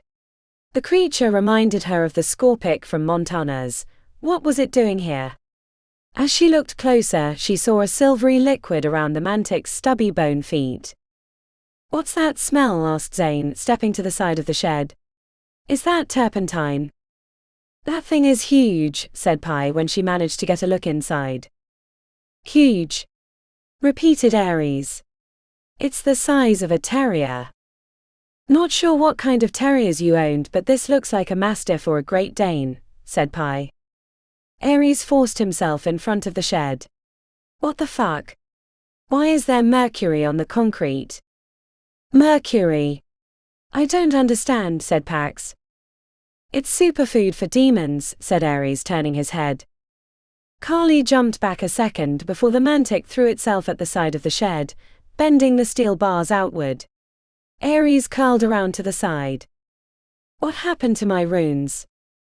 Upon the second impact, the steel split open, and before anyone could move, a mantic burst out of the side of the shed and threw a volley of spikes. Chapter 30. The moment the mantic exploded from the shed, Pi raised her hands, summoning a ghostly shield to protect them from the spikes flying into their midst. As the defensive measure shimmered into existence, the others were moving with equal fervor. Aurelia. The true name shout from her sister slammed into the shield Pi had just formed, catching the brunt of the impact that should have hit the mantic. The deflection of energy spun Zane into the fence line as a pair of blades appeared in his hands. As the confluence of magical energies scattered them like leaves, the mantic leapt between them, escaping the corner of the concrete yard. The mantic flew through the gap as Pax shouted, "Shayu!" The slam mark caught the demonic creature's hindquarters, shifting it off course, but due to the sudden change in everyone's location, it mostly hit the younger Silverthorn, knocking her to the ground. The mantic headed towards the front gate. Pax wasn't sure if the creature could get past of the warded fencing, but she didn't want to risk the chance, and poured phase into the megestial enchantments that were installed into her back. She leapt to her feet, speeding towards the mantic right as a shotgun blast ripped into her arm. Zane shook off the impact, retrieving his blades in the blink of an eye. As he blurred after the mantic, he saw Ares pull the trigger on his shotgun, right as Pax surged into its path, catching half the shot. Zane managed to duck beneath the pellet spread and shoulder-charged the mantic, throwing it off course before it could hit the gate. Spinning around with surprising speed, the mantic faced him, flicking its tail, which made him throw himself to the side, not realizing that the bony ball at the end was devoid of spikes. As he curled back around, he saw a condensed ball of dark energy forming above the mantic, too late to avoid getting caught in its gravitational pull. The dark star pulsed and stuttered, sending out sparks and warping gravity around it. Pi had conjured it into existence to keep the mantic from escaping, but she'd only managed to trap Zane in the effects. The mantic leapt forward, claws ready to rake him across the chest, forcing her to dismiss the spell to give Zane a chance to avoid the hit. The demonic creature tackled him backwards, and for a moment Pi thought he had taken a claw to the neck, but Zane flipped the mantic backwards to crash against the fence. Ori ran towards Zane, who she was sure had been mortally injured, only to get tangled with him as he rose to his feet, narrowly missing her arm with a blade. "Out of my way." She turned towards the mantic, who was busy righting itself, but the chaos made going after it directly difficult. The tight space and destructive magics had been a hindrance. She spotted Pax lying on the ground, clutching her bloody arm. The others had trapped the mantic against the fence, but it looked ready to leap again. "No one move!" shouted Pi as she extended her arms as if she were about to give the mantic an enormous hug. The mantic was in her sights. No one was in the way for once. Pi had rarely utilized the soul fragment from Metallum Nocturne, but an idea formed, and before the creature could escape she drew on deep reserves of phase. A burning ball of molten energy formed before her. It was as if she'd conjured a scoop full of liquid iron from nothingness. The heat was excruciating. Before the mantic could leap again, she blasted it with the molten ball. Her arm screaming in pain from the shotgun blast, Pax gritted her teeth, relying on her connection to Carly. She lumbered to standing as a bright ball of orange-red energy formed before Pi. The spell would annihilate the mantic, but as she threw her arms forward, Pax sensed the demonic creature's impending leap, which would bring it right back onto the younger Silverthorn, catching her in her own spell. Skorost. Between the speed mark and the megestial enchantment, Pax moved almost as fast as Zane could, slamming into Pi with her shoulder and throwing them both out of the way as the molten ball impacted the leaping mantic. A shout found its way out of Ori's lips as she saw her sister's impending death. The destructive spell was about to get dragged back onto her as the mantic leapt. Before anyone could move, Pax tackled Pi out of the way. The mantic screamed as the molten ball splattered over its body, turning the bony creature into smoking black char. It wreathed around in the middle of the concrete, sending out splatters of iron as everyone backed up to watch it die. The creature lasted longer than Ori thought possible, given the wicked heat from her sister's spell. When the mantic was finally dead, no one spoke. They stared at the charred lump on the concrete, then at each other. Pi untangled herself from Pax, who grimaced from her shotgun wounds. When her sister regained her feet, she looked at all of them. That could have gone better. Chapter 31. Pax wished her injuries had been worse, so she would have a reason to go to Golden Willow and see her friend Janelle. After picking out the shotgun pellets, an apologetic Ares had wrapped her arm before returning to examine the makeshift jail that had failed to keep the mantic trap. "Everything okay?" asked Zane as the Silverthorn sisters argued about the battle on the opposite side of the concrete yard. Pax held up her arm. "I've had worse." "You took a shotgun blast to the arm." He screwed up his face. "I didn't know animalians were built to withstand things like that. I'm a hunter, which means they gave us extra treatments for surviving things like this, though usually it comes in the form of claws or teeth, not friendly fire." "Yeah," he said, pumping his eyebrows, "this was a mess. We did more damage to each other than the mantic." Carly whined at her feet, so she leaned down and rubbed her companion's ear. "I'm wondering if we're cut out to work together," she said. "Different halls. It might take time. Which we don't have." She nodded to Ares, who was pacing around the shed. "What do you think of him? Do you believe that it was sabotage? Or illusion?" Zane shifted his mouth to the side. "Sure seems like it, but first impressions can be deceiving. I can tell he's not lying to us. Not about this." She nodded. Through Carly's psychic lens, he sensed Ares' pained honesty about the mantic and the suspected sabotage. "He doesn't really hide things well," said Zane. "He's an open book." "How can you tell?" she asked. Zane tapped beneath his eye and then his ear. "I'd love to play poker against him." He glanced back. "But not you." "Let's see if we can find more out while he's distracted," said Pax. Zane smirked. "I like the way you think." Ares was mumbling under his breath when they arrived, pacing as he examined the damage to the shed and the silvery liquid that hid within the cracks. Someone must have poured the mercury behind the shed, and it ran inside. The same person had to have thrown turpentine on the runes. "Don't you have cameras?" asked Zane. "Not back here. They point to the road and inside the fence, but I'll have to add some to the roofline. Give me a 360. Ares glanced towards the abandoned industrial buildings. Whoever it was, they probably came from that direction. "Do you have enemies?" asked Pax. "Let's be real," said Ares, "we all know who it was." "Illusion." "Who else?" said Ares, frowning. "Why did you even have it?" "And where did it come from?" asked Pax. "The barrier in the Undercity is at its weakest. There's a canyon near the firewell that the gangs drop people in, so they'll get eaten. I captured the mantic and brought it back here for study." "It's like the Scorpix," said Zane. "But different," said Ares, cupping his chin in his hand. "The ones in Montana's required different runes. I had to experiment to find something that kept them from killing us. The one I captured responded to the normal wardings that I learned in Coterie." "The demonic realm isn't a monolith," said Pax, and when the two guys looked at her curiously, she said, "That was something Invictus told me."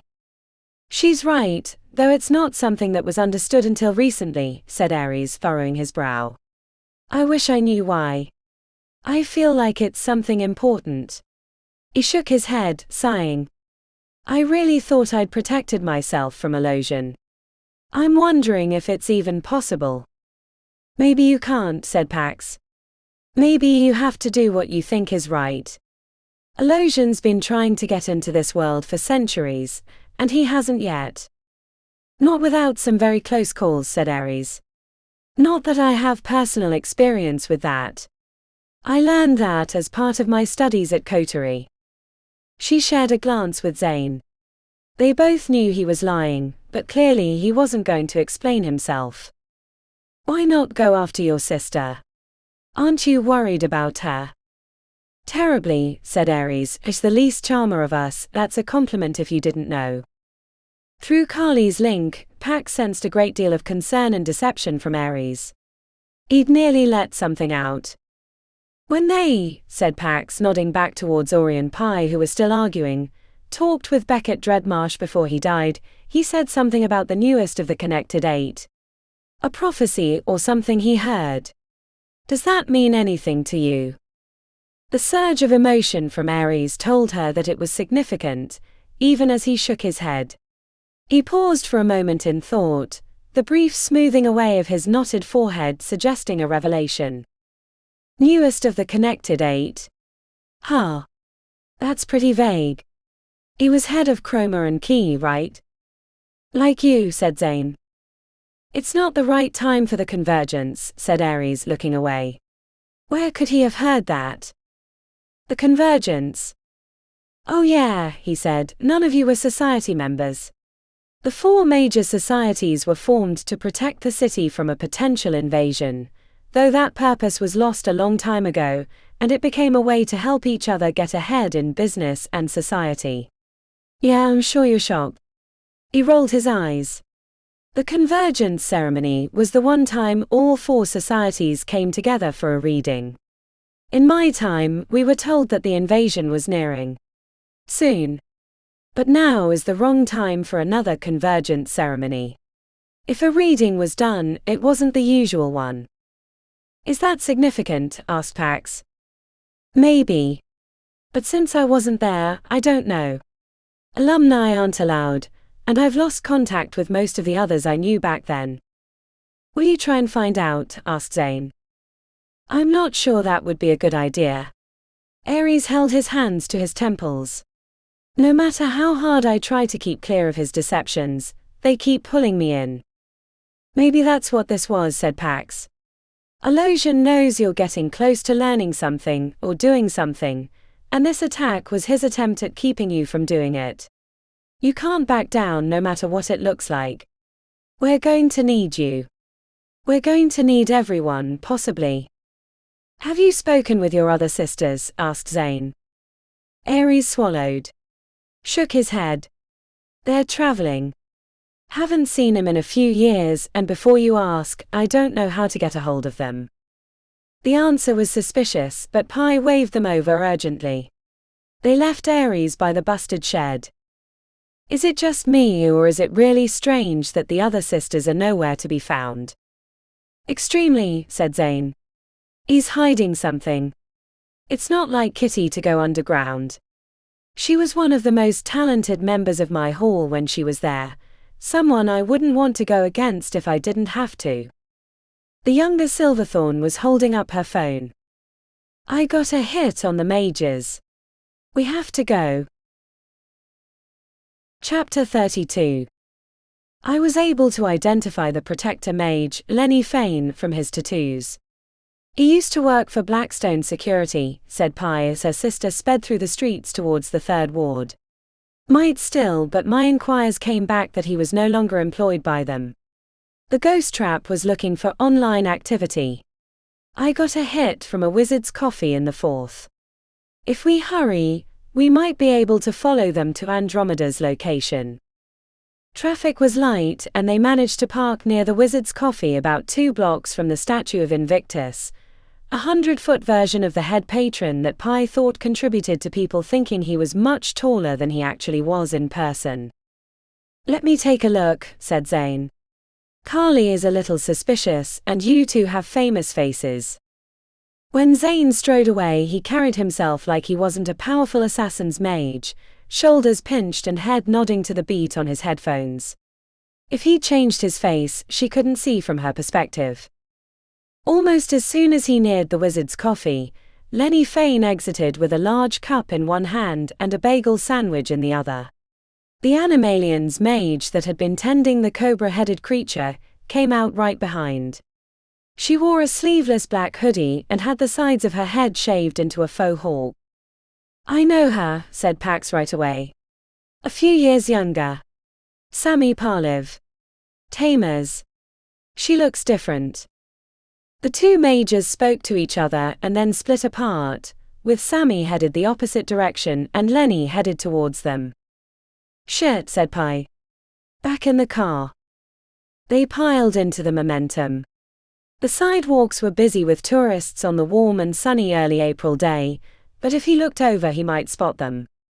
Pax made Carly lie down in the back and everyone kept their heads down as Lenny passed them without notice. 10 seconds later, Zane appeared at the window. "Which one do we follow?" "Both," said Pi at the same time as her sister. "I'll go with Zane," said Ori, "and follow Lenny. You two are better with the Animalian's mage." Pi didn't agree with the pairings, but there wasn't time to argue. They let Carly out of the back and hurried up the sidewalk in the direction Sammy had left. Pi had thought it'd be a struggle to move against the flow, but the people parted inexplicably and barely gave Carly a second look as they passed. "Is she doing that?" asked Pi as she hurried to keep up with Pax and her companion. They moved with long strides and barely a breath as if they were ultra-marathoners on a warm-up jog. Pax blinked a little confused. "Oh yeah, I guess so." "I don't see Sammy," said Pi after a block. "She's still ahead," said Pax, then looked up at the street sign. "There's a station around the corner. I bet she's headed there." Long lines piled into the busy train station. Pi worried about losing Sammy, but Pax seemed confident that Carly could monitor without getting too close. They purchased tickets at a kiosk, since Pax didn't have an IR card. The train arrived right as they crested the platform, giving them a good sightline to Sammy entering the car further up. They piled through a door 3 cars behind Sammy, finding a spot near the window. "She's still there," said Pax, who looked like she'd eaten something sour, "but she also has some sort of block. I can't get much more than that she's existing. Probably blocks on scrying or mental intrusions. It's what I would do if I were her." The other riders in their car gave them a wide berth, which meant Pi didn't have to jostle against other people during the rattling ride. She watched out the window and checked back to the map frequently, trying to guess where Sammy might get off. "Why are you holding back?" asked Pax. "Huh? What do you mean?" "I'm not blind. You and your sister aren't telling me everything, and you in particular. Look, I'm not reading your mind or anything.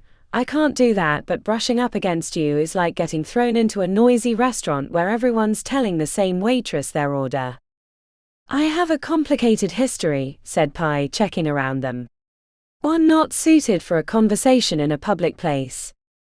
If Pi hadn't known that Pax was in a relationship with the billionaire philanthropist and shape-shifting dragon, Okko, she could have found her way to a crush on the redhead. But she was also pretty sure that Pax had no interest in her. "You and your sister both know Zane," said Pax, chewing on her lower lip. "I don't know any of you, outside of an exhausting 2-day round-the-world trip. Let me in a little, please. I feel like an outsider." Pi repressed a sigh. "What do you want to know?" "Anything." "That's a pretty big topic." Pax sighed. "I don't know where you grew up. What your parents were like. Were they mages, or are you the first of your family in the halls?" The earnestness in her gaze tempered the knot of anger that formed inexplicably in Pi's throat. "We grew up here in the 7th Ward. Our parents were mages, aura healers and arcanium, but they died in a gas explosion when we were kids. After that, we got shuttled around the orphanage system until we managed to scrape our way into the halls. I'm sorry about your parents, that must have been tough." Pi looked into her open palm, then closed it into a fist. "I am who I am because of them, even in death. I saw what happened to them, and decided I never wanted to be powerless like that. They were killed. We don't know for sure. Ori did a lot of soul-searching about it. She blamed herself for what happened, delving into her memories in the Verum locus, but I didn't want to do that. In a way, it doesn't matter. They're dead, and we only had each other to rely on. The knot in her throat tightened as she spoke. She'd told herself this 1,000 times, but the way Pax looked at her suggested she didn't believe this explanation. Maybe you'll learn to rely on me eventually, said Pax, the corner of her lips curled up optimistically. I don't really know you. Pax seemed neither shocked nor angry. As the train slowed towards the next station, she said, Sammy's getting off. They maneuvered their way to the door. The exit stairs gave them a chance to follow Sammy without being seen. Pi hoped two things were in their favor. Sammy wasn't expecting to be followed, and the other mages didn't know they'd recruited Pax and Carly.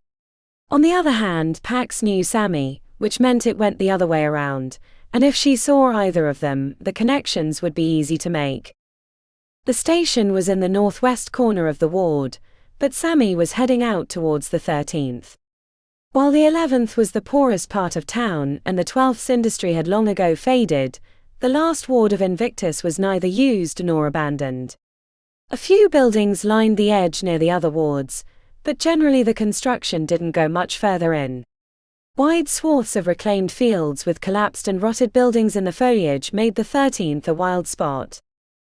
Where is she going? Asked Pax. There's nothing in the 13th. It feels like a trap, said Pi. Carly turned her furry head towards them as if she agreed. They stayed a block behind Sammy, who never made any attempt to check her surroundings, which seemed suspicious, as if she were luring them away from civilization. The line of brick houses ended at Talbot Street. Sammy hurried into a field. It looks like there's a group of buildings back there through the trees, said Pi. Spring growth brought green grass sticking up through the brown shoots of last year. Buds formed on the trees. The changing seasons and the empty spaces brought a rustling wind. Pi checked back to the center of the city, to see the spire reflect the sun like a beacon. An ache formed in her breastbone at the reminder of her weakness inside Invictus realm.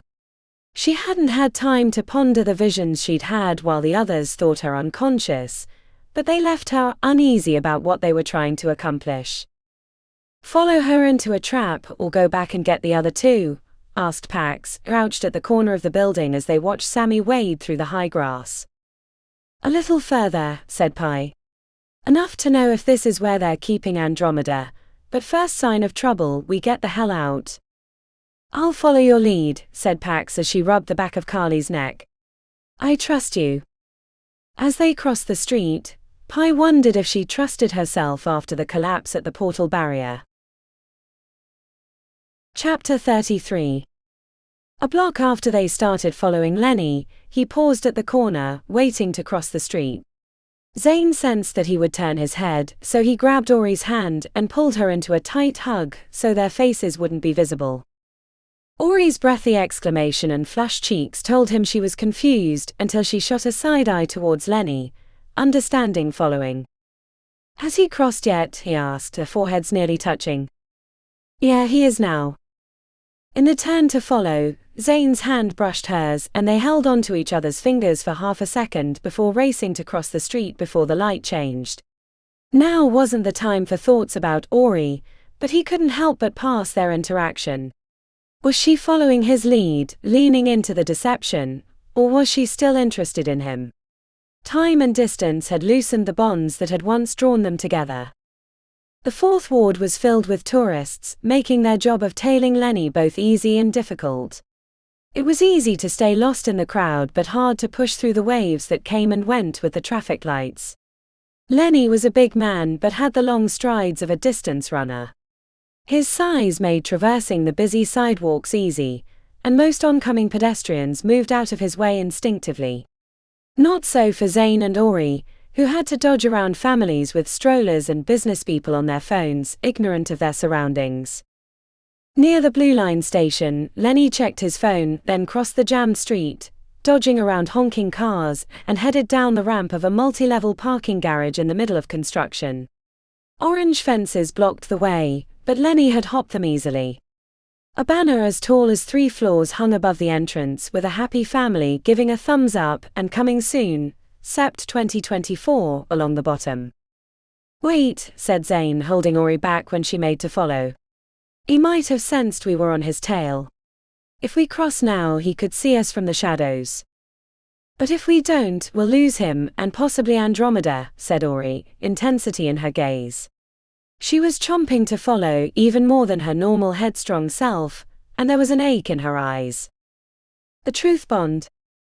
"I keep feeling these stabs right at the base of my skull, as if they're tracing it backwards, like running a tap on a phone line. I hate what it might mean. We need to find her for many reasons." The construction site looked empty. All the workers were in an area he couldn't see. The way Ori looked at him overcame his reluctance. "Fine. We'll go, but stay behind me, and if I say run, we run." A few cars honked at them as they crossed the barely moving street. The flimsy orange fencing bent beneath their touch.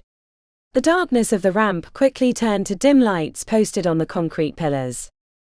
"Where'd he go?" whispered Ori. "Down further or across to the other side?" Zane inhaled deeply, parsing the scents in the air. It was a trick that only worked if there weren't a lot of competing smells, and the empty parking garage was the perfect environment. "Down." He kept a light amount of phase in his first 3 imbuements to be ready for an ambush. Ori was much less protected, so he kept himself in front of where he thought an attack might come. Fewer lights existed the deeper they went. Every other plastic light fixture was dark, which made sense if they weren't working in the area. Zane held his fist up and scanned the area, sensing he was missing something. There was a tickle in his mind, an incongruity that his subconscious awareness had picked up. He scanned the shadows, expecting to see a lump or slight discoloration. "What is it?" Ori whispered from behind him. He could smell her nervousness. "I don't know." After convincing himself that he was just being overly cautious, he continued down the ramp. They reached the B3 level before he realized what he was missing. The plastic light fixtures that weren't working were different than the others. They were only placed on the pillars near the ramp. He'd halfway turned to tell Ori to run back up when they exploded. Chapter 34. The tall grass made it difficult for Carly to see, so Pax had to be her eyes. Sammy went through the trees. Pax liked Sammy. "I like Sammy too, but she might be our enemy now. We have to be ready." The buildings ended up to be a trio of cottages, set at 3 corners, facing each other with a circle of stones at the center where a campfire might be set. The buildings were new and brightly colored. A gravel road reached the cottages from the other direction, and a sign halfway angled away from them said "Camp Lucky" in bold, bright letters. Pi crouched behind a tree and Pax followed her lead. Why else would they come out here except to hide Andromeda? Or set up an ambush? "Or that," conceded Pi. Pax was right on Pi's shoulder. Attention went deep, more than even the circumstances allowed. The younger Silverthorn seemed distracted by her thoughts. A few times as they waded through the grass, she'd thought Pi had been mumbling to herself. "Do you see Sammy?" asked Pi, then looking at Carly she added, "Or sense her?" "Empty space." "Empty?" Pax asked aloud for Pi's benefit. "Empty, no tasty crunchy ones, no skitter longtails, nothing. They're blocking the area with some sort of psychic field. Carly's not even picking up insects or rats." "Would make sense," said Pi, squinting. "Don't want us scrying their location. So there's a high likelihood that this is where they're keeping Andromeda. It could also be a trap. We should see if we can spot her before we call in the others." Pi checked her phone, frowning when it was blank. "If we can identify how many others are here, then we know what kind of prep we'll need to surprise them. I'll sneak up to that back window.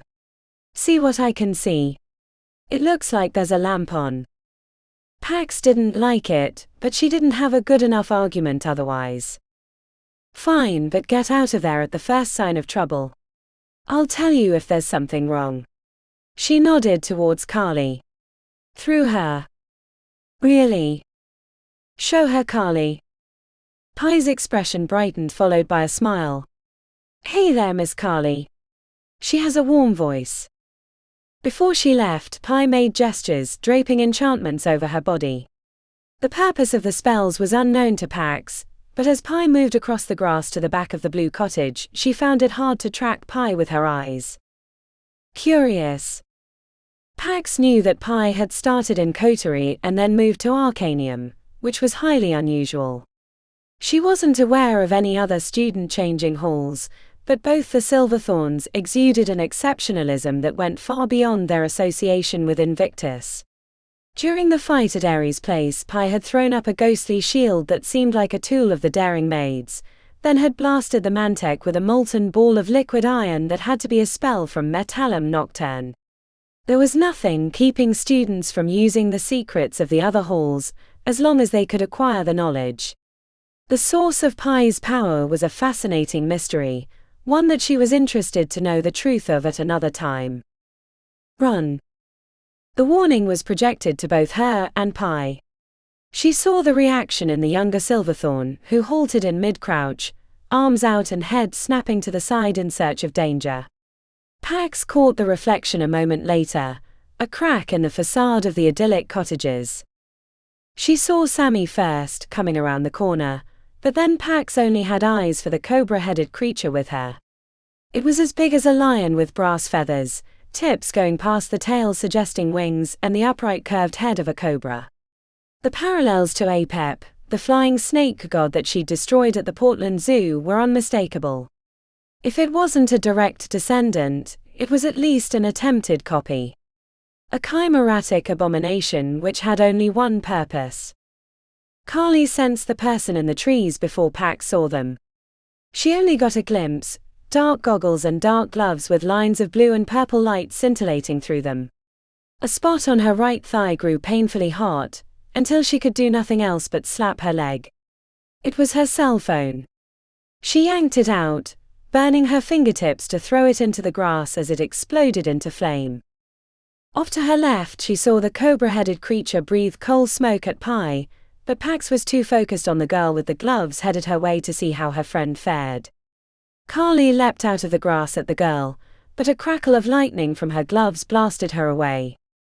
Rage filled Pax as she felt the blowback of pain from her companion. She flooded her mage steel enchantments, blurring forward before the girl with the gloves could react, punching her in the head. The glasses shattered from her fist, and the girl tipped backward into the grass like a stiff board.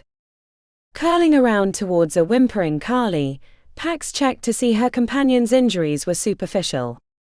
The side of her haunch was crisped, burnt hair wafting in the air, but only a few lines of burn had reached flesh. Pie, on the other hand, looked in dire straits. She'd managed to put up a shimmering force wall that was keeping the cobra-headed creature from immolating her. Its breath plumed upward from the impact, sending black smoke streaming in all directions. But creeping up from the side unseen, a third member of their team was readying to hit Pie with a spell. Pax was too far away to intervene, so she did the only thing she could think to do. On your right. The younger Silverthorn was buttressing her shield. Pax didn't think there was anything she could do to stop the approaching mage, but Pie turned her head and spoke, freezing the girl in place with a few words. Pax was at least 50 feet away and had only half heard Pie's voice, but the words burst like tendrils of confusion in her mind, leaving her momentarily stunned with indecision before Carly's mental fortitude helped her shake it off. Pax was beginning to understand how Pie had gained her dangerous reputation. The cobra-headed creature was wearing down Pie's shield, so Pax sprinted to a spot perpendicular, using a speed mark as extra fuel. Coplat. The slam mark should have crippled the creature. Pax had put everything she could into the spell, but it barely bent its knees. That was when she remembered Sammy was a tamer, and was reinforcing the cobra-headed creature so it could resist her marks. Instead of blasting the creature a second time, Pax sent a knife-like gust of air at Sammy, knocking her off her feet. She followed up with a second slam mark, this time staggering the cobra-headed creature so it stopped its cold breath. Pi didn't need to be reminded to run. She changed direction and Carly joined her. The three of them sprinted away from Camp Lucky, keeping up the pace until they were back in the safety of the Fourth Ward streets. "Thanks," said Pi, leaning on her knees and heaving with breath. "That other girl had me dead to rights." She reached into her pocket and pulled out her phone, which looked blackened along the back, but hadn't combusted like hers. "Can you call my sister?" "She got mine somehow. Burned up in my pocket. Probably have some burns on my thigh," said Pax. "Shit, that explains how they set up this trap. The other girl was from Cyber Magics. I know a few tricks but nothing like a real pro. She must have sniffed out my ghost trap." "This probably isn't the time, but how?" asked Pax. "I've seen you use spells from at least 6 different halls. My friend Janelle was a double major with aura healers but no one learned 6. 12, said Pi, tilting her head. Or I guess 13, counting Arcanium. That doesn't make any sense. Pi looked down the street, deeper into the ward. If they ambushed us, then they probably set up another for my sister and Zane. It won't be easy to find them, but we should head that way. She paused. I'll explain why so many halls another time. I promise. Fair enough. And if we get close, Carly should be able to pick them up. Let's go, said Pi. I hope they're okay. Chapter 35. Zane crept ahead of Ori, Head making small movements as he checked the shadows in the underground levels. She had neither his senses nor speed, which made their creeping advance more fraught in her mind. Something was off. They could both sense it. What is it? He paused. I don't know. Ori checked to her left. Zane was a few steps ahead. Then something slammed into her side, throwing her across the space into a concrete barrier as the space she was just standing in exploded. A concussive wave of flame washed over them. Zane was lying on top of her, having thrown them both out of the way a moment before the explosion went off. A pop pop pop, followed by Zane rolling behind a column holding his leg, had Ori realizing they were in a terrible spot. He'd been shot right in the calf. Blood leaked through his fingers. Ori poked her head to the opposite side of the column to see Lenny striding confidently up the ramp, holding an automatic rifle to his shoulder, the strap wrapped around his forearm as he looked down the sights. She went to grab Zane to haul him in the opposite direction, when she saw the dirty blonde guy with skin so pale she could see the veins in his arms throw something into the path out of the garage. It exploded into a shimmering shield that blocked their exit. Can you run? Zane nodded, grimacing. We have to take out Lenny first. He'll chew us up if we try. Let me take care of that, she said, leaning around the column, finding that he had anticipated her move and was squeezing the trigger. Jam. Nothing punched her in the chest. The bit of Menden C had convinced the rifle not to fire, but it wouldn't stop the man behind the weapon. Lenny threw it aside and started running up the ramp at the same time. She saw a third mage coming from a perpendicular direction. She had lustrous black skin and an inner intensity that made Ori want to flee as fast as possible, but they were trapped on the ramp. The only way out was through the mages or over the edge to a 20-foot drop. Ori pushed Zane towards the barrier. Over. Are you sure? She didn't bother answering Zane but told her running shoes, cushion. The impact went through her knees and made her teeth clack together. It could have been worse. Zane landed beside her in a crouch. They headed away from the ramp as Lenny landed behind them. Zane was limping, but he could still run faster than her. I don't want to get tied up in a fight with him, said Zane as he checked over his shoulder. The underground garage grew dimmer away from the ramp. The empty concrete echoed their footsteps. She spied a red exit sign on the far wall. Stop. The shout came from behind. Her feet froze in place. Zane was still too. Lenny came sauntering towards them, a lip-peeled grin mocking their immobility. You're not the only one who can use their voice, said Lenny, cracking his knuckles against his palms. Ori had forgotten about the Protector's voice of command. As police officers, it allowed them to control even riotous scenes with ease. It was also going to get them killed. The other two weren't far behind. Ori fired a force bolt, which he knocked away as if it were a light gust of wind. She was pretty sure he could break her neck with the twitch of his hand should he get a hold of her. Ori spoke towards her shoes. You're free. She managed to pick one foot up before Lenny shouted stop again. I can do this all day, he said. He was right. Spell and counterspell were too easy. Too simple. He could keep them distracted until the others arrived, making it 3-on-2. Free my feet, said Zane. I'll be ready this time. Ori spoke the words. Before Lenny could use his voice of command, Zane's entire body disappeared into a green mist as he shifted forward. The big protector halted his progress, holding up his fists as if he were expecting to be attacked. With Lenny distracted by Zane's disappearance, Ori hit him with a force bolt that staggered the big man. She was preparing a second volley when a trio of translucent balls rolled near her feet. Before she could leap away, they exploded into a sticky web that held her fast. The gooey material was stretchy, but rapidly hardening. The third member of their group approached with a serene arrogance, decked out in fashionable clothes. Even before she began her spell, Ori marked her as a member of Coterie of Mages. The quiet, intense muttering as she moved her arms in swirling motions had Ori worried about what was to come. Brittle, she said to the thick webbing, and it turned from taffy to crystalline in a heartbeat, allowing her to shatter the constraints into dust. Then towards Lenny, Aurelia. The true name shout blasted through his attempted shielding, knocking him to a knees. His black shirt had been split along the front, and blood leaked out of the slice. The pale tinker mage reached into his pouch to throw more projectiles, but as the little ornate box tumbled through the air, she yelled, "Malfunction!" It landed impotently at her feet, prompting a snarling disappointment from him. The Coterie mage completed her spell, and suddenly Ori couldn't see.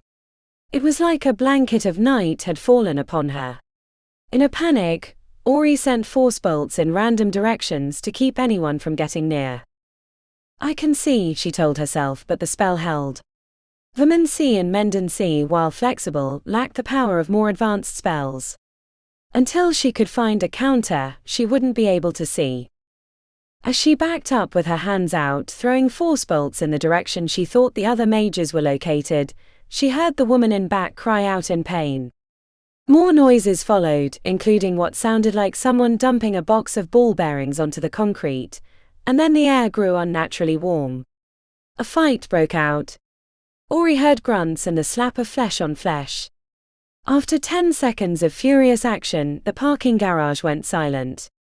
Ori didn't know how to interpret the quiet, so she held her hands out and backed away slowly, hoping to hit the wall and eventually find the exit.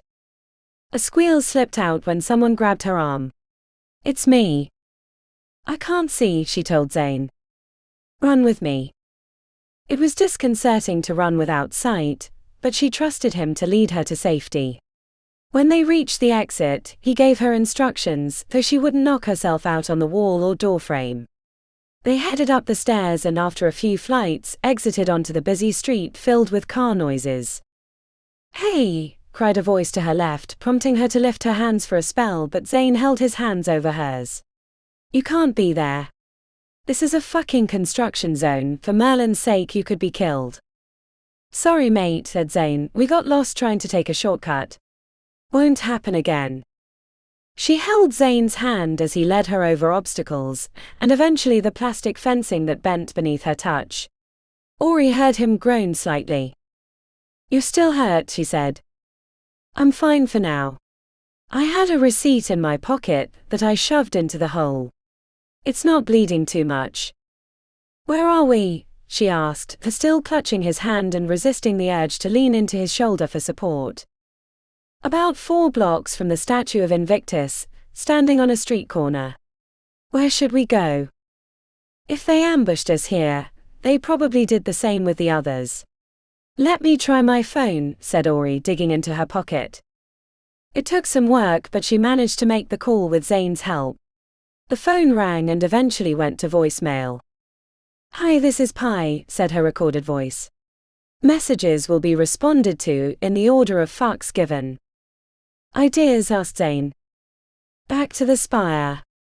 It's a big city. We have no way of knowing which way they went. She sighed. Besides, I'm useless without sight and you need your leg fixed. Hail a cab. The ride through the city without sight was disorienting to Ori. She hoped Invictus was around to counter the enchantment. The only good thing about the spell was that she kept holding Zane's hand during the ride, leaning against his shoulder and trying not to worry about her sister. They'll be fine. Your sister's a badass, and Pax and Carly seem like they can hold their own. She squeezed his hand. A half hour later, they entered the portal to Invictus Demi-Realm. Ori heard her sister's exclamation upon their arrival. About time. We got ambushed, it was a close one. Were you two on a date while those assholes were trying to murder us? Chapter 36. Using the extensive library in Invictus Realm, Pi managed to fix her sister's blindness and the gunshot wound in Zane's calf. They gathered in the kitchen while Zane made them grilled cheese with sliced tomatoes and garlic salt to discuss the ambush. It looks like there are at least 6 mages that kidnapped Andromeda, maybe more if they left some behind to guard her, said Ori. Doubtful, said Zane from the grill. You wouldn't leave anyone behind if you're going to try to kill someone. You want overwhelming odds. What they should have done is split us up, and have the other 5 gang up on the 2 of us. We wouldn't have stood a chance. They got greedy, tried to take us all out at once. Lucky for us, said Pi, then took a bite of the cheesy sandwich. Zane, these are delicious. The real chef is my sister, Nevaeh. She's working in Paris. Wish she was here, he said wistfully. Ori had a pad of paper and a pen poised in her hand, like a proper Gold Star student. Do we know who the mages were? Lenny Fane was one. He's a protector, graduated about 5 years ago, worked briefly for Blackstone Security. Dropped off the map a year ago, said Ori as she scribbled on the paper in a neat handwriting that annoyed Pi with its perfectness. Sammy Parlev, said Pax as she shared her grilled cheese with Carly, who was smacking her lips as she devoured the hunk. She's a tamer. The girl that blew up our phones and nearly took me out was from Cybermagics. Had some weird glove things. And the third one at our ambush, I don't know anything about. The fight was too hectic. I was happy to get out of there with our lives. I'll just write third mage female on my list, said Ori. On our side we had Lenny and 2 others. The one was clearly a tinkerer, and the other I think was in coterie. Nandi Musa, said Zane. I looked her up. You're right. She's coterie. But how do they all know each other? Did Beckett recruit them? Or is it something else? Do you think they were behind the sabotage at Ares' place? Asked Pax. Seems too primitive, said Pi. That was something else, I think. Nandi is Chroma and Key. Any of the others in the societies? Asked Zane. Beckett was, said Ori, pulling out her phone. Let me check online. I'm sure someone has a list of society members. A few minutes later, Ori said, got 'em. You're right, Zane. They're all society. Lenny Fane is Well and Stone. Sammy Parlev is Snake and Tome. The Tinker Mage is Gregor Niles, also Snake and Tome. The girl with the gloves is Daria Brown, Silence. The only one we don't know is that last girl, but we can probably assume she's in a society. I think they were radicalized by that reading they got, said Pax. Seems likely. It's what set Beckett off, and Ares said the society's original purpose was to protect against the demonic realm, said Ori. But remember what else he said about it being the wrong time for the convergence ceremony. What if Illusion tricked them with a reading, pointing them in our direction.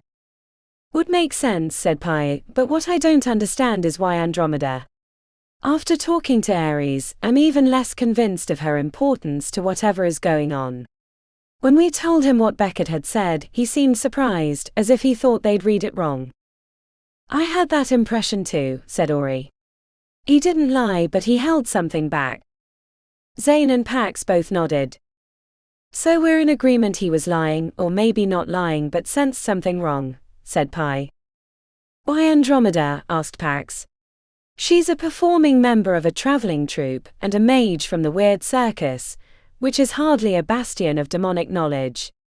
The only thing she has going for her is that she's a charmer, a family associated with a lot of shady things. As soon as Pax said it, everyone's head came around. The grilled cheese on Zane's spatula slipped off and hit the floor, much to Carly's delight. She pounced and scarfed it before anyone could say otherwise. It's the wrong charmer, said Pi. Newest. Does anyone else think that's an unusual term? Why not youngest? A few nods told her she was on the right track. Let's assume that Andromeda was never the threat. Ivan seemed like a mess, and Ares has become a hermit dedicated to stopping the invasion. The other two sisters are nowhere to be found. I bet that's for a reason. If I had to guess, I'd say it was Kitty, said Zane, frowning. She's formidable. That's great, but where are they? Asked Ori.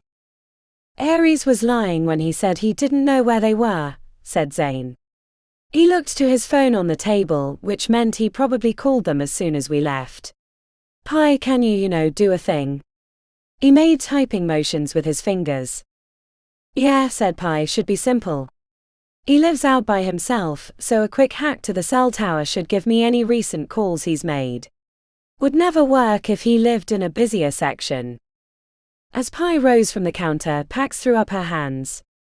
Does everyone know why you know so many halls besides me? Why don't you guys explain while I find out if Ares called his sisters to warn them? Ori started explaining her complicated past as Pi went into her room and opened her laptop. The hack wasn't too difficult. It didn't even require magic, just a brute force Stack Overflow attack on the servers. A half hour later, she strolled back into the kitchen. The incredulous look she got from Pax was tinged with sadness. 12 souls. Fragments, said Pi. I had to save them. Is that thing or person still out there? Asked Pax. With a little help from Anari, we managed to take care of him. That's good. Soul stealing sounds awful. Pax set her empty plate on the floor for Carly to lick. Did he call them? Yep. They went about as far away from this city as you can get, without heading into another realm. Pi paused. Chiang Mai, Thailand. I already checked the tome. There's a set of coordinates to Bangkok, and then it's a short flight to their city. I wonder why they went all the way across the world to Chiang Mai, Pax said. Pi took a spot at the counter. I guess we're gonna find out. Interlude 3. He wasn't mad. He didn't care what people thought of his appearance, but he damn sure wasn't crazy. I'm not mad, he told the old woman who'd been reading from her paperback on the train. The car had been crowded before he spoke, but then it seemed like he had all the room he wanted. People stood far away. They eyed him carefully, as if he might sprout a second head at any moment. Ollie tapped his foot and wished the train would move faster. If all was right in the world, it would take him to his destination much faster. He'd be a hero. They'd make statues of him like they had Invictus. Everyone would know his name. He'd get the justice he deserved after getting knocked out of the Merlin trials, and never making it into the halls. He touched the key in his pocket for the 50th time. He knew it was a bad idea. It would only signal to thieves where his valuables were, but he had to make sure it was still there. Providence had brought it to him.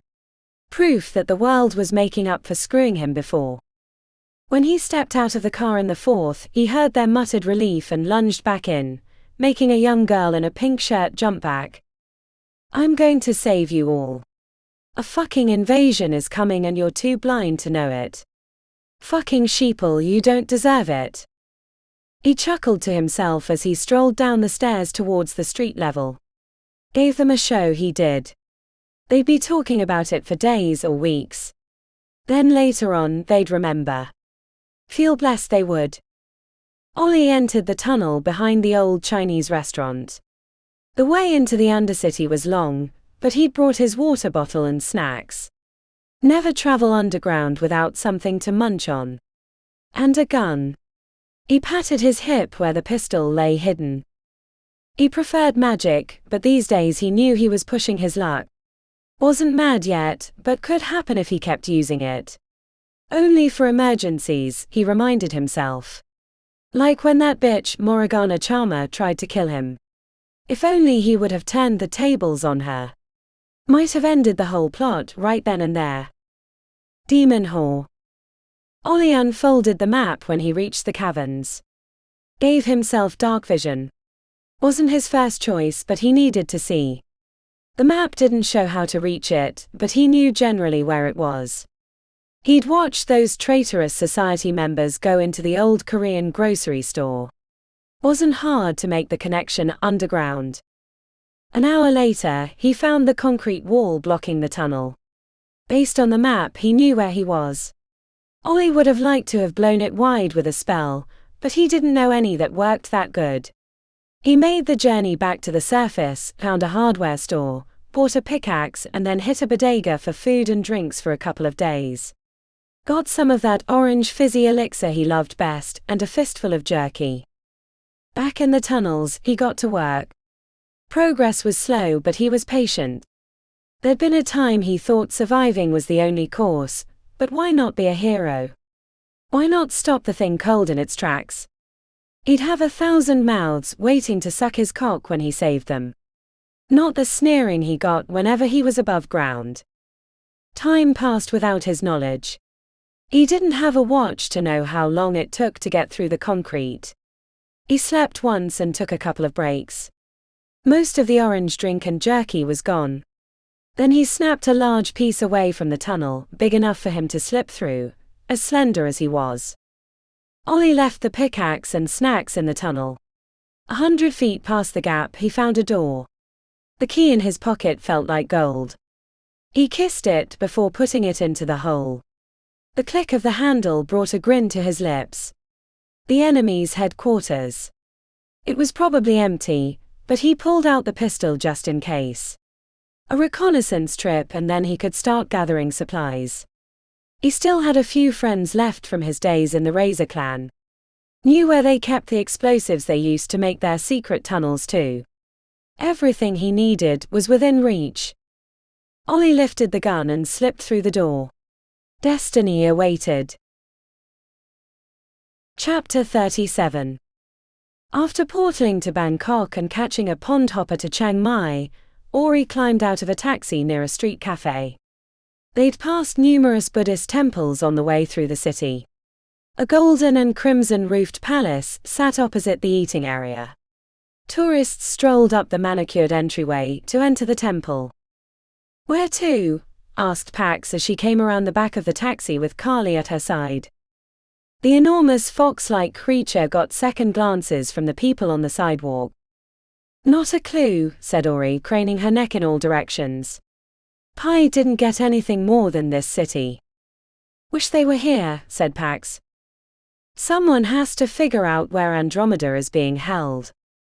As Ori readjusted the pack on her back, a stab of pain from the base of her skull had her knees bending. A vision of a small auditorium came to her, as if she was standing inside.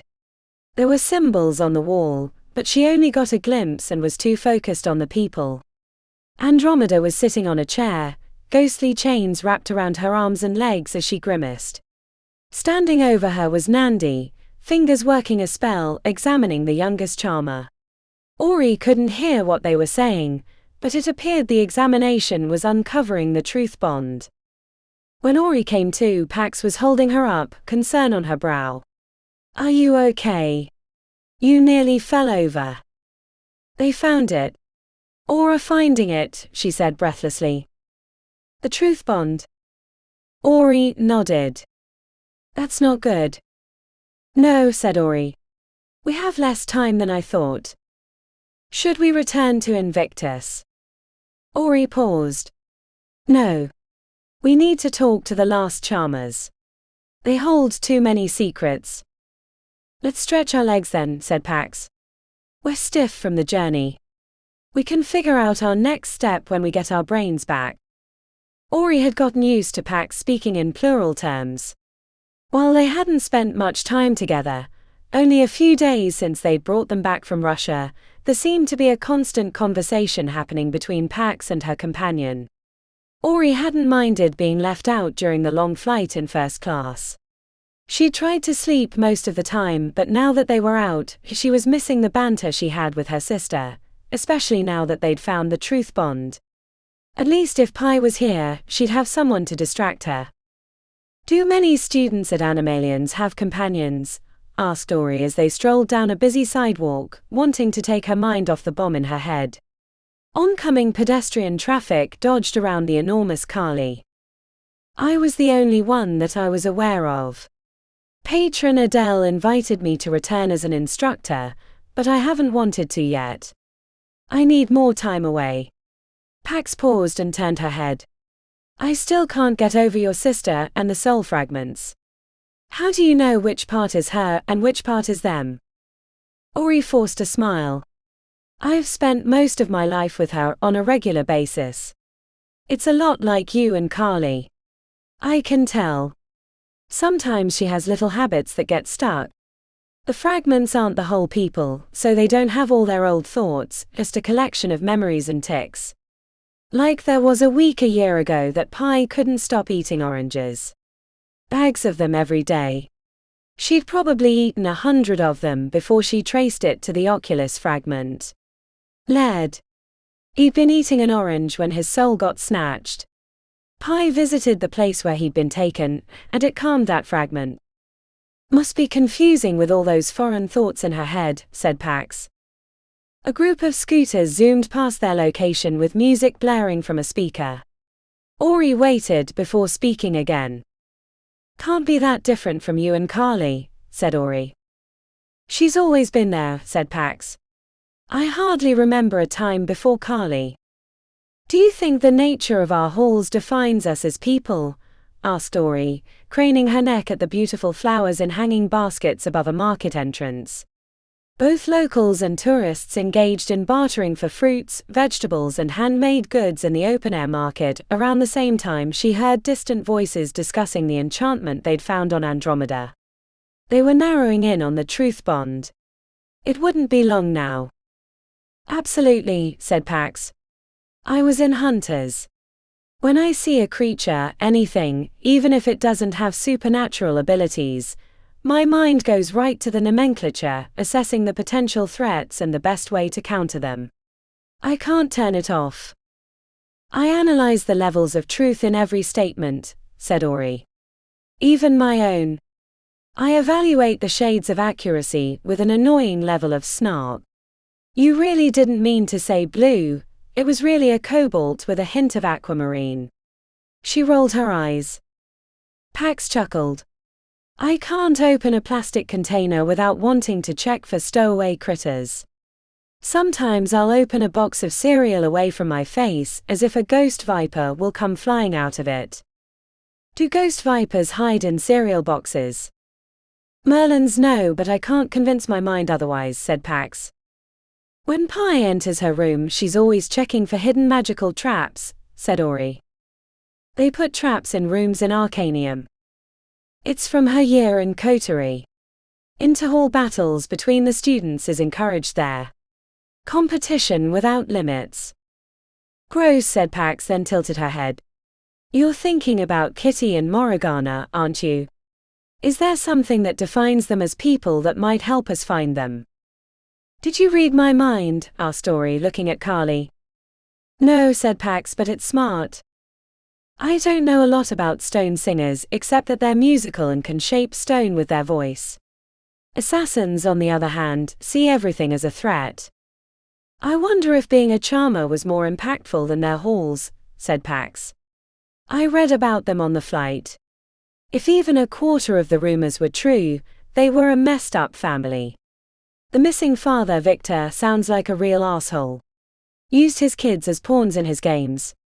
Would make one very paranoid. Which means they probably wouldn't want to stay in the city, said Ori. It'd be too exhausting to be evaluating everyone all the time. If we have to search the countryside too, it could take us weeks, said Pax. Unless they were content that being halfway across the world was protection enough. If you're willing to come this far. Ori massaged her forehead. I need caffeine to think. Let's find a cafe. There was a small one around the corner near a busy street.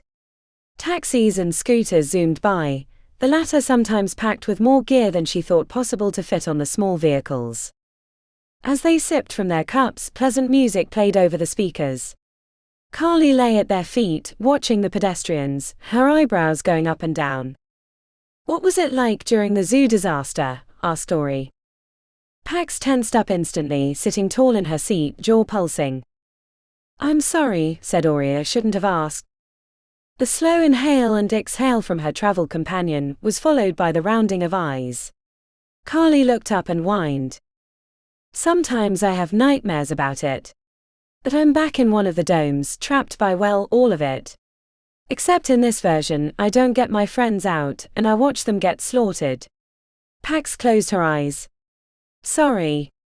A little dark. Not dark. Reality. Sometimes I think that I keep throwing myself at new problems, so I never have to think about the old ones. Your parents? Yeah. Pi tell you. Pax nodded.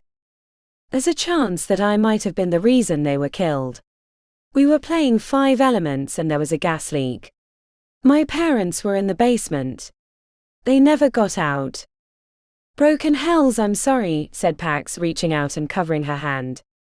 And you went back into the Verum Locus to re-experience that? Yeah. And I thought my nightmares were bad. At least my friends actually got out. Ori drummed her fingers on the table. What if that's why they came out here?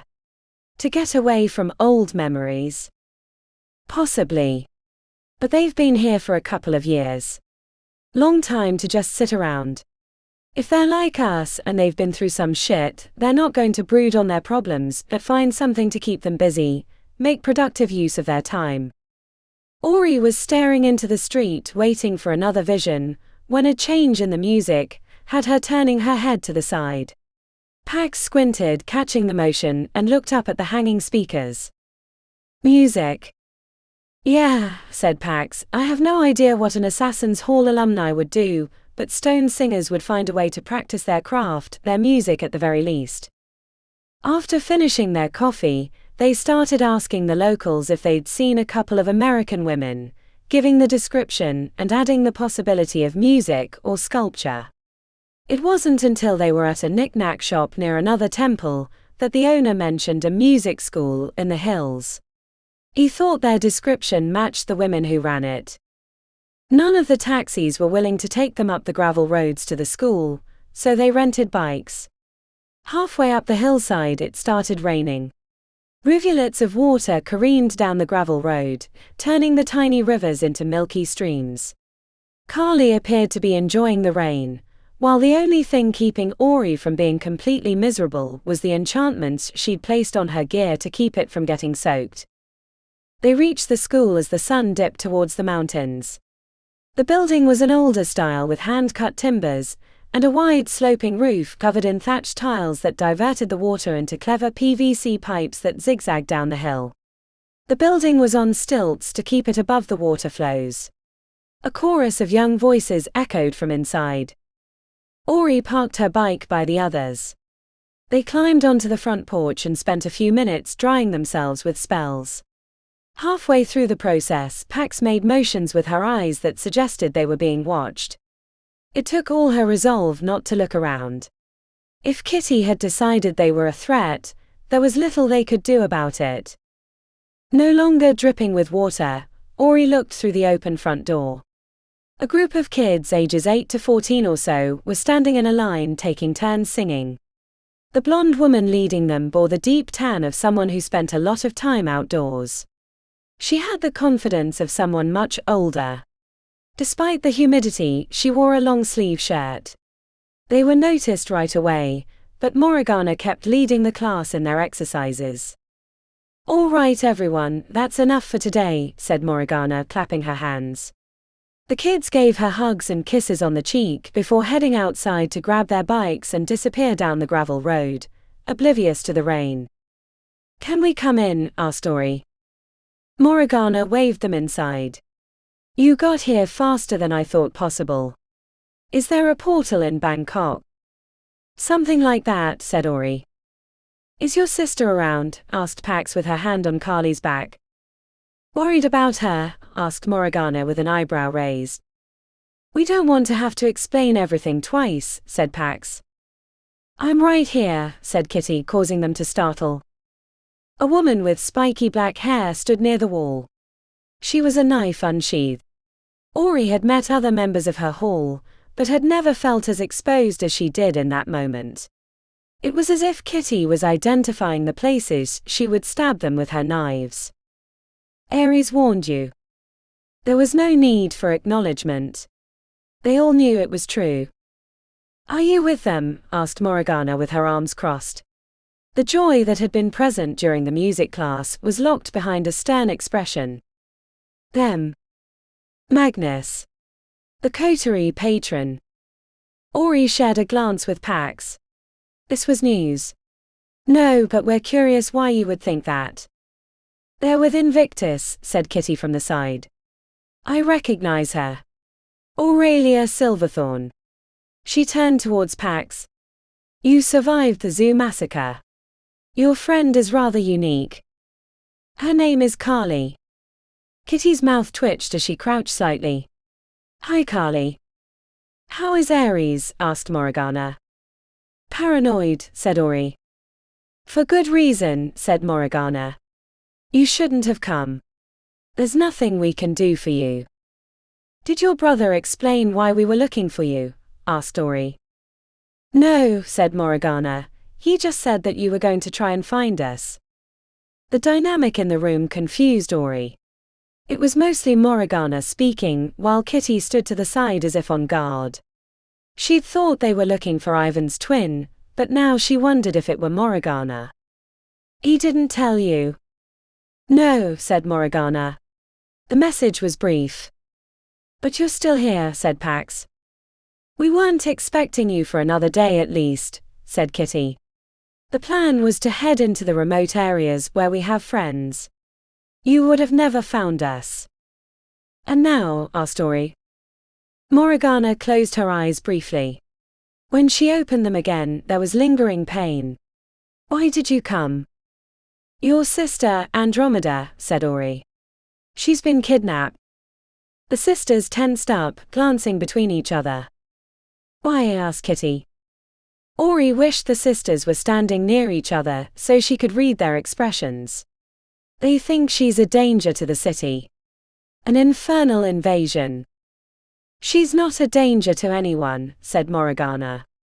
"We've gathered that, which makes us wonder if they have the wrong charmer," said Ori. The undercurrents between Morgana and Kitty were thick. Ori could tell they wanted to talk, but were afraid to in front of strangers. "Why?" asked Morgana. "Why do they think Andy's a threat?" Ori gave an explanation of events since Beckett Dreadmarsh ambushed them. Mention of the newest of the connected eight brought arched brows, and when they got to the tale about Montanas, and especially the parts with Benedita and Nern, Kitty had fists at her sides. "You think she made it over the mountains?" Kitty looked like she might break in half waiting for the answer. "We have no way of knowing," said Ori, shaking her head. "Maybe we can go back at a later date and help the survivors, set up a new portal, but for now we don't have the resources." Kitty's gaze faltered. She stared at the wall. The events in Montanas had done a lot of damage to the Charmers.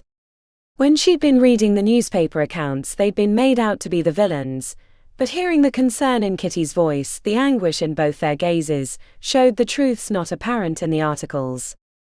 The rest of their explanation received no questions. Morgana and Kitty seemed numb by the news. "Who are they really looking for?" asked Ori in the silence afterwards. Morgana bunched up her lips. "Aren't you worried about your sister?" asked Pax. "Of course," said Morgana. "But they have the wrong person." "Will you tell us why?" asked Ori. "For the same reasons you came here, because you know that Andromeda isn't a threat. Whatever that reading said, it was wrong. Will you come back with us? Help us free her. Zane and Pi are looking for where they're keeping her. The ambush left a lot of trails that we think will lead us to them." "Zane will find her," said Kitty, nodding. "He thinks highly of you," said Ori. "We can't go back," said Kitty, shaking her head. "Too risky." "Why? Why won't any of her siblings tell us why you won't go after her? Are you that afraid of illusion?" The dual flinch was unmistakable. Ori saw her opportunity. "What aren't you telling us? Why are you so afraid?" "We're not afraid," said Kitty. "Bullshit," said Ori. "Why else would you be hiding all the way out here?" "It's not fear, it's prudence," said Morgana, holding onto her forearm as if it pained her. "I don't know what's going on with your family," said Ori. "Every time I mention illusion, I can see your muscles clench. Something happened. Something that terrified you. We're trying to stop the invasion, but we don't have all the pieces. You know how he operates, right? Knowing will only make it worse," said Morgana. "That's why we left. It was safer to not be in the city." "What about Ares and Ivan?" "They chose differently." "Is it something that happened with your father?" asked Pax. Ori didn't need Carly's psychic ability to see that the question had hit true. "What happened?" asked Ori. "We're not going to talk about it," said Kitty abruptly, as if she were afraid Morgana might say something. They shared a cross look. "Why can't you help? We're trying to unravel a web of lies while blindfolded. Tell us something, anything to get us on the right track." "That's the point," said Kitty. "Illusion lets you know things that get you to act in a certain way. A web of lies is right. Once you get caught in it, you're like a fly, struggling to get out but making yourself more stuck the longer you fight. It's better to never fly into the web." "Your sister's in the web," said Ori. "She's the bait," said Morgana, receiving a scowl from Kitty. "Come back to Invictus, help us rescue her, and then you can disappear again. Take your secrets with you," said Ori. "We're outnumbered otherwise," said Pax. I really want to," said Morgana, closing her eyes in pain. "Mori. We can't." "It's not we, it's you," said Pax to Morgana. "You're the reason you don't want to go back. You're the newest of the connected 8, even if that doesn't make sense." The glare proved that Pax was right. "I can't. Won't. Even if it means your sister dies?" asked Ori. "Why haven't they killed her yet?" asked Kitty. "If they think she's that dangerous." "Because they think we're dangerous too. Illusion is pulling your threads and you don't even see it," said Kitty, disgusted. Ori opened her mouth to disagree, when a wallop of pain knocked her to her knees. It was as if she'd been hit in the back of the head with a 2x4. Her mouth hung open as she was in two places at once, inside the Thai music school and in a strange auditorium surrounded by the other mages and a bound Andromeda. Nandi stared at Ori as if she could see her. A pointed finger was followed by a brief speech. "I found your link, Aurelia Silverthorn. I can kill you whenever I want now. Tomorrow, I want to see you and your sister at Camp Lucky. No one else. We get even a hint that you've brought your new friends, we'll kill her, and then the rest of you." Nandi jerked her hand as if she were tugging on the truth bond, and it was like someone had kicked her in the heart. Ori fell onto the wooden floor, severed from the vision. She woke with the others in Thailand standing around her. Ori was curled on her side. Carly gave her a tentative lick to the cheek and whined in solidarity. The truth bond asked Pax. Ori nodded as they helped her to a sitting position. They're going to kill her unless Pi and I meet them at Camp Lucky. No one else. Truth bond. Ori was too exhausted from the forced vision, so Pax explained the link that had been given after the Mystique performance. Morgana crossed her arms. Kitty. We have to. We'll get her back and then they can take us wherever we want. But we can't let them kill Andromeda. Her gaze flitted over. Or them. The anguish on Kitty's face was followed by pacing, chin cupped in a hand. After a round of frustrated cursing, she turned back. Yeah. I know. I wouldn't let anything bad hurt her. Kitty sighed and stared out the open door where the rain had slowed to a drizzle. I just was hoping I would never have to kill again. Chapter 38. The moment Morgana stepped through the portal to return to the city of Invictus, she feared she'd made a terrible mistake. The wondrous nature of her new surroundings were lost beneath the weight of memories. Ori had barely given them time to post a notice that the music school would be closed. Return date unknown. Morgana had wanted to put a date that was only a few days away, but there was something in her gut that told her that leaving again wouldn't be easy.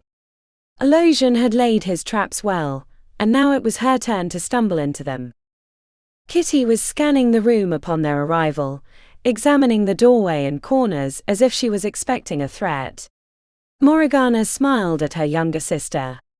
When they'd first arrived in Thailand, a few local gangs had tried to extort them, or force kids to pay a travel fee to get to the school, but Kitty made sure no one would mess with them, and for once she hadn't had to kill anyone to make it happen. The other two members of their team appeared in the doorway. Kitty's expression broke into a half smile. Hey Zane. Kitty. He nodded. Good to have you here. Wish it was under better circumstances, she said. While they were talking, Morgana couldn't help but stare at Pythia. Something about the other Silverthorn drew her gaze. The bridge tattoo on Morgana's arm ached with recognition. A curious omen that made her wonder if they'd made the right choice in coming back. Morgana tugged the sleeve of her shirt past her wrist to make sure the tattoo wasn't spotted. Pi approached, holding out a silvery bag. Phone's in here. Don't want cyber magic spying on us. Everyone dumped their phones inside while Ori led them through introductions, though it felt like they all knew each other by reputation. We can talk in the kitchen. Shouldn't there be some grand table that we sit around? Like the Knights of the Round Table, said Morgana, trying to counter her nervousness with banter. Sure, if we were based on the legends of King Arthur, said Pi. Not Merlin the ageless asshole. If we were going for an appropriate meeting venue, it'd probably be an old cave filled with the bones of the people that got sacrificed for his schemes. Where is Invictus? Asked Ori. There was a note, said Pi, rolling her eyes.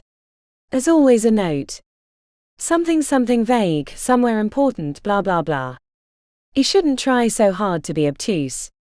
Just a simple "gone, be back later" would suffice. Would be nice to have him help with the other mages, said Pax. Wouldn't have happened, said Pi. He thinks we're stupid for getting mixed up with Andromeda. He warned us from talking to her. For good reason, said Kitty, grumbling. Pi opened the refrigerator. Anyone want BLTs? A round of nods as they sat at the table launched her into motion. What's the plan? Asked Kitty. And how do we know they're not listening through the truth bond? Everyone looked at each other. Ori looked embarrassed that she'd ensnared them with her problem. I can tell. But it's a good question. Who are we up against? Asked Kitty, getting right to business.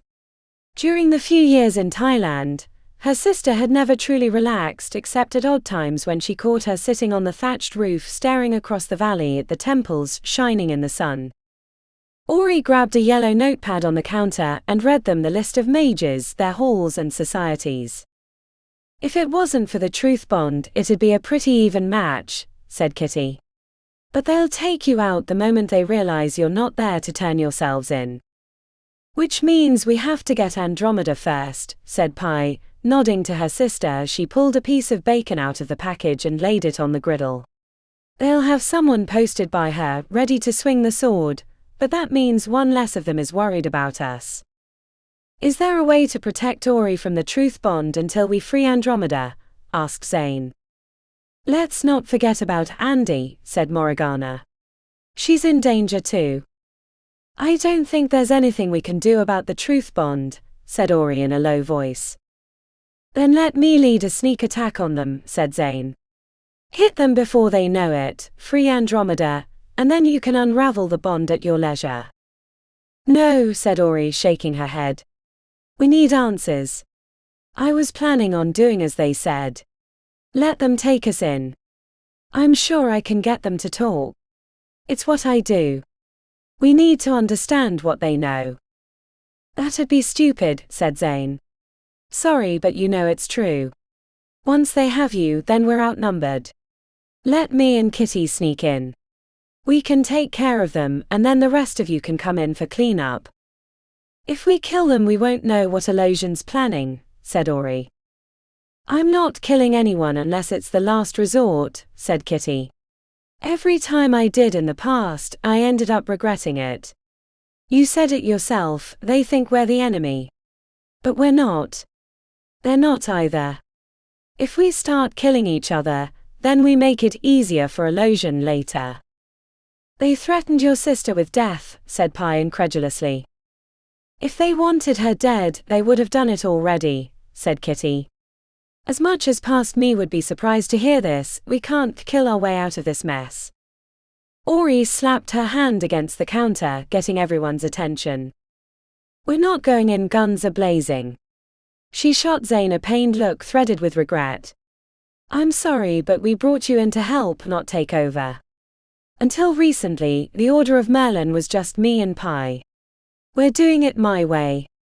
We're going in like we're handing ourselves over, then once we've learned what we need to know, we'll flip the tables on them. Why wouldn't they just kill you right away? Asked Zane, lips punched. For the same reason we don't want to. They have answers we need and vice versa. Zane looked away. I think your plan is going to get you and your sister killed, but I'll do what you want.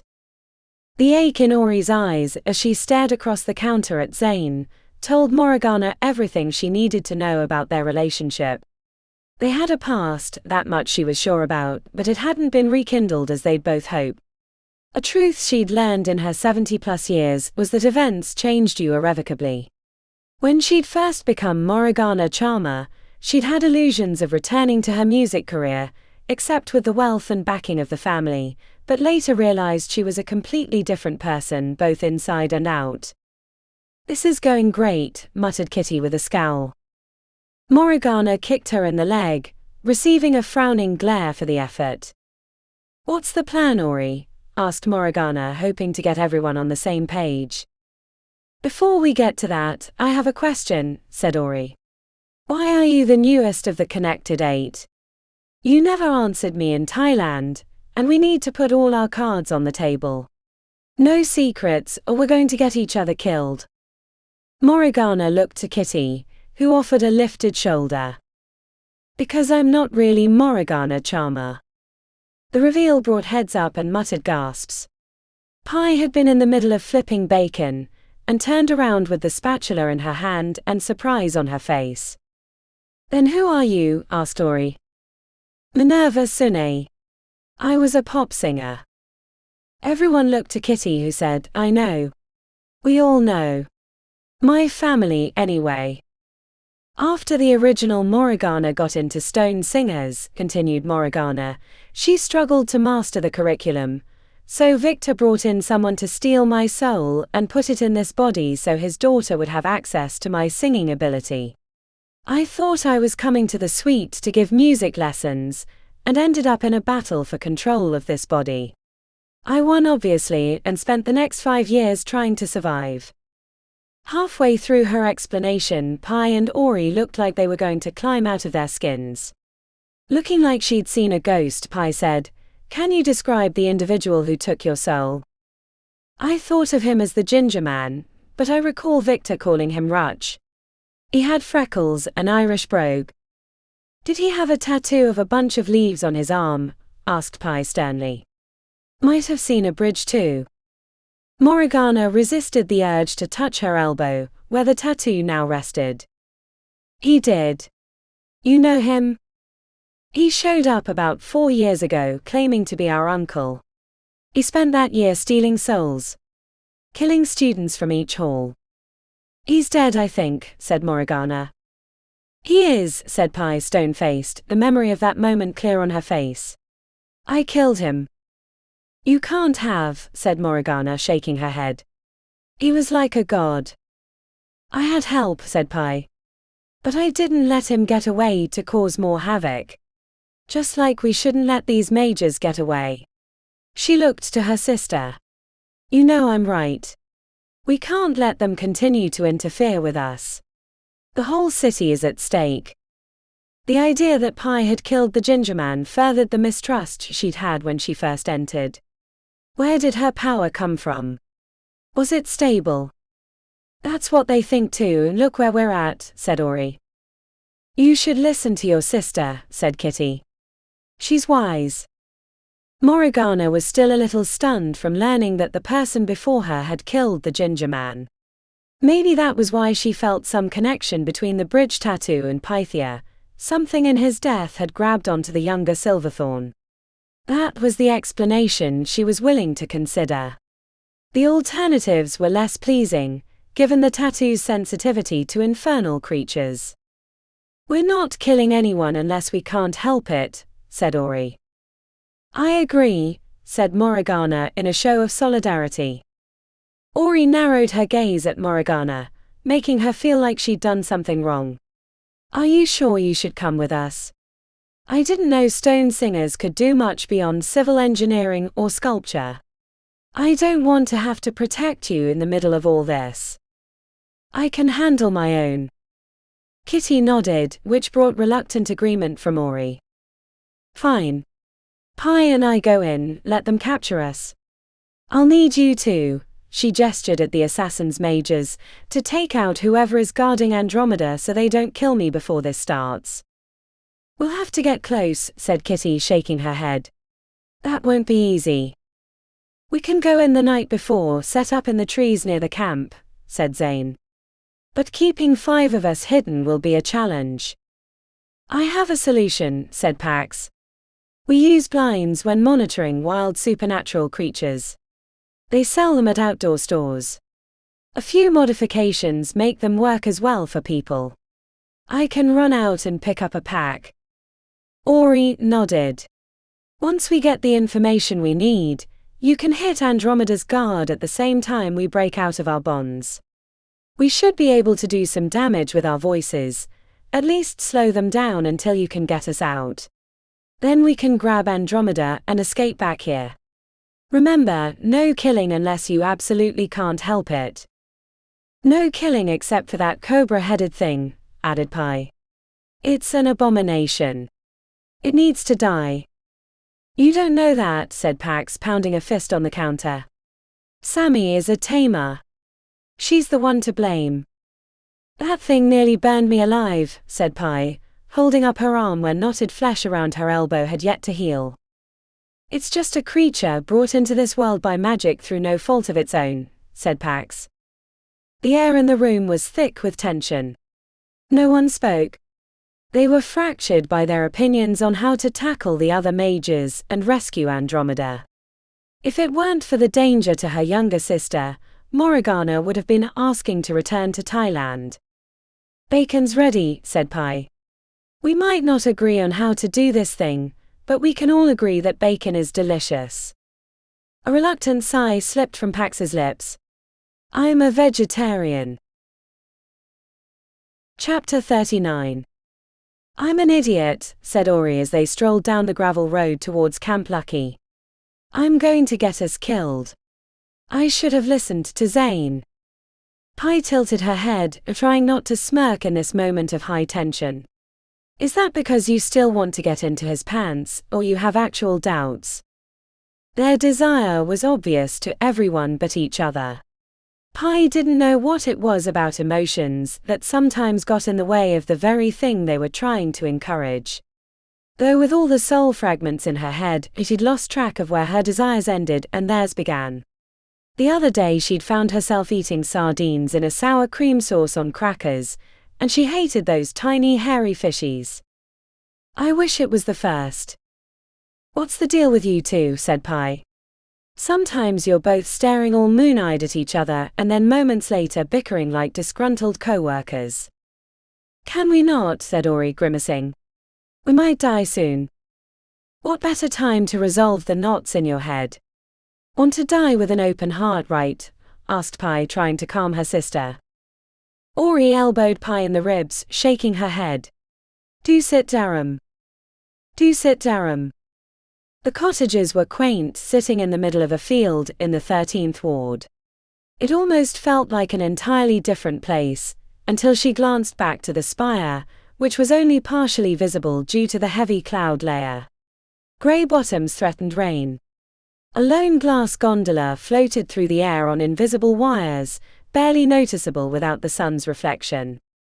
Pi inhaled through her nose long and slow, then exhaled to calm her beating heart. Nandi and Lenny waited on the road, out front near the Camp Lucky sign, which displayed cheerful adults sitting around a campfire with drinks and treats. She'd seen Sammy and the cobra-headed creature lurking near the center of the cottages, but none of the others. She had no idea where Andromeda was being kept, but that was a task for the others. Theirs was a bit more nuanced. When they got within 100 feet, Pi spoke without moving her lips. It's a good plan. You'll get the truth out of them, just like you said. The brief crease around her sister's eyes was weak, but there was no going back now. We're not going to hurt you, said Nandi in a husky voice as she held out her hands, palms up in a gesture of peace. We want answers. Then why'd you try to kill us a few days ago? Asked Pi. Who said we were trying to kill you? Nandi responded. Lenny stepped forward. He wore ruined Kevlar armor, and had an automatic rifle hanging from a strap on his back. The apprehension in his gaze at their approach made Pi pleased. They were clearly worried. Probably still expected a trap. It was the wise thing. After all, they'd avoided the ambush in the warehouse, and then again with their team split up. Pi hoped the addition of Morgana and Kitty would help tip the scales. At the very least, their presence was unknown to the other team, or so she hoped. Hands together, he said with a friendly smile as if they were guests being asked to remove their shoes. I'm going to put some magical restraints on you. Can't have any mischief while we're talking. Pi did as requested. The ease with which Lenny threw the ghostly chains on them proved his excellence, not that his membership in the societies or Blackstone security didn't suggest that already. Her earlier confidence drained away at seeing the high competence of their opposition. They were led into the middle cottage. The interior included a big screen TV and a well-stocked bar, but no sign of Andromeda. Where is she? Asked Ori. Alive and well, and will continue to be so while you cooperate, said Nandi. 2 chairs were set out. Pi took one while her sister took the other. Lenny pulled a leather strap out, woke an enchantment on it with his breath which made it glow briefly, and then wrapped it around Ori's mouth. Hey, I can't. A pit opened in Pi's stomach. The plan had been for Ori to talk, weaving in subtle truth magic to tug the answers out. Her sister was a skilled practitioner of the arcanium arts, while Pi knew she was best at making people mad. Nandi smirked. I can't have you doing your mend and see tricks on us. You gave Lenny a fit when you jammed his weapon with a word. Your reputation is well deserved. I was almost glad you got away, because it allowed me to see you and your boyfriend in action. She tapped on her ear. And don't think you're going to do anything, Pythia. You might not be as skilled as your sister, but we saw what you did to Lil during the ambush. Ori's devastated expression didn't help Pai's confidence. The plan was unraveling. Pai searched for ideas on how to get the answers they wanted, but her mind was painfully blank. She felt like she was standing behind the curtains, ready to go on stage for a play she'd never rehearsed. Before we start, I want to remind you that Lil is standing by Andromeda, and that if you cause any problems or refuse to answer our questions, we'll turn the lights out permanently with that truth bond. Nandi frowned. Which leads me to wonder, what was so important with Andromeda, that you were willing to offer that? She jutted her chin at Pai. Answer, Pythia. Pai swallowed. Sifting through her thoughts was like trying to find a penny in a jar of mud. It's Pai, she began. It was because of Beckett. Before he died, he told us part of the prophecy, or reading, whatever you call it. We determined the newest of the connected 8 was Andromeda. Desperate for answers when she wouldn't talk to us, my sister offered the truth bond. Unfortunately for us, you nabbed her before we could talk. Nandi looked to Lenny and he nodded. Pai stared the ghostly chains holding tight on her hands. She didn't know a lot about protectors, but they usually worked in police stations or special forces for the military. Discovering the truth in an interrogation was important for both roles. What is Invictus working on? When the spire changes colors and when sparks can be seen jumping from the top into the clouds, what is it? Is that how he's going to make the invasion happen? Make the invasion happen. You realize that he's trying to stop it. As for that jam band light show at the top of the spire, I have no idea because old Ironballs doesn't explain his secrets. He thinks we're all too daft to understand his brilliance. If she'd been in their shoes, he would have worn the same shocked expressions. Everyone liked to think that the head patron was a kind and generous man, given that his life's work had been to improve the practicing of magic throughout the world. It was always a shock, as it had been for her, to find out that he was a crotchety old bastard who played everyone as if they were keys on his piano. Lenny nodded again, though he seemed to be reckoning with her explanation as well. We have reason to believe that Invictus isn't who he says he is. That he's working to bring about the invasion rather than stop it, said Nandi. Pai was pretty sure her face betrayed the partial agreement. While she believed he was working to stop the invasion, the visions she'd had about the demonic realm when she was casting the barrier spell told her that he was hiding something. She'd seen him talking to the bladed creature in the reflected memory, when Invictus claimed that he never spoke to a single being. Lenny leaned over and whispered in Nandi's ear, prompting a wrinkling of her forehead. I can tell you most emphatically that he's working to stop the invasion. When we rescued him, we found the old bastard stuck in stasis between this realm and the other, stuck through with 1,000 blades. He'd been trying to escape. What was he doing there? Trying to stop it, said Pai. Look, if he wanted to open up the barrier between realms, he would do it. He has that power on his own and the artifacts to support it. We'd be swimming in Scorpix and Mantix if he so chose. When Nandi looked to Lenny, he said, she believes she's telling the truth. The coterie mage frowned. He could be mind-controlling them somehow. Trust me, said Pai, that would never happen. He's all about free will and the brutality of consequences. Besides, he knows my sister is a goody two-shoes Girl Scout who can't help but throw herself in the way of oncoming trains. He doesn't have to control her. Ori made muffled, angry noises behind the gag. Pai smiled and lifted a shoulder. Sorry, sis. It's true. Then to the others she said, I've been quite forthcoming with our information. What about you? I think it's time to share. Why would we do that? Asked Nandi. Pai paused before she answered. She knew they were close, but she needed to push them over the edge, and she couldn't use magic, or they'd know they were being manipulated. I don't know. Hubris. Doubt. I mean, how do you know you're the good ones?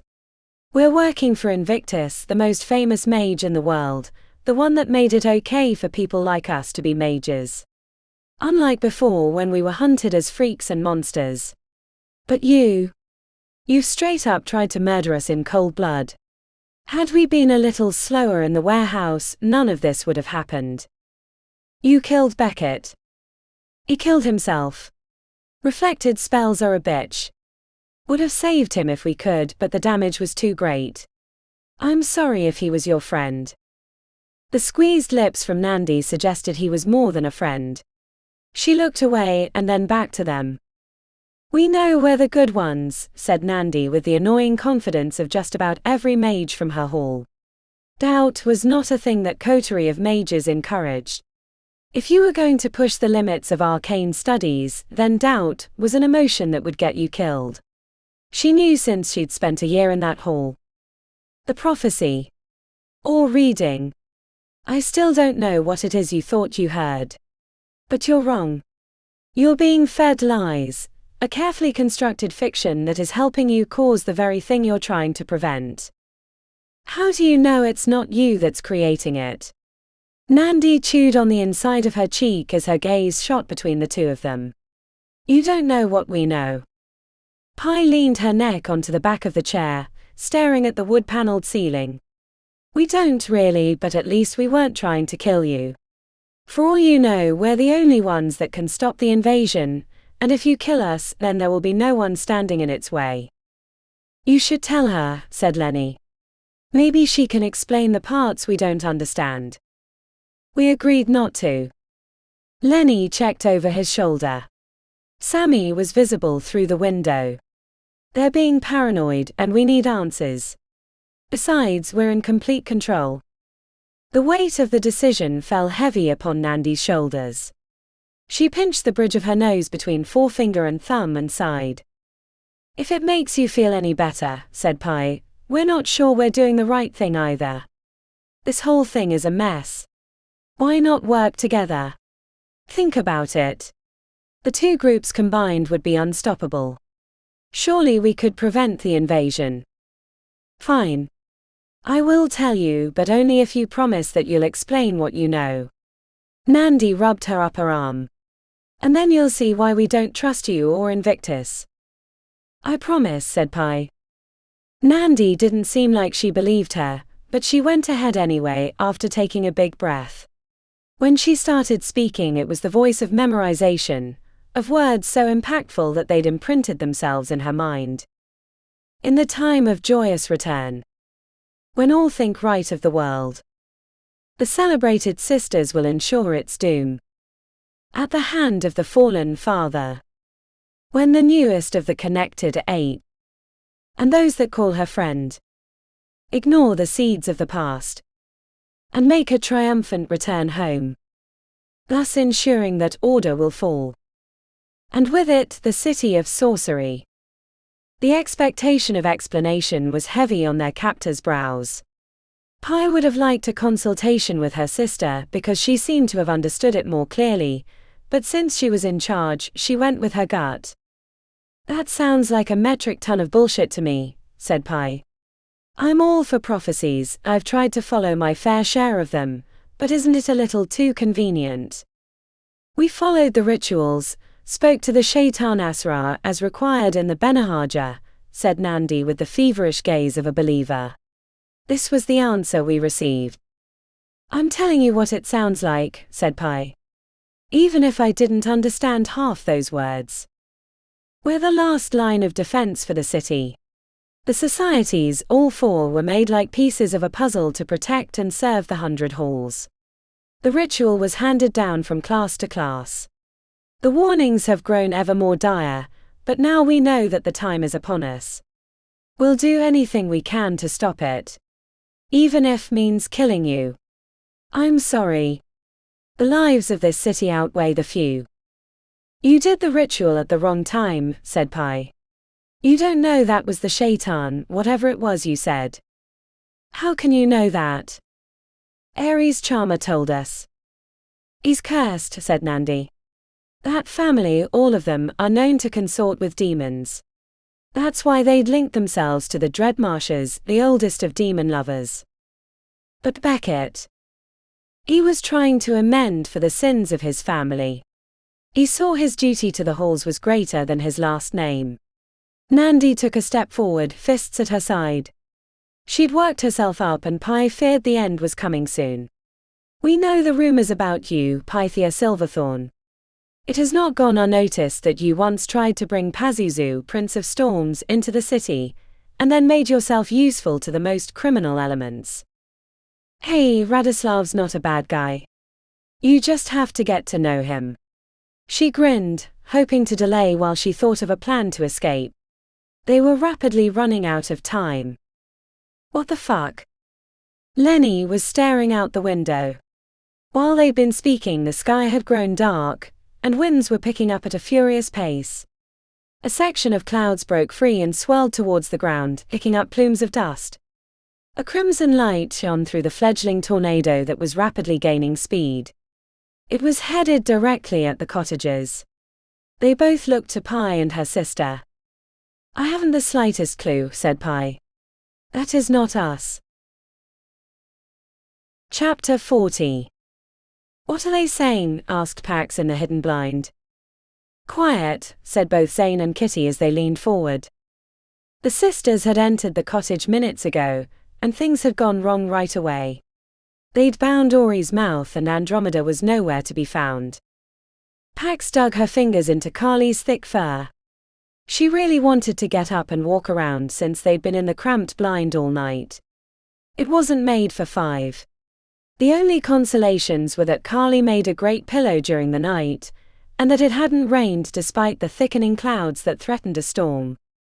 Have you figured out where Andromeda is? Whispered Morgana. Zane waved her off. They'd said she was in the cottage where Ori and Pi had been brought, but no one sensed her presence. During the night she'd somehow been whisked away. Zane and Kitty had been taking turns watching with their superior senses, but they both claimed they'd seen and heard nothing. If we can't get to her then they'll kill Ori first thing, said Morgana. Quiet, said Zane, they're telling them the prophecy. Can you sense her, Carly? I know you tried before, but we need to find Andromeda. Is there a blank spot like last time? Less than no empty spots greater than. We need to do something, said Kitty. They're going to kill them soon. I can hear it in Nandi's voice. She's nervous. But if we don't know where Andromeda is, they'll just kill Ori and Andromeda too, said Zane. They have to be in one of the cottages, said Kitty. Is there a basement? Asked Morgana. I'd check online but we left our phones back in the spire, said Pax. We have to make a decision quick, said Zane. I'm getting out of the blind, said Morgana. I'll cause a distraction. Zane wrinkled his forehead. What kind of? Don't worry, said Kitty, putting her hand on his forearm. We need to get into position. She looked back to Pax. Make sure that creature doesn't cause any problems. Morgana climbed out. The blind was hidden in the trees about 100 yards from the cottages. Thick foliage added an extra layer of reduced visibility. Pax went out the other side with Carly, preparing to creep towards the open field between the trees and the cottages, whenever the distraction happened. The blonde charmer began singing in a soft, ethereal voice that made Pax think of wind whistling through the trees. The song was almost imperceptible. Pax couldn't see the other mages but hoped it wasn't loud enough for them to notice. As she watched Morgana's chin rise along with the volume and intensity of the song, Pax could see the decades of experience in the way she held herself. Tiny movements, the masterful control of the notes, all proof that she was the septuagenarian inside. Not that Pax needed proof. Carly had made cryptic comments about Morgana when she first arrived, sensing that her interior age was much greater, even if her companion didn't understand why. The song switched from effortless mood music to tempest levels in the matter of a few heartbeats. Gusts battered the trees and the sky above the ward grew black with hints of green. The air pressure pushed into her ears. Through the gap in the leaves, Pax saw Sammy and her companion glancing into the ominous sky. Less than scary circle winds greater than. Pax didn't know what Carly meant until she saw past the cottages into the grassy field beyond. Part of the cloud layer had broken free and was condensing into a swirling rotation. A cyclone. When Morriganna had said she could handle herself, Pax had no idea that it was this level of magic. She was both proud of her new friend and frightened. "Come on, Carly, let's get into place." Pax checked back to the two assassins to find them no longer present. They were likely moving towards the cottage to free Andromeda, if they could find her. The cyclone touched down in the field, sending up plumes of grass and dirt. A crimson light infused the spinning winds, making it hard for Pax not to stare at it rather than move towards Sammy and the cobra-headed creature. When they broke free of the tree line, Sammy's head snapped towards them. Pax hated the idea that she was going against a former classmate of Animalians. Blind the creature. Pax didn't wait to find out if Carly had accomplished the task. She used the Megestial enchantments in her shoulder blades to cross the gap between her and Sammy. The cobra-headed creature turned towards her approach. Not blind. The urgency in Carly's mental voice made Pax stumble to halt, halfway between the trees and the middle cottage. Cobra Head extended its shimmering brass wings, and a twisting plume of superheated coal smoke came firing out in a column. Without the mage steel enchantments, she would have never avoided a fiery death. Pax shot perpendicular as the grass beneath the breath charred black. The heat was unbearable for a few seconds until she ran out of the corridor. Thinking she had escaped the immediate danger, Pax slowed near a copse of trees, ready with a spell, but the dirty blonde tinker mage popped his head through the leaves of the tree and tossed a small box towards her. It tumbled through the air faster than she could move, exploding into a sticky web that splattered across her body, pinning her to the grass. Gotcha. Chapter 41. Kitty had only stepped through the veil a few times in the presence of another living human. She glanced to her right to see Zane moving towards the middle cottage. A faint mist flowed from his skin, and she wondered if the same was true for her. The greenish sky of the nether realm mimicked the stormy one of theirs. Lightning crackled above the cottages. In the distance, she heard a shrill cry, a warning they shouldn't be in the veil long. Dark shapes winged through the air. They'd agreed to split up. Kitty headed toward the cottage near the front of the camp, while Zane took the one with Ori and Pie. Kitty didn't bother going through the front door. She dove through the window as she shifted out of the veil, glass shattering around her, the wooden grills bending around her upper body, which she shook off as she rolled onto her feet inside the quaint cottage. As the tornado swirled towards the camp, sending loose grass against the windows and making the hair on the back of her neck stand up, Kitty scanned the interior of the cottage. She could tell something was wrong. There was a visual annoyance, like an itch she couldn't scratch. Kitty spun on her heels, looking for the disturbance, when a loud burst was followed by a punch in the stomach, knocking her backwards. Kitty put her hands to her stomach, coming away with bright blood.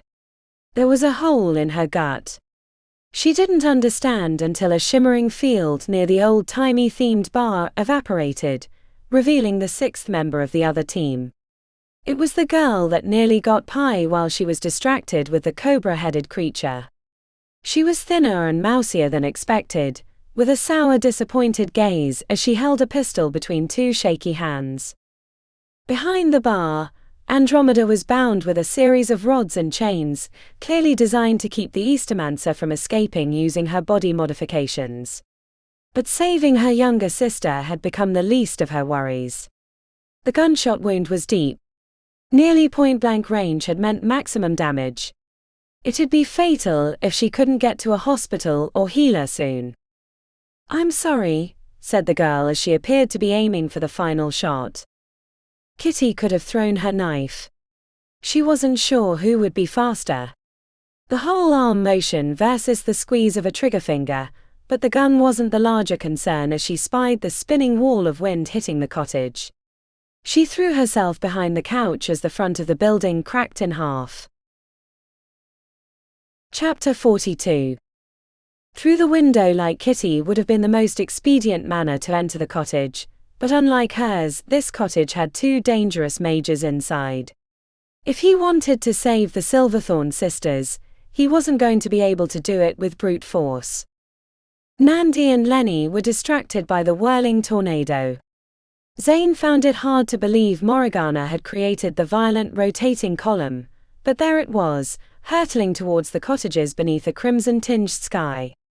The sound was like the roar of a train going overhead. He used the distraction to slip inside the cottage behind the 2 mages. Both Silverthorn sisters saw him, their eyes widening with relief, but they weren't the only ones to notice his entrance. Lenny spun around. He punched the air, which hit Zane like a fist, throwing him into a side table and shattering the lamp. He put his elbow through the window, as he dove out of the way of the massive mage. Winds from the storm whipped into the cottage, throwing open the door and sending loose grass swirling into the room. Zane rolled onto his feet. Nandi sent a force bolt at his head, but he jammed his foot into the ground, redirecting himself into a leap. A blade appeared in his fist, but it never made it from his fingertips, as Lenny tackled him into the wall. The big man moved faster than expected.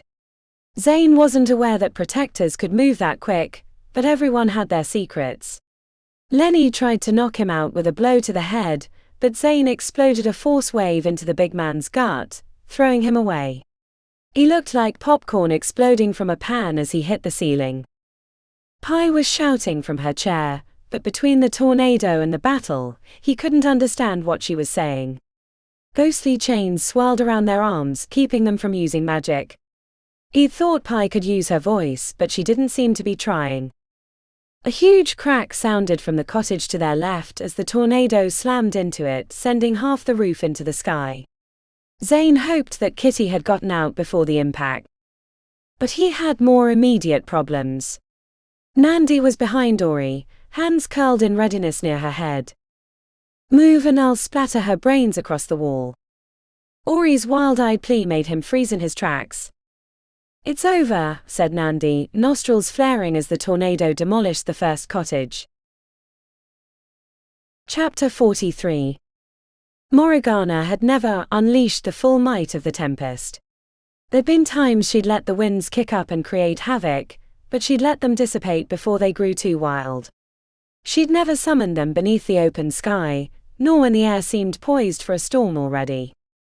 In the years spent in Thailand, she'd thought that she'd become a different person. Teaching the kids in the idyllic mountain house had given her that illusion.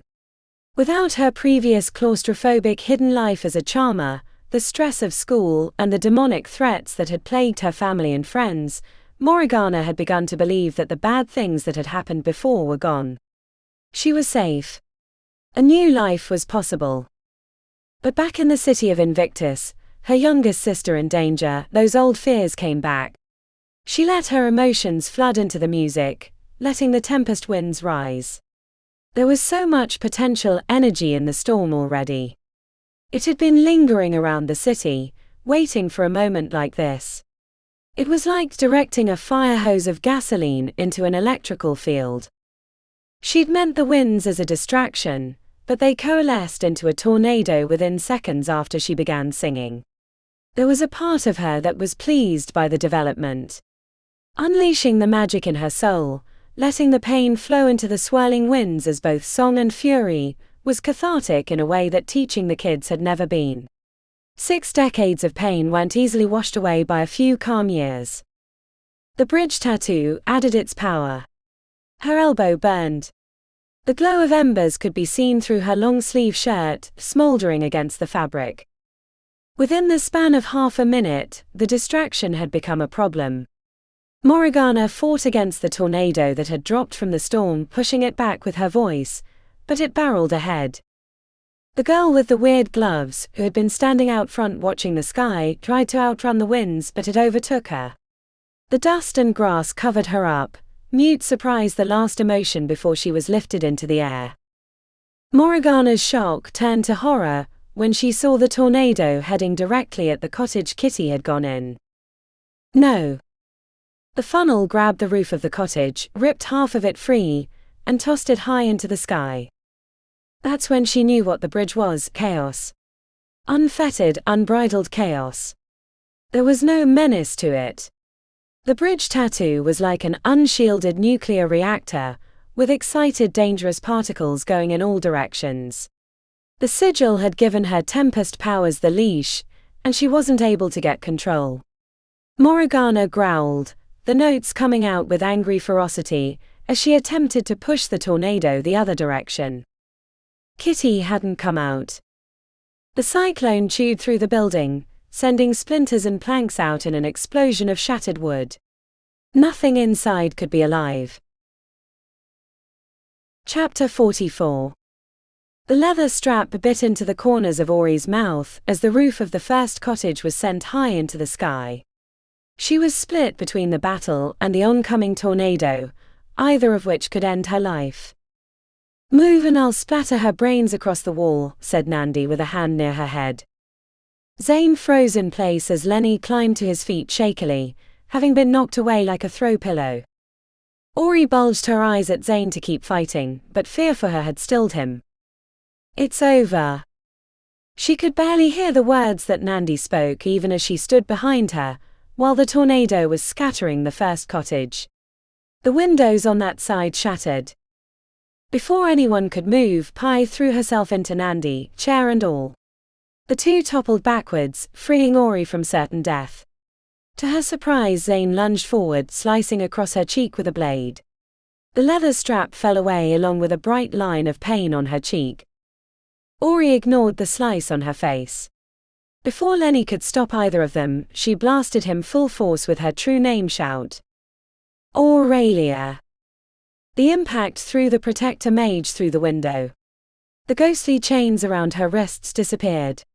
She spun around to find Nandi with her hands up and Pi climbing free of her restraints with murderous intent. "No," said Ori, grabbing her sister before she could cast a spell. Nandi dodged around them, and hopped out the broken window on the opposite side of the tornado where Lenny had gone through. The swirling winds were growing closer. She could hardly hear herself think. "We have to get out." But they were already moving that way. Zane knocked out a window for them to jump through. Ori tripped climbing out, but Zane helped her up, and they ran back towards their blind as debris flew past their heads. In the chaos of the escape, Ori didn't know where her sister had gone. She turned to go back, but Zane grabbed her arm, pulling her towards the relative safety of the trees. Chapter 45. The sticky webbing held Pax fast against the ground. The Tinker Mage approached, half his attention on her and half on the tornado currently chewing through the first cottage. He pulled out a device that looked like a collar with runes.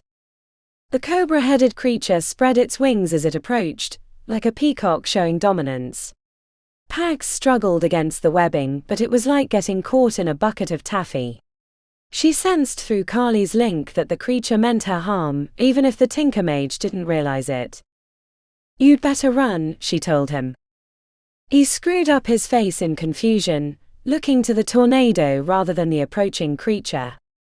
The cobra-headed beast opened its mouth. They were both going to be cooked alive. Carly. With a free hand she managed a slam mark that hit the Tinker Mage in the chest, throwing him backwards as the beast unleashed its superheated breath. Pax felt the psychic blast from her companion the moment the column of coal smoke came flowing out. Everyone within the range of the projection was suddenly struck blind, except Pax. She felt the fear and concern and rage radiating out from Carly. The cobra-headed creature snapped its head to the right, reacting to the sudden blindness.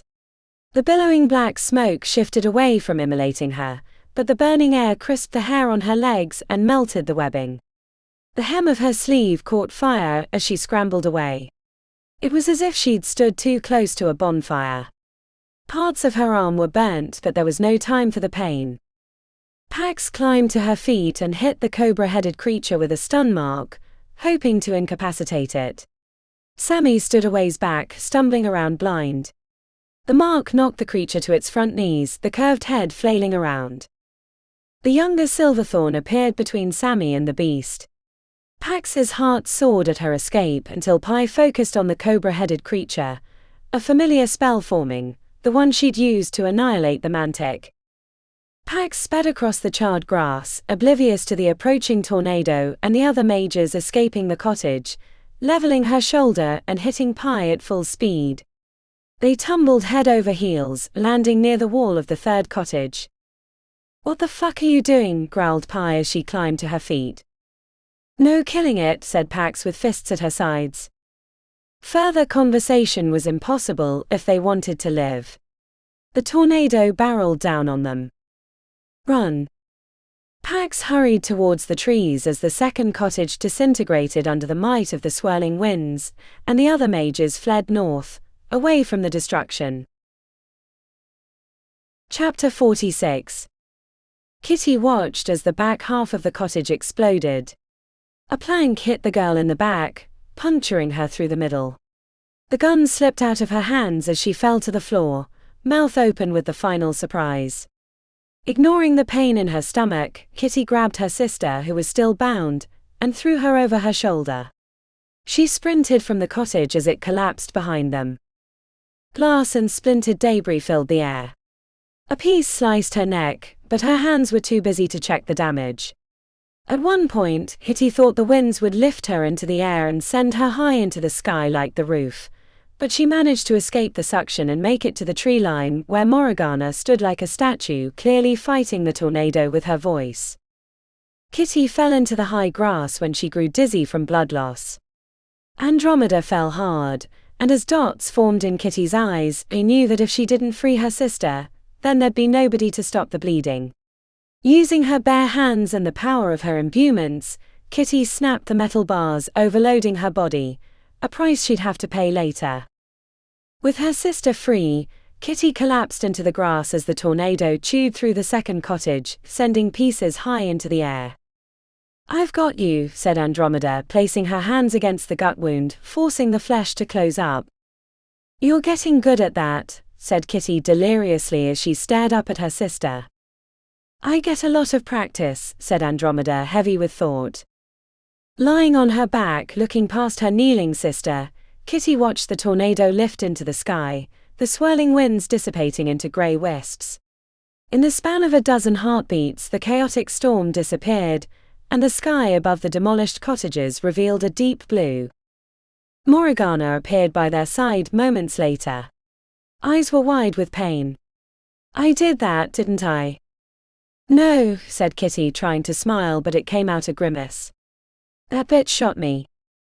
Morgana glanced over her shoulder, but Kitty added, "Don't worry. Tornado got her before she could finish us off." "Mori." "Your tattoo," said Andromeda. The sleeve of her shirt had burnt off, and the bridge glowed with embers. The others appeared, each looking battered by the storm or the conflict, but they'd all made it out. Something had happened between Pax and Pi. They stood far from each other, giving angry side-eye. "Is she okay?" Ori asked Andromeda, who nodded. "Good enough to move. She'll need real healing later." "She's not the only one," said Zane, who seemed to be limping, but he wasn't talking about himself but nodding to Pax. The left side of her clothes were burnt and her arm was bright red. "We should move," said Ori. "The last thing we want is to get caught up by the authorities, or splashed across the papers." Morgana helped Kitty to her feet and offered a shoulder, but she declined. As they stumbled away from Camp Lucky, Ori spied the bridge tattoo on Morgana's arm. Kitty's gut clenched as she saw the look in Ori's eyes. "What is that?" Before Morgana could answer, Kitty grabbed Ori by the arm. "A conversation for later." But the concerned glance between Ori and Pi told Kitty that it wasn't going to be a pleasant one. Chapter 47. Ares watched the Invictus prodigies leave from the relative safety of his concrete yard in the 12th Ward. The awful burnt smell of the scorched mantic tainted his nose. He'd been planning to eat before they'd arrived, but after the battle, he had no appetite. The sabotage of his wardings left him rubbing the back of his neck. He went around to the back of the fence and looked around for signs of the perpetrator, but the concrete held few clues. He jogged to the abandoned industrial park where transients and drug addicts made their home, and spent the next hour asking if they'd seen anyone pass through on the way to his home. Most wouldn't speak to him, they probably thought he was part of Invictus PD, and the few that did had nothing useful to say. It had to have come from Illusion, but this was the most overt action that Ares had seen in some time. The big question was why. Did Illusion think he could take some of them out before they could, what? Get Andromeda back? He had a good idea that Andromeda's capture was meant to draw Morriganna back to the city. When he returned to his house, he called a number she'd left in case of emergencies and warned her about his visitors. Then he returned to his research, refocusing his efforts on what Illusion was truly after. The part he didn't understand was how the invasion was going to happen. The barrier between realms was thin, but not as bad as it was in Montana's. That mountainous place was known for its regular incursions of demons, little bubbles of invasions regularly interspersed between centuries. Which meant for a full-scale invasion to happen, help from this side would be required. It was the only way. And it had to be something that would evade the patron's watchful eyes. The wells of power were the most likely passage point. Fire was the weakest.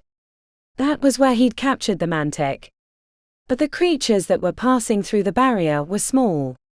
The energy required to move between realms was large, and much bigger for creatures with power. For someone like Illusion, the passage cost was exponential. It couldn't be done without help from this side, and now that the Tome of Whispers was safely in control of the patrons, Ares didn't think that would be the method. He pulled up his hand-drawn map of the Undercity. Most of the vast caverns beneath the city were unknown except to the most determined of explorers. Between excess phase creating unusual and dangerous creatures, the criminal gangs and the unsavory types practicing their illicit magics beneath the surface, it wasn't a place to visit except under extreme circumstances. He knew that firsthand from when he was captured by the drops. The 4 wells were scattered about the Undercity, fire beneath the 11th, air under the 5th, water at the 9th and earth below the 7th. He'd managed to acquire the phase levels that the patrons tracked. They were high, but none of them in particularly dangerous levels. The protections they'd created for the wells to keep them from breaking down had been successful, even if few people above the surface were aware. It was like building 4 Hoover dams without anyone knowing it.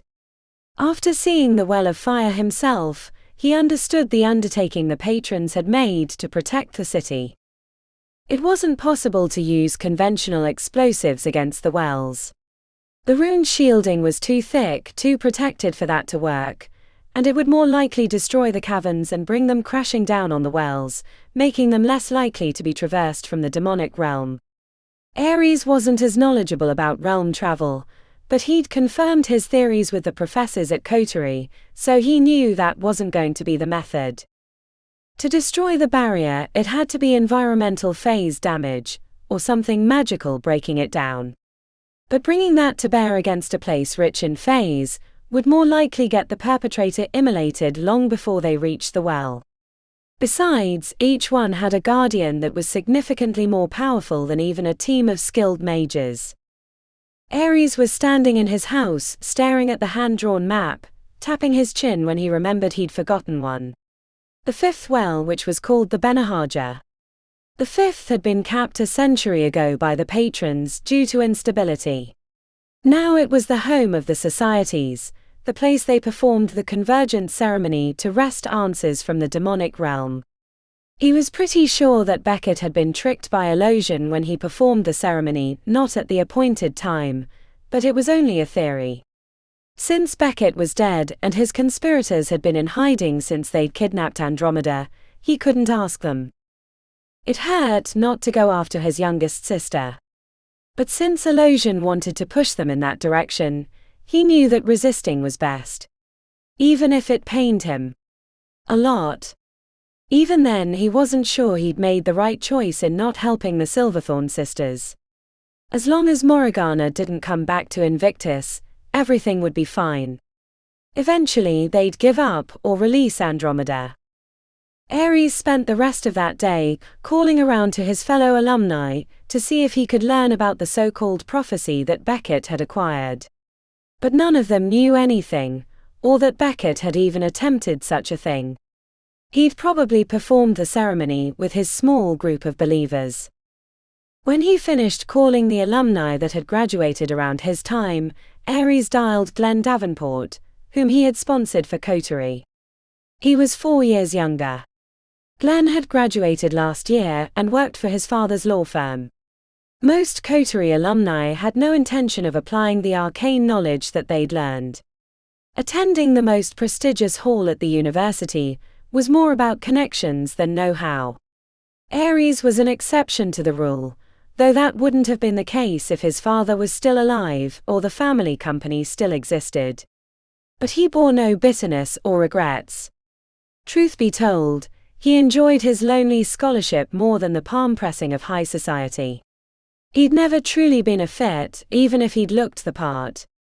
Had his father recognized that at the Bastille charity event, maybe his life would have been much different.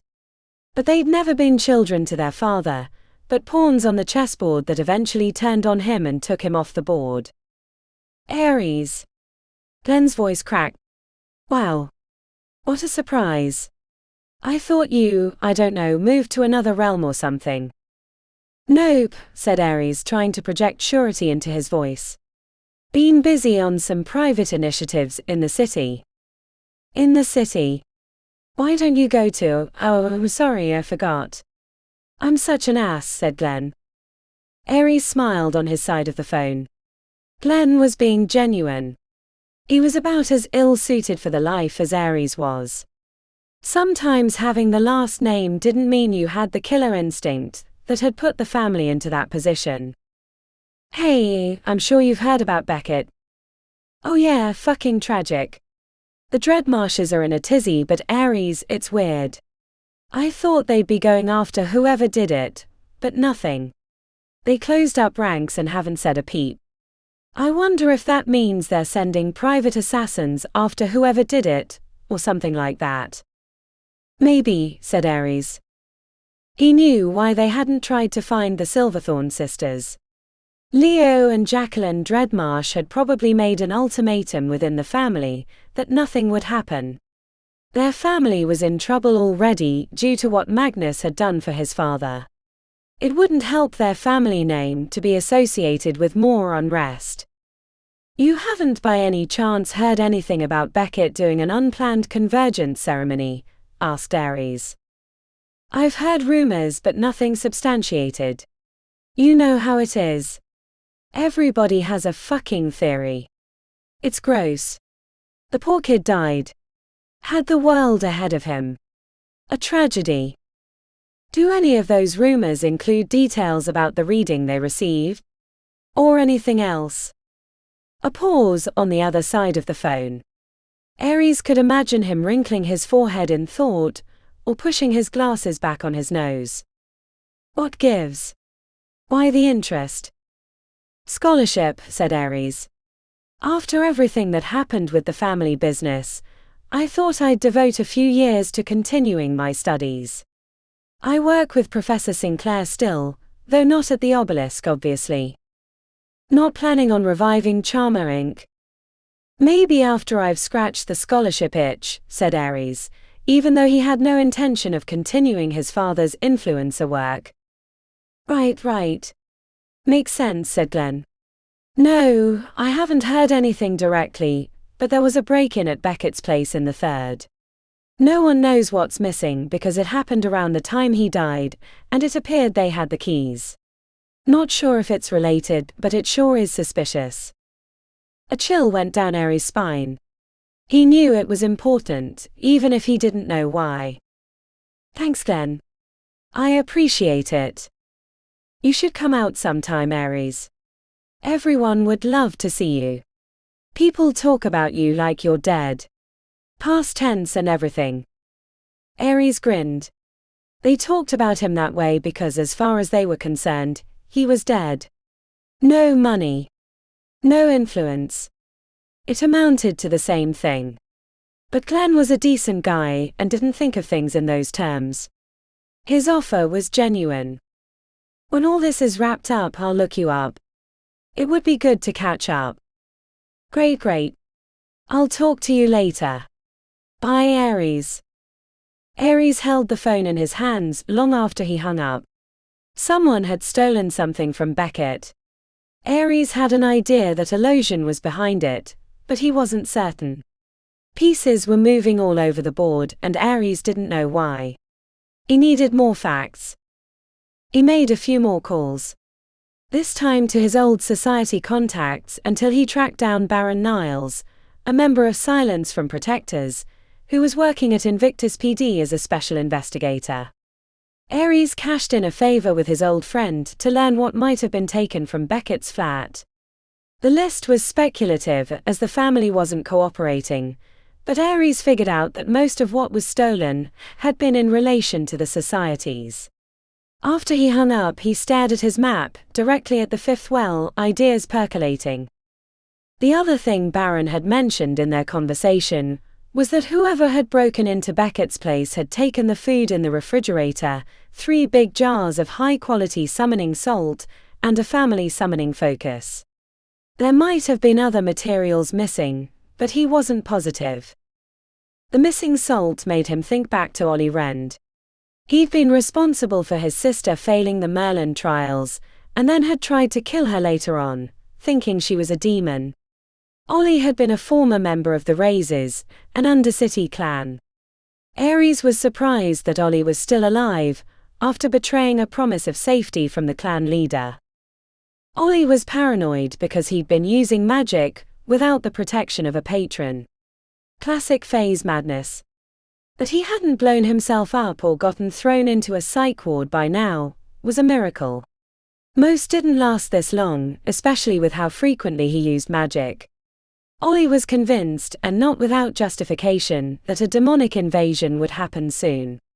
He'd holed himself up in the Undercity, plastering infernal wards all over his cave, expecting that it was imminent. If Ollie was aware of the convergence ceremony, he might think that the societies were implicit in wanting the demonic invasion, not the other way around.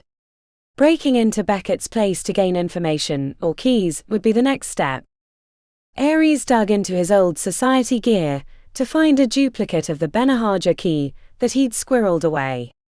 If Ollie had stolen a key, he would probably break into the society HQ. For what purpose? Ares had no idea, but it would be a good time to check, as the facilities would probably be empty. They were only used a few times a year, or when horny members brought their dates to show off and encourage carnal activities. On more than one occasion, Ares had found a forgotten pair of panties in the middle of the summoning circle, or in the back offices.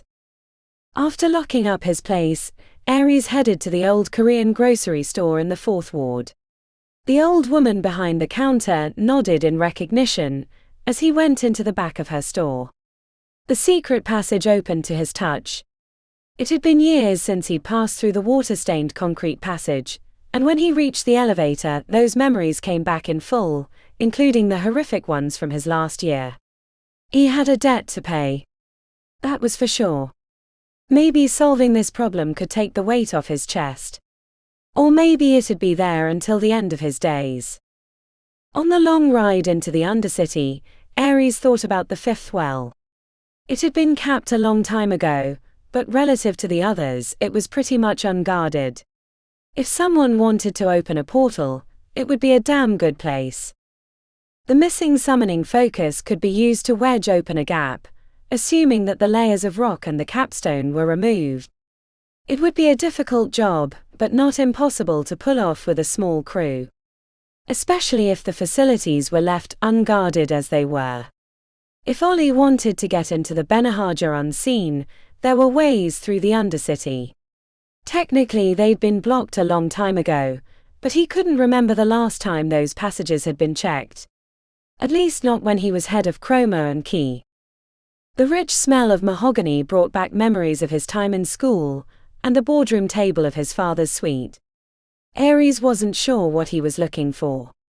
He moved around the rooms, looking for signs of trespassing. Few records were kept down there. It was a meeting place more than anything. Ares headed into the ceremony room.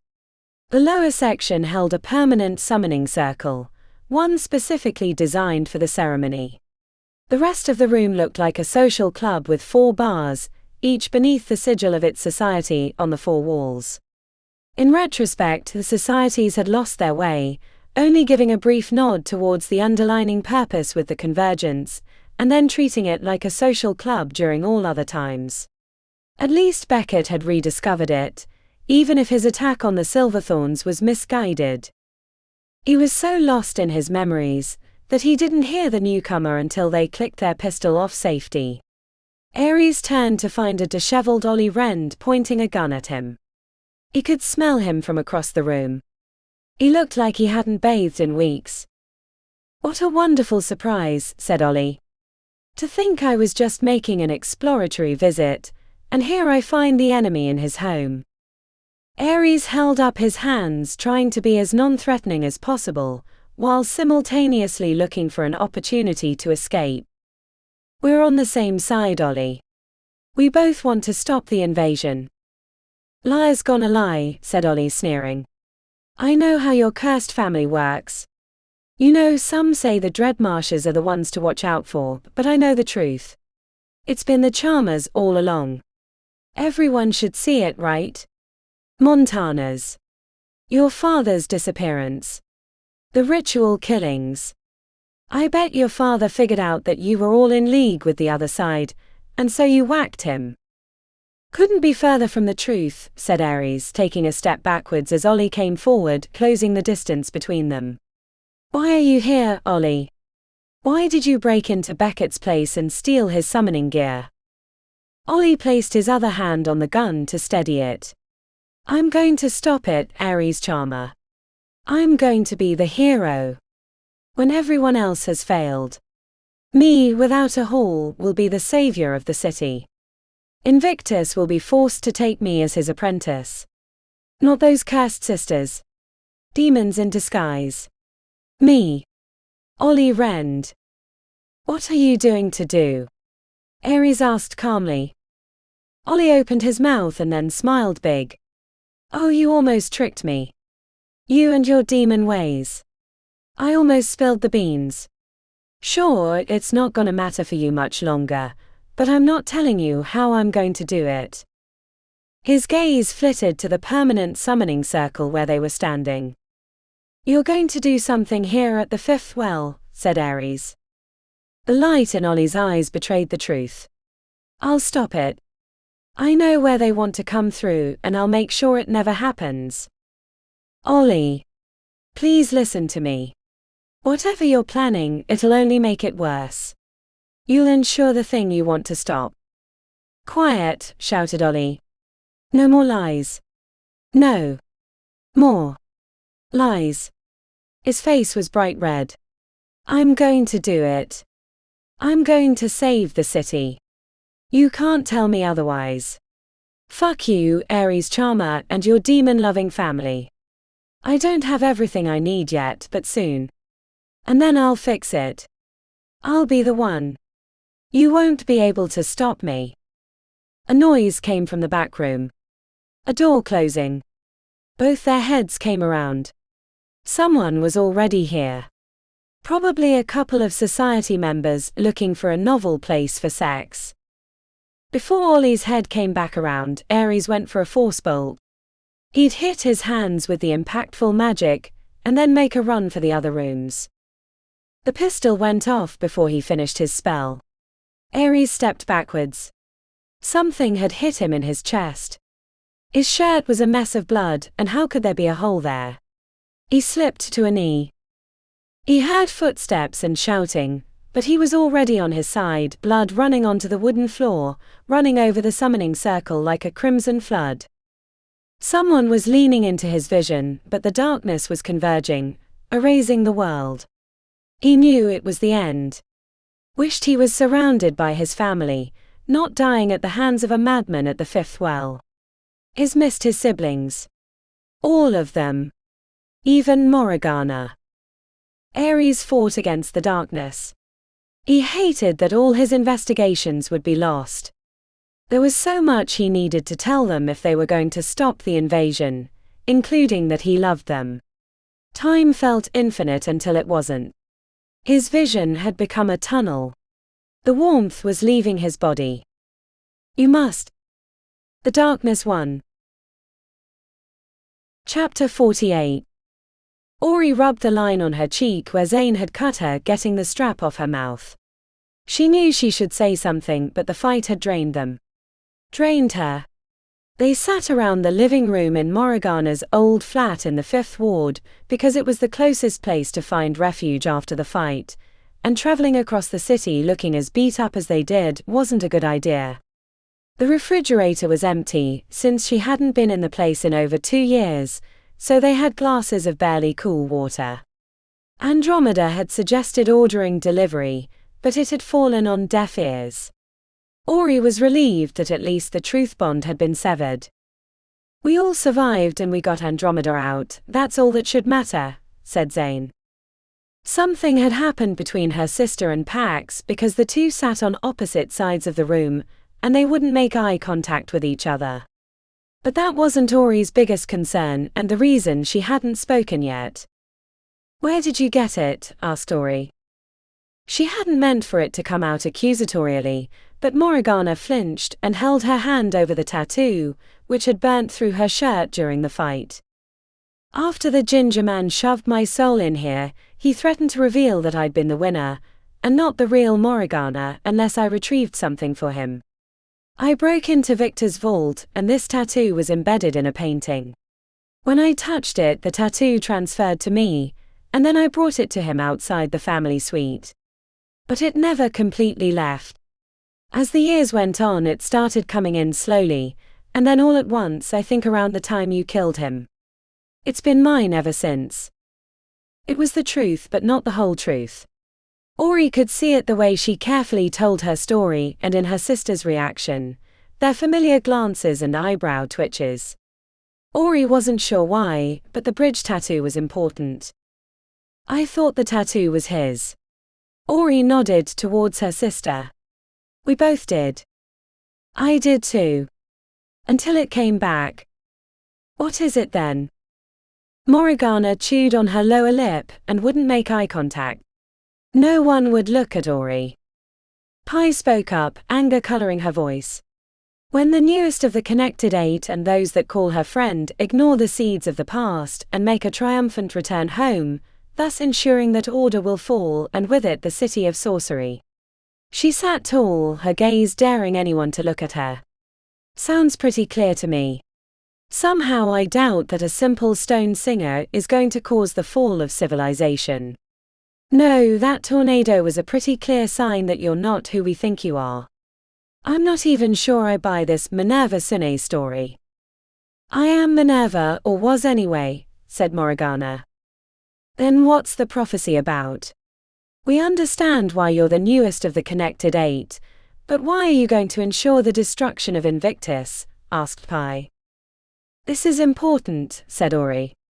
And it's not like we don't know your family is hiding something. Every one of you has been dancing around the topic, and if we wanted to believe the rumors, it wouldn't be hard to believe that Nandi and her team were right. You have no idea what she's been through, said Andromeda angrily, leaning forward and nearly knocking her glass off the table. She didn't ask for this life. None of us did. Kitty had been leaning her elbows on her knees, staring at the floor. The wound in her gut had been partially healed, but would still need more healing. She sat up, grimaced from pain and said, "Let me tell them. They deserve to know." Morriganna nodded. Kitty sat up and adjusted how she was sitting because it clearly hurt just to exist. In the last few years of our father Victor's life, he was dying. He had no intention of letting that happen, but without magical ability, there was little he could do. Looking back, I assume this is a plan he hatched in middle age. He married our mother, a wealthy mage with numerous connections in high society, and then we came along. He sent us each to different halls and societies, better to spread the family around for connections and to facilitate his eventual goal. Our father had a summoning tome stolen from the head of coterie, and then with Magnus Dreadmarsh's help, tried to summon Illusion, Prince of Lies, to make a deal for immortality and magic. The news made Ori's limbs grow cold with fright. We tried to stop him. Even Ares, who had been his lackey for too long, but as Illusion does, he ceded the tools of his escape within my father's team, and he was able to get free of the wards. He went straight for Morriganna, calling the tattoo the Lost Prince's sigil. If he would have been able to take it, no one would have been able to stop him. No one. But Ares and Magnus managed to reverse the ritual, using the connection to Victor, and send Illusion and our father into the demonic realm. Ori sucked in a breath through her teeth. That's why you left the city. You went as far away as possible so he couldn't reach the tattoo again. Do you know who the Lost Prince is? Asked Pax. The Charmers shook their heads. No. The ginger man had the tattoo for centuries, at least from the time of the Druids and ritual sacrifices in the forests of Europe, said Morriganna. But before that, I have no idea. I haven't looked. You're leaving soon, said Pi. When we recover, said Morriganna. Staying in the city a moment longer than necessary is too dangerous. And I have to get back on tour, said Andromeda, swallowing. Morriganna nodded. But I'm afraid something will happen, making it hard to leave. The desire to tell Morriganna that everything would be all right rose to Ori's lips, but she never uttered the words because she knew that it wasn't true. It felt like their lives had been hurtling towards this moment since they first practiced magic. Learning about Illusion had been like figuring out how the chaotic pieces of their past had been meant to fit together, except she wasn't going to like the picture that it presented. Zane had been quiet for a while, but he lifted his head. Does anyone else understand the line in the prophecy, and those that call her friend ignore the seeds of the past? It's all bullshit, said Pi, grumbling. More of Illusion's lies. He fed them that so they'd come after us, nothing more. I agree, but also there could be clues in how he plans on breaking into our realm contained within the prophecy, said Zane. That's how he works, said Andromeda, eyes welling with emotion. That's how he fooled my father, nearly killed us all. He offered lies and promises to them, leading them into the darkness. I get that, said Zane, but that's one of the principles of my hall. Look, I know most call us the Assassin's Hall instead of our real name, the Academy of the Subtle Arts. One of those arts is divining the truth of our enemies, so that we might unravel them. You can't run away or appease them, and if you do, you give them an easy path to victory. No, you have to oppose them at every step of the way. That's how you came away with your lives when he broke the wardings. It's really quite remarkable. You stood up to a demon lord and sent him back to his realm. We fight. We always fight, even when it seems like we don't have a chance. How are we going to fight? Asked Ori. It feels like Illusion has the upper hand. He knows everything about us, but we know nothing about him, except his lies. We don't know his plan. How he intends to break down the barrier. Nothing. Zane squeezed his lips tight with thought. He has a plan, and for that plan to work, he needs us to do certain things, like Morriganna coming back to the city. There are other things, but we don't know what they are yet. But they're all cause and effect, like someone dumping the mercury into the mantic's cage. We just need to follow them back to the source, figure out what the final intention is, and then we stop it. You make it sound too simple, said Andromeda. It's not, said Zane, but all of us in this room have survived terrible events. And why? Because we never stopped fighting. Illusion wants people to be afraid of his reputation. It keeps people off balance. What about Victor? Asked Morriganna. It sounds like it didn't take any lies to convince him. That desire for immortality was entirely his own. Zane sat up tall. I don't know what it means, but I think the phrase "ignore the seeds of the past" is where we start. Whose past? Asked Ori. Zane lifted his shoulders. I don't know. All of ours. Morriganna shook her head. I know my past and I know my future. It involves going back to Thailand. My students need me, and it's safer for the sigil to be there, rather than here where illusion can reach it. Shouldn't we be more curious about the Lost Prince? Asked Pax. He sounds like a person that might be an ally. A demon? Asked Andromeda.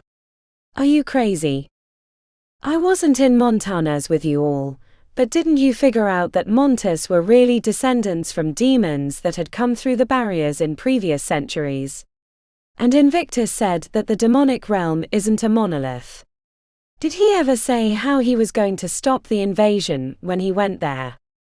He's not exactly what you'd call a sharer, said Pi, exasperated.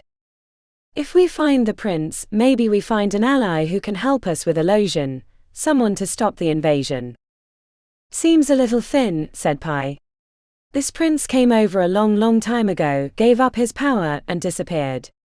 For all we know, he's dead, and the sigil is the only thing left.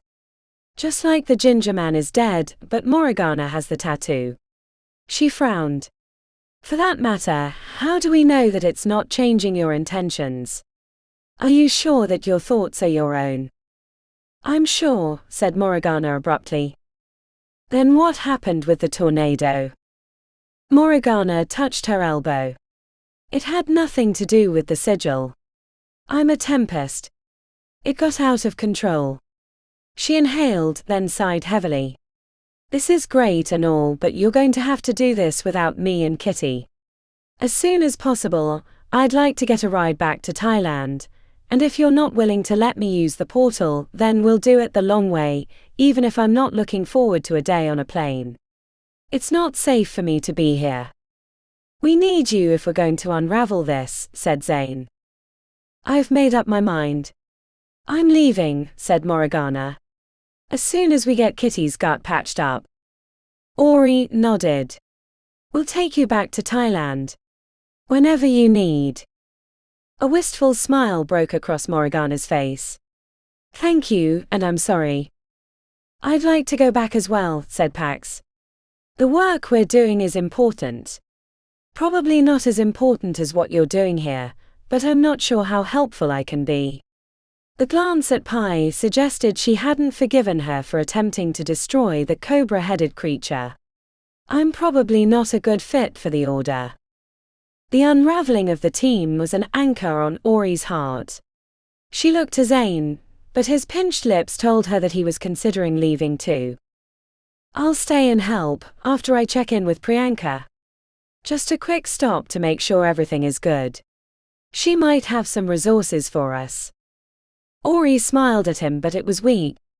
She believed he wanted to stay, but he was probably hoping Priyanka would make him remain in the Eternal City.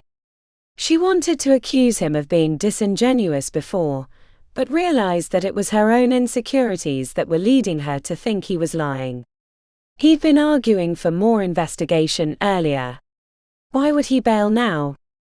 Pi leaned under the table and tossed the silvery bag on top. She'd hauled it in from the trunk of the car. Might well grab your phones. Morriganna saw the cybermagic's mage get sucked up into the tornado, so I think we're safe from being spied on. The phones were distributed. No one spoke.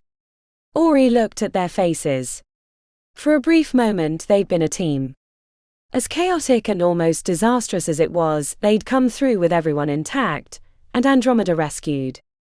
A victory, even if it didn't feel that way. I wish this wasn't the end, said Ori, trying not to get emotional. We did good back there. It's just been me and Pi all this time in the Order, and having the rest of you by our side has been nothing short of wonderful. The threat isn't going away. Probably, said Morriganna, but the city will be safer without me in it. That much I know for sure. Kitty's phone rattled to life on the table, startling everyone. She stared at it suspiciously before muttering, "It's Ivan." Ori wasn't sure why, but as soon as the phone went to Kitty's ear, a cold stone formed in her gut and she could do nothing but stare. Kitty's curious expression paled within seconds of speaking with her twin. More than paled. Devastated. "What?" asked Andromeda, eyes wide with alarm. "What's wrong?" The phone drifted from Kitty's ear. She could barely make eye contact with her sisters. "Ares. Ares is..." Kitty closed her eyes and hung her head. Tears traced a path down her cheeks. "Dead." This has been The Order of Merlin by Thomas K. Carpenter.